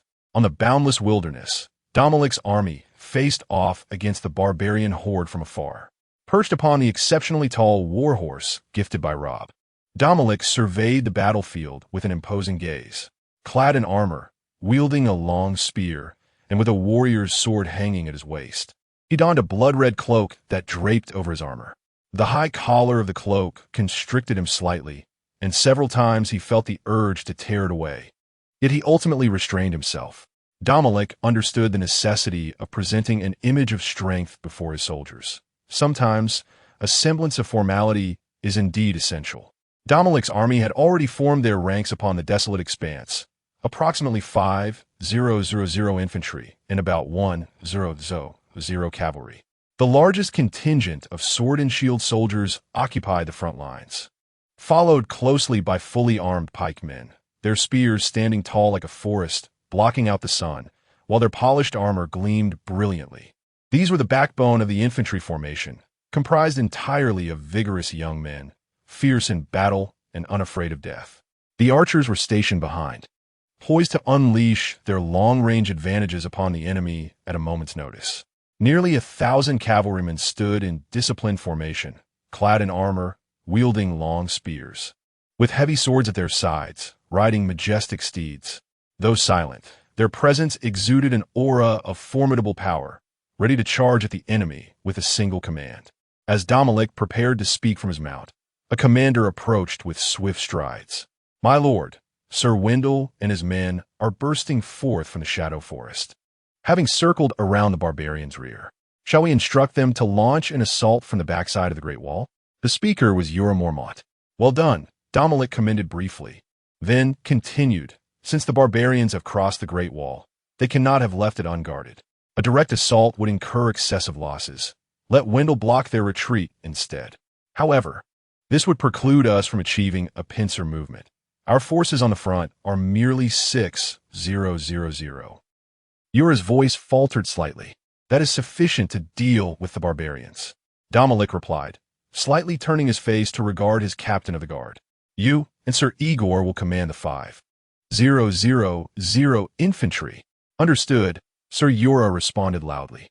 Dominic's gaze then swept across his own formation, landing on the barbarian army opposite. Under the restraint of King Mance of the Free Folk, the barbarians had managed to form a haphazard formation. They were jumbled together, lacking both order and strategy. The most numerous yet weakest of the hard-footed folk should ideally have been positioned at the forefront to employ a strategy of attrition against the enemy. Yet they now cowered at the rear.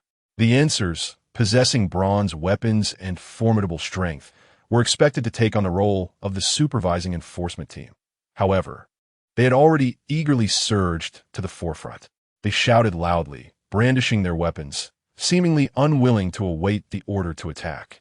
The vanguard of the Doghead, Hama, roamed restlessly, completely oblivious to their responsibilities. Domoric was certain that when the battle commenced, there would be no need for them to strike. These wild men would inevitably engage in conflict among themselves, trampling and colliding, resulting in a rapid reduction of their numbers by a tenth or even more. At this thought, Domoric chuckled. After a moment, he looked up at the sky. The time for the decisive battle was approaching. Domoric galloped out of the formation, drawing his long sword from his waist. Raising it high into the air, emitting a clear and resounding cry. All the soldiers turned their gazes toward their lord, raising their weapons in unison. "Victory is assured," Domoric proclaimed loudly, surveying his soldiers, "for we are unafraid." "Victory is assured." "Unafraid." Everyone echoed his fervor. "We cannot afford to lose this battle," King Mance of the Beyond murmured to himself. This premature confrontation was inevitable, although Mance knew it might not be the wisest course of action. The string of victories had instilled a sense of false confidence in him and had agitated the leaders of other wild tribes. Perhaps this time, the outcome would mirror that of the ghostly Shadow Forest.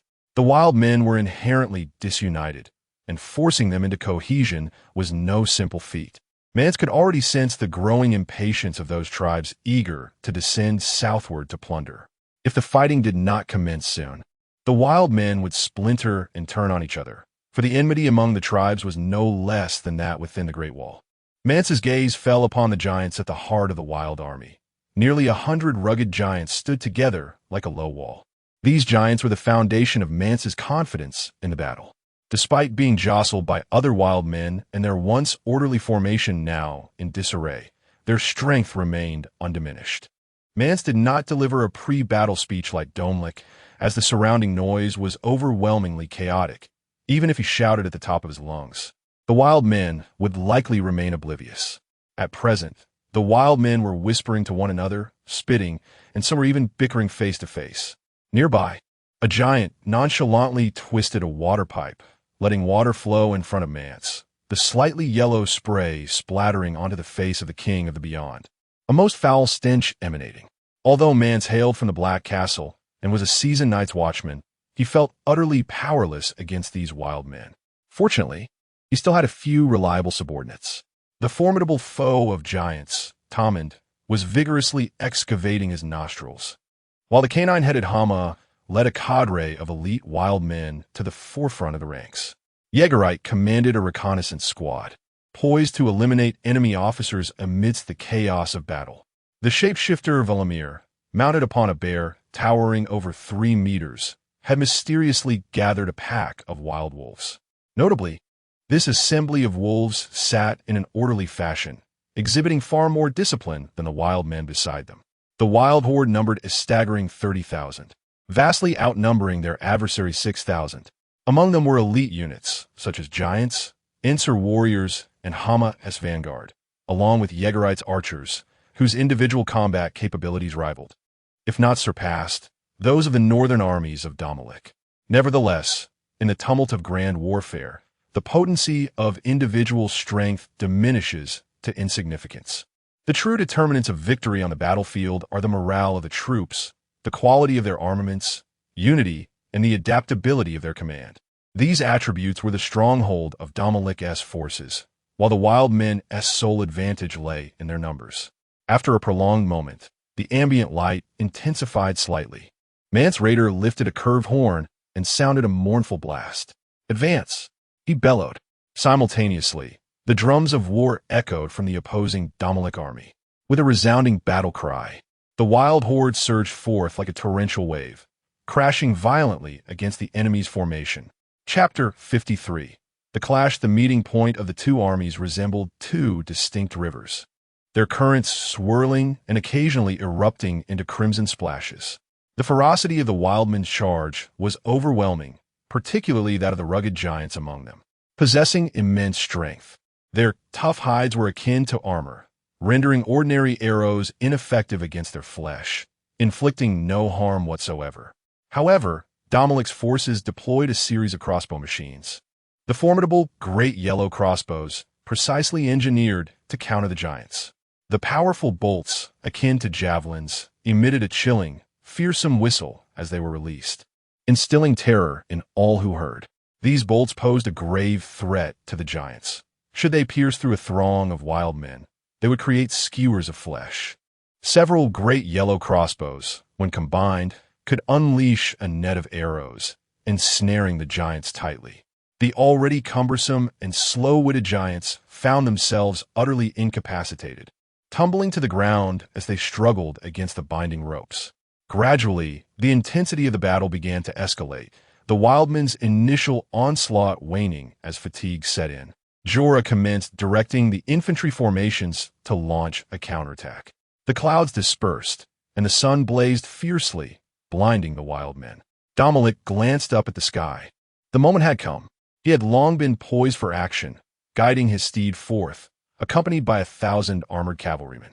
They stood like statues of steel upon the vast plains, impervious to the biting winds, which merely caused their banners to snap and flutter. Now would be an opportune moment to retreat. Soon, when the charge commenced, no one would be able to offer protection. Domoric urged his steed to a knight before him. "Sir Domoric, I have sworn an oath to die on the battlefield rather than cower like a woman awaiting death in bed." Jon Snow's expression was resolute, though a subtle tremor betrayed his grip on the reins beneath his armor. Despite it being his maiden battle, his determination remained unshaken. "Huh, are women truly so feeble?" scoffed Benita, clad in knightly armor with a long sword at her side, her chest plate notably more pronounced than usual. "My apologies, I meant no offense," Jon replied, a hint of embarrassment in his voice. "This is not the time for such discussions. Be cautious out there," Domoric sighed. Jon possessed a combat prowess index of 128, while Benita's soared to 135, her expertise lying in stealth rather than direct confrontation. Domoric recalled their initial encounter when Benita's prowess was merely 125. Something had propelled her to such remarkable heights in a short span. Both warriors surpassed the capabilities of ordinary knights, and surviving a cavalry charge should pose little challenge. Casting aside distractions, Domoric focused on the cavalry behind him and commanded loudly, "Charge the wildmen's flanks." He spurred his horse forward, gently squeezing its sides, and the steed began to trot briskly ahead. All cavalry followed closely behind, their pace measured and deliberate, for the time for a full charge had yet to arrive. To hasten now would only exhaust the horses. On the battlefield, Jorah's infantry formations were locked in a fierce struggle with the wildlings, the palpable aura of death hanging thick in the air. The cavalry veered around the entangled armies, charging towards the flank of the wildling horde. "Charge!" Domoric lowered the visor of his helmet, leveled his lance, and leaned slightly forward.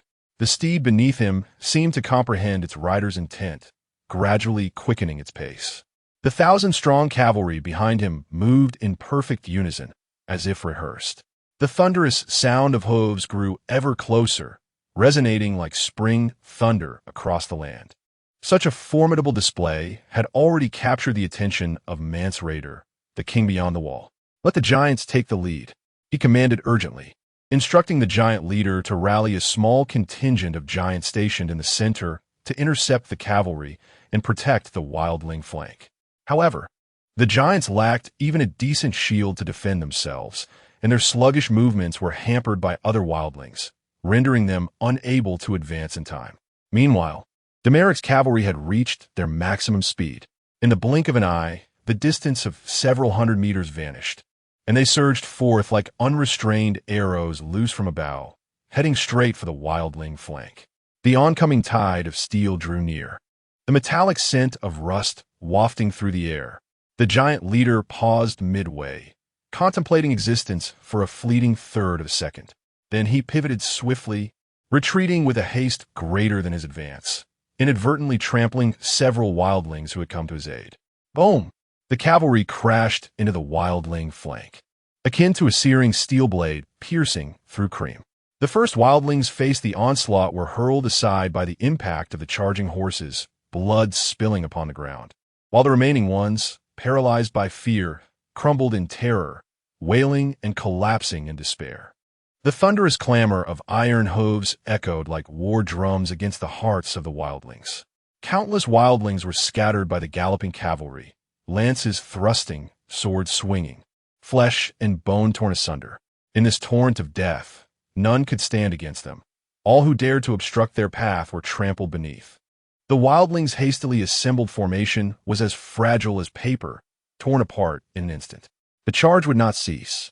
Only when a significant breach was created in the wildling lines did Domoric lead his cavalry through the gap. With the cavalry's arrival, the already tenuous balance of power swiftly tilted, and within minutes, the wildling army's formation crumbled entirely, retreating in a frenzy. Ura's infantry, however, did not pursue relentlessly. Instead, they reformed their ranks and advanced steadily, methodically pressing towards the wildling center. Crossbows, arrows, lances, swords, and shields intermingled, weaving a symphony of death. The wildling center, unable to withstand the pressure, retreated desperately. However, a cacophony of battle suddenly erupted from behind as Wendell and Oldcar Stark led a cavalry of 2,000 forth. Initially, Domoric had merely intended for them to block the exit of the wall, yet through some unknown stratagem, they had breached the impregnable defenses of the wildlings at the wall and appeared here, with formidable foes in front and their escape route obstructed. The wildlings found themselves utterly shattered, their anxiety propelling them into frantic flight, rendering them mere targets for the cavalry's assault. This desolate expanse, not far from the Black Castle, was now drenched in blood, the earth oozing a dark crimson liquid as the heavy stench of blood hung in the air, nearly suffocating those who drew near. Chapter 54. The struggle of the cornered beast. The sunlight within the great wall cast its rays upon Mance Rayder's face.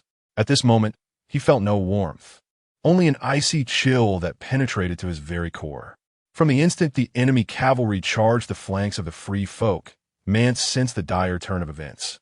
Despite having made prior arrangements and even preparing a reserve of giants, the free folk, by their very nature, were undisciplined creatures. No matter how skilled a commander might be, his orders would invariably become distorted during execution, transforming into an incomprehensible mess. Although the enemy cavalry inflicted only a minor toll on the 30,000-strong army of the free folk, the true devastation lay in the shattering of their already fragile discipline, a blow that crushed their courage to charge, allowing fear to spread like poison. The collapse was as swift and overwhelming as an avalanche. The battlefield was filled with the cries, roars, pleas for mercy, and desperate flight of the free folk. They had succumbed to defeat. The horrific scene before him resembled a hell on earth, rendering Mance Rayder pale and trembling. The long-awaited sunlight within the great wall proved less warm than he had imagined. He could not help but reminisce about the days prior, when he had stood full of vigor beneath the sacred tree, swearing to lead the free folk away from their fated doom. This thought struck him as laughable. The gods always seemed to relish such tragic plays. 50 years of life, Mance murmured softly as he drew the knightly sword that hung at his side. Dreamlike and ethereal, there are no eternal beings. It was time to confront his destiny. Suddenly, a deafening thunderclap erupted from the sky, akin to the sound of war drums, as Mance charged toward the enemy on horseback. Yet a passing giant, in a frantic escape, inadvertently kicked him and his steed to the ground. The proud king beyond the wall tumbled from his mount, his head striking the earth with a thud. Mance Rayder's vision darkened, and he lay motionless upon the ground. Domoric, mounted atop a small hill, surveyed the scene with a retinue of over 10 guards. His body was drenched in blood, his armor splattered with crimson liquid and bits of flesh, resembling a demon risen from the depths of hell. Over 1,000 cavalrymen coordinated with Ura and Wendell, surrounding the remaining, defiant free folk. They executed a strategy of division, encirclement, and containment, constraining the foe into a corner. On the battlefield, the free folk had already crumbled, huddling and scattering in panic. Such an enemy posed no threat whatsoever. As more and more free folk knelt in surrender, it became evident that the war was nearing its conclusion. In a battlefield dominated by cold steel, discipline and order were indeed the keys to victory, Domoric mused. To be frank, defeating the free folk in open combat was not a formidable task. Stannis Baratheon, with a few thousand remnants from the Battle of Blackwater, had crossed the seas and sent the free folk fleeing in terror. However, capturing the free folk alive, conquering them, and dragging them all to the lonely mountain as laborers was an entirely different challenge. In the boundless expanse of snow, the wildlings could vanish at any moment, their footprints lost to the white abyss. Reflecting on the events of the past month, Domoric had gradually lured the wildlings from beyond the wall into the fortress of the Great Wall, where he would then encircle and eliminate them. Domoric had frequently feigned defeat, sacrificing countless resources to dispel the wildling suspicions, allowing them to grow overconfident as they crossed the wall, emboldened to engage in battle. This was not a display of exceptional strategy, but rather a matter of tactical foresight, testing the commander's patience and execution. Now, with the wildlings trapped, pursued from the front, and their escape routes blocked, the tide of battle had turned in his favor. Domoric felt a profound sense of relief. The long journey had taken its first successful step, and with less than 2 months until the onset of the power struggle, he knew he must accelerate his efforts. "How does it feel to be on the battlefield for the first time, Jon?" Domoric inquired, removing his helmet to gaze at the illegitimate son of Winterfell. Jon Snow, his hair disheveled and drenched in sweat, felt as though he had plunged into a vat of water. He struggled to articulate his emotions. "My lord, I cannot find the words," he confessed. The sensation of entering battle for the first time was akin to the innocence of first love, an exhilarating experience, yet perplexing, ending all too swiftly. Domoric chuckled softly, recalling his own experiences. "You speak truly, my lord. I feel just that way," Jon faltered, his face flushing crimson, uncertain of how to proceed. "And you, how do you fare?" Domoric turned his attention to his devoted squire, Benita. She removed her helmet, allowing her radiant golden locks to cascade freely. Her violet eyes sparkled like deep waters shimmering with starlight. Holding her helmet in one hand and a towering knight's sword in the other, clad in armor amidst the chaos of battle, she exuded an air of valiant grace. Her lips pressed together, her striking features remained composed, neither smiling nor cold, but exuding a serene confidence. "My lord, were you inquiring about me?" Benita's voice carried a languorous tone. Domoric regarded her quietly, nodding after a few seconds.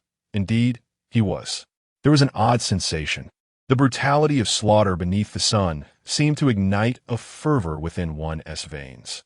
As the sun dipped below the horizon, the surrounding light began to wane, and the wildlings' resistance waned to its nadir. This war was nearing its conclusion.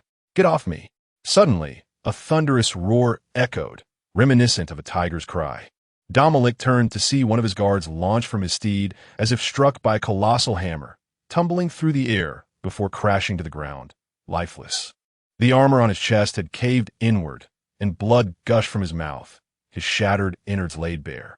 A wildling had silently slipped away from the fray, climbing a small hill to mount a surprise attack.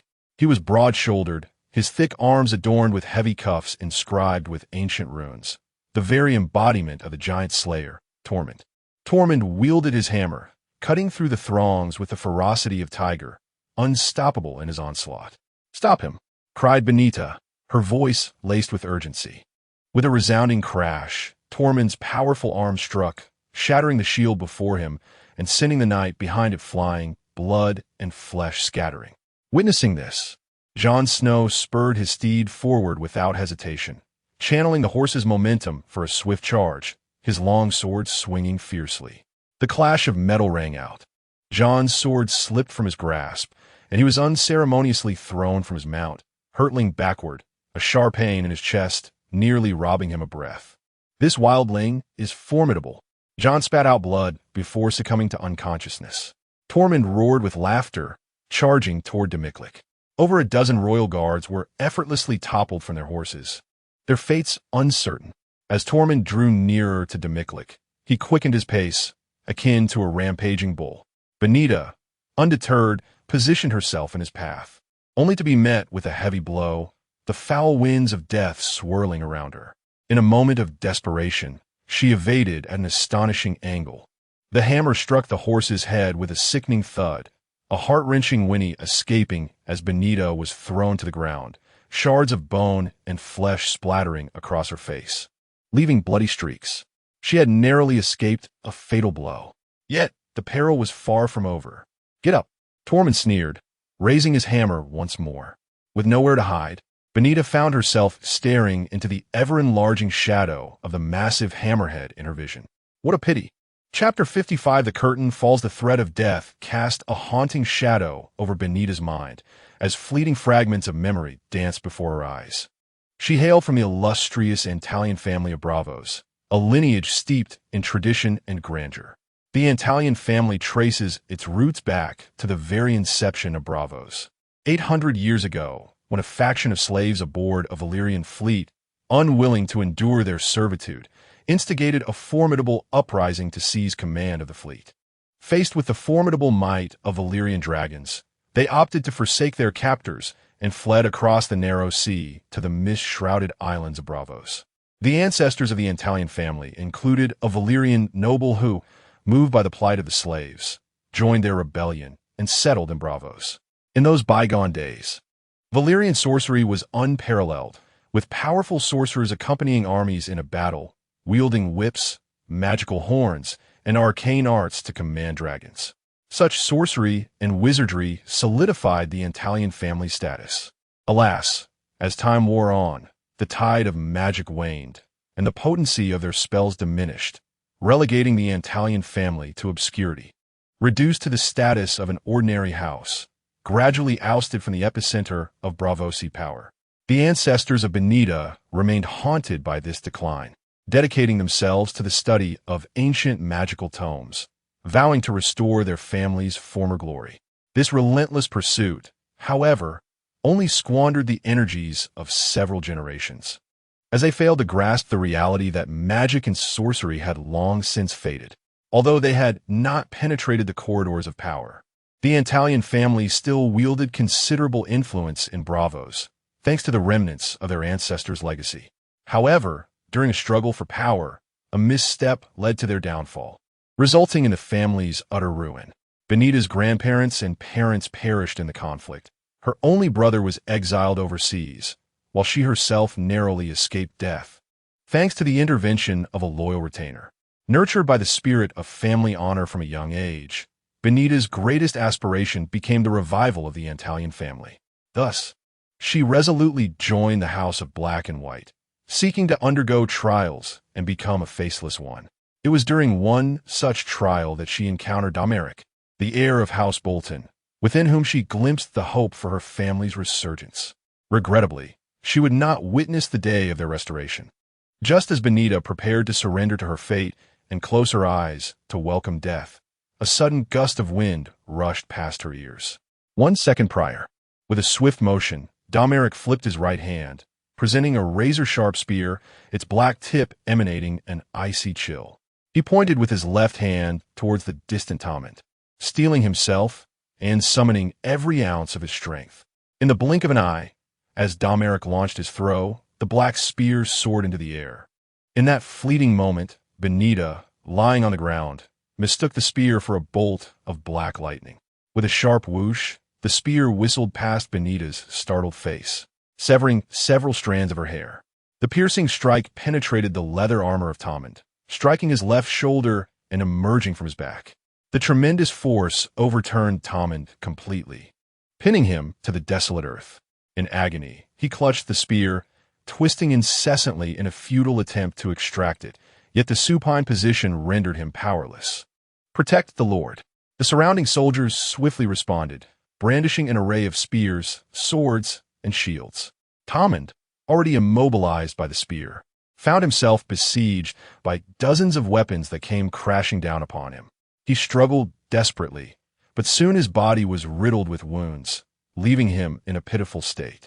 Like a cornered beast, the formidable giant let out a final roar, his blood-red eyes flashing with a glint of cold fury. With an iron hammer in hand, he unleashed a devastating blow towards Domoric, fueled by his last resolve. However, the lethal strike was intercepted by a soldier's shield, which shattered under the force but failed to harm Domoric behind it. The effectiveness of individual valor on the battlefield is severely limited. Yet Domoric had to concede that certain exceptions existed. Historical figures, such as the legendary Xiang Yu, the valiant Elbu of the Three Kingdoms, and the formidable Li Xunxiao of the late Tang dynasty, all were unparalleled warriors capable of turning the tide of battle single-handedly. Domoric dismounted and approached the wild man with deliberate steps. At that moment, Tommen found himself at the mercy of a long blade poised at his throat. Reduced to the state of a defeated dog, realizing that his earlier desperate attempt had failed, he accepted his grim fate. He was unafraid of death, but he dreaded dying in vain. Domoric, with his hands clasped behind him, marveled at the wild man's formidable prowess, unable to resist the urge to tug at one of Tommen's hairs. Secret Discovery System activated. A series of square-shaped characters materialized before Domeric's vision. Tommen identity, a wild marauder from the Red Hall titles. King of Braggarts, Hornblower, Icebreaker, husband of the Snow Bear. King of Honeywine from the Red Hall, father of all beings. Messenger of the god Strength, 110 agility, 80 spirit, 13 combat power index, 203 note. The opponent is not in a state of fear. You cannot pry into his secrets. A combat power index of 203, a strength rating of 110. It is essential to note that the average adult male in Westeros possesses a strength of merely 10, while a trained knight achieves only 20. This wild man, adorned with an array of titles, indeed astonished with his strength attribute. My lord, an officer raised his gaze to Domoric, inquiring whether to execute the formidable wild man.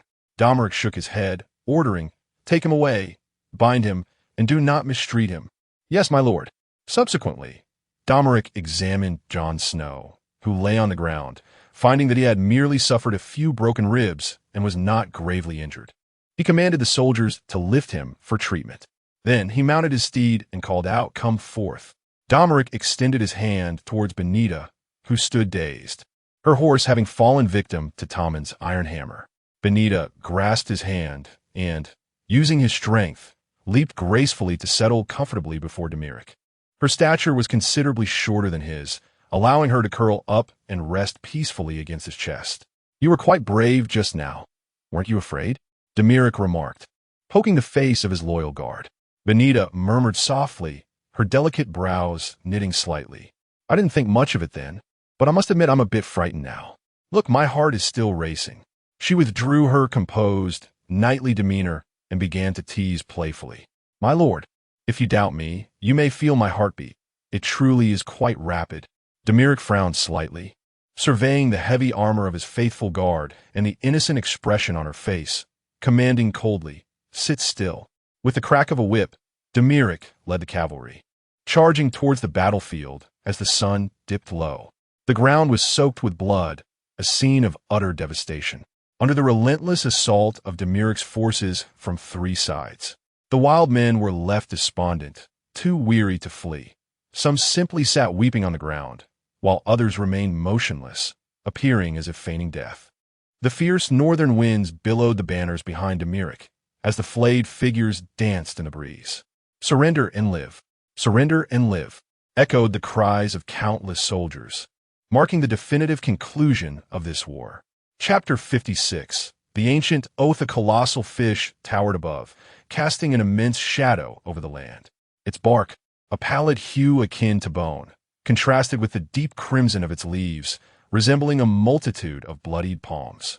Carved into the trunk was a visage, elongated and melancholic, its eyes hollowed and peculiar, filled with the desiccated essence of red tree sap, exuding a sense of vigilance. These were ancient eyes, vividly lifelike, as if they were gazing directly at him. Suddenly, the eyes fluttered open. Domoric jolted awake, parched and disoriented. The accursed Green Prophet was summoning him again.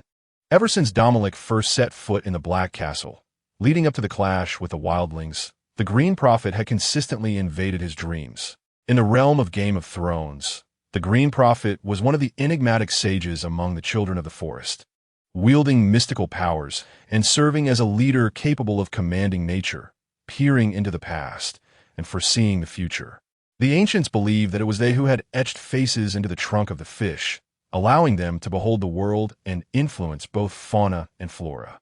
Domoric recalled that, in the narrative, the final Green Prophet and the remaining children of the forest resided in a cavern located far beyond the wall.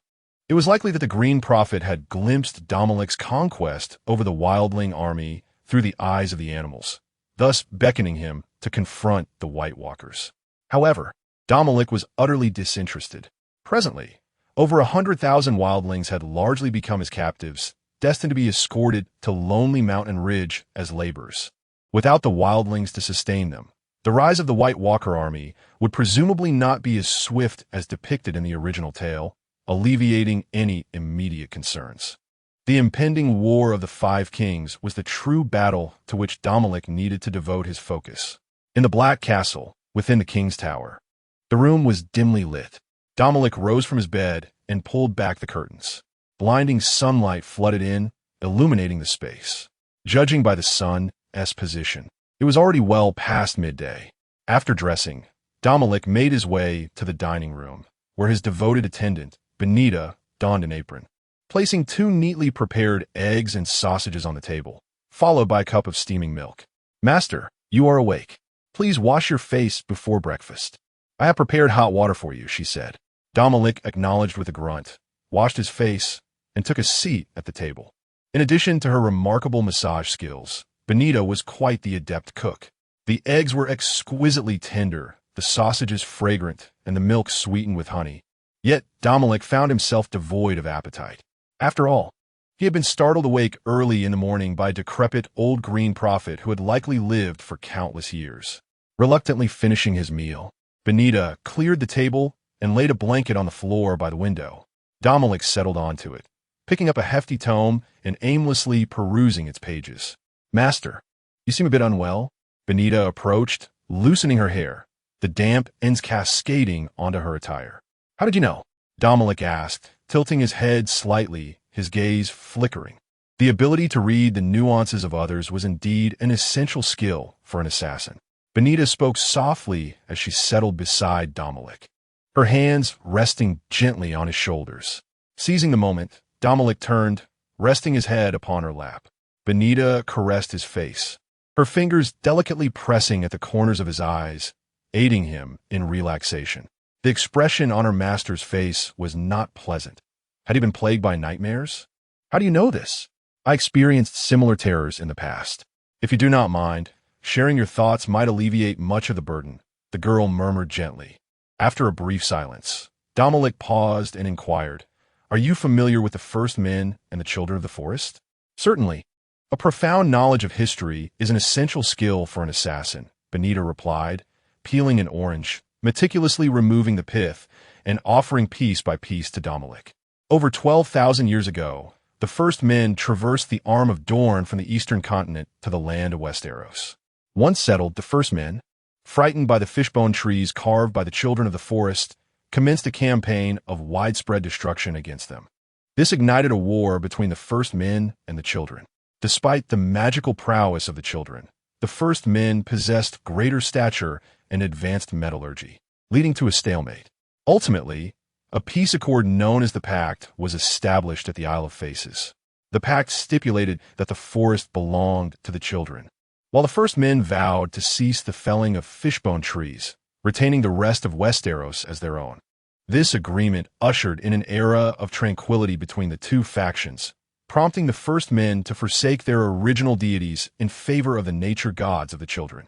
When the White Walkers, embodiments of the Cold God, invaded the northern reaches of Westeros, the first men allied with the children to engage in the War for Dawn. It is said that a legendary hero named Azor Ahai wielded a burning sword called Lightbringer, leading the allied forces against the White Walkers. Eventually, the White Walkers were repelled, and the Wall and the Night's Watch were established. Domoric consumed the orange, softly kissing Benita's fingertips as a token of appreciation for her historical knowledge. After a long pause, he sighed deeply. The blood of the first men still courses through the veins of House Bolton, venerating those ancient deities devoid of names and forms. Now, those ancient allies have sought me out, compelling me to honor the oath sworn millennia ago. In the dungeons of the Black Castle, Mance Rayder stirred from unconsciousness, his head aching excruciatingly. It took him a considerable time to grasp that the wildling army had been decisively defeated, and he himself was likely a prisoner. He surveyed his surroundings. The chamber had no windows, exuding a cold and damp atmosphere. The walls were bare granite, devoid of any adornment, with patches of moss scattered throughout, and water continuously dripped from the stone slabs above. The flickering light cast eerie shadows across the room, rendering it menacing. Having served as a member of the Night's Watch for decades, Mance was well acquainted with this place. It was the torture chamber of the Black Castle's dungeons. Before him lay an array of torturous implements, the crucifixion, the double-headed fork, the iron saw, and the head crusher. The bloodstains upon these instruments had solidified into a dark hue, yet the anguished cries of the tormented seemed to linger in the air. 2 torches flickered upon the walls, their wavering flames causing a slight ache in his eyes. It was then that Mance noticed a cage of mice beside him. The rodent torture was the most abhorrent of all punishments. A box with an opening was filled with mice and then affixed to the victim's body at the opening. As flames were ignited above the box, the temperature would rise, prompting the mice to burrow into the flesh of the condemned in their desperate bid for escape. The mere thought of such a horrifying scene made Mance writhe in distress. However, his hands and feet were secured by iron shackles to rings embedded in the wall, rendering him utterly immobile in a cruciform position. Could it be that my fate is to perish in such a wretched manner? This is unjust. The king beyond the wall could not help but question the gods in his heart. At that very moment, with a creaking sound, the cell door swung open. A tall, imposing figure stepped forth. Chapter 57. The Horn of Winter, Why Do You Not Kill Me? Mance Rayder's voice was laden with despair, tinged with an endless weariness. Because I have many more questions to pose to you, your grace, the king beyond the wall. Domoric chuckled, relishing the feeling of conquest, particularly over a captive who could still be deemed a king. Do you truly believe I would fulfill your desires? No matter how you torment me, do not expect to extract anything from me. Mance summoned the last of his strength to muster a scornful smile. That is not for you to decide, Lord Mance. Domeric's gaze sharpened as he fixed his eyes on the king beyond the wall. Then by all means try. Are you prepared to skin me alive, you Bolton wretch? Mance was acutely aware that Domoric hailed from the infamous House Bolton, a family notorious in the north for their gruesome practices. They delighted in plunging their enemies into the shadows of impending death, stripping them of sanity, rendering them eternal captives. Yet, Mance was undaunted. How could one who feared not death be frightened by the prospect of being flayed? I know you are a man unafraid of death, but sometimes death is not the most intolerable fate. There exists a more horrifying scenario, such as witnessing your loved ones, your wife, your unborn son, skinned alive before your eyes. Domoric enunciated each word slowly. As he spoke, he opened a small iron window in the wall, and a piercing scream echoed forth. Mance Rayder's wife, a wildling woman named Dalla, was bound to a specially designed flaying table, her belly harboring Mance's unborn child. You devil, abandoned by the gods, you would not spare my wife. Beneath Mance's disheveled hair, his gaze burned with hatred and fury, his teeth grinding audibly. He had been pushed to the brink. Mance thrashed wildly, the iron rings in the wall clattering under his strain as he began to plead, curse, and laugh maniacally. Lord Mance, if you truly wish to save your wife and child, you ought not to be so obstinate. It is not too late. Act before your wife is flayed alive. Answer my questions honestly. Where is the Horn of Winter? Domoric fixed his gaze upon Mance's eyes, demanding an answer. The Horn of Winter, also known as the Horn of Jormungand, is a legendary magical artifact within the realm of a song of ice and fire. In the myths of a millennium past, the king beyond the wall, Jormungand, blew the Horn of Winter, awakening the giants beneath the earth. More ominously, it is said that the horn can cause the wall to crumble. In the narrative, Mance Rayder once claimed to have discovered Jormungand's tomb, along with the horn, beneath a glacial cavern in the Frostfangs. This immense Horn of Winter was later incinerated by the Red Priestess, Melisandre. However, later, the giant slayer Tormund conveyed a different narrative, stating that Mance had not located the Horn of Winter. In truth, we have not found the genuine Horn of Winter. If we had, all those who kneel in the Seven Kingdoms would have ample ice blocks to enjoy during the summer. This was Tormund's exact phrasing. One might ascribe veracity to it, rather than dismiss it altogether. Regardless of whether Mance acquired this magical horn, Domoric would not permit it to fall into the hands of others, especially those with ulterior motives. Should it indeed be blown, resulting in the collapse of the wall, it would spell disaster for the entire north. Mance Rayder stood stiffly, his countenance grim, his lips quivering, yet he could not utter sound. The cries from next door grew increasingly harrowing, each echoing blow striking at Mance's heart. The face of the king beyond the wall contorted, and he finally began to respond. We did discover a horn in the giant's grave. It is a massive, black instrument, its curved form stretching an impressive 8 feet long. The horn is adorned with golden runes of our ancestors, and no one has ever beheld such a large horn. It is precisely for this reason that I asserted it to be the Horn of Winter. I need the crows to believe I possess the power to topple the wall, thus coercing them to allow our passage south. So, you are uncertain if it is truly the Horn of Winter? Domoric's gaze darkened, yet his smile remained unchanged. Indeed, perhaps it requires magic or a specific individual to wield it. Mance explained. Where is that horn now? It is being guarded at the camp beyond the wall. Domoric rubbed his chin thoughtfully. Mance Rayder's account appeared credible and aligned with the narrative he was previously aware of. However, given the significance of the Horn of Winter, he deemed it prudent to ascertain the truth personally. Well, I have disclosed all that I know. Can you now cease their actions and release my wife? Mance implored. Lord Mance, it seems you are mistaken. I never promised to spare your wife and children, even after you answer my queries. Mance stiffened, his expression shifting dramatically as he struggled to comprehend. What do you mean by that? Apologies, but I am in need of a skin from the son of a king for my collection. You fiend, you shall not meet a good end. The gods will not forgive you. Oathbreaker, to hell with you. Amidst Mance Rayder's curses, the anguished screams of his wife, Dalla, reverberated through the narrow dungeon. Mance's lips twitched, his teeth clenched against his lip, nails digging into flesh, blood cascading down. His eyes were tightly shut, 2 streams of murky tears trickling down. As the screams gradually subsided, Domoric impatiently shouted across the room, Are you done yet? Soon, a servant emerged from the torture chamber of the horror fortress, bearing a substantial platter. Above lay 2 pieces of skin, stained with blood, obscured and steaming, emanating a relentless stench of gore. One large and one small, they belonged to Mance's wife, Dalla, and their unborn child. Utterly maddening. Witnessing the horrific fate of his wife and child, Mance Rayder collapsed in despair, releasing a series of meaningless howls. Frothing at the mouth, his face smeared with saliva, countless emotions intertwined upon his visage. Defiance, rage, regret, guilt, fear, terror. Domoric, sensing the moment was ripe, approached and pressed his hand against Mance's forehead. Secret system activated. A series of square characters abruptly appeared before Domoric's retina. Loading more content. Please wait. This site only supports access via mobile browsers. If you see this paragraph, it signifies that the chapter content has failed to load. Please disable reading mode, browsing mode, novel mode, and ad blocking features, or copy the URL to another browser for reading. Mance Rayder Identity. Former Night's Watchman. Leader of the Free Folk title. King Beyond the Wall Strength. 25 Agility. 20 Spirit. 60 Combat Index. 105 Notes. The subject is enveloped in fear.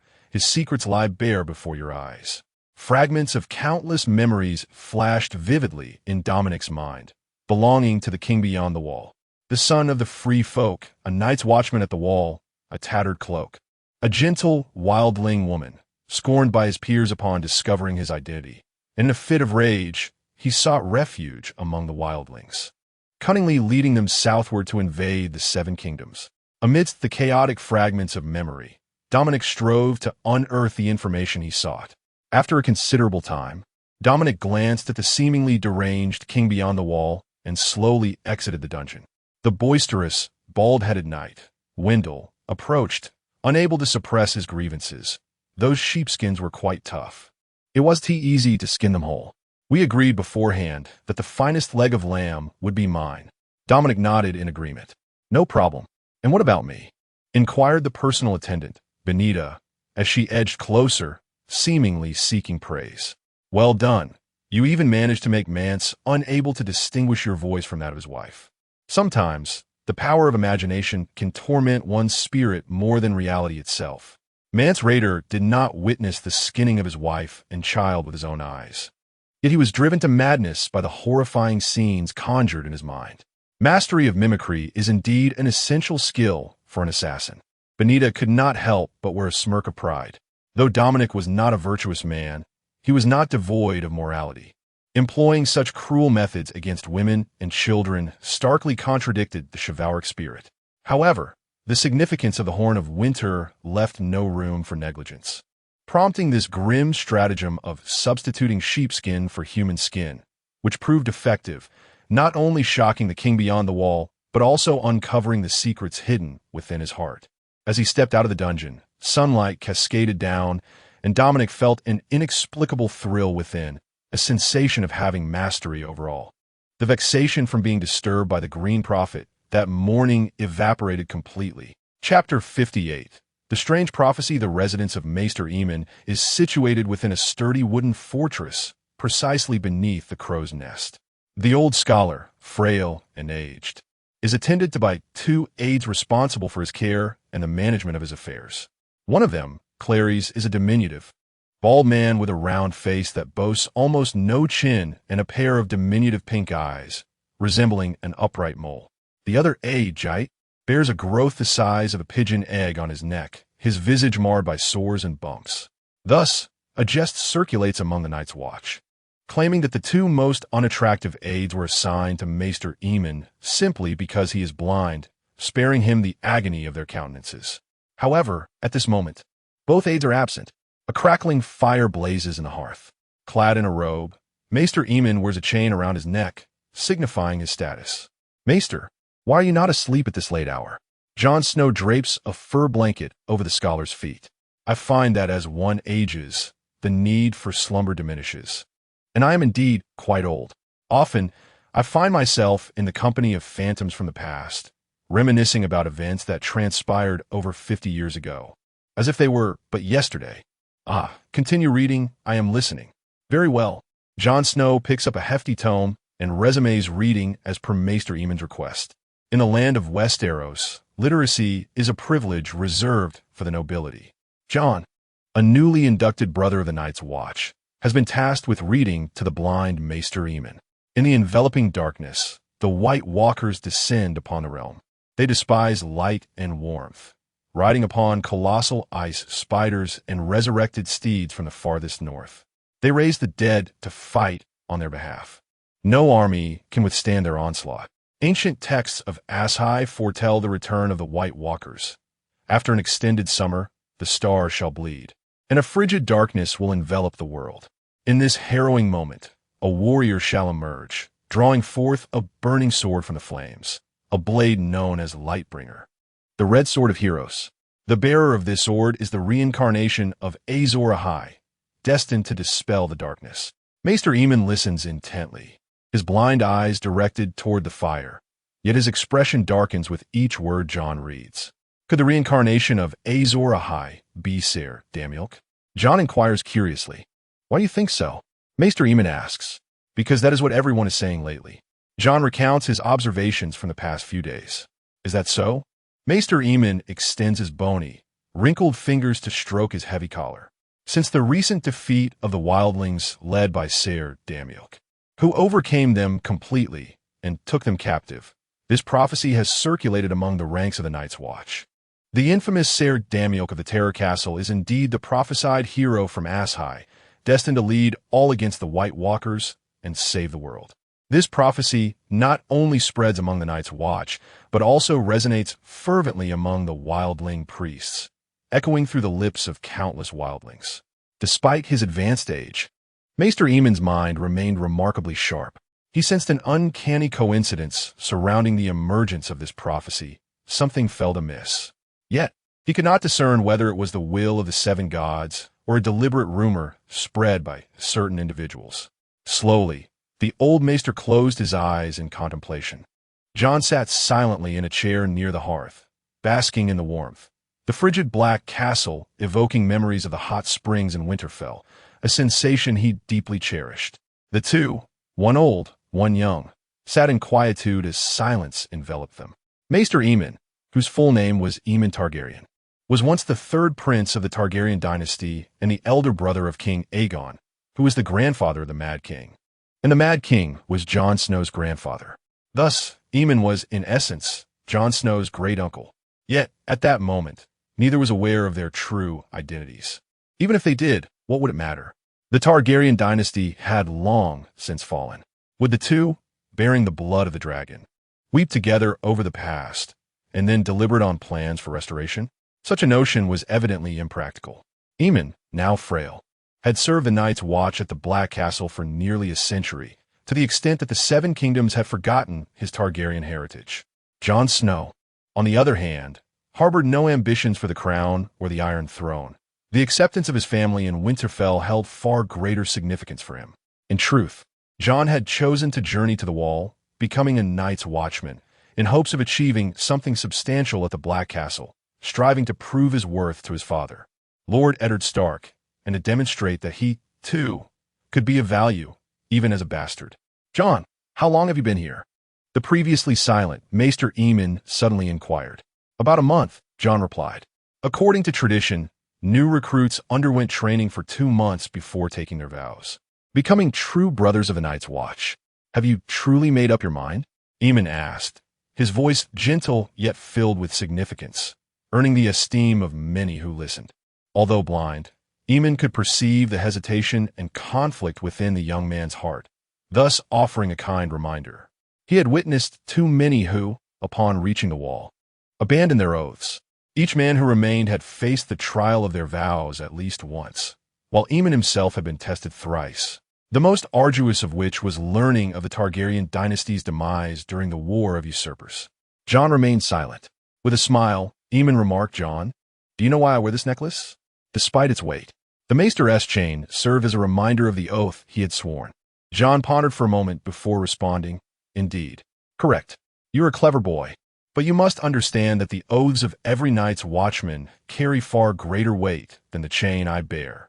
As the long night approaches, I shall commence my vigil from this day forth, unwavering until death, shunning marriage, forsaking lands, abstaining from progeny, eschewing crowns, and renouncing the pursuit of glory and favor. I pledge my unwavering loyalty, surrendering my life to this duty. The Night Watchman's oath may appear grand and replete with honor, yet in reality, it serves as a lifelong shackle. Before taking this vow, few grasp the weight of a promise that binds one for a lifetime." After a prolonged silence, Maester Aemon gently remarked, "Had the tens of thousands of wildlings beyond the Wall still posed a threat, I would counsel you to remain here. For it is within this place that you might fulfill your aspirations, such as responsibility, glory, devotion, and sacrifice. However, with the menace of the wildlings now extinguished, a young man of your potential faces an infinite array of possibilities for the future. To squander your time here, tending to an old man like me in his twilight years, is undoubtedly an unwise choice." Chapter 59. Disposing of the Silent Tower.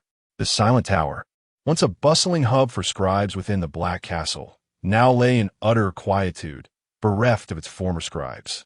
At this moment, a figure within was frantically rummaging through the tomes, casting them aside with abandon. Though the tower stood empty, it housed a wealth of historical documents and literature pertaining to the lands beyond and the Wall of Despair. Domoric sought a record of the past commanders of the Night's Watch, particularly the infamous 13th commander, the Night King. Legends tell that the Night King lived during the Age of Heroes, his true name lost to time. Various tales speculate on his lineage, attributing him to the Bolton, Marjorie, Amber, Stark families, and even some mountain clans. It is said that he was a fearless warrior who fell in love with a woman of ethereal beauty, pale as the moon, with eyes like blue stars and skin as cold as ice. He brought her to the first castle of the Night's Watch, the Long Night Keep. Ultimately, he was defeated by a coalition of the king in the north and the king beyond the Wall, Jormungand. Legends also suggest that the Night King made sacrifices to the others, leading to the erasure of all memories of him, rendering his name a taboo. Domoric endeavored to uncover clues regarding the Night King within the tomes. His curiosity piqued as to whether this leader of the others bore any connection to the ancestors of House Bolton. If so, the night enveloped the hall in darkness. Despite the flickering of a dozen oil lamps, they could not illuminate the space. Domoric sat at the head of the table, his sharply defined features obscured by the dim light. On his left sat Commander Mormont, Ser Yura, and Captain Igor. On his right were Ser Wendell, Lord Roy Riddle, the elderly Lord Stark, and his eldest son, Halion Stark. Benita acted as the clerk, while Jon Snow had been summoned to serve as the secretary. Starting tomorrow, all wildlings will be systematically transported to the mines of the Lonely Mountain to serve as laborers. These individuals were the very foundation upon which the Lonely Mountain rose and could not be lost. In truth, only a few thousand wildlings perished in battle. The vast majority surrendered. Yet, to this day, all wildlings from beyond the wall have been captured. After all, it would take 3 days to catch 50,000 pigs, let alone 100,000 wildlings. Of course, it was possible some had fled or were hiding. Lord Domoric, we currently have fewer than 7,000 soldiers, while the wildlings number around 100,000. In such overwhelming odds, if we mishandle their transport, conflict or rebellion may arise. Would it not be prudent to write to Duke Ed to request additional soldiers for assistance in escorting the wildlings? Suggested Ser Jorah from the assembly. HM. Domoric furrowed his brow. Was it really necessary to trouble Duke Ed with such matters? More importantly, he had no desire to showcase his strength before Ed. It seemed quite unnecessary. Moreover, after their defeat, the wildlings had become skittish. Having been vanquished on the battlefield, what fear could they possibly hold? However, one must not fear the improbable. As Jorah wisely noted, unforeseen complications may arise during the transport. The solution is rather straightforward. Disband the wildling tribes and appoint the strongest and most capable individuals as temporary overseers who will lead the wildlings on their march. Subsequently, at regular intervals, a contingent of soldiers should be stationed, not to enforce marching discipline, but solely to safeguard the wildlings from attacks, while ensuring they do not stray from the ranks. Furthermore, we shall promise these temporary overseers that upon successful arrival at Lonely Mountain, not only will their freedom be restored, but they shall also receive substantial rewards, with the prospect of being appointed officials of Lonely Mountain in the future. Seated at the conference table, Jorah Mormont's eyes brightened at this innovative approach. After a moment's contemplation, he recognized its merits. Firstly, selecting leaders from among the wildlings and offering them greater privileges effectively sows discord among them. After all, traitors such as the Two-Faced are far more despicable than the enemy. The appointed overseers may not possess extraordinary talents, but their cunning will undoubtedly drive them to expedite their journey to Lonely Mountain in pursuit of freedom and wealth. Moreover, their physical prowess may prove more advantageous than the threats posed by the army. Crucially, these newly elevated wildlings will exhibit greater loyalty to individuals like Domoric, which will significantly reduce management costs. Over time, the power dynamics among the 100,000 wildlings will be reshaped, allowing Domoric to gain complete control. In summary, the strategy can be encapsulated in 6 words: divide, coalesce, control. A brilliant plan.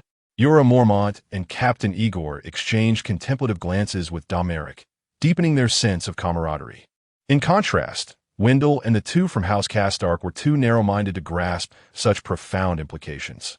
Excellent, exclaimed Roy Riddle, the new chieftain of the Mountain Clans, eager to seize any opportunity to flatter. Does anyone have further thoughts? After deliberating some details and finding no one to speak, Domoric inquired, "Shall we disperse?"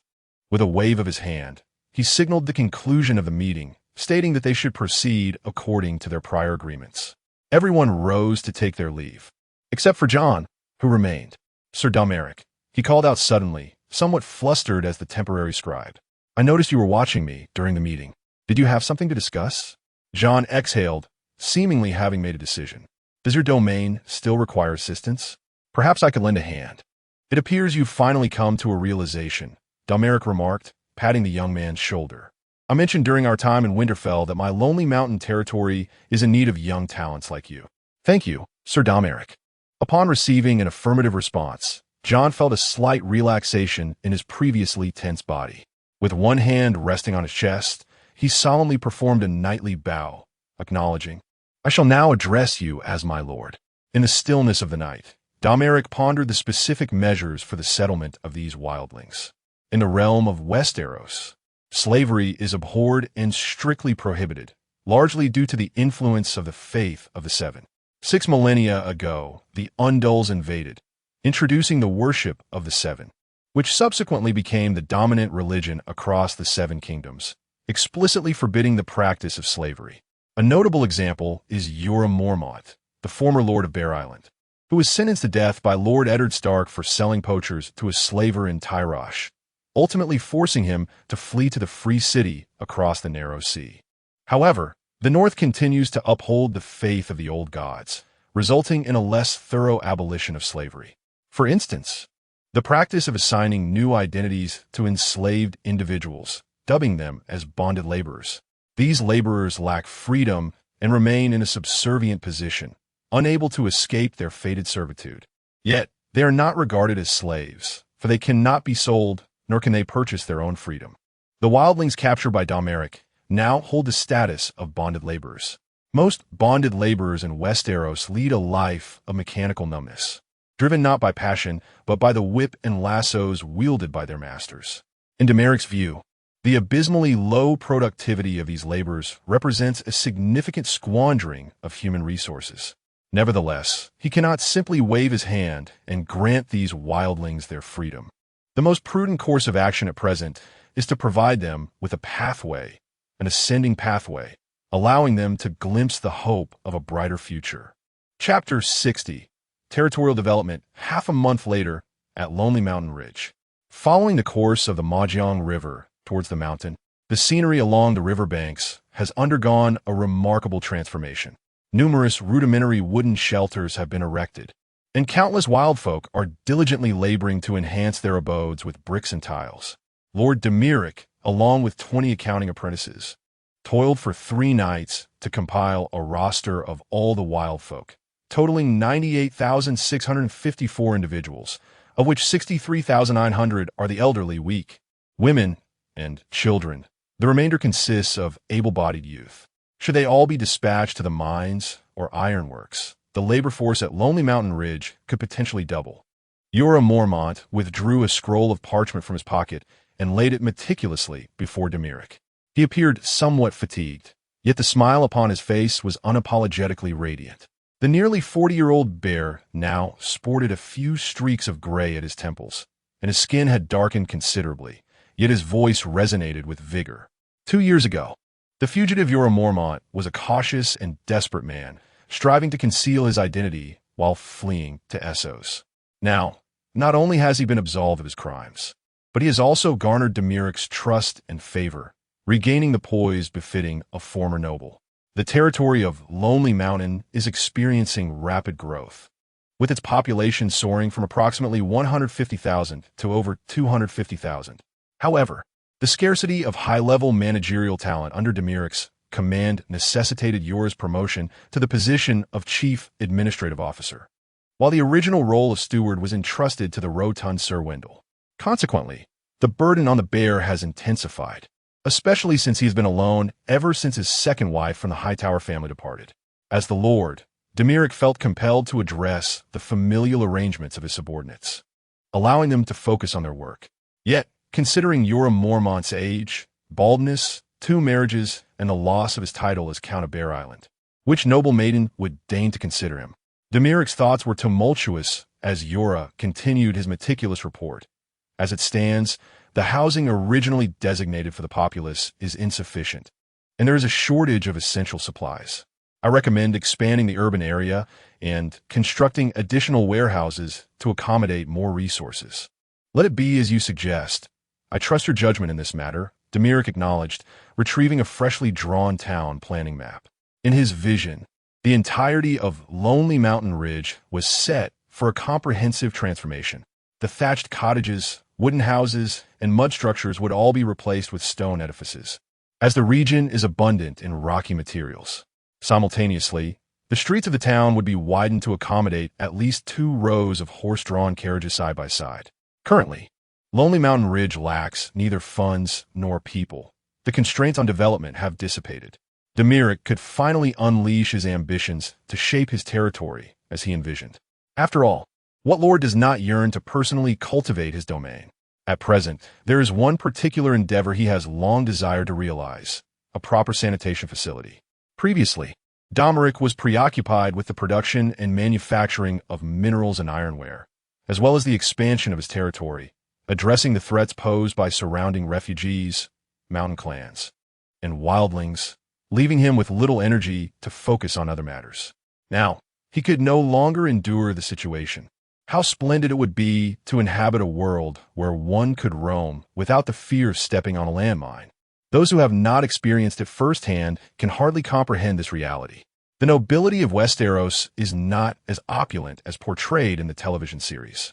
Some nobles can go for years without bathing or attending to their skin. Take the Red Keep in King's Landing, the epicenter of power and politics across the continent. The king, the royal family, noble women, and ministers residing there often seek out inconspicuous spots to relieve themselves when nature calls. Furthermore, the Red Keep lacks proper drainage facilities, resembling a vast public restroom, replete with human and animal waste, the air thick with repugnant odors. This is also why the rose oil from the Bay of Crabs sells so well in King's Landing. Nobles frequently use it to mask their unpleasant scents. If the capital, King's Landing, is in such a state, it is no wonder that remote nobles publicly advocate for reduced bathing to bolster their physical resilience. Additionally, according to the teachings of the Seven, bathing is not considered a virtuous act. The devout claim it leads to indulgence in corporeal pleasures, distracting them from the sanctity bestowed upon their bodies by the gods. For instance, the High Sparrow, the chief of the Faith of the Seven in the storyline, is notorious for his refusal to wash. Such practices among the nobility trickle down to the common folk, who similarly disregard hygiene, with public urination and defecation being commonplace.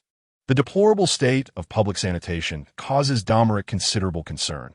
He fears that long before any invasion by the White Walkers, the people of Westeros may face a plague akin to the Black Death from another realm. My lord, every room in the administrative hall is equipped with a chamber pot, regularly attended to by the servants. However, the peasants in the territory find no need for such contrivances. They simply relieve themselves on the ground or into pots, discarding the waste into the river, which carries it away. Yura remarked, his expression one of bewilderment, evidently untroubled by the lack of sanitation. Thus, the banks of the river were devoid of fish, only littered with various forms of excrement. Domoric chose not to elaborate further on this matter and promptly ordered Yura to gather craftsmen to construct proper latrines. On this issue, he would not entertain any compromise. After Yura departed, Domoric began drafting a management and promotion system for the wildling laborers. The arrival of the wildlings had precipitated a dramatic population surge in the lonely mountain range, yet mismanagement could lead to boundless troubles. As dusk approached, Domoric ignited a bonfire along the banks of the river and summoned all the wildlings to gather. Approximately 5,000 wildling laborers had assembled here, one of over 20 such encampments.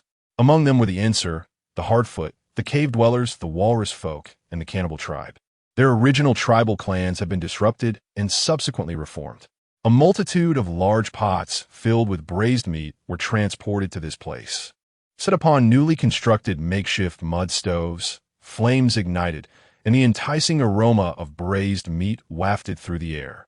The wild slave laborers gazed at their lord, whose figure was cast into a long shadow by the flickering bonfire, fearfully lowering their heads. Some bolder souls stealthily approached the iron pot, inhaling deeply the savory scent of the braised meat, as if the fragrance alone could satiate their hunger. Domoric stood before the bonfire on the newly erected platform, proclaiming his edict to the wild folk. I am the heir of the Fortress of Terror, the Lord of Lonely Mountain, and your master. I have summoned you all here to convey this message. Regardless of the tribe from which you hail, through diligent labor here, you can escape the bonds of slavery. Indeed, I offer you a chance to shed your servitude and regain your freedom. Instantly, a commotion erupted among the wild folk. They had anticipated nothing more than relentless oppression, toil, and cruel, inhumane treatment, yet now they envisioned a different outcome. Once the wild folk fell into a complete hush, Domoric continued, starting tomorrow, each of you will be assigned a task, with designated guides to instruct you on how to fulfill your duties. Those who complete their work will receive wages each month. And when your earnings accumulate sufficiently, you can use them to redeem your freedom. Upon hearing this, silence enveloped the gathering, save for the sound of breath. A tall wild man stepped forward and shouted, "My lord, is what you say true?" "Of course," Domoric articulated slowly. "Do you think I have any reason to deceive you? By the gods above, Great and benevolent lord, I shall bring foot water for my lord. I shall wipe my lord behind. I shall serve my lord with all my might. The wild slave laborers in the front row knelt in unison, followed by those behind them, until the crowd became a sea of darkened heads. The cries echoed and intensified, growing louder and more fervent. With a sweeping gesture, Domoric commanded, "Let the bonfire blaze even brighter, and serve them the braised meat." Chapter 61. Born of Fire's Kiss, Yegarite had been confined here for 10 days. Although it was not a grim and terrifying dungeon, the transformed residence bore little difference from a prison. The original wooden doors had been replaced with iron bars, and anything related to metal had been removed, leaving only a few beds and bedding behind. However, this was much more comfortable than the harsh wilderness, devoid of the heavy snowfall and the biting cold winds. Besides her, there were others, former loyal subordinates of the king beyond the wall. The giant slayer Tommen, the infamous raider Hama, the shapeshifter Velamir, and the enigmatic Magnus of the Enser, along with their former king, Mance Raider. How long do the nobles intend to keep us imprisoned? I Haven T slept with a woman in days. The one lamenting was Tommen, the giant slayer, who, after a failed ambush on Dome Lick, had been severely wounded and now lay wrapped in white bandages, resembling a freshly unearthed mummy. He groaned on his bed, and when the pain became unbearable, he boasted about his past experience sleeping with a bear. Women? Scoffed Hama, the Enser. Aren't there a few here? Look, the one beside you is one. He pointed at Hama, the notorious female raider, who harbored a pathological hatred for dogs. Are you seeking death, you bastard? Hama's expression darkened, her broad mouth twisting in anger, veins bulging. I merely spoke the truth, replied Hama indifferently. We are all prisoners now. None of us are nobler than the other. And I see no reason to indulge these two. I would rather sleep with a dog than with that woman. Tommen exclaimed, struggling to voice his disdain, oblivious to Hama's proximity. You're courting death. Hama was further incensed, striding over to seize Tommen, her right hand clenched into a fist, ready to strike. Poor Tommen, wounded as he was, had no means to retaliate, and it seemed he was about to suffer further injury. Stop, Hama. Do you wish to attract the guards? Yegarite stepped forward, pressing down on her fist. If it descended into chaos now, it would only provide amusement for those nobles. We were once comrades, were we not? Seeing that Yegarite had offered a way out, Hama restrained herself from inflicting severe harm on Tommen. If the guards were alerted, no one would escape unscathed. Bah! Hama spat on Tommen's face, her anger unabated. If you can't control your tongue, I'll deal with you in the dead of night. Life is precious, Tommen grunted, refraining from further protest. Heh! The Enser, Seedy, who had been anticipating the spectacle, could not help but chuckle, though the humor quickly faded. The commotion subsided. Yet Yegarite could not suppress a sigh. Once sworn brothers in arms, now ready to clash over trivial matters, it sent a chill down her spine. Mance Raider, the king beyond the wall, was expected to put an end to this farce. However, ever since the arrival of the Black Castle at the Lonely Mountain, Mance had descended into madness, exhibiting bizarre behaviors such as eating and drinking while crouched on the ground, relieving himself indiscriminately, and attacking anyone who approached him, spewing nonsensical words while drool dripped from his chin. The once wise and noble leader, who had vowed to lead the free folk southward, had now become a mere lunatic. What had transpired? Oh, gods above, have you truly forsaken us? Ygritte could not help but ponder. Suddenly, a thunderous voice boomed. Who is Ygritte? A portly, bald knight. The newly appointed Commander Wendell approached and opened the iron bars, commanding, "If you wish to live, step forward." Resigned, Ygritte rose amidst the gazes of her companions, some filled with pity, others with sympathy, and a few with malicious glee. She waved her hand and stepped outside. And what about us?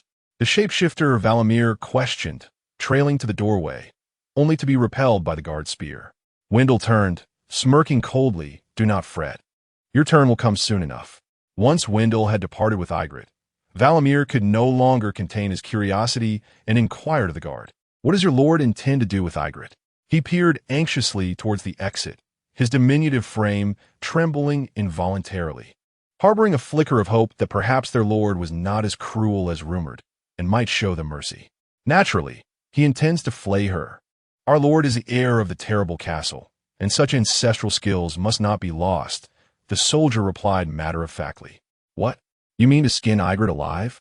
Valamir's complexion drained of color. His lips quivered as despair extinguished his last glimmer of hope, leaving him pallid as ash.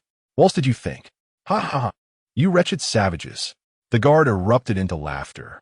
Ygritte endeavored to keep pace with Wendell, but her slight frame, shackled feet, and small strides hindered her movement. In her clumsiness, she stumbled over a protruding stone. Fortunately, a young knight nearby reacted swiftly, stepping forward to catch her. Thank you. Ygritte managed, her throat parched and dry. Not at all.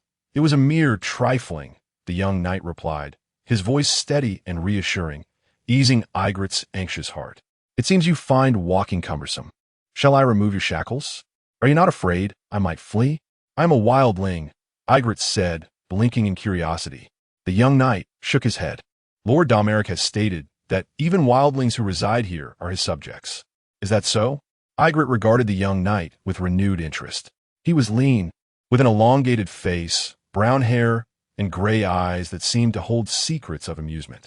Cough, cough. John, do not dally with a wildling woman. Your knighthood ceremony is next month. You must always remember your station. The rotund and bald Wendell bellowed, somewhat perturbed by the sight of two young individuals playfully tugging at each other before him, their expressions laden with unspoken intimacy.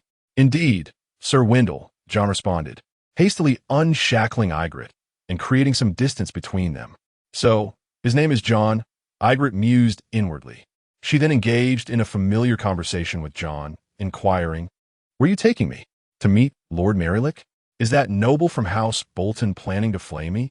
Ygritte shrugged, feigning indifference as she posed the question. John cast her a peculiar glance, remaining silent.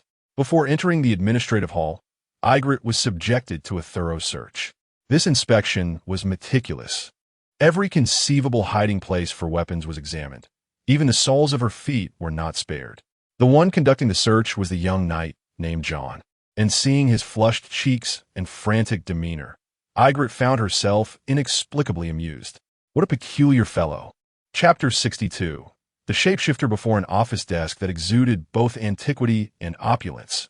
Ygritte soon encountered the proprietor of this domain, the heir of the terrifying fortress and the lord of the lonely mountain range, Domoric Bolton. He stood tall, his skin pale, and his gaze deep as if it mirrored a tranquil lake. His fingers, long and delicate, grasped a quill, yet conspicuously devoid of any ornate rings or golden adornments, an unusual sight among nobles who typically reveled in extravagance. Ygritte, or should I say born of the fire's kiss? Domoric mused while perusing the parchment in his hand. Is I, Ygritte replied, compelled to kneel upon the ground. The lord before her appeared even younger than she had envisioned. It was this very individual who had vanquished the 100,000-strong army of the wildlings. Can you read? Do you possess any particular skills? I cannot read. Yet my left foot's middle toe is remarkably long. Ygritte retorted with a hint of defiance. Oh! Dominic's gaze sharpened as he lifted his eyes to scrutinize the wildling girl before him. She was diminutive and slender, with a round face, petite hands, a flat nose. And although her teeth were uneven, they were white. Not to mention her wild mane of fiery red hair. Your jest is amusing, but this is not the time for levity. Dominic's tone was measured yet firm. You are faced with but two choices. Either toil in the mines of the lonely mountain until your dying days. For having once served as a capable subordinate to the king beyond the wall, you cannot redeem your freedom like a common laborer with wages. Or endeavor to demonstrate your worth to me. Do you comprehend this before I alter my resolve? Perhaps it was the overwhelming presence of Domoric that rendered Ygritte breathless, compelling her to retract her initial bravado. She recognized that the words she was about to utter might very well shape her future. I am an excellent archer, unmatched in precision among my kind. Ygritte spoke with urgency. I once led a reconnaissance team under Mance. Very well, Domoric nodded, jotting down her claim on the parchment. Is there anything else? I run with incredible speed, outpacing even the ice wolves and snow leopards. Are you certain you are as swift as you claim? Domoric inquired with skepticism. Should be, perhaps. It seems. Yegerute stammered. Her confidence vavering. She glanced at Domoric, her heart racing. She understood that if she did not exaggerate her abilities, she would struggle to gain the Lord's esteem, though in truth, she had not overstated much. Few among the wildlings could match her speed. Domoric, uninterested in dissecting the veracity of the wildling girl's assertions, waved his hand, signaling to his personal attendant. Benita skillfully approached Yegerute, plucking a strand of hair and presenting it to Domoric. Secret system activated. Lines of block text suddenly materialized before Domoric's retina. Yegerite identity. Wildman. Captain of the scout team under the King of the Wilderness title. Born of the Fire's Kiss strength. 23 agility. 120 spirit. 20 combat power index. 163 remarks. The opponent is not in a state of fear. You cannot glimpse her secrets. Domoric was taken aback for 2 seconds. He recalled that John's combat power index was merely 128, now estimated to be around 135. Yet, he was astonished to discover that Yegerite's combat power index reached an astounding 163, particularly her agility of 120, which shattered the records of the excavation system. After a prolonged moment, Domoric rendered his judgment on Yegerite's fate. Very well, select 30 from the Wildman laborers and train them into a scout team under your leadership. Henceforth, you shall scout the battlefield for me. However, remember this. Until I am assured of your loyalty, I shall assign someone to monitor you in secrecy. Do not risk your life or the lives of those around you. At your service. Yegerite obediently inclined her head to the ground. Dismissed. Domoric documented the measures regarding Yegerite on parchment, inscribing Jon Snow's name on the final line for the supervisor. Setting down his quill, Domoric massaged his aching neck, unwittingly recalling the late nights of his past life. A voice echoed in his ears. Master, do you require my assistance to help you relax? There are still many matters to attend to. Perhaps later. Domoric chuckled and shook his head, instructing Wendell to bring in the next wildman leader. Entering the office was a diminutive wildman named Valamir, his complexion ashen, his forehead bare, with a receding hairline. He was known as a shapeshifter, famed for riding a 13-foot bear during battle. While in the wilderness, over a dozen wildman tribes were under his control, frequently raiding and extorting, compelling the tribes to offer food and women. When Mance Raider approached him seeking an alliance, Valamir readily agreed, believing that the fertile and bountiful South was far more worthy of plunder and extortion. Yet now, the wildmen's attempt to march south had resulted in their capture, leaving Valamir lamenting his choices. Valamir? Domoric scrutinized the records on the parchment, his gaze narrowing upon the term shapeshifter. A shapeshifter, referring to individuals capable of penetrating the consciousness of animals or other humans to manipulate their actions. For shapeshifters, the more familiar and less intelligent the controlled animal, the easier it is to dominate. Thus, they often kept pets, infiltrating their minds to accomplish tasks beyond human capability. However, it was exceedingly challenging for shapeshifters to invade human bodies, often inflicting severe harm on the invaded. The second son of Duke Ed, Bran, is a warg, a shapeshifter whose attempt to control the young boy, Adu, resulted in a catastrophic mental explosion, rendering Adu a mindless fool, only capable of uttering "hold the door." In Domoric's perspective, the ability of a warg is rather impractical on the battlefield. Formidable creatures are difficult to control, while weaker beings, though easily dominated, lack combat efficacy. During the earlier battle with the wildlings, Varamir managed to command a bear along with a pack of wolves. Yet their effectiveness was limited in the face of fully armed soldiers. Had he been able to command a group of armored, hammer-wielding giant bears, the outcome might have been markedly different. Furthermore, controlling birds of prey for aerial reconnaissance could prove advantageous.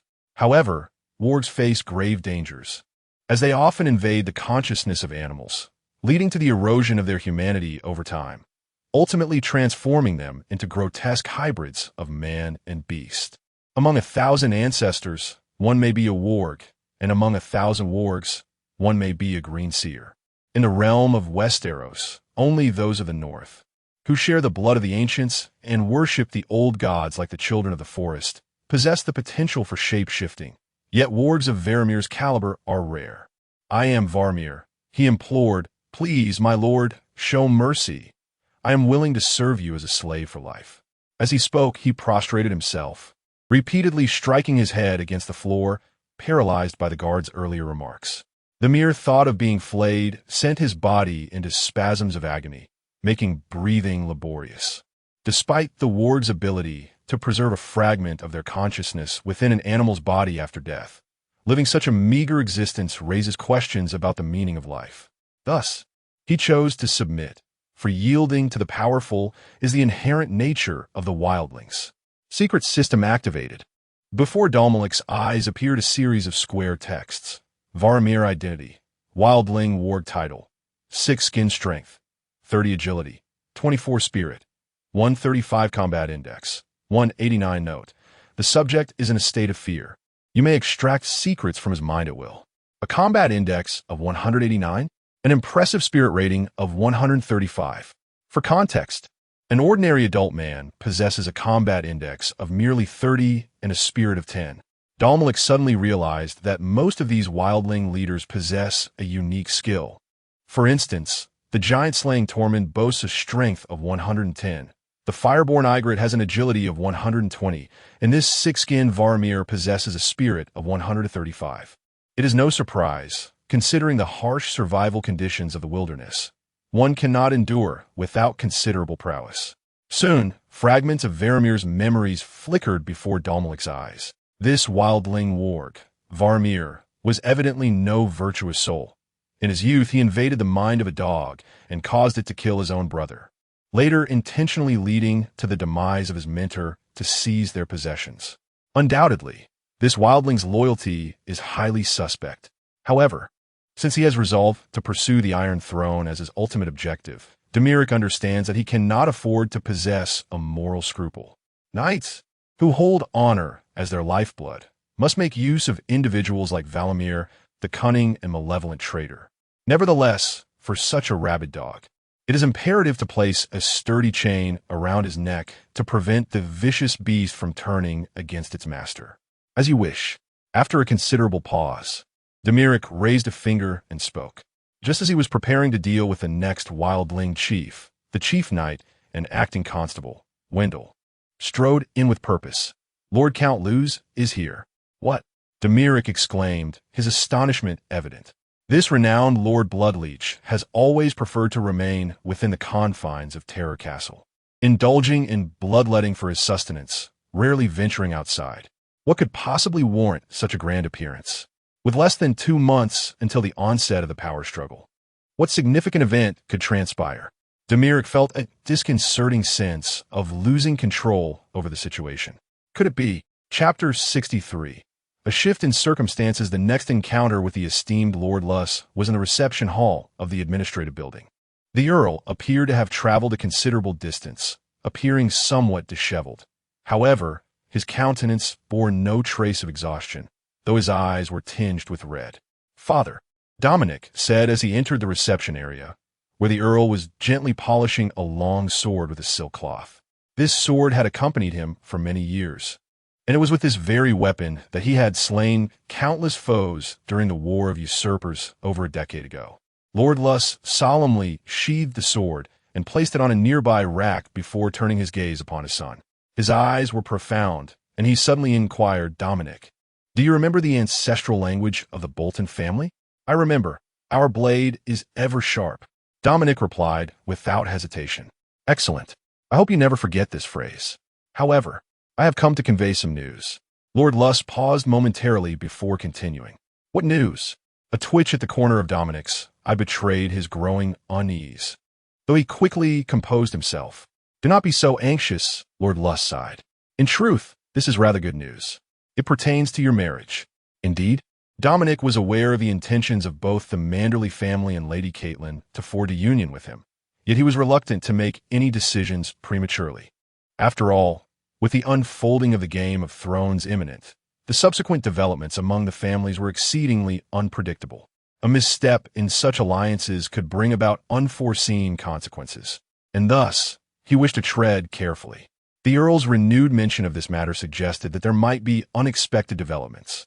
I had initially intended to keep this matter under wraps to spare you from making a decision so soon. However, recently, your business partner, the garrulous Lord Wyman of White Harbor, has somehow caught wind of Lady Catelyn's intentions to have you as her son-in-law, betrothing her eldest daughter to you. Consequently, Lord Wyman traveled to Winterfell to offer his apologies, asserting that the Manderley family shall forever remain loyal to the Lord of the North and would never contend with House Stark for a son-in-law. Furthermore, he has made quite a commotion about this, and now all the families in the North are aware of the situation. Dominic found himself at a loss for words. Father, I am somewhat perplexed. Is it not curious why Lord Wyman would engage in such overt flattery towards House Stark? Lord Luss seemed to discern the confusion within Dominic's heart. The truth was this situation indeed exceeded Dominic's expectations. The prosperity of White Harbor was intricately tied to the iron trade with the Mountains of the Moon. Thus, Lord Wyman had no reason to abandon an alliance with House Bolton so hastily, nor was there any necessity for him to travel to Winterfell in a display of contrition, disregarding the honor of his family. While the Manderley family was a vassal of House Stark, such subservience was unwarranted. After all, in the realm of Westeros, noble marriages remained a matter of personal choice, and lords had neither the authority nor the right to interfere in the unions of their vassals. Could it be related to my expedition beyond the wall? Dominic pondered, gradually dismissing other possibilities. The Earl of Louise glanced approvingly at his son, saying, "Your political instincts are astute, Domi. To be frank, I was somewhat taken aback. I initially believed your expedition beyond the wall was merely to assist the Night's Watch in subduing the wildlings, a superficial endeavor to gain favor among the nobility. However, I did not anticipate that you would not only vanquish the king beyond the wall, but also capture nearly 100,000 wildlings alive. At times I find myself marveling whether the gods have blessed me with a successor such as you, one who excels in commerce and proves to be an invincible commander on the battlefield. It seems I may have underestimated your accomplishments." Domi covered his face in silence, grappling with a profound sense of helplessness. He appeared to overlook the shock and slight trepidation stirred among the northern lords by his capture of the king beyond the wall. The Earl continued, "In the eyes of the northern lords, the Lonely Mountain was once merely a realm of trade, but now it is common knowledge that we can easily muster tens of thousands of troops. Thus, has the original balance of power in the north been disrupted?" Domi replied affirmatively. "Indeed, the current strength of the Lonely Mountain, coupled with the might of Horror Castle, affords us the capability to confront the Stark family of Winterfell directly. It is evident to any discerning observer, prompting speculation about whether the Bolton family will once again vie for dominance in the north." The Earl's expression turned grave. That old curmudgeon, Wyman, has likely discerned this as well. He fears that White Harbor may become embroiled in the conflict between our houses, which is why he has sought to extricate himself in a nearly servile manner. Yet, we have no desire to contend with the Stark family, Domi. This world is harsh. More often than not, the question among nobles is not whether one wishes to contend for supremacy, but whether one possesses the means to do so. The lords of the North do not concern themselves with our ambitions. They care only about our strength. As dusk deepened, the attendant lit an oil lamp. The father and son stood by the window, gazing into the enveloping darkness, the feeble glow of the lamp utterly insufficient to dispel the night. "Domi, you are well versed in history. You should be aware of the long-standing enmity between the Bolton and Stark families," the Earl inquired after a moment of silence. Domi nodded. Though the Stark family claims the title of kings of the North for 8,000 years, they too emerged from a myriad of competitors. At that time, the Bolton family, under the name of the Red King, ruled all lands east of the Weeping River, wielding far greater power than the early Stark family. During that era, the Iron Men ravaged the Sunset Sea, occupying the western coast and Bear Island. The Stark family, reliant on maritime trade, found their early ventures perilous.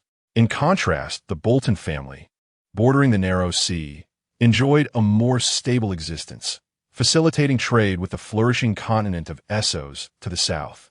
Moreover, the Stark family struggled not only at sea but also on land, as they were constrained by the marshy realm of the Swamp King, controlling the vital northern exit at the neck. With the King's Road yet to be constructed, their development was entirely hampered. Between the Stark family and the Swamp King lay the formidable barrier of the King of the Mounds. It is rumored that the King of the Ruins is the true ruler of the North. With the settlement of Ruins Town being the most prosperous market prior to the establishment of White Harbor.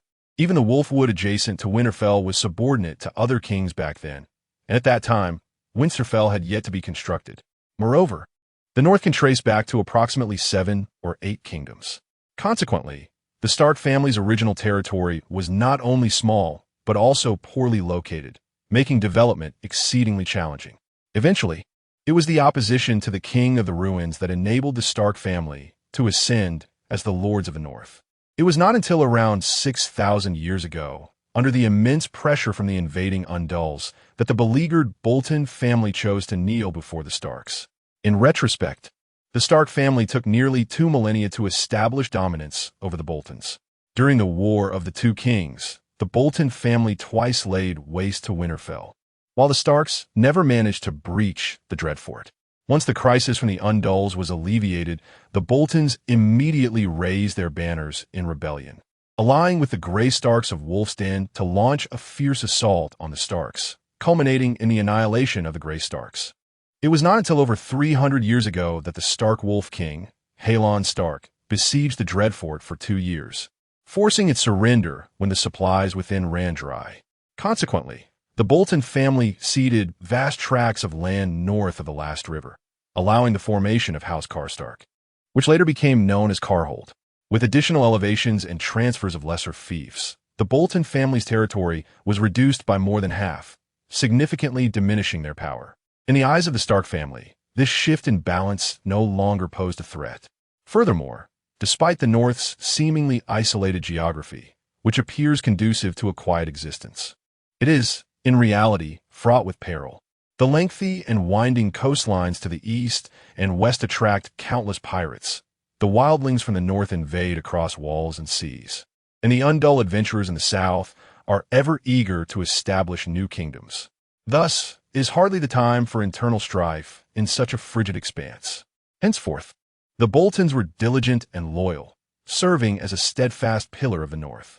Notably, Lord Lothar, the Leech Lord, adeptly governed the inner territories while also supporting Duke Eddard in the War of the Usurper, subsequently following Robb Stark to engage in battles in the south during the War of the Five Kings, proving himself a loyal vassal.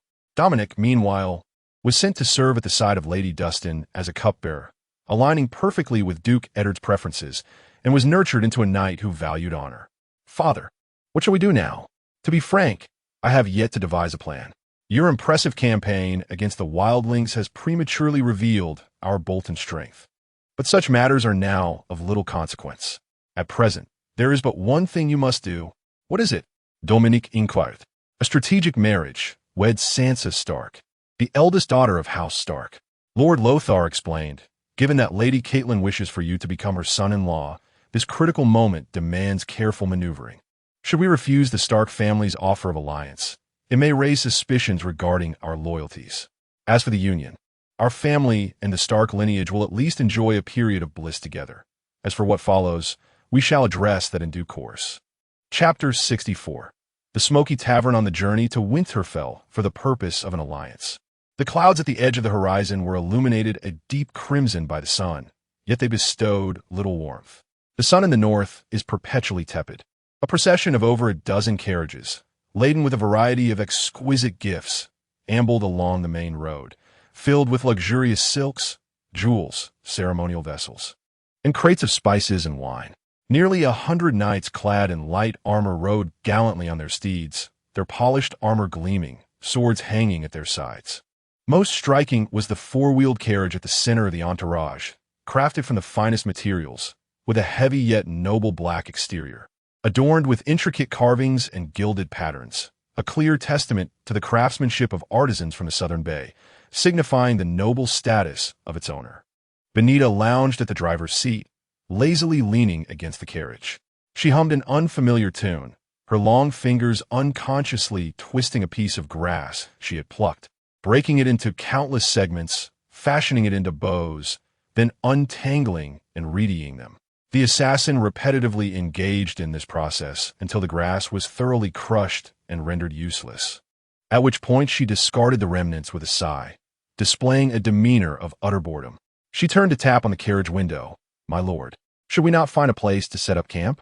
The light is fading." A voice responded from within the carriage. "Oh." Benita's reply was tinged with awkwardness, as if recalling some unpleasant memories. Inside, Domoric held a hefty tome, yet his mind wandered, the pages turning unconsciously, with not a single word penetrating his thoughts. Scenes from a fortnight prior flashed in his mind, echoing his father, Count Luss's words. An alliance marries Sansa Stark, the eldest daughter of House Stark. Sansa Stark, with her elongated figure, crystalline blue eyes, and thick chestnut hair, had always upheld the demeanor of a lady. Reluctantly, the three fools who had yet to enter King's Landing, in Domoric's eyes, still appeared as naive dreamers, easily manipulated. The union with House Stark had not been part of Domoric's 3-year plan. Yet it seemed the most prudent solution under the current circumstances. The rise of the mountain's peak had led to the burgeoning power of House Bolton, inadvertently positioning them against the North's ruling family. Coupled with Domoric's aggressive campaigns against the wildlings, it had drawn the attention of other lords. He couldn't believe that Duke Ed had no thoughts on the matter at all. Had House Bolton truly grown so formidable that Luss Bolton would submit to the guardianship of the North, to Duke Ed Stark of Winterfell? At that moment, the northern nobles were observant, taking sides, and even willing to stoke the flames. The world is never devoid of schemers. Those discontent with the status quo always seek to gain more amidst chaos, akin to extracting chestnuts from a fire. Chaos is a ladder. This is not merely a saying perpetuated by Peter Baelish. Many in Westeros hold this belief. Yet, to Domoric, chaos is also an abyss that consumes all. Only peace and order can offer humanity hope in the face of a series of calamities. The union between the Bolton and Stark families serves to alleviate the potential suspicions, rifts, conflicts, and strife that may arise following a disruption in the balance of power. In light of the greater situation, Domoric must sacrifice his right to choose a partner to fulfill the familial alliance, thereby maintaining stability in the North in preparation for the impending War of the Five Kings. As for the incessant chatter about love among the populace, Domoric suddenly smiled, pondering whether he truly possessed such a sentiment. This thought led him to recall Lady Weirfield, the granddaughter of the Count of White Harbor, with her long, intricately braided chestnut hair. A few months ago, he had promised to attend her 18th name day celebration. Yet under the current circumstances, her grandfather, the wary Lord Wyman, might very well chase him out of the Merling Palace with a cudgel. His thoughts drifted like snowflakes, swirling in the air. "Master, we have arrived." The convoy slowly came to a halt. Wintertown, the smoky alehouse. Stepping out of the carriage, Domoric glanced up at the rusted tin sign swaying in the wind, with the din of voices emanating from within and lively light spilling from the windows. After several months, he found himself here once more. He recalled his last visit due to a dispute with House Stark, where he had faced judgment and arbitration in Winterfell. Now, he was here for his upcoming betrothal to Sansa. Over a decade prior, Count Luss had already arranged the union with Duke Ed, and Domeric's engagement feast with Sansa was set to occur in a few days at Winterfell. The invitations had been sent out, marking a long-awaited gathering in the north, where lords from across the region would come to partake in the celebration. After all, with the two most formidable houses in the north joining forces, which lord would dare to dismiss such an alliance? It would be akin to searching for excrement while lighting a candle in a privy. Upon entering the alehouse, Domoric found that his attendants had cleared a small area, setting up a relatively clean table. Just as he was about to dine, a melodious voice, reminiscent of a refined lady, broke through the clamor, warm yet unpretentious. "Sir Domoric, it has been far too long." Turning around, he beheld a woman clad in a gown of pristine white, draping her slender figure, with bright eyes akin to stars and braided chestnut hair cascading over her shoulders. Moving gracefully, Domeric's gaze pierced through her, as if seeking to unveil her innermost thoughts, while she met his stare unfazed, her gaze reminiscent of autumn waters. "I apologize. My Lord Domoric, you know how uncontrollable this girl can be, Sir Wendell murmured nearby, bearing an air of submissiveness, as if attempting to explain something. "Ah, Lady Mandler, you remain as enchanting as ever," Domoric remarked, retracting his initially stern gaze, choosing to disregard Wendell, who had surprisingly brought along his niece, Domeric's pen pal. And the first investor, the legitimate granddaughter of House White Harbor, Weirfield. The wolf with the pen reminds you. After reading, please save it for easier access later. Once called Sweetie, now referred to as Sister Mandel. Truly, newcomers forget the old. Weirfield playfully stuck out her tongue. Domoric did not linger on this trivial jest, asking instead how she came to be there. "My grandfather, Count Wyman, is on his way to Winterfell, and I took the liberty of detouring to meet you. I hope I'm not disturbing you," he stated. Domoric remained non-committal, neither shaking his head nor nodding. "I have something to discuss with you. This place is not suitable. Let's find another." Weirfield bypassed the staircase and made her way to the tavern's second floor, where a secluded booth awaited. A single oil lamp flickered on the table, casting light on a small area while the majority of the table remained cloaked in shadows, a perfect setting for a private conversation.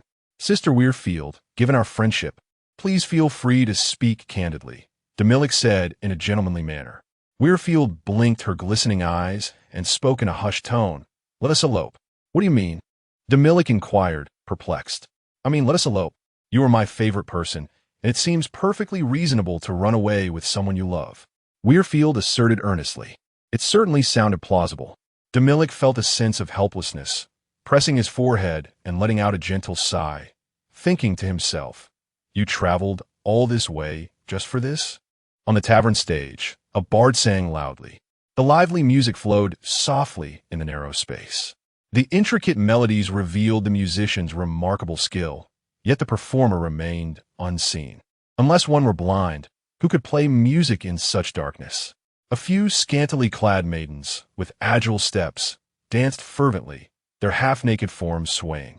The audience below applauded enthusiastically, some impatient souls tossing a few silver coins as rewards. Meanwhile, the atmosphere in the booth on the second floor was heavy and silent. "Do you not wish to?"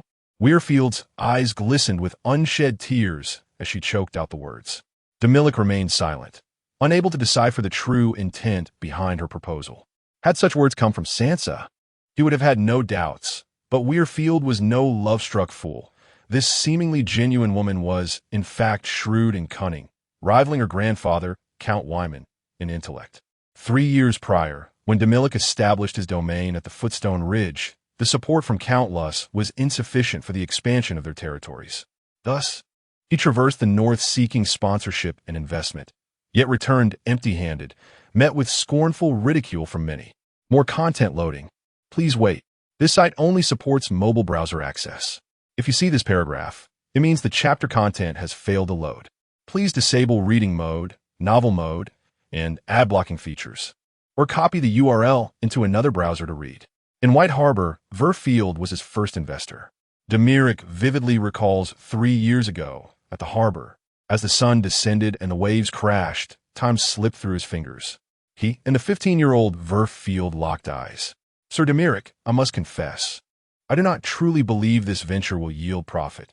Rather, it is your character in which I place my faith." Time rewinds, bringing us back to this tavern. "I apologize, but I am not Prince Rhaegar." Domoric's tone was somber, yet his words were unyielding. Prince Rhaegar, the firstborn of the Mad King and heir to the Iron Throne, was the biological father of Jon Snow. His love affair with Lyanna Stark was dubbed the most extravagant romance in the realm, and their elopement directly ignited the War of Usurpers, toppling the Targaryen dynasty and wreaking havoc across Westeros. Domoric feared that his own elopement with Weirfield could incite an immediate conflict in the north, though chaos was undoubtedly imminent. "It seems I have misjudged. The tales of fairy tales are mere fabrications, and your letter was no different." Weirfield's spirit waned, her voice diminished, her fingers brushing her forehead, an intended gesture to smooth her hair, yet it only disheveled her long tresses. She lifted her glass and poured the wine down her throat as if it were water. "This is dire."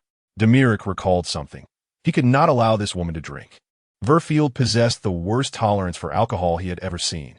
Once intoxicated, she transformed into a different person, exhibiting violent tendencies. The glass was nearly empty, and this potent wine from Ting Island could intoxicate an ordinary person after just a few sips. Had Verfield already succumbed to its effects? A perplexing sense of relief washed over him. The sound felt entirely off. It was indeed Verfield's voice, yet it languidly elongated, sounding both sweet and sultry.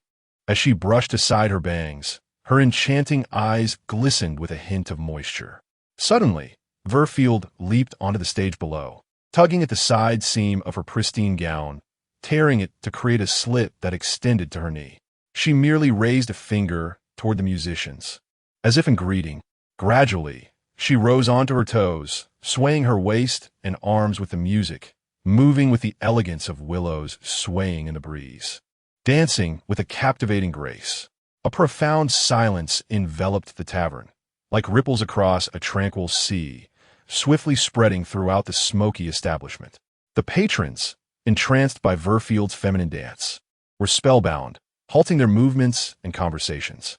Gradually, the rhythm of Verfield's dance quickened, harmonizing with the music's tempo, her movements growing larger, as if carried by a tempest.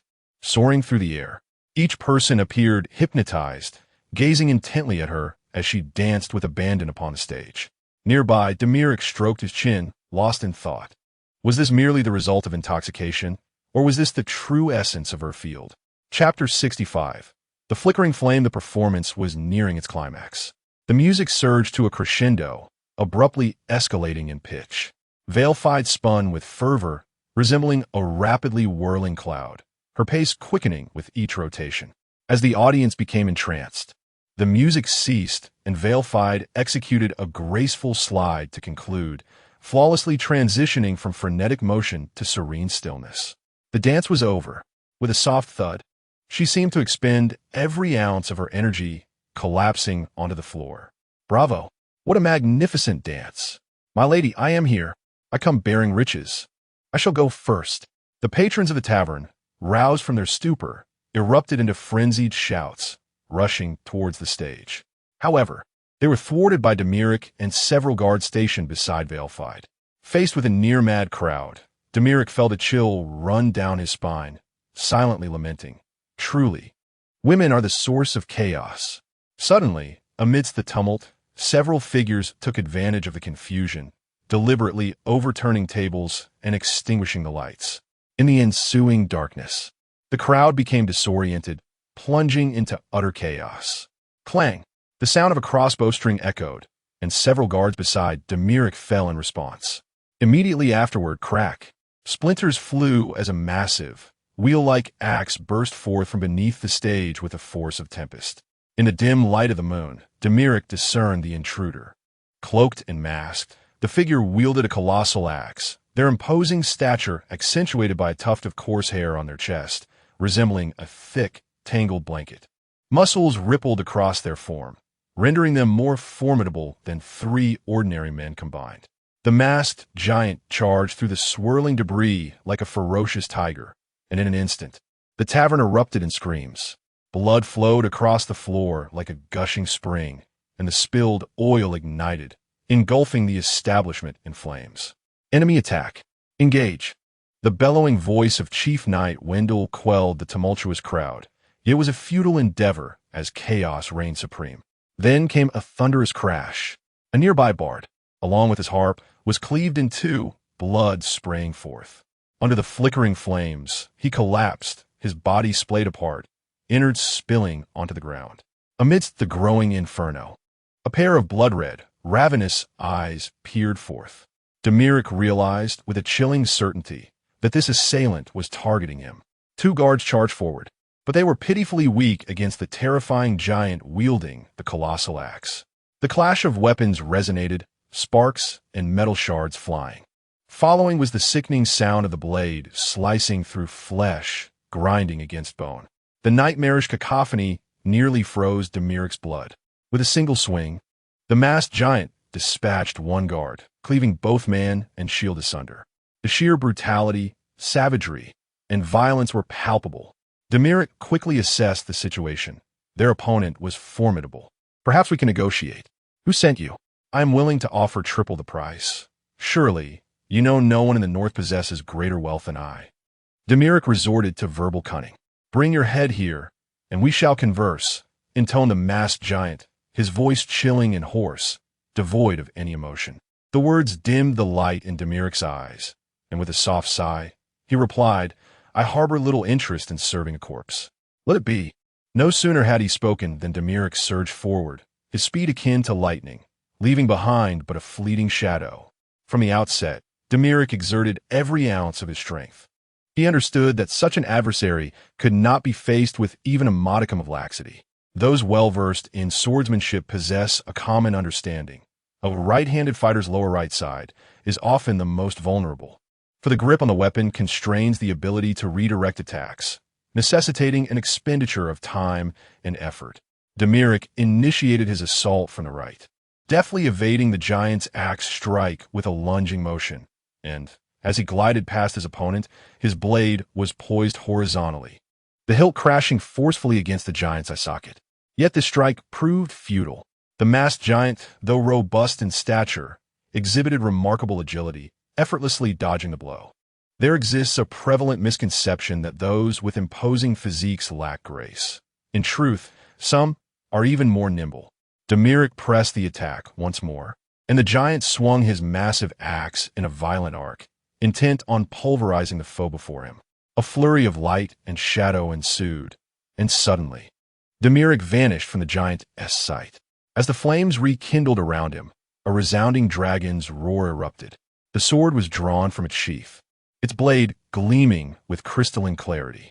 The dancing flames were torn asunder by a fierce wind, wood shavings swirling in a tempest as the fire reflected off the blade, illuminating Domoric's fierce visage and the murderous intent in his gaze.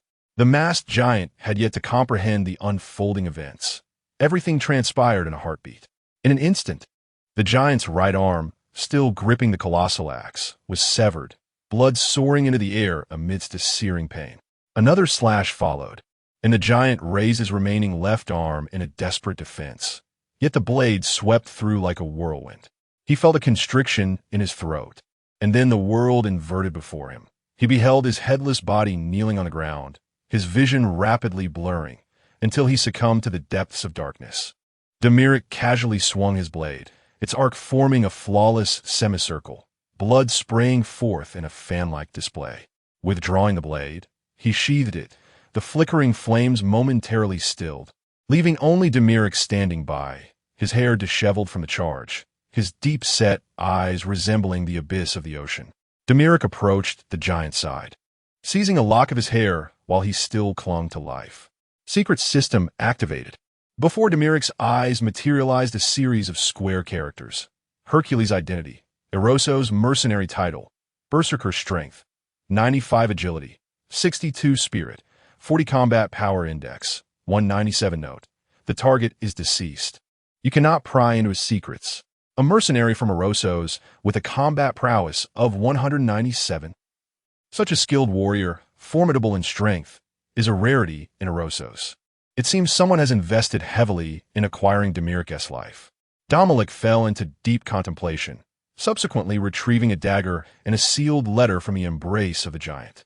The dagger bore the emblem of the Ice Wolf, while the letter was inscribed in the tone of Duke Eddard, the protector of the North.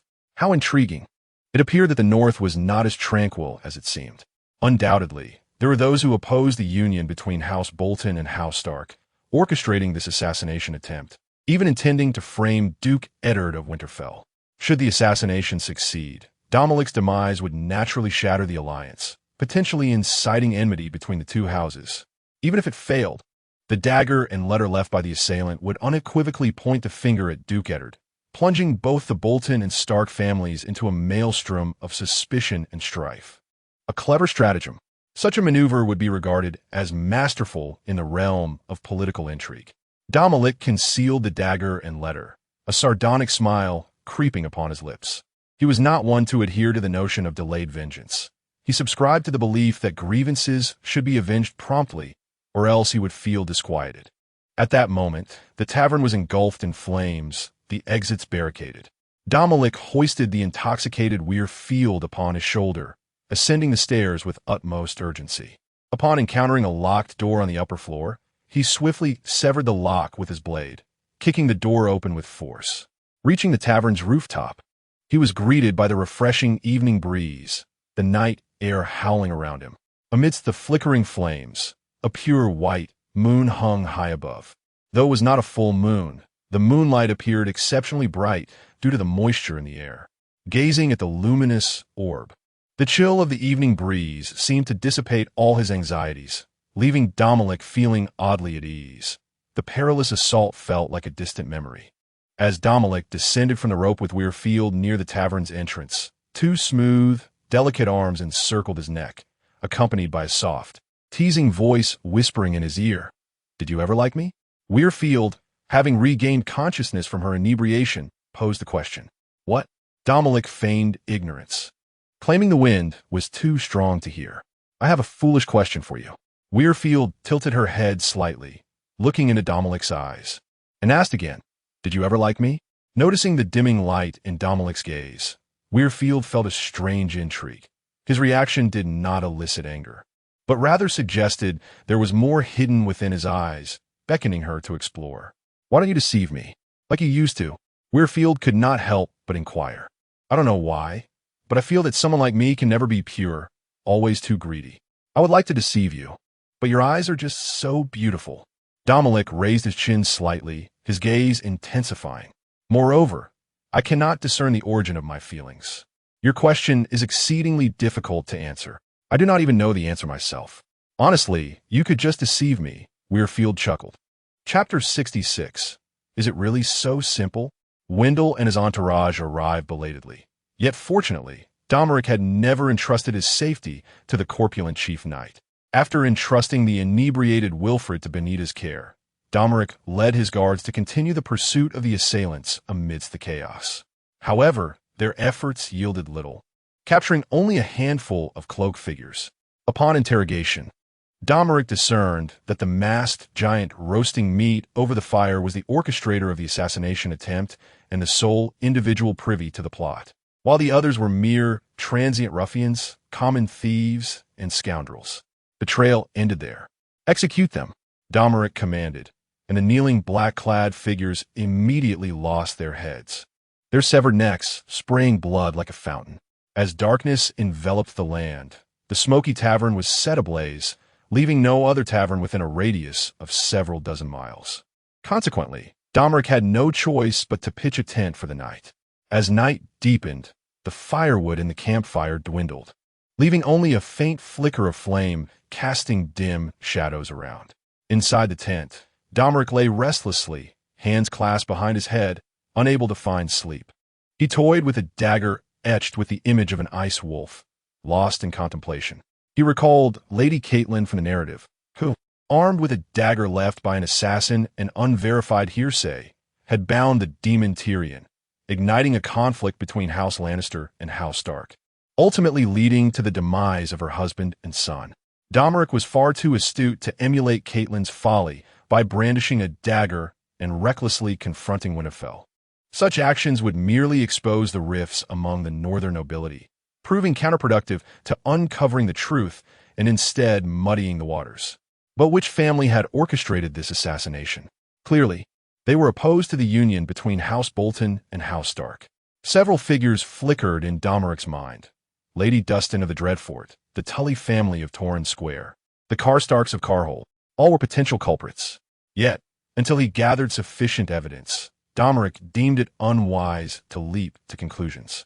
The following day, beggars congregated on either side of the city gates, accompanied by wandering prostitutes and hawkers.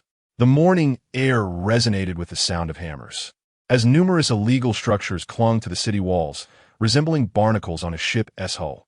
Granaries, mess halls, warehouses, shops, taverns, and budget brothels. Upon seeing Winterfell again, Domoric noted little had changed since his last visit. At the city gates, Jon stood alongside his brothers Robb and Bran to welcome him. "Lord Domoric, I heard you encountered an attack on the road," Jon exclaimed, having been dispatched early to assist with the arrangements for the betrothal feast. "What a foul occurrence." I shall immediately gather men to pursue the culprits, he declared. The straightforward Robb was seething with anger, as he did not wish for his future brother-in-law to believe that the security of his domain was lacking. In truth, there had been no attacks. It was merely an unfortunate fire. The tavern owner had inadvertently set his establishment ablaze, and we had simply been collateral damage. Upon realizing this, Robb felt a wave of relief wash over him, especially as he perceived no insincerity in Domeric's tone. He certainly did not want any ill omens to overshadow the engagement feast. Indeed, it was the tavern owner who carelessly burned his own establishment, echoed Sir Wendell, his voice rising in agreement. He had been sternly warned by Domoric not to disclose the incident regarding the tavern to anyone, including his rotund father, Lord Wyman. The group was soon ushered into the castle. The walls of Winterfell, constructed from dark, massive stones, imparted a sense of historical gravitas.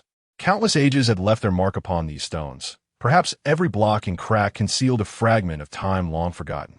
Domoric entered the hall alongside the others. Duke Eddard, Lady Catelyn, and several northern nobles who had arrived early were already there to greet them.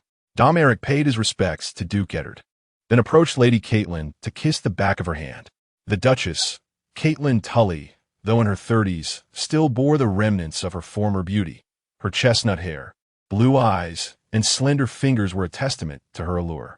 This renowned cat was a pivotal figure in the union between the Bolton and Stark families, possessing the ability to influence Duke Eddard's decisions. My lady, time has left no blemish upon you. You grow ever more beautiful, Domoric remarked. You are quite the charmer. Lady Catelyn replied warmly, clearly regarding Domoric as family. Since the alliance was forged, the smile had never left her face, particularly upon hearing that Domoric had brought along a convoy of carts laden with gifts, which only brightened her spirits further. The Tully family values kinship, responsibility, and honor. Thus, for Lady Catelyn, familial happiness was irreplaceable. She found herself increasingly fond of her son-in-law-to-be, convinced that her eldest daughter Sansa would find a blissful marriage. The hall was adorned with candles as thick as an arm, and courteous servants navigated through the space, while the long tables were laden with delectable dishes typically reserved for special occasions. Currently, only the nearby castle of Seaguard and a few inconsequential nobles were present. In a few days, when the heavyweight nobles of the north arrived, the grand engagement feast of the Bolton and Stark families would commence. As the protagonist, Domoric finally managed to escape the rounds of toasts and meaningless pleasantries, seeking a moment of respite in a quiet corner. Approaching him was a tall man, impeccably dressed, with neatly combed, graying hair and a solemn demeanor, standing out among the rugged northern lords. He was the esteemed Count of Seaguard. The Savin family of Savin City is the most amicable and powerful vassal of the Stark family. Their family crest features a sharp battle axe against a silver background. Sir Domoric, it has been quite a while, Count Mechi approached with purposeful strides. His relations with House Bolton were fairly decent, having once introduced his daughter to Domoric in hopes of a union, only to be politely declined by Count Luce due to her advanced age. You remain as charming as ever, Domoric replied with a courteous bow. Count Mechi scrutinized Domoric closely. Like his father, Count Luce, Domoric possessed slender, sword-like eyebrows framing a pair of profound eyes, calm as the sea before storm. The closer he stood, the more Domoric resembled a long sword concealed within its sheath, deep and reserved, yet harboring an undercurrent of sharpness. Count Mechi realized he was increasingly unable to decipher this young man. What a pity that your daughter was born too soon, he mused, raising his glass for a delicate sip, gradually reclaiming his thoughts. I hear you have captured quite a number of wildlings beyond the wall, including the infamous king of the wildlings. Truly impressive for one so young. You flatter me. It is nothing extraordinary. Each leader of the wildling tribes claims the title of king of the wildlings. Domoric feigned modesty. Who knows, perhaps if you ventured beyond the wall, you could capture a handful of these kings yourself. Ha. Coughing slightly, Count Mechi, taken aback by such an astonishing statement, inquired with curiosity, is it truly that simple? Why would I deceive you? Domoric displayed a quintessential noble smile. I shall try my luck beyond the wall myself, Count Mechi thought. And what are the wildlings? You must have captured quite a few, yes? He pressed further, feeling the need to extract first-hand intelligence on Domeric's recent exploits, which had become a hot topic. Perhaps tens of thousands. The wildlings are merely idle gluttons. My lands can scarcely sustain them. If you desire some, I could send you a few. No need for wages. Just ensure they are well fed, Domoric jested. Count Mechi promptly waved his hand. No, my lands cannot support too many. What I ist. To sustain some who only eat and do not work would surely impoverish my estate. Their banter drew the attention of many, as men often prefer to discuss war over women, including the Guardian of the North, Duke Ed. You have performed admirably in the campaign against the wildlings, Duke Ed remarked, placing a hand on Domeric's shoulder, his tone turning somber. Such matters should rightfully fall to me as the Guardian of the North. Duke Ed fell silent, and the expressions of several surrounding nobles shifted unpredictably. Sensing the atmosphere becoming tense and foreboding, Domoric resolutely struck his chest with his right hand, performing a knightly salute. My Lord Ed, I shall always remain loyal to you. There is no need for such formality, Duke Ed replied, lifting Domoric back up. Dom, I understand you. You understand nothing. Domoric harbored unspoken grievances within, yet he refrained from displaying them outwardly. Ned had a penchant for projecting his own perspective onto others, naively assuming that everyone shared his values as a knight of the valley. However, the reality was far more complex than he could fathom. Chapter 67. The tomb the luncheon had lingered for over 2 hours. Domoric searched among a throng of noble maidens, yet could not find Sansa, the belle of the ball.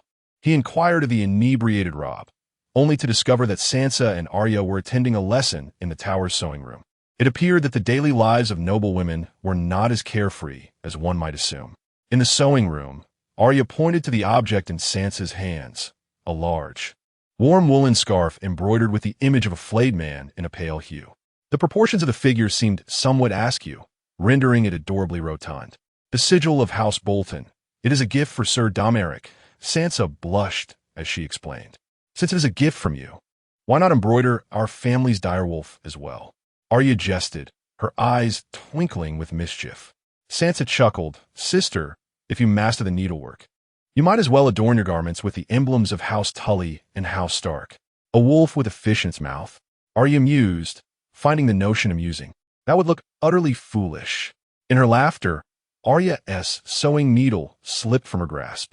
Unlike her sister Sansa, who excelled in sewing and embroidery, Arya's skills were quite lacking, earning her the special attention of Sister Moten.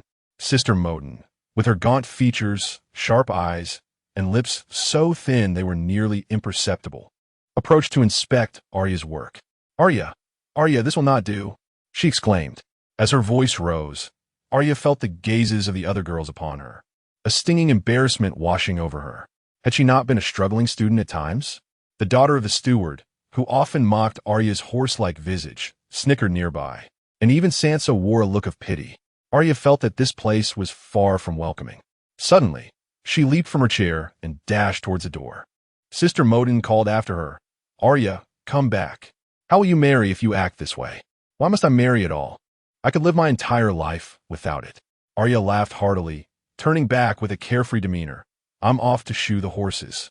With that, she hastily exited the sewing room and bounded down the stairs, only to collide with a tall, imposing figure. Sir Domoric, you've arrived, Arya exclaimed in surprise. Domoric embraced the girl who had collided with him and gently set her back on the staircase. Where's your sister? She's crafting a gift for you. Do go see it. Taking his hand, Arya led Domoric back to the sewing room, indifferent to the potential reprimand from Sister Moten. Along the way, she could not resist voicing her grievances. Sansa has never been adept at managing household affairs, nor does she possess a knack for arithmetic. If she marries you, do be cautious. Do not entrust her with the accounts, or the consequences could be dire. Domoric listened quietly to her words, his curiosity piqued about the pair of sisters.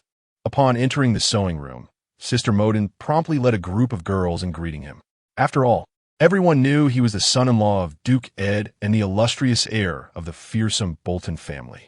Please, continue with your tasks. Do not mind me, Domoric said as he made his way towards Sansa. Suddenly, Sansa felt the blood rush to her head, her heart pounding as if a deer were leaping within her chest. As Domoric drew closer, a dizzying sensation enveloped her. Was this a form of happiness? Despite having envisioned their reunion countless times in her mind, the reality of the moment still left her trembling with anxiety. Domoric approached Sansa and gently embraced the girl who seemed lost in thought, inhaling the fragrance of her hair, then placing a soft kiss on her forehead. "Good day, beautiful Sansa." With that, Domoric retrieved a silver hairpin adorned with gems and pearls from his pocket, deftly securing it in Sansa's chestnut hair. Instantly, she radiated brilliance, rendering Sister Modin and the surrounding girls dim in comparison, like mere accessories. The beauty complemented by jewels.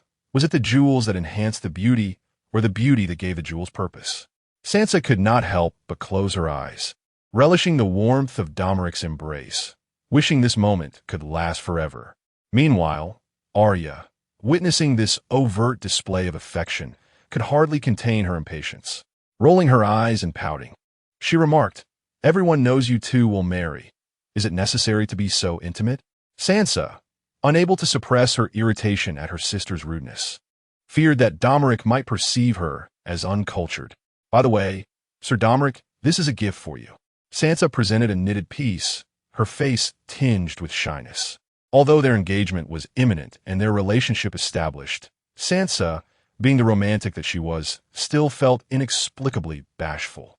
The item was a scarf woven from black sheep's wool, its stitches tight and sturdy, particularly adorned with an embroidered design of appealing figure that lent Domoric a sense of cuteness. Clearly a testament to the effort Sansa had invested in it. Domoric couldn't help but recall certain experiences from his past life, shadows of people long buried in memory. Regardless of the world, a handmade gift always carried a special significance. "Thank you," Domoric said, kissing the back of the girl's hand. Although he wished to tease her, he felt a twinge of envy instead. Arya's tone grew increasingly acerbic. "Don't worry. Perhaps you'll marry a prince like Sir Domoric someday." Sansa smiled reassuringly, while Domoric was reminded of that ancient emperor, Joffrey. A month hence, the intricate tapestry of the realm's narrative shall unfold, as King Robert descends upon the north, extending an invitation to Lord Eddard Stark to assume the esteemed position of Hand of the King, in a bid to consolidate ties with House Stark. It is inevitable that a matrimonial alliance will be sought. Presently, Sansa has already been claimed, leaving King Robert with no choice but to arrange for Joffrey to wed Arya, or perhaps to consider the marriage of Princess Myrcella to Robb. However, the latter option bears considerably less weight, for a kingdom's princess pales in significance compared to the heir to the throne. Indeed, it is possible that you may find yourself wed to a prince. Domoric concurred with Sansa's musings. "Is that so?" Arya replied with a lackluster tone, wishing he possessed the understanding of Sir Domoric. "If he were a loathsome fellow, I would not hesitate to deliver him a thrashing." A humorous image crossed Domeric's mind, eliciting a rare smile from the typically composed knight. As night descended, the lanterns cast a warm, yellow glow beneath the slanting moon. Tomorrow marks the commencement of the engagement feast, with the arrival of Lord Roose Bolton, Lady Dustin of the Dreadfort, Lord Wyman Manderley of White Harbor, Lord Herman of Torrance Square, and Lord Roderick of the Vale, among other nobles of the north. Undoubtedly, a grand spectacle, rife with power struggles, is on the brink of commencement. At this juncture, however, Lord Eddard summoned Domoric to the crypts of Winterfell. Several guards stood sentinel at the entrance, seemingly unwilling to grant them passage. "Come with me, Domoric," Eddard spoke softly, taking the lantern from the guard's hands, and traced a semicircular path before the door. The flickering flame illuminated the stone floor beneath their feet, casting shifting shadows as pairs of granite columns emerged, stretching into the encroaching darkness. The statues of the Stark ancestors sat solemnly upon stone thrones between the columns, their backs against the walls, resting beside the sarcophagi that housed their remains. Is this a ritual of ancestor veneration? Domoric pondered, a thought flickering through his mind. This is a promising sign, as it indicates that Eddard considers him one of his own. This is a tradition of House Stark, Eddard explained, where each noble betrothed to a Stark daughter must pay homage to the ancestors, seeking their approval. "Ah, I see," Domoric refrained from commenting on the customs of House Stark. Eddard, lantern in hand, led the way through the corridors formed by the stone columns. The chill of the subterranean air was enough to make one shiver. Yet Domoric followed in silence, regretting not donning a woolen cloak and the scarf Sansa had gifted him. However, in such a solemn setting, it would be most inappropriate to request, "Please wait while I fetch my coat." The crypt was unbearably cold, and as Domoric walked alongside Eddard amidst the remains of the Stark lineage, the sound of their footsteps echoed within the vast tomb. The lords of the North, long departed, gazed upon them with unseen eyes, eternally fixed upon the profound darkness, while the likenesses of their visages were intricately carved upon the sarcophagi. The formidable stone effigy of a direwolf lay curled at their feet. The movements of the living appeared to disturb the slumber of the dead, casting flickering shadows upon the walls. According to tradition, a long iron sword is placed upon the lap of the statue of every former lord of Winterfell, ensuring that the vengeful spirits, steeped in bitterness, remain sealed within their tombs and do not run rampant among the living. As Domoric gazed upon the scene, he noted that the oldest iron sword had long since succumbed to rust, leaving only a residue of reddish-brown iron oxide in the place where it once lay. By this custom, does it imply that the specters of the Stark ancestors now roam freely within the castle? At last they had arrived. Before Domoric could ponder further, the voice of Duke Eddard resonated. The Duke halted, raising his lantern. The tomb continued to stretch forth into the darkness, with the subsequent spaces left unsealed, presumably to accommodate future visitors. Before them stood 3 statues, side by side. Eddard's father, the previous Lord of Winterfell and the ruler of the North, Rickard Stark, was depicted with a stern, elongated visage, the sculptor having captured his essence impeccably. He sat solemnly, his stone fingers tightly gripping the long sword that lay across his lap. Flanking him were his children. Brandon Stark, who perished at the tender age of 20, was the rightful heir to Winterfell, both the eldest son and a natural leader. Tragically, he was cruelly strangled before his father's eyes by the mad King Aerys II Targaryen. Lyanna Stark, who had yet to see her 17th summer, was still a girl full of youthful innocence, cherished wholeheartedly by Eddard and forever remembered by King Robert. However, in Domeric's view, Robert was not truly in love with Lyanna. Rather, it was a longing born of unattainability. In his dialogues with Cersei, Robert candidly admitted that he had long forgotten Lyanna's visage. Perhaps it was the unfulfilled desire and the bitterness of having lost her that rendered this affection an everlasting burden upon his heart. After all, in the hearts of the living, the departed can never be surpassed. This was Sansa's grandfather, Duke Rickard. Eddard knelt, bowing his head in reverence, and Domoric dutifully followed suit. This was Sansa's uncle, Brandon, my brother, once the heir to Winterfell. This was Sansa's aunt, Lyanna. Domoric could not help but scrutinize the stone figure before him, curious about the divine beauty that sparked the war of usurpation and toppled the Targaryen dynasty. She was far more beautiful than the statue suggested. After a moment of silence, Duke Eddard seemed to notice Domeric's gaze, letting out a deep sigh. He recalled the blood-soaked room filled with the fragrance of roses, where Lyanna, in her final moments, had murmured, "Ned, promise me." The fervor of her plea had drained her of all strength. It was only when Eddard vowed to uphold his promise that the fear in her eyes was dispelled. Eddard remembered her last smile, rose petals cascading from her palm, dark and lifeless. Eddard's gaze lingered upon the statue of Lyanna, reluctant to depart, as though his longing could summon her back to the realm of the living. Domoric, too, quietly observed the statue, reminiscing about the tale of Lyanna and Prince Rhaegar and the war of usurpers that engulfed the entire Targaryen dynasty. Such an extraordinary love inevitably demands a great sacrifice. The venerable Jean Yong truly does not deceive me. Duke Eddard retracted the tenderness from his eyes, his countenance turning grave, and his tone weighted with significance. From this moment forth, you are likewise a member of House Stark.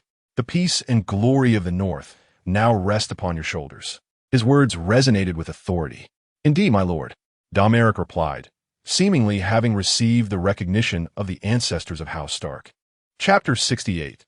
The Lady of the Barrow. The warm sunlight of autumn bathed Winterfell in its golden embrace. In the distance, the mountains met the horizon, stretching endlessly towards the edge of the world. Not far off lay the sacred grove of House Stark, where towering sentinel trees donned their gray-green pine needle armor, accompanied by mighty oaks, hawthorns, ironwoods, and the sturdy soldiers' pines, whispering secrets in the breeze. At the heart of this woodland stood the Heart Tree, a colossal white figure seemingly frozen in time. Though the grove bore a cloak of white, it remained shrouded in shadows. "Honorable Lady Dustin, welcome to my betrothal feast." Domoric greeted a noble woman at the castle gates. She was adorned in a dignified yet resplendent gown befitting her stature. Her visage marked by the passage of time. Wrinkles graced her lips and eyes, yet her form remained tall and upright. Her brown-gray hair, gathered in a widow's knot at the back of her head, bore witness to the many years she had traversed. This lady was none other than the Countess of Barrowton, Baelary's Lacewell, the widow of the late Count William Dustin. Additionally, she held another title, aunt to Domoric. Domoric's mother, Bashani Lacewell, was the younger sister of the late Count Dustin. In her youth, the Countess had fallen passionately in love with Brandon Stark, the brother of Lord Eddard Stark, who had stolen her innocence and virtue. She was not the only noble maiden to suffer such a fate at the hands of Brandon Stark. In contrast to his earnest brother Eddard, Brandon was known as the Wild Wolf, possessing the true blood of the dire wolf. Years ago, at the tournament of Harrenhal, Brandon Stark had invited Ashera Dane, sister of the famed Dawn, to dance with his brother Eddard, only for the latter to shyly decline. Following this, Brandon and Ashera became entwined, resulting in her pregnancy. Brandon's exploits across the noble circles of Westeros earned him a reputation as a charming rogue, leaving behind a multitude of whispered tales. Later, the father of Lady Dustin, Roderick Lacewell, the Count of Stream, sought to marry her to Lord Eddard, but Lady Catelyn Stark seized the opportunity first. Ultimately, she wed William Dustin, the Count of Barrowton. The latter perished in the War of Usurpers, and due to Lord Eddard's failure to return her husband's remains to the north for burial. Lady Dustin harbored a deep-seated hatred towards him, a blend of fresh grievances and old resentments. In the latter part of the War of the Five Kings, as House Bolton seized power in the north, Lady Dustin even contemplated desecrating Eddard's corpse to vent her fury, but alas, his remains remained elusive. "Domoric, you have grown considerably," she remarked, her concern for him evident in her tone, though her gaze held a fleeting evasiveness skillfully concealed. The Countess laid her hand upon Domoric's as they walked towards the castle. "Come with me to the glass garden," she suddenly whispered in his ear. With guests still arriving and the feast yet to commence, it appeared that this aunt had something of import to share with him. The glass garden is a greenhouse heated by natural hot springs in Winterfell, creating a humid and warm environment that is often utilized for cultivating southern fruits, vegetables, and exquisite flowers. Countess Dustin once harbored a deep affection for the Wild Wolf, Brandon Stark, dreaming of becoming the mistress of Winterfell. Hence, she is remarkably familiar with the architectural layout of the castle. "Why was such a significant matter not discussed with me?" Countess Dustin inquired, her expression solemn, her teeth biting down on her lip. "What is it?" "Your union with House Stark." Clearly, there was a hint of discontent regarding this alliance from her aunt. The Barrowlands were once the domain of the King of the North, and the Dustin family was among the mightiest of the northern nobility, second only to the Starks and the Boltons.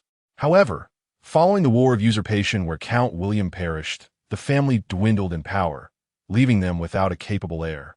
Consequently, Countess Dustin harbored a deep-seated animosity towards Duke Eddard. Domoric couldn't help but recall the attack at the Smoking Barrel Tavern. Disregarding the aunt's identity, she became the prime suspect. After all, Countess Dustin was undoubtedly the most opposed to a union between the Boltons and the Starks. Such an alliance would exert greater pressure on the Barrowlands, and Duke Eddard was her most loathed adversary. She would never wish for her nephew to wed Eddard's daughter. However, no matter how much resentment Countess Dustin bore towards Duke Eddard, it was unthinkable for her to jeopardize her nephew's future. Thus, Domoric refrained from casting suspicion upon his aunt. "Indeed, we are compelled to proceed with this," Domoric explained in a manner designed to avoid offending Countess Dustin.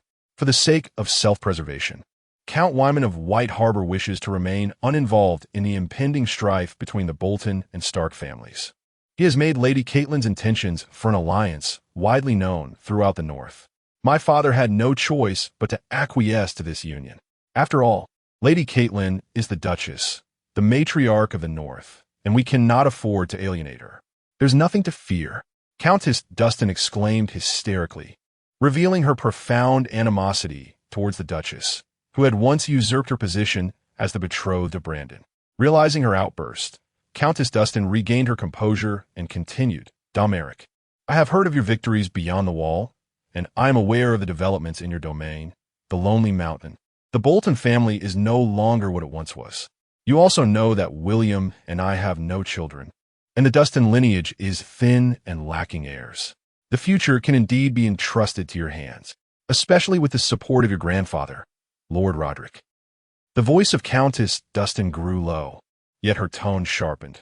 We possess the capability to overthrow the rule of Winterfell and install your father as the Lord of the North. The Countess of Dustin exhaled her ambitions in one breath, feeling a sense of relief, and then turned her gaze towards her beloved nephew. To be candid, had it not been for the impending upheaval, the looming war of the Five Kings, the invasion of the Ironborn, the frenzied attempts of the Dragon Queen across the narrow sea, and the ever-possible threat of the White Walkers, the Ant's proposal would indeed hold considerable merit. However, as the plot of Game of Thrones is poised to unfold, the entire continent of Westeros is on the brink of catastrophe. Should the North be embroiled in internal strife at such a critical juncture, it would find itself ensnared in a web of turmoil, ultimately leading to its downfall. Regrettably, Domoric could hardly use this rationale to persuade the Countess of Dustin. Observing Domeric's silence, the Countess sighed softly, bear my words in mind, and discuss them thoroughly with your father. I shall await your change of heart. With that, she led Domoric back to the feast, as if none of this had ever transpired. Chapter 69. To shoot or not to shoot in Winterfell, within the grand banquet hall. The floor was adorned with ebony that mirrored the silhouettes of the attendees. Thick candles, crafted from whale oil, flickered with life, casting a warm glow, while towering statues of armored knights, brandishing their lances, stood sentinel around the room. The chandelier hung majestically from the domed ceiling. Maidens glided gracefully to and fro, their movements a flurry of elegance. Plates laden with exquisite delicacies, rarely tasted by the common folk, lay quietly upon the copper-hued wooden tables, awaiting fortunate guests. Were it not for the extravagant expenses of this betrothal feast, graciously covered in full by Domoric, the smiles adorning the Stark family's faces would surely contort into grimaces of pain. Before the festivities commenced, following speeches by Duke Eddard and Count Luce, Domoric took Sansa's hand, receiving the blessings of the northern nobles beneath the monumental beams of the god's great fish-shaped timber. And thus, the banquet began. The nobility formed distinct circles. The elegantly dressed ladies occasionally erupted in melodious laughter reminiscent of silver bells, while the dapper gentlemen, clad in finery or exquisite leather armor, engaged in animated conversations. As the first dance concluded, Sansa, the belle of the engagement, was whisked away by a throng of noble maidens. Jon found himself deep in conversation with old acquaintances from Winterfell, while the chief knight, Ser Wendell, reveled in the feast, and his personal guard, Benita, was nowhere to be found. Once a close correspondent, Velfid now regarded him as inconsequential. Reluctantly, Domoric was drawn by Robb into the circle of northern noble heirs. Without a doubt, the group of young nobles encircled before him were the heirs of various castles across the north. Among them was Clay Sewin, a lad of 14, and Robert Glover of Deepwood Mott, tall and slender with sharp features framed by tousled gray-brown hair, a sword hanging at his hip, and a heavy crimson cloak fastened with a silver brooch shaped like a gauntlet. As his elder brother, Count Gebert, had no heirs, Robert was the rightful heir of House Glover. Then there was Benford Tohar from Torrance Square, a robust young man with a thick neck. Congratulations, Sir Domoric. Clay Sewin toasted first. Domoric, ever gracious, returned the gesture politely. Congratulations, Sir Domoric. Lady Sansa is indeed the flower of the North. Domeric's popularity among the younger generation of northern nobles sparked a hint of envy. Aside from the Starks, he had not quite integrated with this circle. Nevertheless, adhering to noble etiquette, he maintained a courteous demeanor towards them, and the others dared not offend him. For he was the heir of Harrenhal and the son-in-law of Duke Eddard. Yet, within the ranks of nobility, there are always those who fail to recognize their own standing. At that moment, a voice, laced with disdain, pierced the air. Is it true that Ser Domeric's swordsmanship is unparalleled? Duke Eddard has claimed you are the first swordsman of the North. Is there any truth to this? The visitor was Benford Tohar, heir of the Tohar family from Tornfang City. Age 19.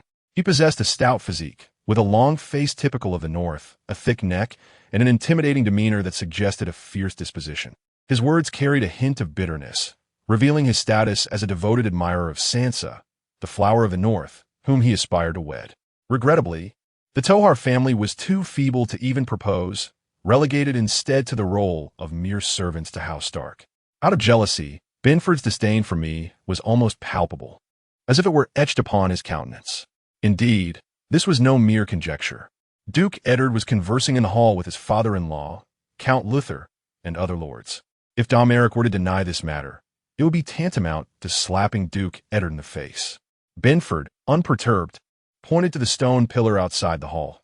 That Domoric surely boasts of his archery skills. Do you think he can shoot the candle atop that pillar from here?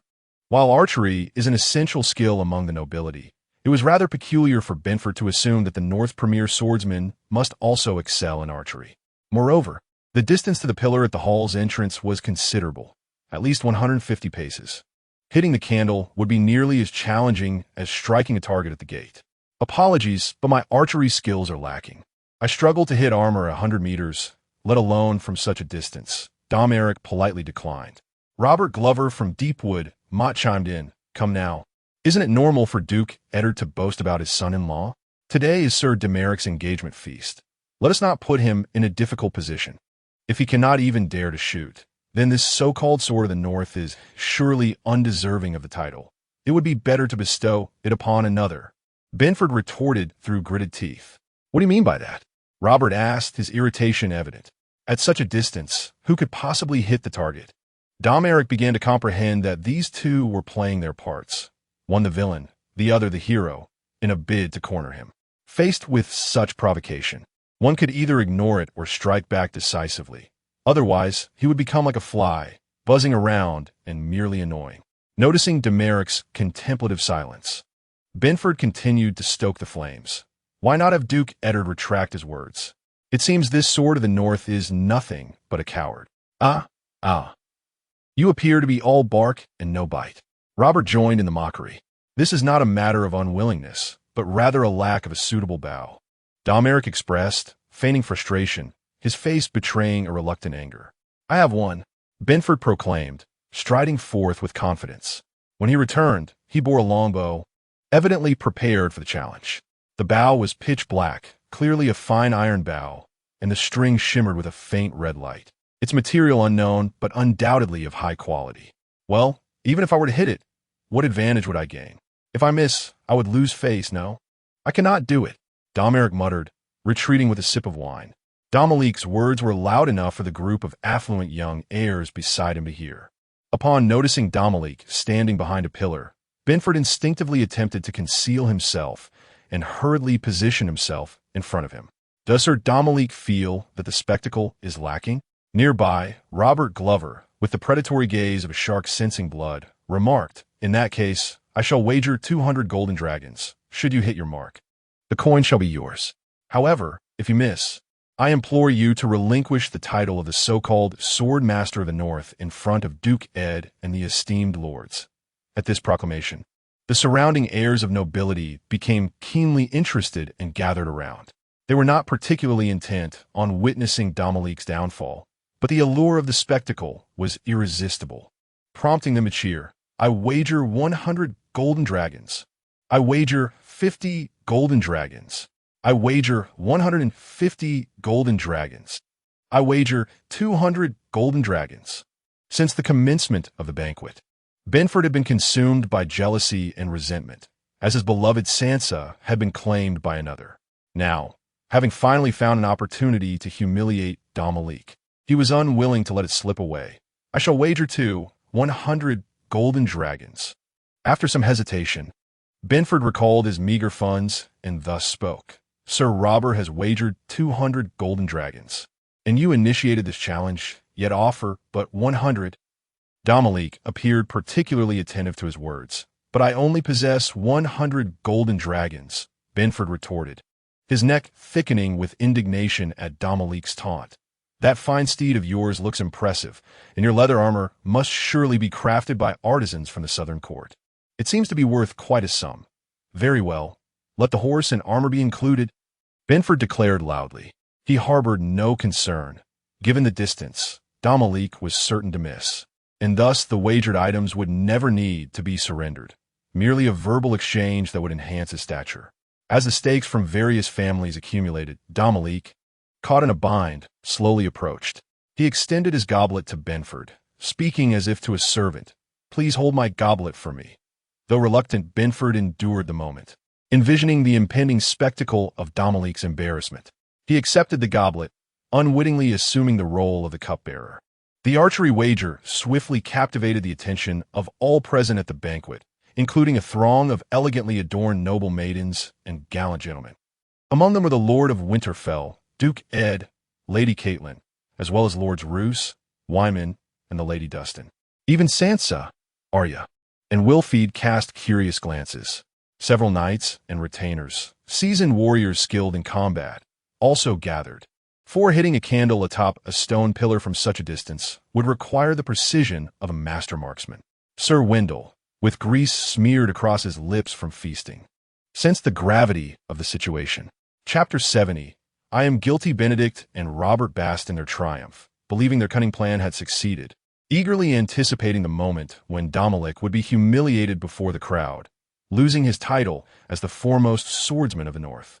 At this moment, Domoric slowly gripped his longbow, moving languidly and deliberately, a stark contrast to his usual spirited demeanor. Hurry up. Everyone is waiting impatiently, Benedict urged, raising his cup, eager for Domoric to make a fool of himself. Among the multitude of scrutinizing gazes, Domoric suddenly inhaled deeply, summoning every ounce of strength within him, feeling an intrinsic connection to the bow in his hands. Many knew of his exceptional swordsmanship, yet his archery skills remained largely unrecognized, for no one had witnessed him shoot an arrow firsthand. Knocking the arrow, he drew the bowstring back fully, his long, steady fingers straining with exertion. The bowstring emitted a taut, creaking sound as if on the verge of snapping, the immense force creating an atmosphere of palpable tension among those nearby. John, standing aside, couldn't suppress his concern. He had long been attentive to the unfolding events, yet his status as a bastard prevented him from intervening to aid Domoric. He bore the weight of his own honor and the shame of his lord. Domoric adjusted the angle of the bowstring with careful precision. Unlike firearms, archery relied heavily on instinct rather than mere aim. Hitting the target was a matter of feel. Each movement, from anchoring to drawing the bow, was a process of aiming, a search for the elusive sensation of targeting. This intuition, born from countless successes and failures, was intangible yet undeniably real. In that moment, Domoric transcended the dark medieval world of Westeros, his mind singularly focused on the arrow. May the glory of the North endure forever, he bellowed. Thwack! The powerful sound of the bowstring was accompanied by a sharp whistle, resembling a bolt of lightning racing through the air. In that instant, the spectators believed he had unleashed not an arrow, but a flash of brilliance. Benedict, standing too close, felt a jolt of dread as the arrow flew forth. It struck him as if he had been dealt a heavy blow, leaving him momentarily breathless. How could he have missed the truth? Domoric was no inept archer. Benedict's face flushed crimson as he realized that Dominic's earlier display of weakness was merely a ruse, a trap laid for him. Robert, positioned opposite Benedict, wore a grim expression, for despite the 150 paces between them, Domoric had still hit his mark. The arrow pierced the candle, embedding itself deep within the stone column, its fletching vibrating with a resonant hum. The hall fell into a stunned silence, only to erupt moments later into thunderous cheers. Truly the greatest swordsman of the North, exclaimed Clay 7 from Seven City, who, despite having wagered 100 golden dragons, felt no regret upon witnessing such an extraordinary display. The crowd present became animated as several noble maidens approached to present a floral crown, as if Domoric were the champion of the tournament. Domoric placed the crown upon Sansa's head, and, amidst the envious glances of the assembly, departed with an air of nonchalance. Only Benford stood there, despondent, clutching his goblet, motionless, as though he were merely a servant tasked with fetching tea for Domoric. "Is anyone else willing to try?" Robb shouted impulsively, revealing that he had also wagered 100 golden dragons. His fleeting sense of rivalry had been utterly vanquished by Domoric's prowess. Silence enveloped the crowd. "Well, it seems we shall disperse," Robb declared, though others had yet to compete. His statement suggested a conviction that their archery skills were so inferior that there was no need for them to embarrass themselves. This was ostensibly an act of consideration for the pride of these young nobles, yet such blatant dismissal only heightened their discomfort. As the gathering began to dissolve, Domoric circled back, accompanied by several burly guards with menacing expressions. "Remove Sir Benford's armor," Domoric commanded, delivering a swift kick to Benford's long face, causing Robert from House Glover to tumble to the ground as well. Before long, Benford's leather armor was stripped away, leaving him prostrate, while Robert stood frozen in shock. Domoric cast a glance at the two ashen-faced figures and sauntered away, for they were never allies, and he relished the opportunity to humiliate them thoroughly. In the realm of Westeros, there was no virtue in humility. Forbearance merely invited further bullying, branding one as a hapless victim. Only through their subjugation would they learn to respect the meaning of fear. The feast in Winterfell continued, set to last for 3 nights, as night deepened. Benford Tohar, disheartened, wandered the well-lit streets outside Winterfell, dressed in a borrowed outfit. The streets bustled with vendors, shops, inns, and brothels. He entered the most prosperous establishment, seeking immediate solace for his battered spirit. After a series of labored physical encounters, Benford, feeling disheartened, rose to pay and leave. However, upon seeing the bill, he was taken aback to find it demanded 2 golden dragons. "What? Are the women here gilded?" he exclaimed, incensed. "In Torrhen Square, this would cost merely a silver stag." "This is Winterfell, not Torrhen Square, my lord," came the indifferent response. Without regard for Benford's noble status, a burlap sack was placed over his head, and a heavy club came crashing down, rendering him unconscious. After a considerable time, in a dim underground chamber, Benford groggily regained consciousness. There were no oil lamps, only a darkness reminiscent of night. 2 torches flickered, casting unsettling shadows upon various instruments of torture, which combined with Benford's imagination, became increasingly terrifying. Particularly alarming was the figure before him, masked with a sinister grin etched into the facade, sending chills down his spine.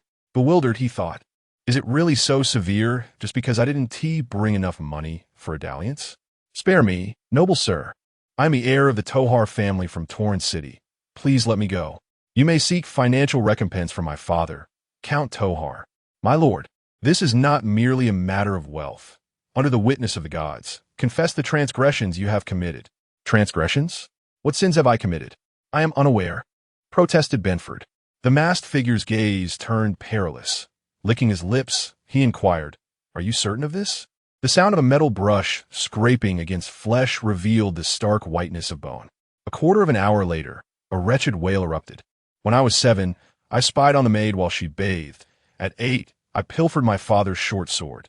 At 9, I touched my sister Ada's horse inappropriately. By the gods above, I am guilty. I shall repent beneath the fish beam." As Benford cried out, his eyes rolled back, and he fainted. The masked man twirled a strand of hair. Secret digging system activated. Benford Tohar identity. Heir of the Tohar family from Torrhen City title. None strength. 33 agility. 28 spirit. 25 combat power index. 86 note. The target is in a state of fear. You may freely uncover his secrets. Fragments of memories flickered before Dominic's eyes. After a long moment, he gently sighed. It appears he is not from the Tohar family. Gratitude to the readers for their generous support and monthly votes. These 2 chapters serve as a bonus. Chapter 71. The wind approaches as the engagement banquet took place in Winterfell, 1,000 miles away in the capital, King's Landing. An elderly gentleman was poring over a hefty tome under the dim glow of an oil lamp. Suddenly, he coughed twice and collapsed onto his desk, blood spilling forth. "My lord, what troubles you?" exclaimed the attendant, panic-stricken and at a loss, as he cried out for assistance. "Someone, fetch Maester Pycelle immediately." The door swung open, revealing Maester Pycelle, his countenance grave. His bald head was speckled with age spots, and strands of sparse white hair hung limply at his temples. The chain around his neck, comprised of 24 different metals, signified his mastery across various fields of knowledge. Pycelle had served the kingdom for many years, holding the esteemed position of Grand Maester. Yet his loyalty lay more deeply with Lord Tywin and the Lannister family. "How fares Lord Arryn?" King Robert inquired urgently. The king, who had been indulging in revelry at a brothel, rushed over upon hearing of Jon Arryn's illness. In all the years past, Robert had never been troubled by anything, but this time was an exception. The protector of the Seven Kingdoms had a girth that matched his booming voice. Yet his excessive indulgence in food and drink had doubled his weight, leaving him breathless and drenched in sweat with the slightest exertion. Nevertheless, his imposing presence remained. Under the intense gaze of King Robert, Pycelle finally exhaled deeply and shook his head. "Your Grace, the gods have not granted Lord Arryn much time, foolish old man. Speak not such nonsense. Lord Arryn will not perish," Robert retorted fiercely, shoving past him and striding into the chamber. At the bedside, Robert approached with an unusual expression of sorrow. "My lord, how do you fare?" "I am well," came the frail response from Lord Arryn. Yet Robert could not shake the feeling of despair. He had never witnessed a man's condition deteriorate so swiftly. The last time he had seen Arryn, he appeared robust enough to live for a century, but now, mere days later, the flames of illness had consumed his vitality. This was the venerable elder he held in the highest regard. "Your Grace need not worry. Content loading, please wait." This site only supports mobile browsers. If you see this paragraph, it indicates that the chapter content has failed to load.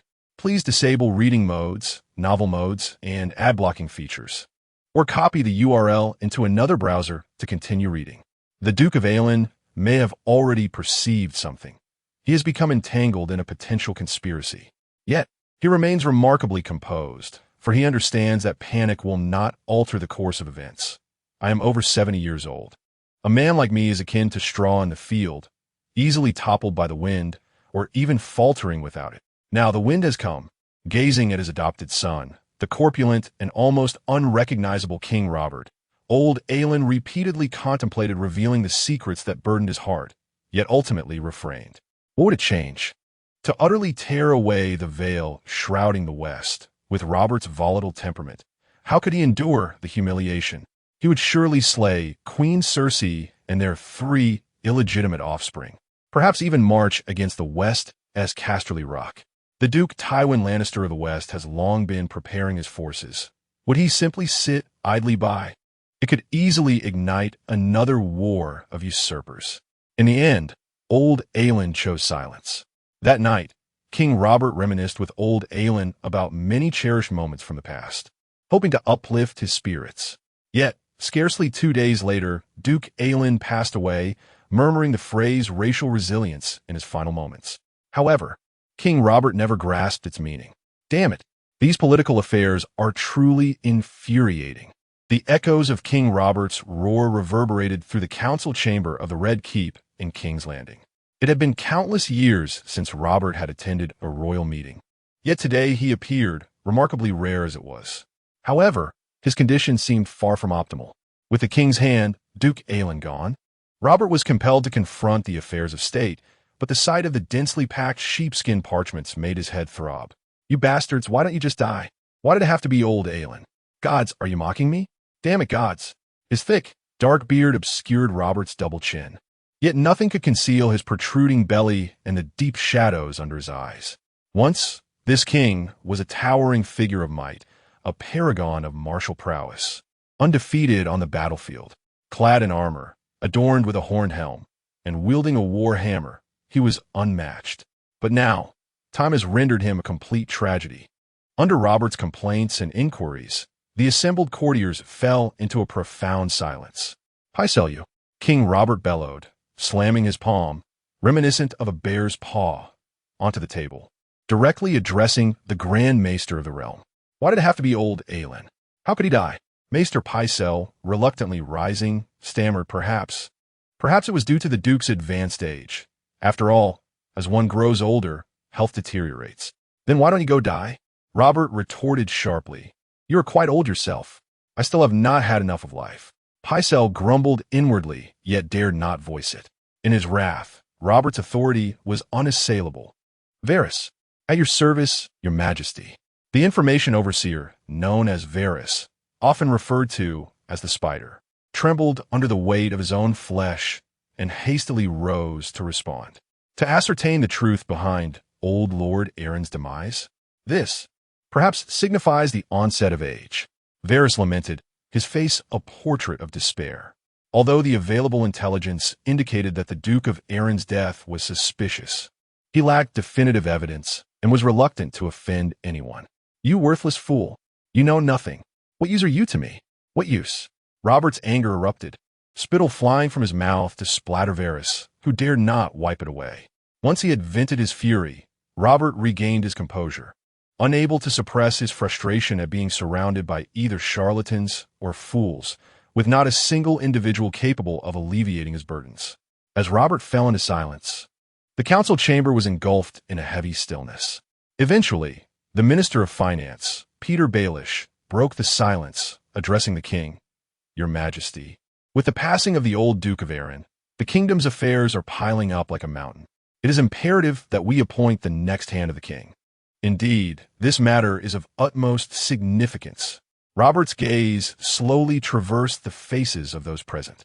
What say you? Grand Maester Pycelle promptly replied, Your Majesty. The Warden of the West, Duke Tywin Lannister, is a man of great governance. He served as hand to King Aerys II for over 20 years, and his experience renders him most suitable. Why are you so ardently advocating for Tywin? Robert coldly interrupted. Have you been bribed by the Lannisters? Of course not. I'm hardly acquainted with Duke Tywin. Pycelle stammered, perspiration beading on his brow as he hastily clarified that he had no ties to House Lannister, merely speaking out for the good of the realm. Under Robert's icy stare, Pycelle's voice diminished to a whisper, ultimately retreating into silence like a cowardly hen. And what of the rest of you? Do you have any opinions? What of Lord Stannis, the Duke of Dragonstone? Someone suggested. That man is both unpleasant and obstinate. He is entirely unsuitable.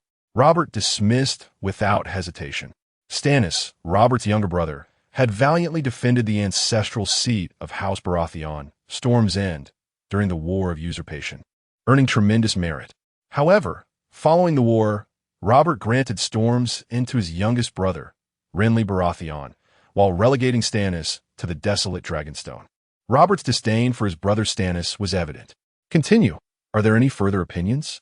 Several council members exchanged glances, and ultimately, it was the Minister of Finance, Peter, who stood once more.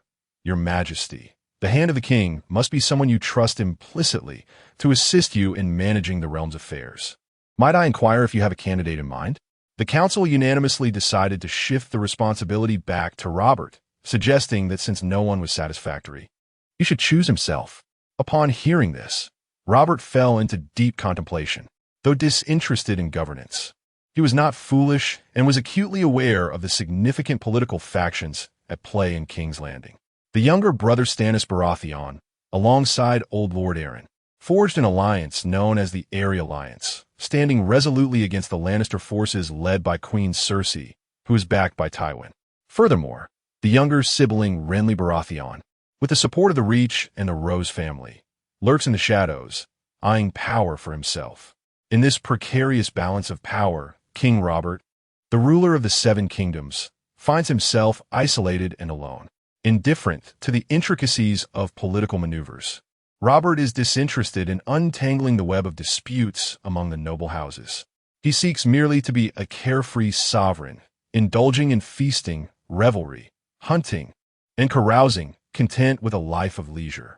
Many would find it hard to believe that Robert's greatest ambition is to abandon the throne, to ride a noble steed wielding a war hammer, and sailed to free trading city-states to become a mercenary leader, engaging in battles and adventures, reveling in the company of performers and courtesans. That is the life he yearns for. However, the mere thought of his son Joffrey ascending the throne, with Cersei whispering at his side, extinguishes that dream.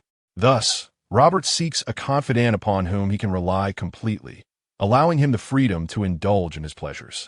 This individual must be someone close to him, someone worthy of his trust, yet detached from the three major political factions of King's Landing, unclaimed by any. In that moment, Robert's thoughts turned to one person. There was no alternative but Eddard Stark. Chapter 72. The Grim Tidings Winterfell. 3 days after the conclusion of the engagement feast, the notable nobles of the north began to take their leave. Domoric contemplated it was time for him to return to the lonely mountain territory. Having been away for so long, he found himself yearning for home. Over the past few days, Domoric had employed the same methods he had used against Benford Tulloch on Robert Glover: masked interrogation, bludgeoning, hooding, bagging, and severe questioning. Yet he garnered no useful intelligence. With these two families evidently at odds with him, eliminated from suspicion, the remaining culprits seemed even more elusive. Could it be that the attack on the Smoky Tavern was not orchestrated by the northern nobility? Upon reflection, it seemed plausible. Compared to the intricate machinations of the southern lords, the northern houses were as straightforward as single-celled organisms, preferring to reside within their castles and hunt.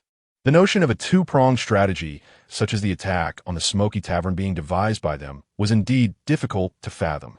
What of those beyond the north? Domeric's mind suddenly recalled a certain individual, the ever-conniving Petyr Baelish, who thrived on chaos. He had heard from Lady Catelyn that this rogue had made a special visit to Winterfell after delivering a decree of increased taxation to the Lonely Mountain, uttering some rather unsavory remarks, likely to sow discord. Given Baelish's nature, it was entirely conceivable that if one scheme failed, he would simply concoct another. With the War of the Five Kings looming on the horizon, Domoric could only set this matter aside for the time being. Additionally, an amusing rumor circulated among the nobility. It was said that Benford Tulloch, having failed to bring sufficient funds for his visit to a brothel, had been severely beaten by unsavory elements. Enraged and humiliated, he rallied his family guards to exact revenge, only to find the venue deserted. His failed retribution turned the incident into a scandal, earning him the mocking moniker of Sir Not Enough Coin among his peers. "Lord Eddard, you summoned me?" They stood within a grove. At the center, an ancient fishbeam tree loomed over a pool of dark, cold water, known among the Northmen as the Heart Tree. A face, elongated and mournful, was carved into the trunk. Legend held that these visages were etched by the children of the forest long before the ancestors crossed the narrow sea during the Dawn Age. Domoric had arrived at the sacred woods of House Stark. The last time he had been here, Lord Eddard had executed a Night's Watch deserter with his own hands. At this moment, members of House Stark were gathered. Lady Catelyn stood beneath the fishbeam tree, accompanied by Robb, Sansa, Arya, and little Rickon, who was merely 3 years old. As they offered prayers to the gods, Lord Eddard sat quietly beneath the tree, on a moss-covered rock, with his ancestral Valyrian sword, ice, resting across his knees. He was cleansing the rust from the blade in the inky waters of the pool, his expression somber, as though mourning the death of a beloved father. What had transpired? Could it be? "Domoric, the Raven has delivered a sorrowful message." Lady Catelyn approached him, presenting a letter adorned with the seal of King Robert. "I had not intended to disturb you, but upon reflection, you are indeed a part of House Stark." Domoric opened the letter, and though he had anticipated the contents, an involuntary jolt coursed through him. Indeed, it was confirmed. Jon Arryn, the Hand of the King, the Warden of the East, and the Duke of Eagle's Nest, a pillar of the realm, had perished. Undoubtedly, it was Petyr Baelish, known as Littlefinger, who orchestrated the demise of the old Duke Arryn. In the narrative, Petyr manipulated his first love, the Duchess Lisa Tully, who had previously borne his child, to employ a specially concocted poison known as Tears of Lys to assassinate her husband, the old Duke Arryn.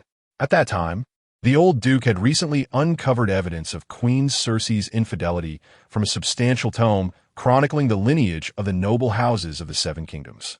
Of course, Peter Baelish did not eliminate the old Duke to shield Cersei from exposure. His motive lay with the old Duke himself. As the Hand of the King, the Warden of the East, and the Duke of Eagle's Nest, Jon Arryn was a crucial figure in maintaining the political equilibrium of King's Landing and the stability of the entire continent of Westeros. The old Duke Arryn was a unifying force among the Baratheon dynasty, the Targaryen lineage, and the alliance of the fish, wolf, and stag. To ensure Robert's firm grasp on the Iron Throne, he fervently facilitated the marriage between the king and Cersei, neutralizing the greatest threat to national security posed by Tywin, the Warden of the West. The following year, he personally journeyed to Storm's End to mediate the return of Prince Lewin's remains, quelling the fury of Dorne and dissuading Prince Daemon from raising arms for Viserys. Even regarding the issue of Jaime, Eddard Stark had strongly suggested exiling the Kingslayer to the Wall, yet the old Jon, ever pragmatic, chose to retain the services of this notorious uncle for the greater good. Now, 15 years have elapsed since the War of Usurpation. The foundational alliance of fish, wolf, and stag, which propped up the Baratheon dynasty, has long since crumbled. Among them, the ailing Duke Hoster Tully of House Tully is on the brink of death, with none of his 2 daughters or son proving worthy. Epitomizing the disastrous noble upbringing in the Game of Thrones, Catelyn Tully, a housewife, Lisa Tully, a murderer, Edmure Tully, the hapless lord of Riverrun, the only capable brother, Brynden Tully, known as the Blackfish, has been marginalized to Eagle's Nest as a knight of the Bloodgate. King Robert, of House Baratheon, neglects matters of state, while his brothers Stannis and Renly vie for power amidst disunity. Eddard Stark of House Stark remains steadfast in his northern domain, indifferent to the turmoil beyond the neck. Uttering the refrain, "Winter is coming," in the alliance of fish, wolf, and stag, only the old Duke Arryn exerted every effort to maintain the stability of the Seven Kingdoms, serving as the keystone of political equilibrium. The other houses either lie dormant or languish in complacency. With the demise of the old Duke of Arryn, chaos has swiftly engulfed the Seven Kingdoms, fulfilling the desires of Peter Baelish for disorder. Yet, in the eyes of Domoric, even if the Duke had not perished, the fragile peace among the realms would not have endured for long. Months ago, when Peter Baelish journeyed to the Eyrie to impose trade taxes, Domoric contemplated eliminating him, disposing of his body in the river, leaving no trace behind. Even if suspicion fell upon him in King's Landing, the lack of evidence would render any effective measures impossible. However, after much deliberation, he ultimately abandoned this course. The primary reason being, even with Peter's demise, the old Duke's survival would not prevent the impending turmoil or the outbreak of the War of the Five Kings. It is akin to the assassination of Archduke Franz Ferdinand. Eliminating Gavrilo Princip would not have averted the Great War, for the true catalyst lay in the irreconcilable conflicts arising from capitalism's transition to imperialism in the early 20th century. Similarly, the War of the Five Kings is rooted in the profound, unequal political discourse and irreconcilable tensions between the Seven Kingdoms and the Iron Throne. Lord Tywin of the Westerlands harbors ambitions to reclaim his influence in King's Landing, while Prince Oberyn of Dorne seeks to restore the Targaryen dynasty and avenge his sister, Elia. The nobility of the Riverlands, despite their formidable strength, lack political clout due to their misalignment during the War of the Usurper and yearn to attain a status commensurate with their power through conflict. Stannis Baratheon of Dragonstone and Renly Baratheon of Storm's End have long coveted the Iron Throne. Thus, the War of the Five Kings is inevitable. The old Duke of Arryn merely serves as the spark. Even had he not met his end at Peter's hand, he could only have delayed the war, not prevented its outbreak. Contemplating this, Domoric let out a deep sigh, recognizing that the forthcoming conflict would result in countless warriors shedding blood and innocent civilians being displaced. A storm is indeed brewing. At this moment, Duke Eddard Stark remains seated beneath a tree, polishing his sword, appearing rather melancholic.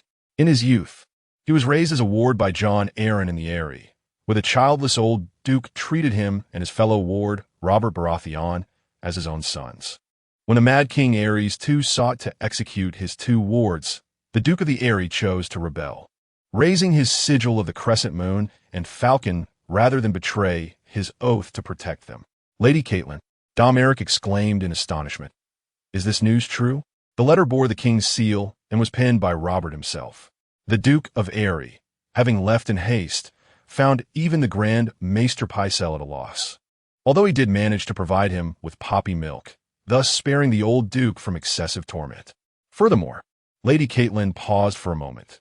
The letter indicated that King Robert was en route to Winterfell, intending to consult with Ned on matters of state. How many have come? Asked Domoric. I believe there are at least 200 knights, in addition to their attendants, as well as the king's servants and guards, which would amount to a minimum of 700 or 800. Perhaps even more, she replied. It seemed that King Robert had brought almost half of his court along with him. We must host a grand banquet for them, and of course, engage musicians and singers. The food cannot be meager. It should at least match the standard of the previous betrothal feast, lest the king feel we are neglecting him.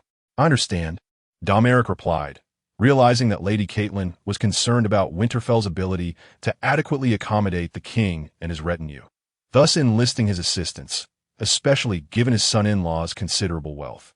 Is it not merely catering for 1,000 or so guests? Surely a duke's domain cannot be impoverished by such a feast. He mused, bemused by the apparent destitution of the northern lords. Their impoverished appearances were almost comical. Were they lords or mere chieftains of wildlings? However, upon reflection, it was evident that Duke Eddard was not adept in financial matters, and Lady Catelyn was more of a nurturing homemaker than a steward. Without a lord's fundamental qualities and responsibilities, managing the estate's finances was a challenge. Furthermore, there were few industries to develop near Winterfell, making a degree of poverty quite understandable. Domoric, I must rely on you, Duke Eddard said, rising and gently patting Domoric on the shoulder. Initially, he had not wholeheartedly endorsed the idea of marrying his eldest daughter Sansa to Domoric, but the more he observed this son-in-law, the more he found him agreeable. Indeed, Lady Catelyn's decision now appeared exceedingly prudent. When do they arrive? Domoric inquired further. Robert and his party have been traveling for some time and should arrive in about 20 minutes, came the reply. Very well. I shall return to my lands and make preparations, Domoric said, following the Stark family as they completed their prayers beneath the weirwood tree.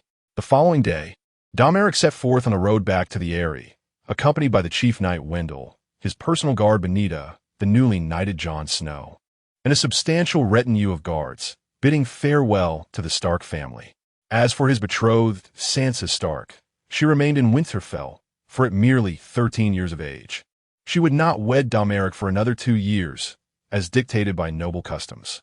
I wonder what the entire continent of Westeros will look like by that time. I am grateful for the generous support from my friend, Wan Chao Ming.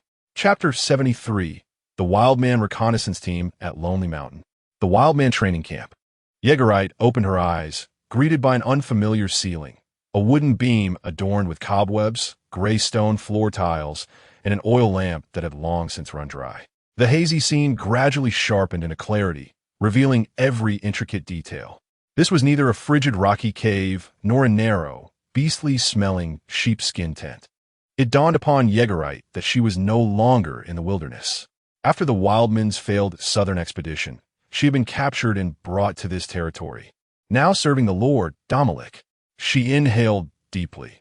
Although the air here lacked the crisp freshness of the wilderness, the warmth within the room was equally comforting.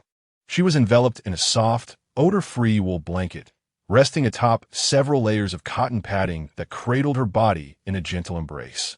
Even as she stretched her back with all her might, her particularly long right toe remained hidden beneath the covers.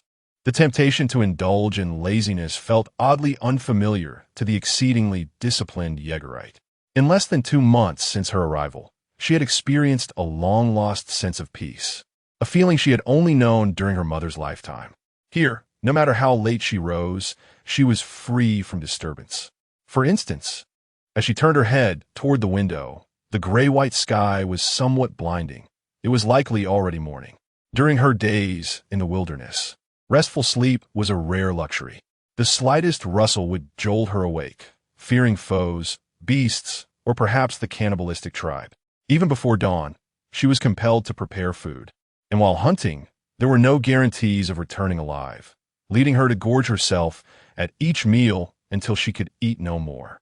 Now, this languorous lifestyle left Yegarite unable to resist its allure, drawing her deeper into its embrace. No, she could not allow herself to descend into such slothfulness. Yegarite slapped her cheeks, mustering the resolve to rise from her bed. Her mother had once told her that the lazy receive no blessings from the gods. Suddenly, she recalled the knight named Jon Snow, and a smile threatened to break her serious demeanor. Yegarite had once recounted to him the tale of the lost maiden, Branwen, yet he had vehemently declared it false, demonstrating an earnestness in his disbelief that was almost comical. Clad in fresh attire, Yegarite had yet to don her shoes when a series of urgent knocks echoed from outside. "Come in," she called. The door swung open to reveal Jon Snow. "Why are you still in bed? Is there something you need?" Yegarite replied lazily. "As your supervisor, it is my duty to remind you." "Remind you to wake up? Is that truly necessary?" Yegarite raised a quizzical brow. "By the way, I heard you were the son of the Duke of Winterfell." "Illegitimate son," Jon corrected. "How fortunate it is to have a father." Ygritte sighed, reflecting upon the void in her memories of her father. It felt as though, for her childhood, there existed only her mother and no father. There was no need for sorrow. Perhaps every wildling experienced this. "Jon, it seems you are a touch more fortunate than I." "Not as fortunate as you might think. If your father's wife were akin to Lady Catelyn." Jon fell silent. "Is that so?" Ygritte nodded, as if grasping some profound truth. "Today is the day of special training.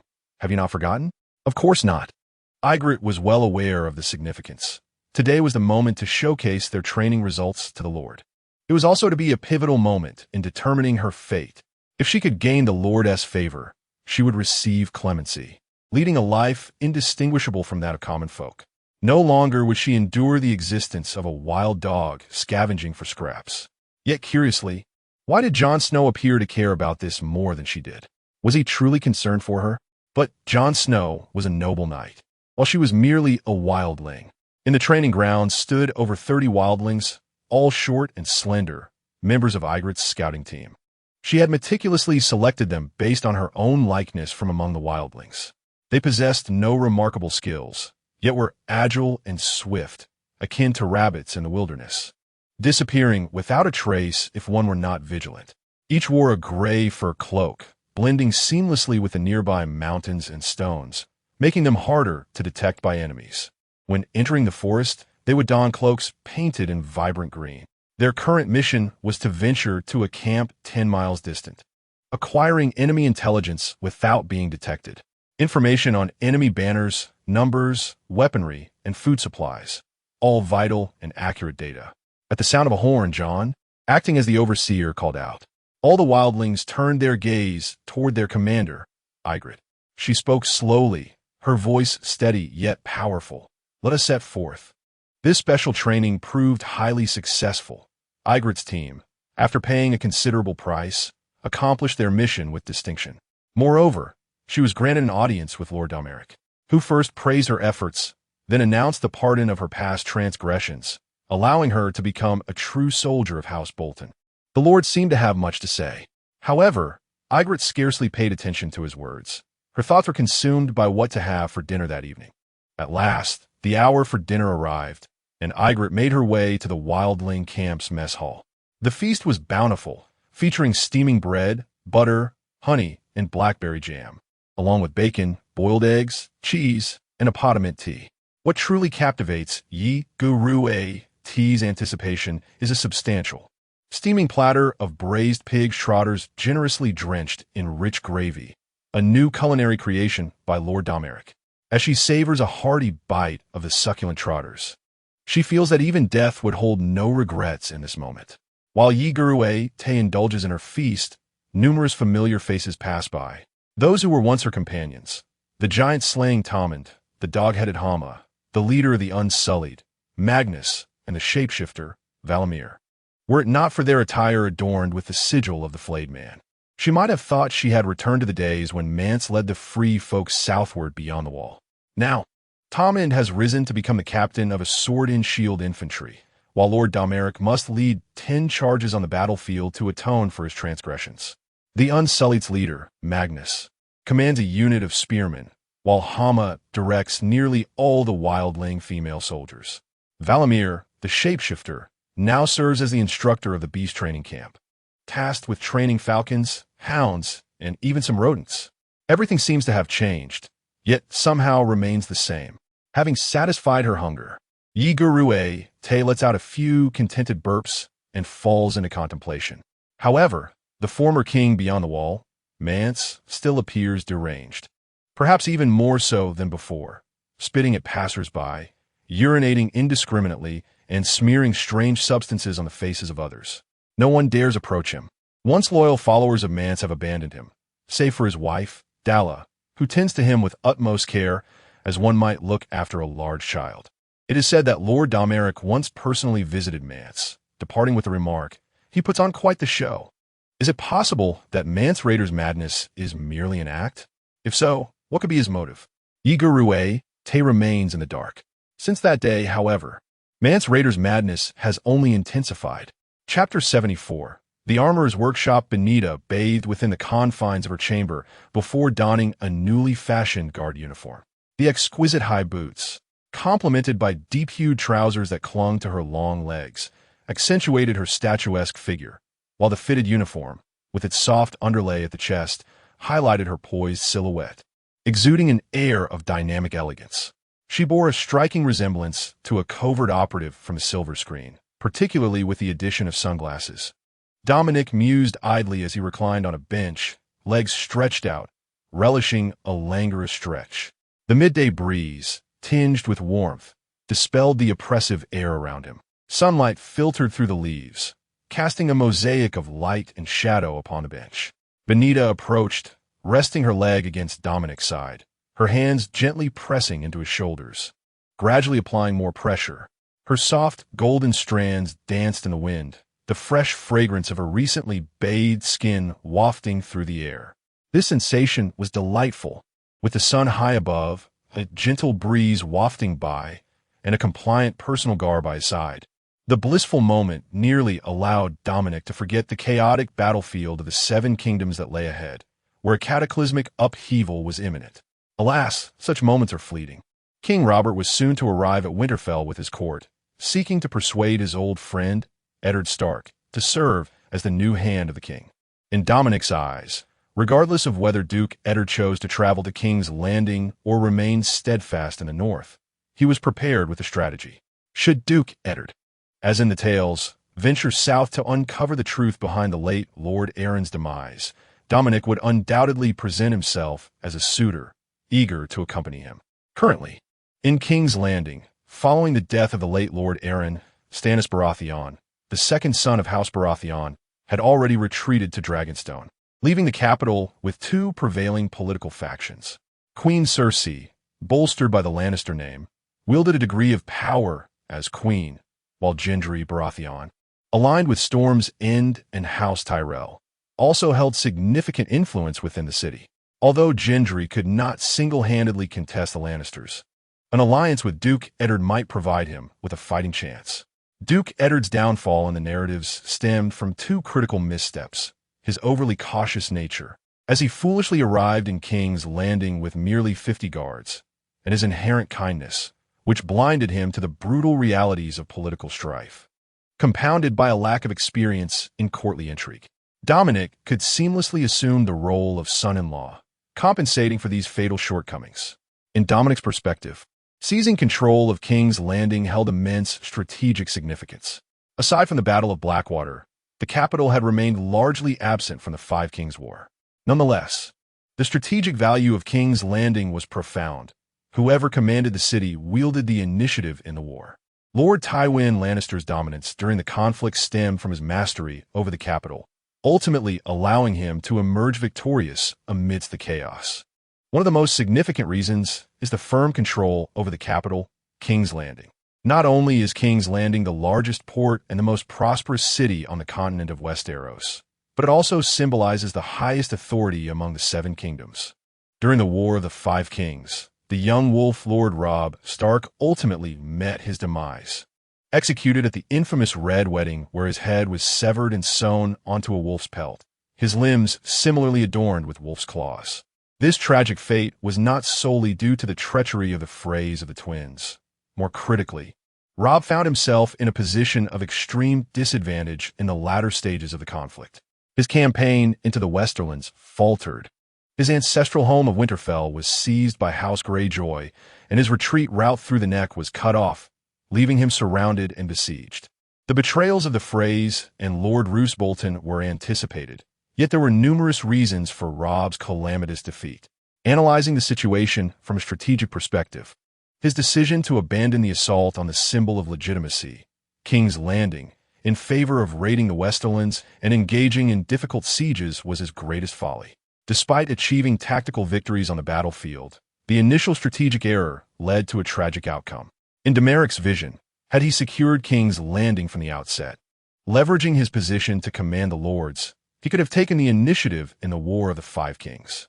Once King Robert fell, the influence of House Baratheon in King's Landing would enter a brief period of uncertainty.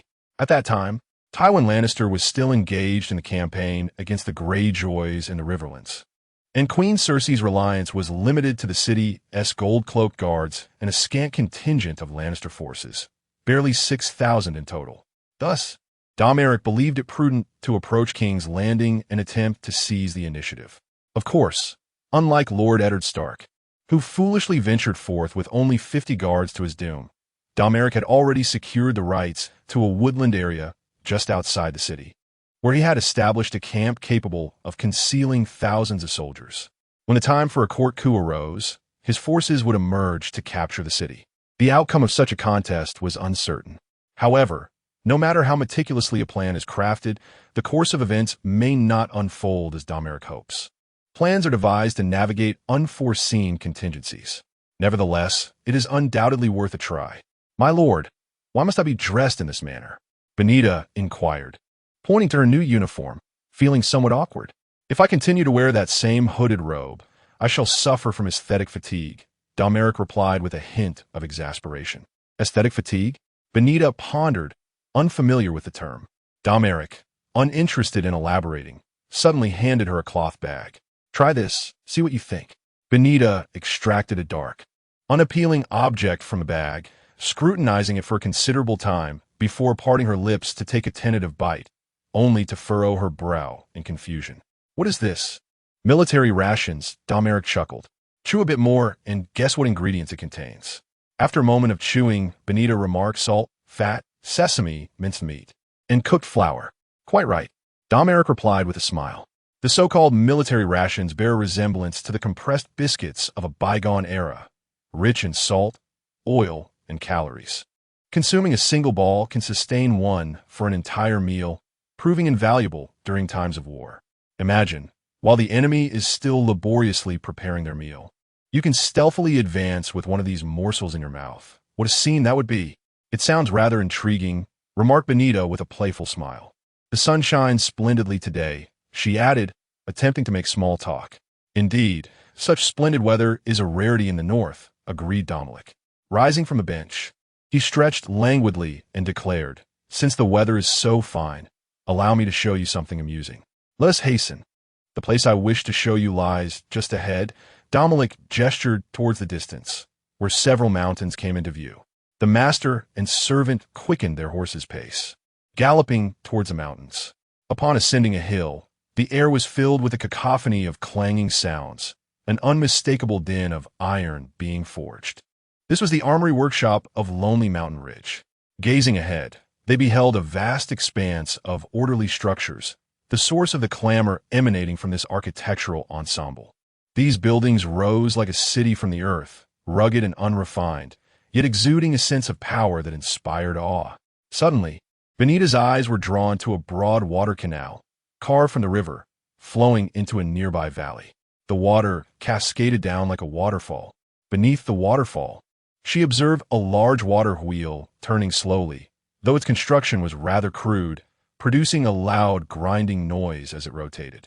Connected to the wheel was a conveyor belt that led to an imposing structure, from which rhythmic clanging sounds resonated, reminiscent of hammers striking steel. "What is this?" Benita inquired, her curiosity piqued upon encountering such a sight for the first time. "A water-powered hammer," Domoric could not help but beam with pride.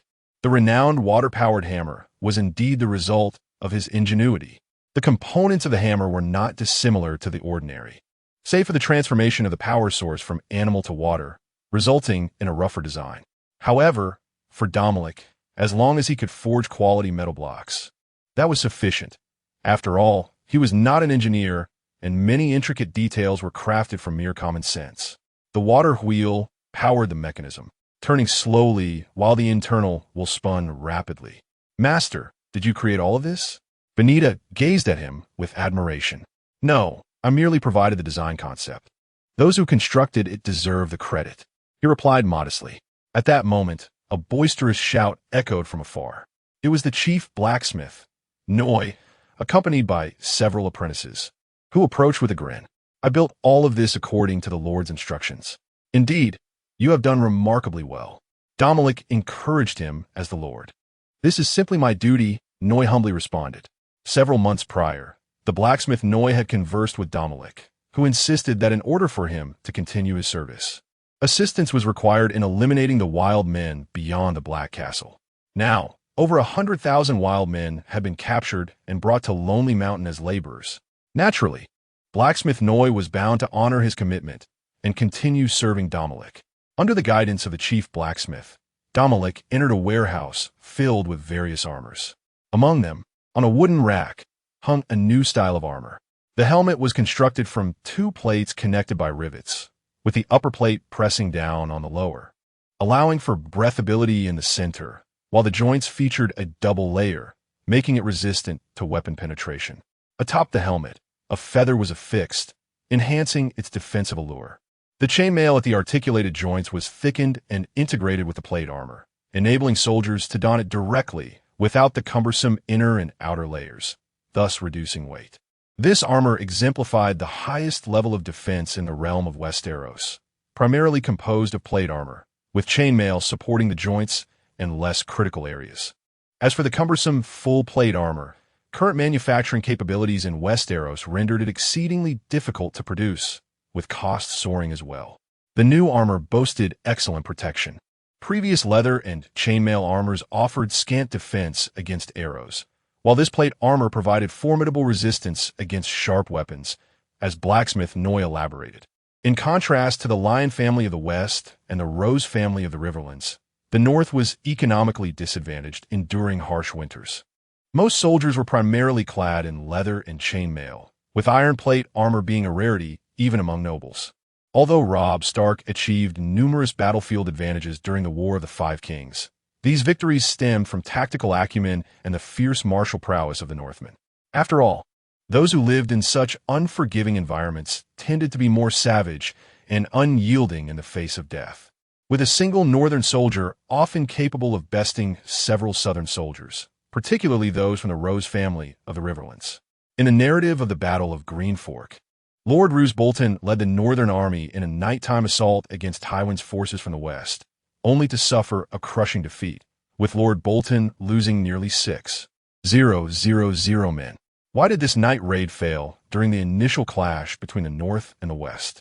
Firstly, Tywin was prepared. Secondly, there was a significant disparity in equipment between the two armies. Most Northern soldiers were equipped with leather and chainmail, while the Lannister forces of the West utilized chainmail and plate armor, reflecting a generational gap in armament. This disadvantage in equipment was particularly pronounced among infantry, as nearly all of Lord Bolton's forces were foot soldiers. Domoric did not expect to surpass the Lannister family, which possessed gold mines and armor quality, but he also could not afford to fall too far behind.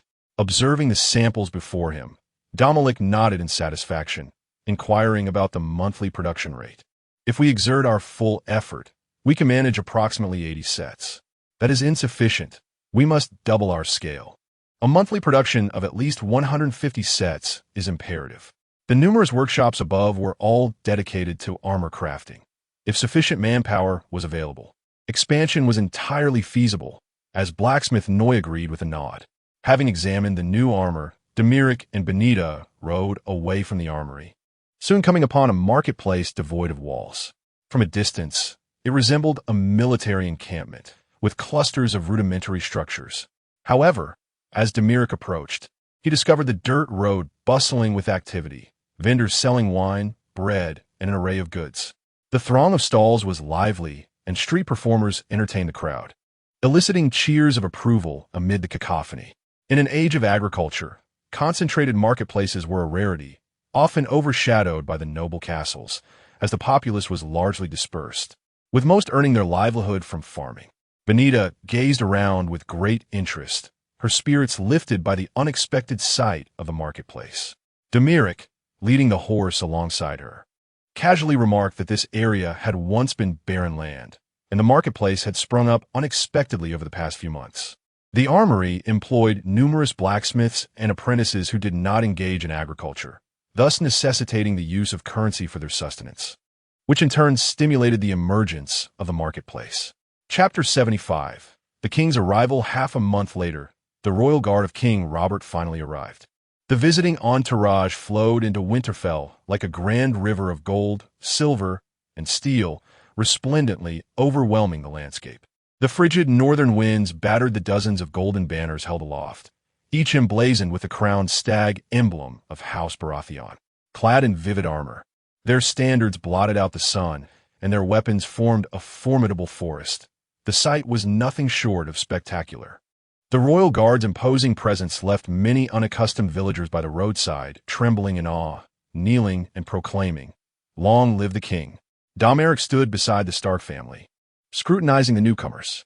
Among them was the unmistakable Kingslayer, Jaime Lannister, his striking golden hair practically emblazoned with the words, "I am handsome." Beside him loomed a massive knight clad in ash-gray armor, his helm fashioned in the shape of a dog-s head, with sharp cheekbones and dark, expressive eyes. The left side of his face bore the scars of fire. He was none other than the infamous Sandor Clegane, known as the Hound, a top-tier warrior in the Game of Thrones. In his youth, the Hound had been disfigured after being thrust into a brazier by his brother, Gregor Clegane, instilling in him a lifelong terror of flames and an unquenchable hatred for his brother, with the singular ambition of slaying him one day. A diminutive figure stood nearby, unmistakably the imp Tyrion Lannister, and the haughty, arrogant young man with an air of superiority was surely none other than the infamous Joffrey, the Boy King. King Robert dismounted, striding forth from the ranks, flanked by two members of the King's Guard, his voice booming like a bell. "Ned, it is splendid to see you." He opened his arms wide and embraced Lord Eddard Stark. Eddard gazed deeply into the face of his king and friend, noting the coarse, iron wire beard obscuring his chin, the protruding belly, and the dark circles under his eyes. The once invincible warrior had transformed into a corpulent figure, the scent of leather and blood now supplanted by the fragrance of noble women's perfumes. "How tragic! Your Majesty, Winterfell awaits your command," Eddard declared. At that moment, others began to dismount as well. Eddard pressed a kiss to the ring on Queen Cersei's hand, while Robert embraced Lady Catelyn as if she were a long-lost sister. As the two families made their way toward the castle's reception hall, they exchanged pleasantries. "Ned, is this your son?" King Robert inquired, pointing to Domoric with a hint of confusion. "He bears no resemblance to you whatsoever." "Your Majesty, this is Lord Roos's eldest son, the heir of House Bolton from the Dreadfort." "Oh, he is of the Bolton lineage. No wonder he seems so familiar. His father's gaze is quite similar," Robert remarked, smiling kindly at Domoric. "Your father is a valiant and shrewd general, having performed admirably in past wars." One could not help but think that had Robert not ascended to the throne, he would have made a fine commander, commanding both respect and warmth. Alas, it was a cruel fate that led him to become the king of the Seven Kingdoms. King Robert indulged in nightly revelries, squandering his resources, and coupled with his abysmal governance, the affairs of the realm grew increasingly chaotic, with debts mounting. The Lannister family's influence in King's Landing expanded significantly. The death of the old Duke of Arryn disrupted the delicate balance within the court, allowing the Lannisters to assume control over the governance. What fate awaits a king stripped of power? In the narrative, it is at the tusks of a boar that he meets his demise. Even if King Robert had not perished by the boar, he would have succumbed to a fall from his steed, a tournament mishap, or perhaps the charms of a woman. The moment he chose Eddard Stark as Hand of the King over Tywin Lannister, The rift between House Baratheon and House Lannister became irreconcilable. His death was thus foreordained. "Your Majesty is commendable," remarked Domoric with a tone of humility. "He was also the betrothed of my eldest daughter, Sansa, with their engagement having been formalized recently." As Duke Eddard elaborated. "What?" King Robert was evidently taken aback by this news. "What is it, Your Majesty?" Eddard inquired. "I had intended for my son Joffrey to wed your eldest daughter," Robert exclaimed, suddenly slapping his forehead. "But no matter. Do you not have another daughter? Come, let me see her." Duke Eddard was momentarily taken aback. Robert had indeed not forgotten this matter. He once alluded to the prospect of an alliance in a letter, though that was a long time ago. "Arya, come here," Eddard commanded, unable to defy the king's wishes. "Your Majesty," Arya responded, evidently ill at ease in such a setting, her voice trembling in the presence of so many onlookers. Robert scrutinized the girl before him, slender, agile, possessing the Stark family's signature gray eyes and chestnut hair. She was a spirited, wild, and vivacious girl, her lean frame exuding a certain fierce temperament. In a moment of reverie, Robert appeared to see the shadow of Lyanna Stark in her, the woman who had once captivated his heart. "Indeed, she resembles her," Robert declared, clapping his hands and pulling his eldest son, Prince Joffrey, closer. Pointing at Arya, he proclaimed loudly, "Joff, from this day forth, she shall be your betrothed." The crowd was momentarily stunned, caught off guard by this unexpected declaration. Joffrey was left utterly bewildered. Queen Cersei, equally shocked, interjected, "Your Majesty, might we reconsider this matter?" All eyes turned to see Queen Cersei stepping forward to shield the king, lifting her skirts. She possessed the quintessential golden curls and emerald green eyes. Despite having borne 3 children, her figure remained elegant and graceful, her elaborate gown accentuating her porcelain skin. Cersei, proud and willful, brimming with ambition and self-assured in her political acumen, idolizes and emulates her father Tywin's methods. Yet, she lacks the necessary depth and cunning, often blinded by her own arrogance, exhibiting cruelty in abundance, but wisdom in scant measure.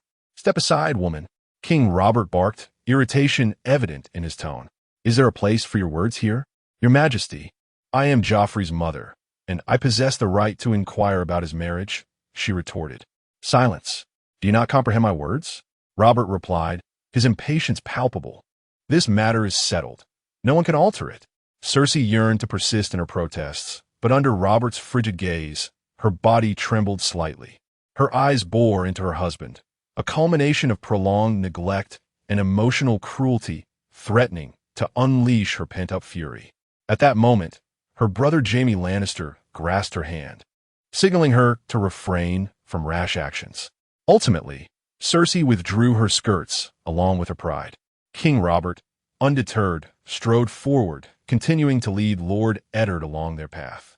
Chapter 76. The ball. The recent events felt merely like an interlude as the guests followed the attendants into the banquet hall. The brightly lit room, adorned with exquisite and lavish decorations, was staffed by courteous servants.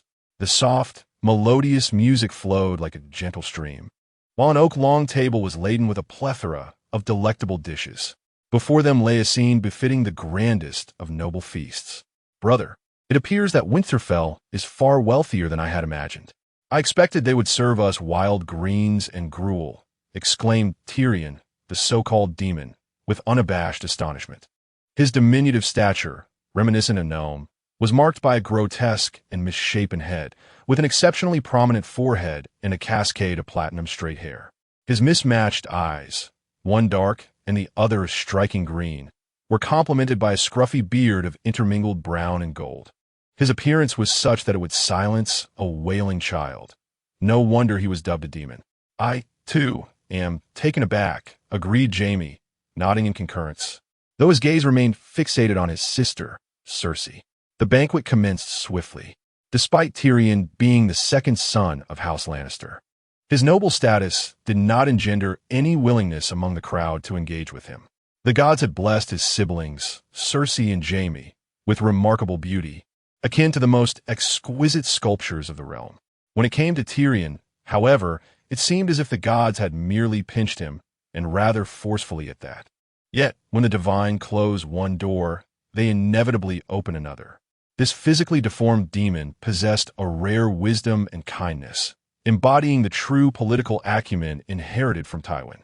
Conventionally, with Jaime Lannister sworn into the Kingsguard, pledging lifelong loyalty to the crown, Tyrion would be considered the primary heir of House Lannister. However, Duke Tywin showed no regard for him as an heir, his disdain palpable.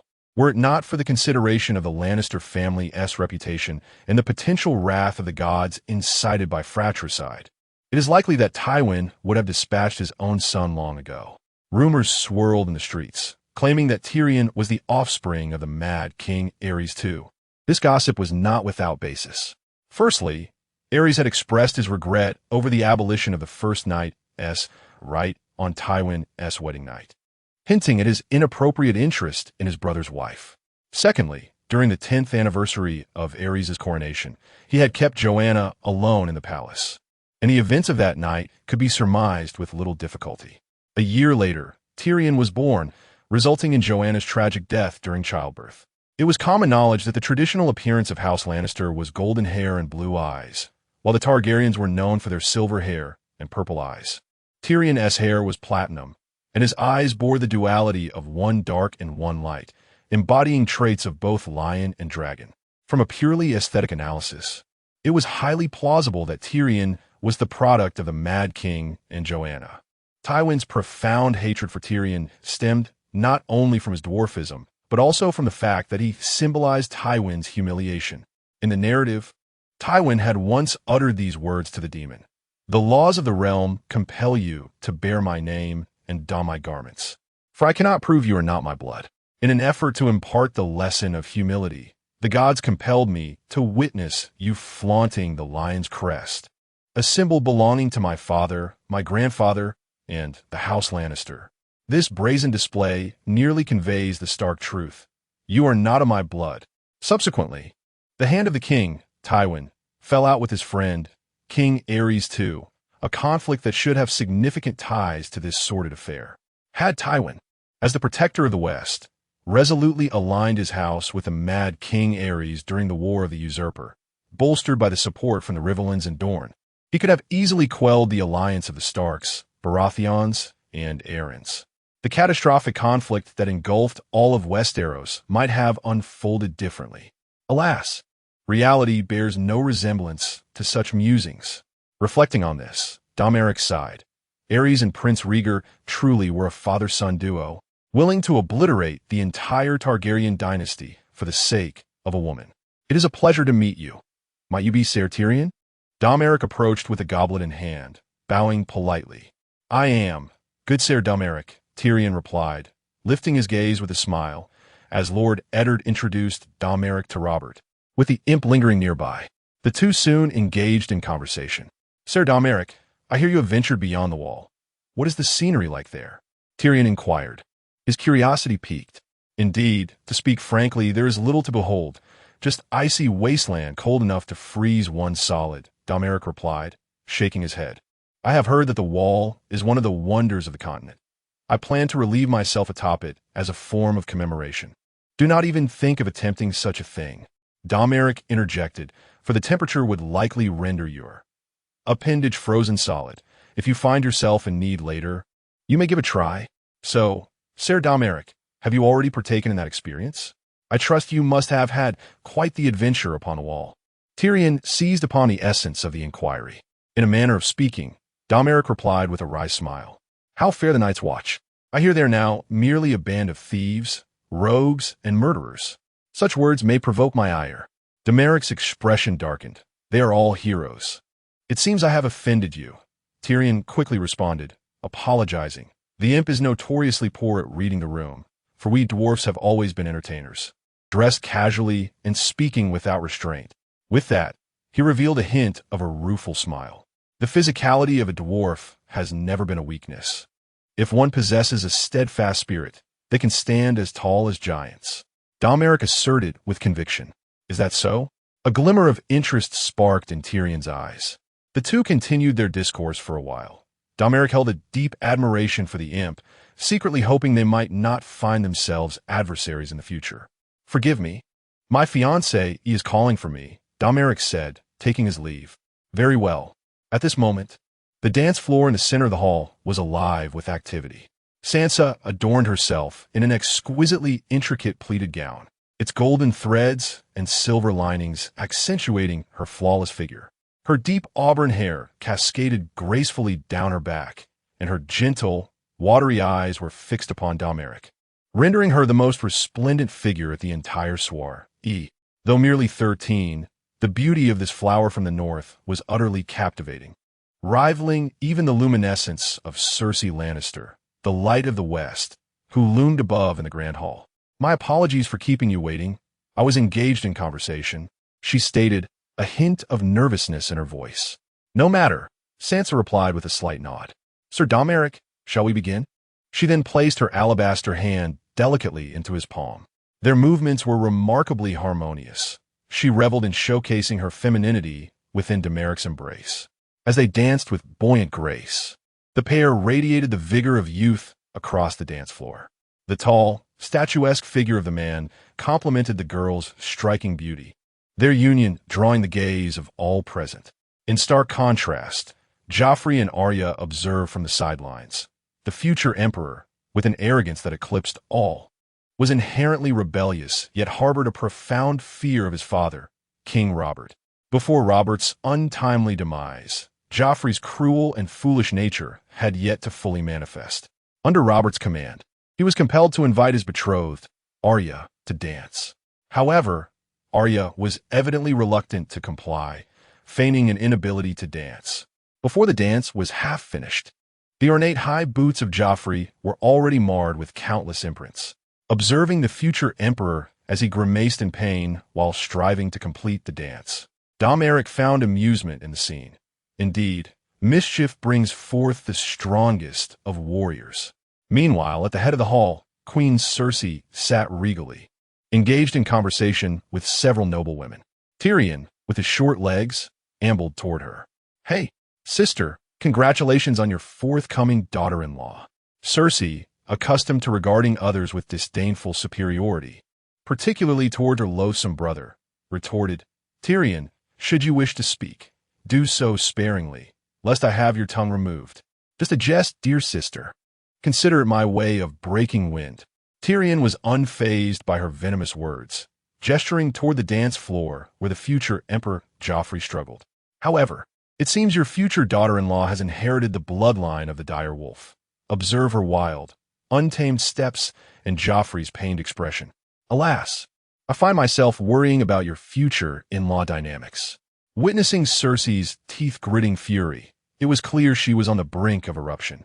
Satisfied with his provocations, Tyrion made his exit, cheerfully announcing, "I shall seek out Jaime now. Farewell, dear sister." Chapter 77. Discussion. Your Majesty, I trust your journey has been exceedingly delightful. Following the banquet, Robert made his way to the Duke of Ed's study, a secluded space that indicated he had pressing matters to discuss with his old friend. Robert let out a disgruntled huff, recalling the mire, forests, and fields he traversed. After crossing the neck, he encountered not a single decent inn. Nevertheless, the banquet was indeed lavish. The conditions in the north are undeniably harsh. You really ought to visit the south while summer still lingers. Accompany me to Highgarden, where golden roses bloom abundantly, fruits ripen to burst in your mouth, and a plethora of melons, peaches, and nectarines await, accompanied by exquisite wines. And the women of the south, as Robert spoke of this, a gleam ignited in his eyes. I assure you, once the heat sets in, they will swim naked in the river near the castle. He chuckled heartily, resembling less a stag and more a lecher. Your Majesty, the Duke of Ed responded, attempting to maintain decorum despite the awkwardness. Shall we not discuss my daughter Arya's betrothal further? What, is it not agreeable? This union would bind our families together, akin to the union between Lyanna and myself of yore. But she is merely 11. She is already of an age suitable for engagement. Marriage can wait a few years. Robert laughed, exclaiming, You rascal, do not delay. This is a supreme honor. The Duke of Ed sighed, knowing his friend's temperament. Robert had clearly contemplated this matter for some time, rendering refusal impossible. Your Majesty, your visit here is surely not solely for this union, is it? You must be aware of old Alan's predicament. Robert's tone grew considerably somber. The Duke of Ed nodded. The current situation in King's Landing is tense, and I require a trustworthy and capable ally, much like old Alan. Robert grasped the Duke's hand firmly. Ned, I speak candidly. I need your assistance. Your Majesty, Robert continued unabated. Recall the years we spent together in the Eyrie. By the gods, what a joyful time it was. Ned, I wish for you to journey south to King's Landing and deliberate on matters of state with me, rather than isolating yourself at the world's end, rendered useless. Robert gazed out into the distant gloom, his expression suddenly melancholic. I swear to you, managing the realm from the Iron Throne is 1,000 times more arduous than seizing the crown. Legal arbitration is an exhausting affair, and reconciling the treasury is even more vexing. In those incessant common folk, I find myself seated on that accursed iron chair, listening to their grievances, numbing my mind and aching my backside. Every time they open their mouths, it is for money.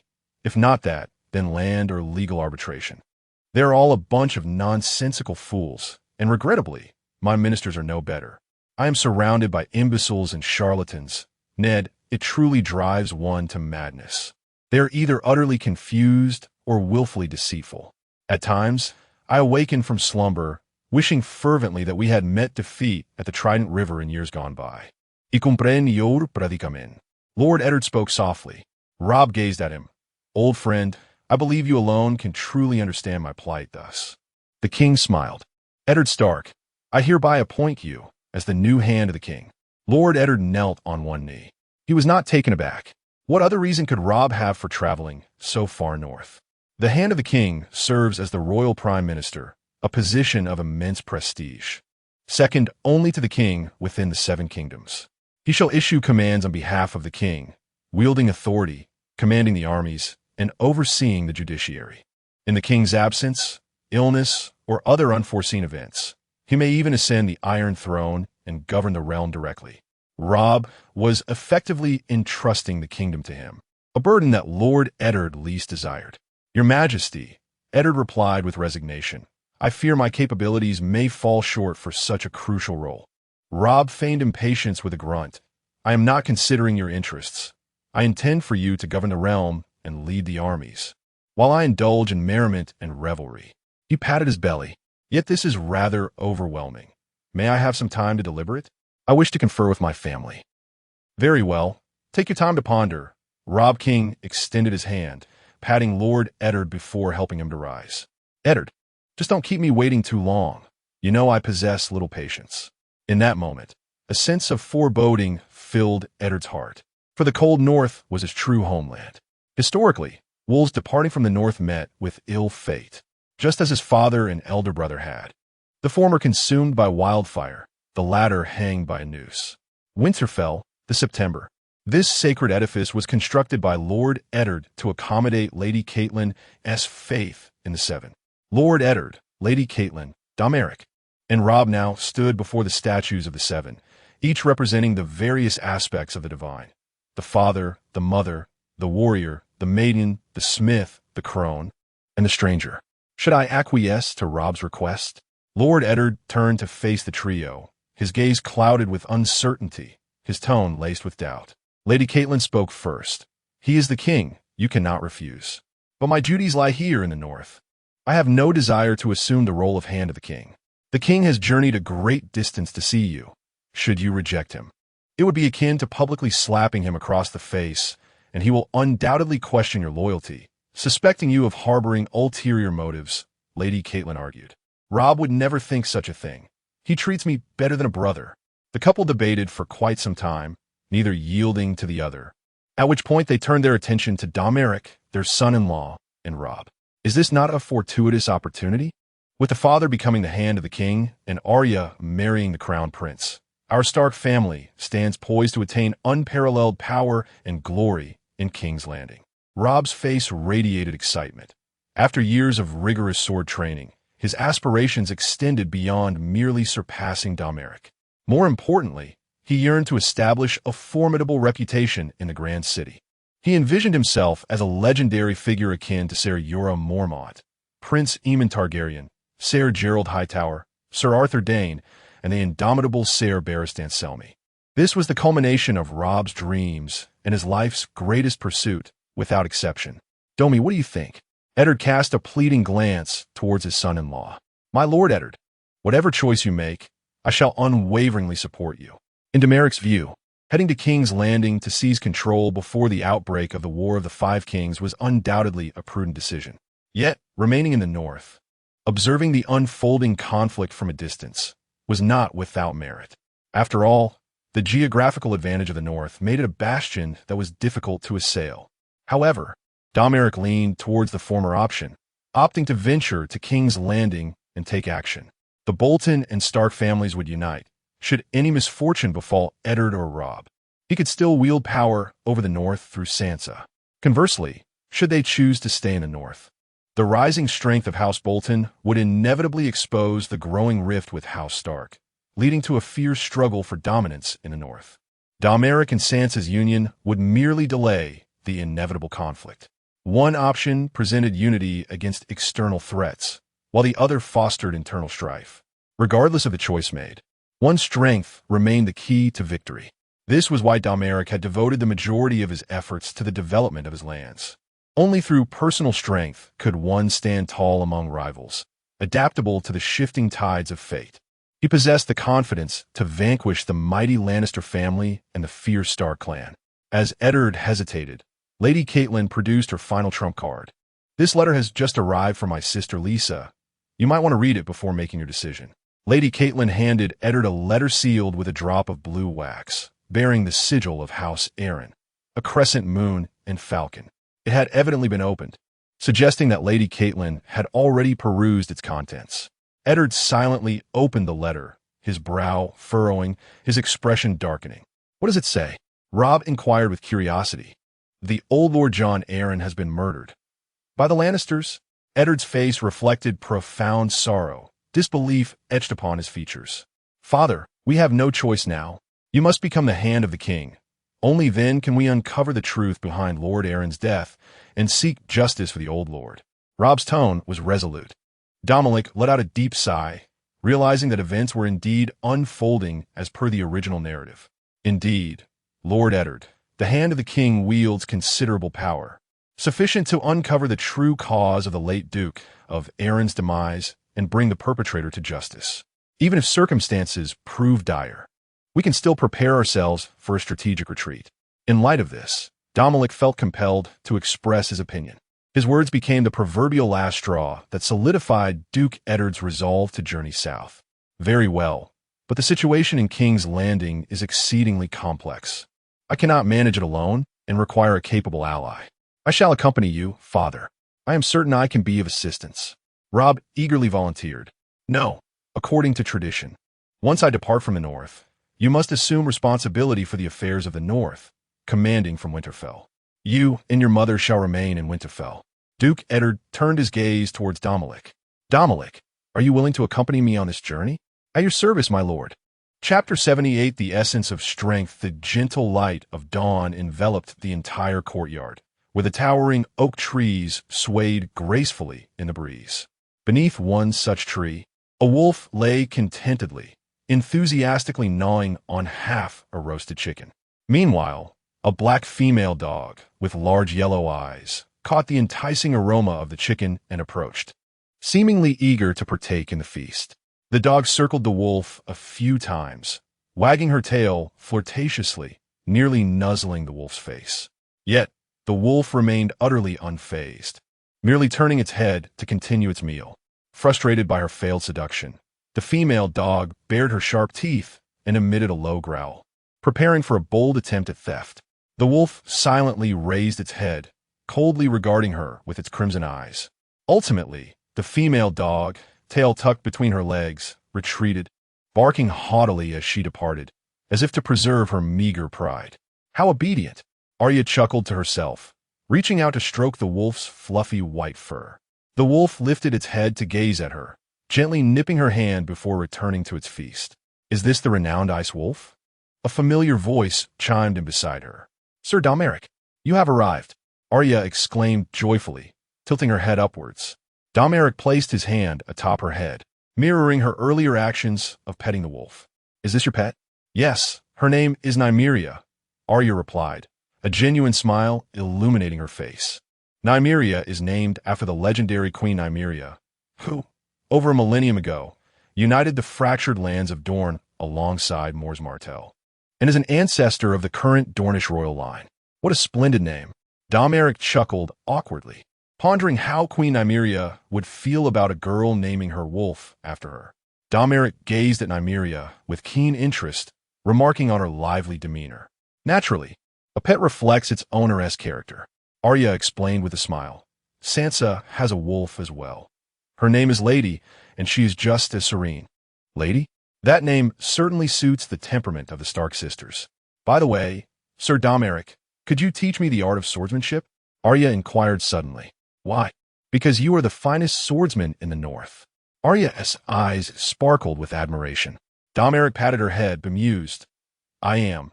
But why do you wish to learn swordplay?" "Because that Joffrey is insufferable, always looking down on others. I wish to teach him a lesson, but I fear I may not be his match, hence." Arya explained. Domoric chuckled, finding her reasoning utterly irresistible. "Since you express an interest in swordsmanship, I shall teach you a couple of self-defense moves." After a while, Domoric raised a finger, stating, "However, I must first assess your aptitude. If your potential is lacking, no amount of effort will yield significant results." "Very well. Then how's my aptitude?" Arya replied, her expression filled with anticipation. "First, close your eyes." Arya obediently complied as Domoric gently twirled a strand of her hair. Suddenly, a system notification emerged before Domoric's eyes, revealing a series of block letters. Arya Stark, identity. Guardian of the North, second daughter of Lord Eddard Stark of Winterfell. Titles: Horse-Faced Arya, Mischievous Arya, Strength, 15, Agility, 18, Spirit, 23, Combat Power Index, 56. Remark: the target is not in a state of fear. You cannot probe the secrets within her heart. With a Combat Power Index of 56. It is noteworthy that a fully grown man on the continent of Westeros possesses only a Combat Power Index of 30, while a trained knight averages around 60. The fact that Arya, at her tender age, boasts a Combat Power Index of 56 is truly astonishing. Undoubtedly, she is a girl of remarkable talent. You possess commendable potential, with an extraordinary perception of strength itself. Now, observe closely and learn well, Domoric remarked with a slight smile, taking a slender sword from Arya's hands. This finely crafted blade, forged from tempered steel, was one of the gifts Domoric had once presented to her. Holding the slender sword, Domoric approached a wooden post, thick as an arm, and executed a simple yet precise strike. With a gentle motion, the post was cleaved in two, the action devoid of any ostentation. Should a woodsman have witnessed this, he would surely have regarded Domoric as a kindred spirit. His strike resembled that of a seasoned lumberjack. The center of gravity of the sword fell perfectly upon the critical point, utilizing the weight of the blade with impeccable balance, delivering just the right amount of force to split the post asunder. Every aspect, angle, impact, and force was executed with utmost precision. "Wouldn't it be easier to use an axe?" Arya inquired, puzzled. "This is what we call lifting the heavy with ease. When you can effortlessly cleave a post with a slender sword. Imagine what you could achieve with an axe. It could split even a boulder," Domoric continued, picking up another wooden post and striking it with the slender sword. "When strength flows through your palm, do not attempt to consciously direct it. Instead, focus your mind and awareness on the point you wish to break, and it will unfold naturally. Is that so?" Arya appeared to grasp the concept, taking the slender sword and mimicking Domoric's movements in the air. A subtle sound of wind and thunder resonated around her. At first, the sound of the wind grew louder, but as one's strength and technique become more refined, the sound would diminish, while the power would coalesce further. Domoric then formed his hand into a blade and effortlessly split a stone the size of a head in two, using only his physical strength. Arya gazed in astonishment. "That's incredible. If you practice diligently, you too can reach such heights. And how long will it take me to achieve this? Arya asked, her eyes filled with anticipation. That depends on your capacity for comprehension.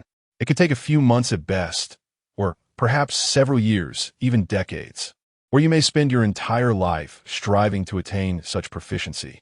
Domoric explained. In truth, mastery of swordsmanship does not solely rely on sheer strength.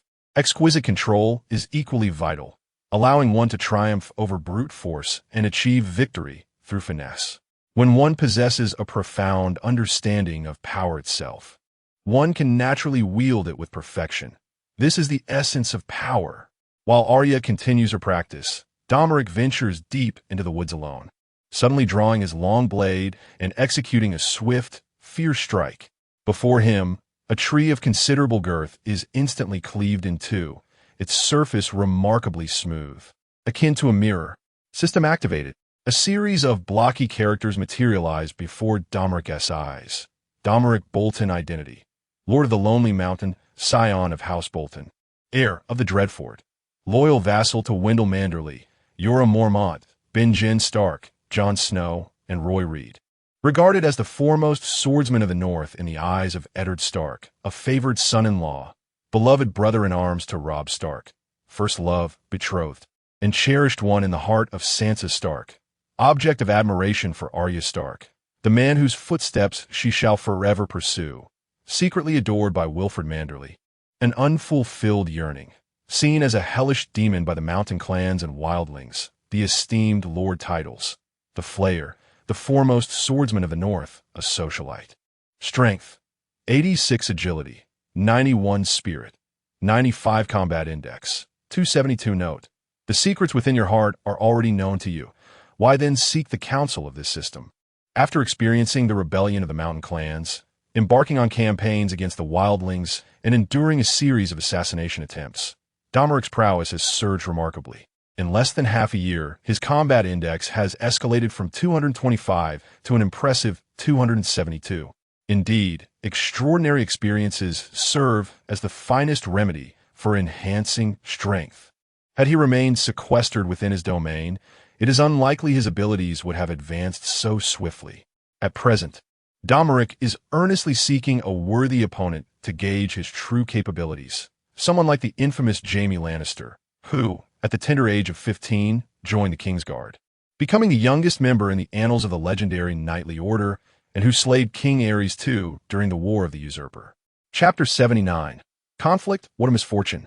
Young Prince Joffrey complained, surrounded by a retinue of attendants. A wolf howled beneath my bedroom last night, disturbing my sleep. If it pleases you, I shall silence that creature. The towering hound Sandor Clegane, clad in a black helmet, cast a long shadow upon the hard ground. The dog shall hunt the wolf. Joffrey seemed quite pleased with this notion, exclaiming, after all, there are so many wolves in Winterfell. Slaying one of the Stark family would go unnoticed. My dear nephew, I must apologize. The imp Tyrion sauntered over, his short legs moving with a nonchalant grace. The Stark family would certainly take stock, unlike certain princes who cannot even count to 5. You. Joffrey choked on his words, yet this figure before him was his own uncle. Do not delay in greeting Lord and Lady Stark, for they are your future in-laws. And what of your betrothed, Lady Arya? I observed your merriment on the dance floor yesterday. Tyrion's face bore a mocking smile, one of delightful mischief. I detest that scrawny fellow, like a wolf. The dwarf uncle chose the most inconvenient moment to provoke Joffrey, who displayed an impatient and irritable demeanor. Such a lack of decorum. Tyrion furrowed his brow. For that is your betrothed. And what of it? I simply loathe her, Joffrey retorted indifferently. Tyrion rose onto his toes and delivered a sharp slap to his nephew's face. If you do not wish for your brother Tommen to inherit the throne, I suggest you refrain from such remarks. You dare strike me? Joffrey covered his reddening cheek in disbelief. The imp leapt forward again, delivering another resounding slap. You all heard it. It was His Highness the Prince who permitted me to strike. A most peculiar request indeed. I have never encountered such a strange demand in my life. I shall seek out my mother. Joffrey, clutching his face, turned and fled swiftly, for he had always been one to bully the weak and cower before the strong. My Lord Tyrion, The prince will not easily forget the humiliation you bestowed upon him, the hound Sandor cautioned. He remembers it well. Should he forget, you dog must remind him properly. Tyrion walked away, absorbed in his own thoughts. Where are the queen and Lord Jaime? Tyrion casually inquired of a passing attendant. They have taken a stroll in the garden. Tyrion could not help but think of his siblings, who appeared as if sculpted from the same mold. Perfect creations in the hands of the gods. What would it be like to have a twin brother? He pondered. Yet, as he considered this, he felt it was perhaps best left as mere fancy. Each time he gazed into the mirror at his own nightmarish visage, he shuddered at the thought of another bearing his likeness. As Joffrey's anger simmered, he initially intended to seek out Queen Cersei to complain, but upon finding her absent, he reluctantly mounted his horse and rode into the woods with his attendants. In a clearing before a row of trees, one could behold the entirety of the river flowing gracefully below. Before me, a pair of children, a boy and a girl, are engrossed in a knightly game, wielding wooden sticks as swords, energetically clashing amidst the open space. The boy, a few years older and significantly sturdier, engages with the girl, who, though slender, valiantly attempts to fend off his onslaught.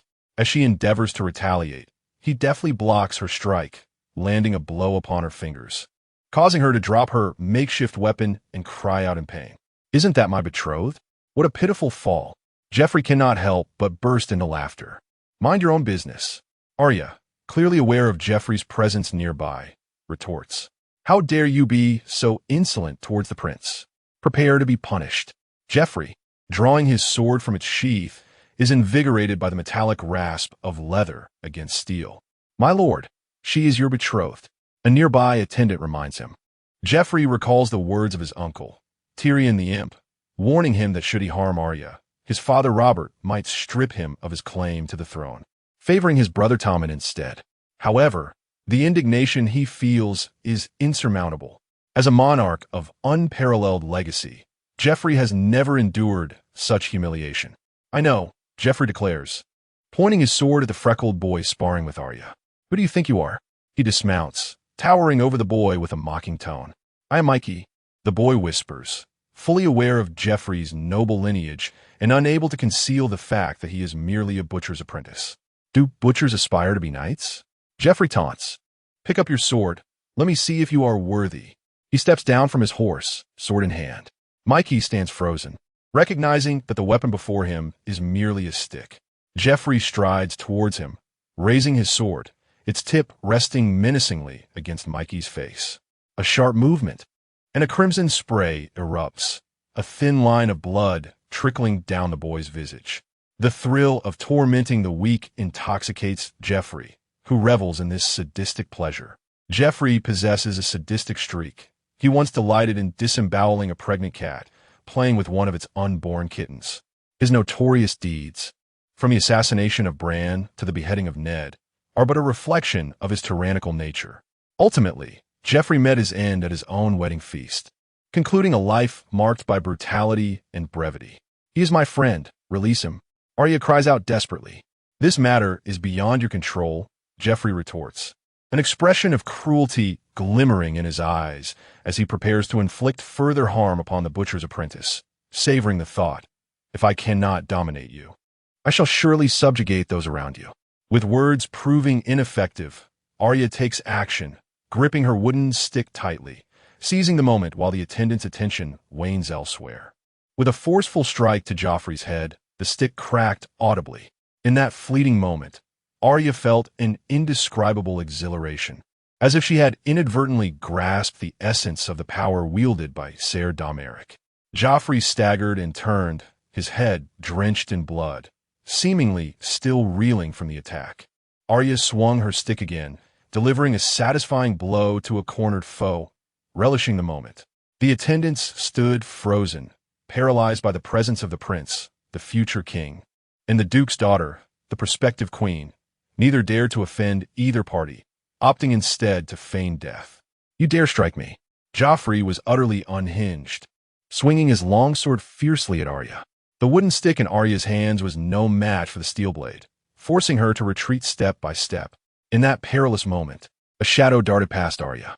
Nymeria, The dire wolf lunged at Joffrey, pinning him to the ground, her jaws clamping onto his arm, growling and tearing mercilessly. "Help me! Save me!" The once mighty Joffrey was now in a pitiful state, his cries echoing with a desperation akin to that of a pig awaiting slaughter.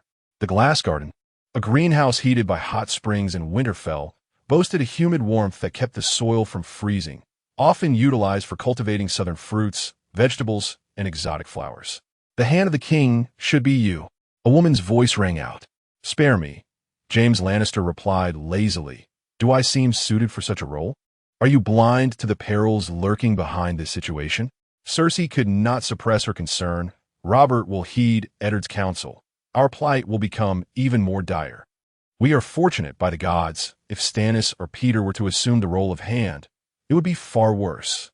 Compared to ambitious foes, an honorable adversary like Eddard offers at least a semblance of peace in our sleep," James remarked nonchalantly. "Robert is already wary of us. Otherwise, why would he journey so far to seek his friend? Who knows if he would cast me aside?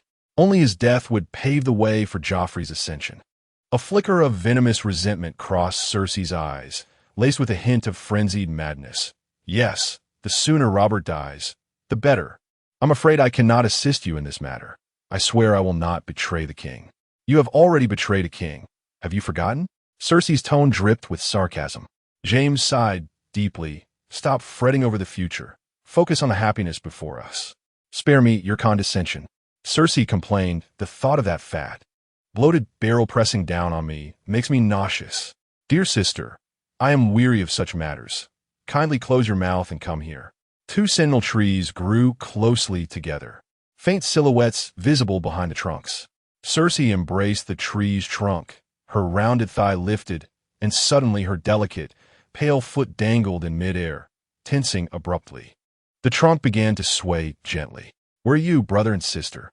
At that moment, Tyrion came running over with his short legs, shouting, "Something has happened to Joffrey." Jaime and Cersei couldn't help but feel a jolt of anxiety.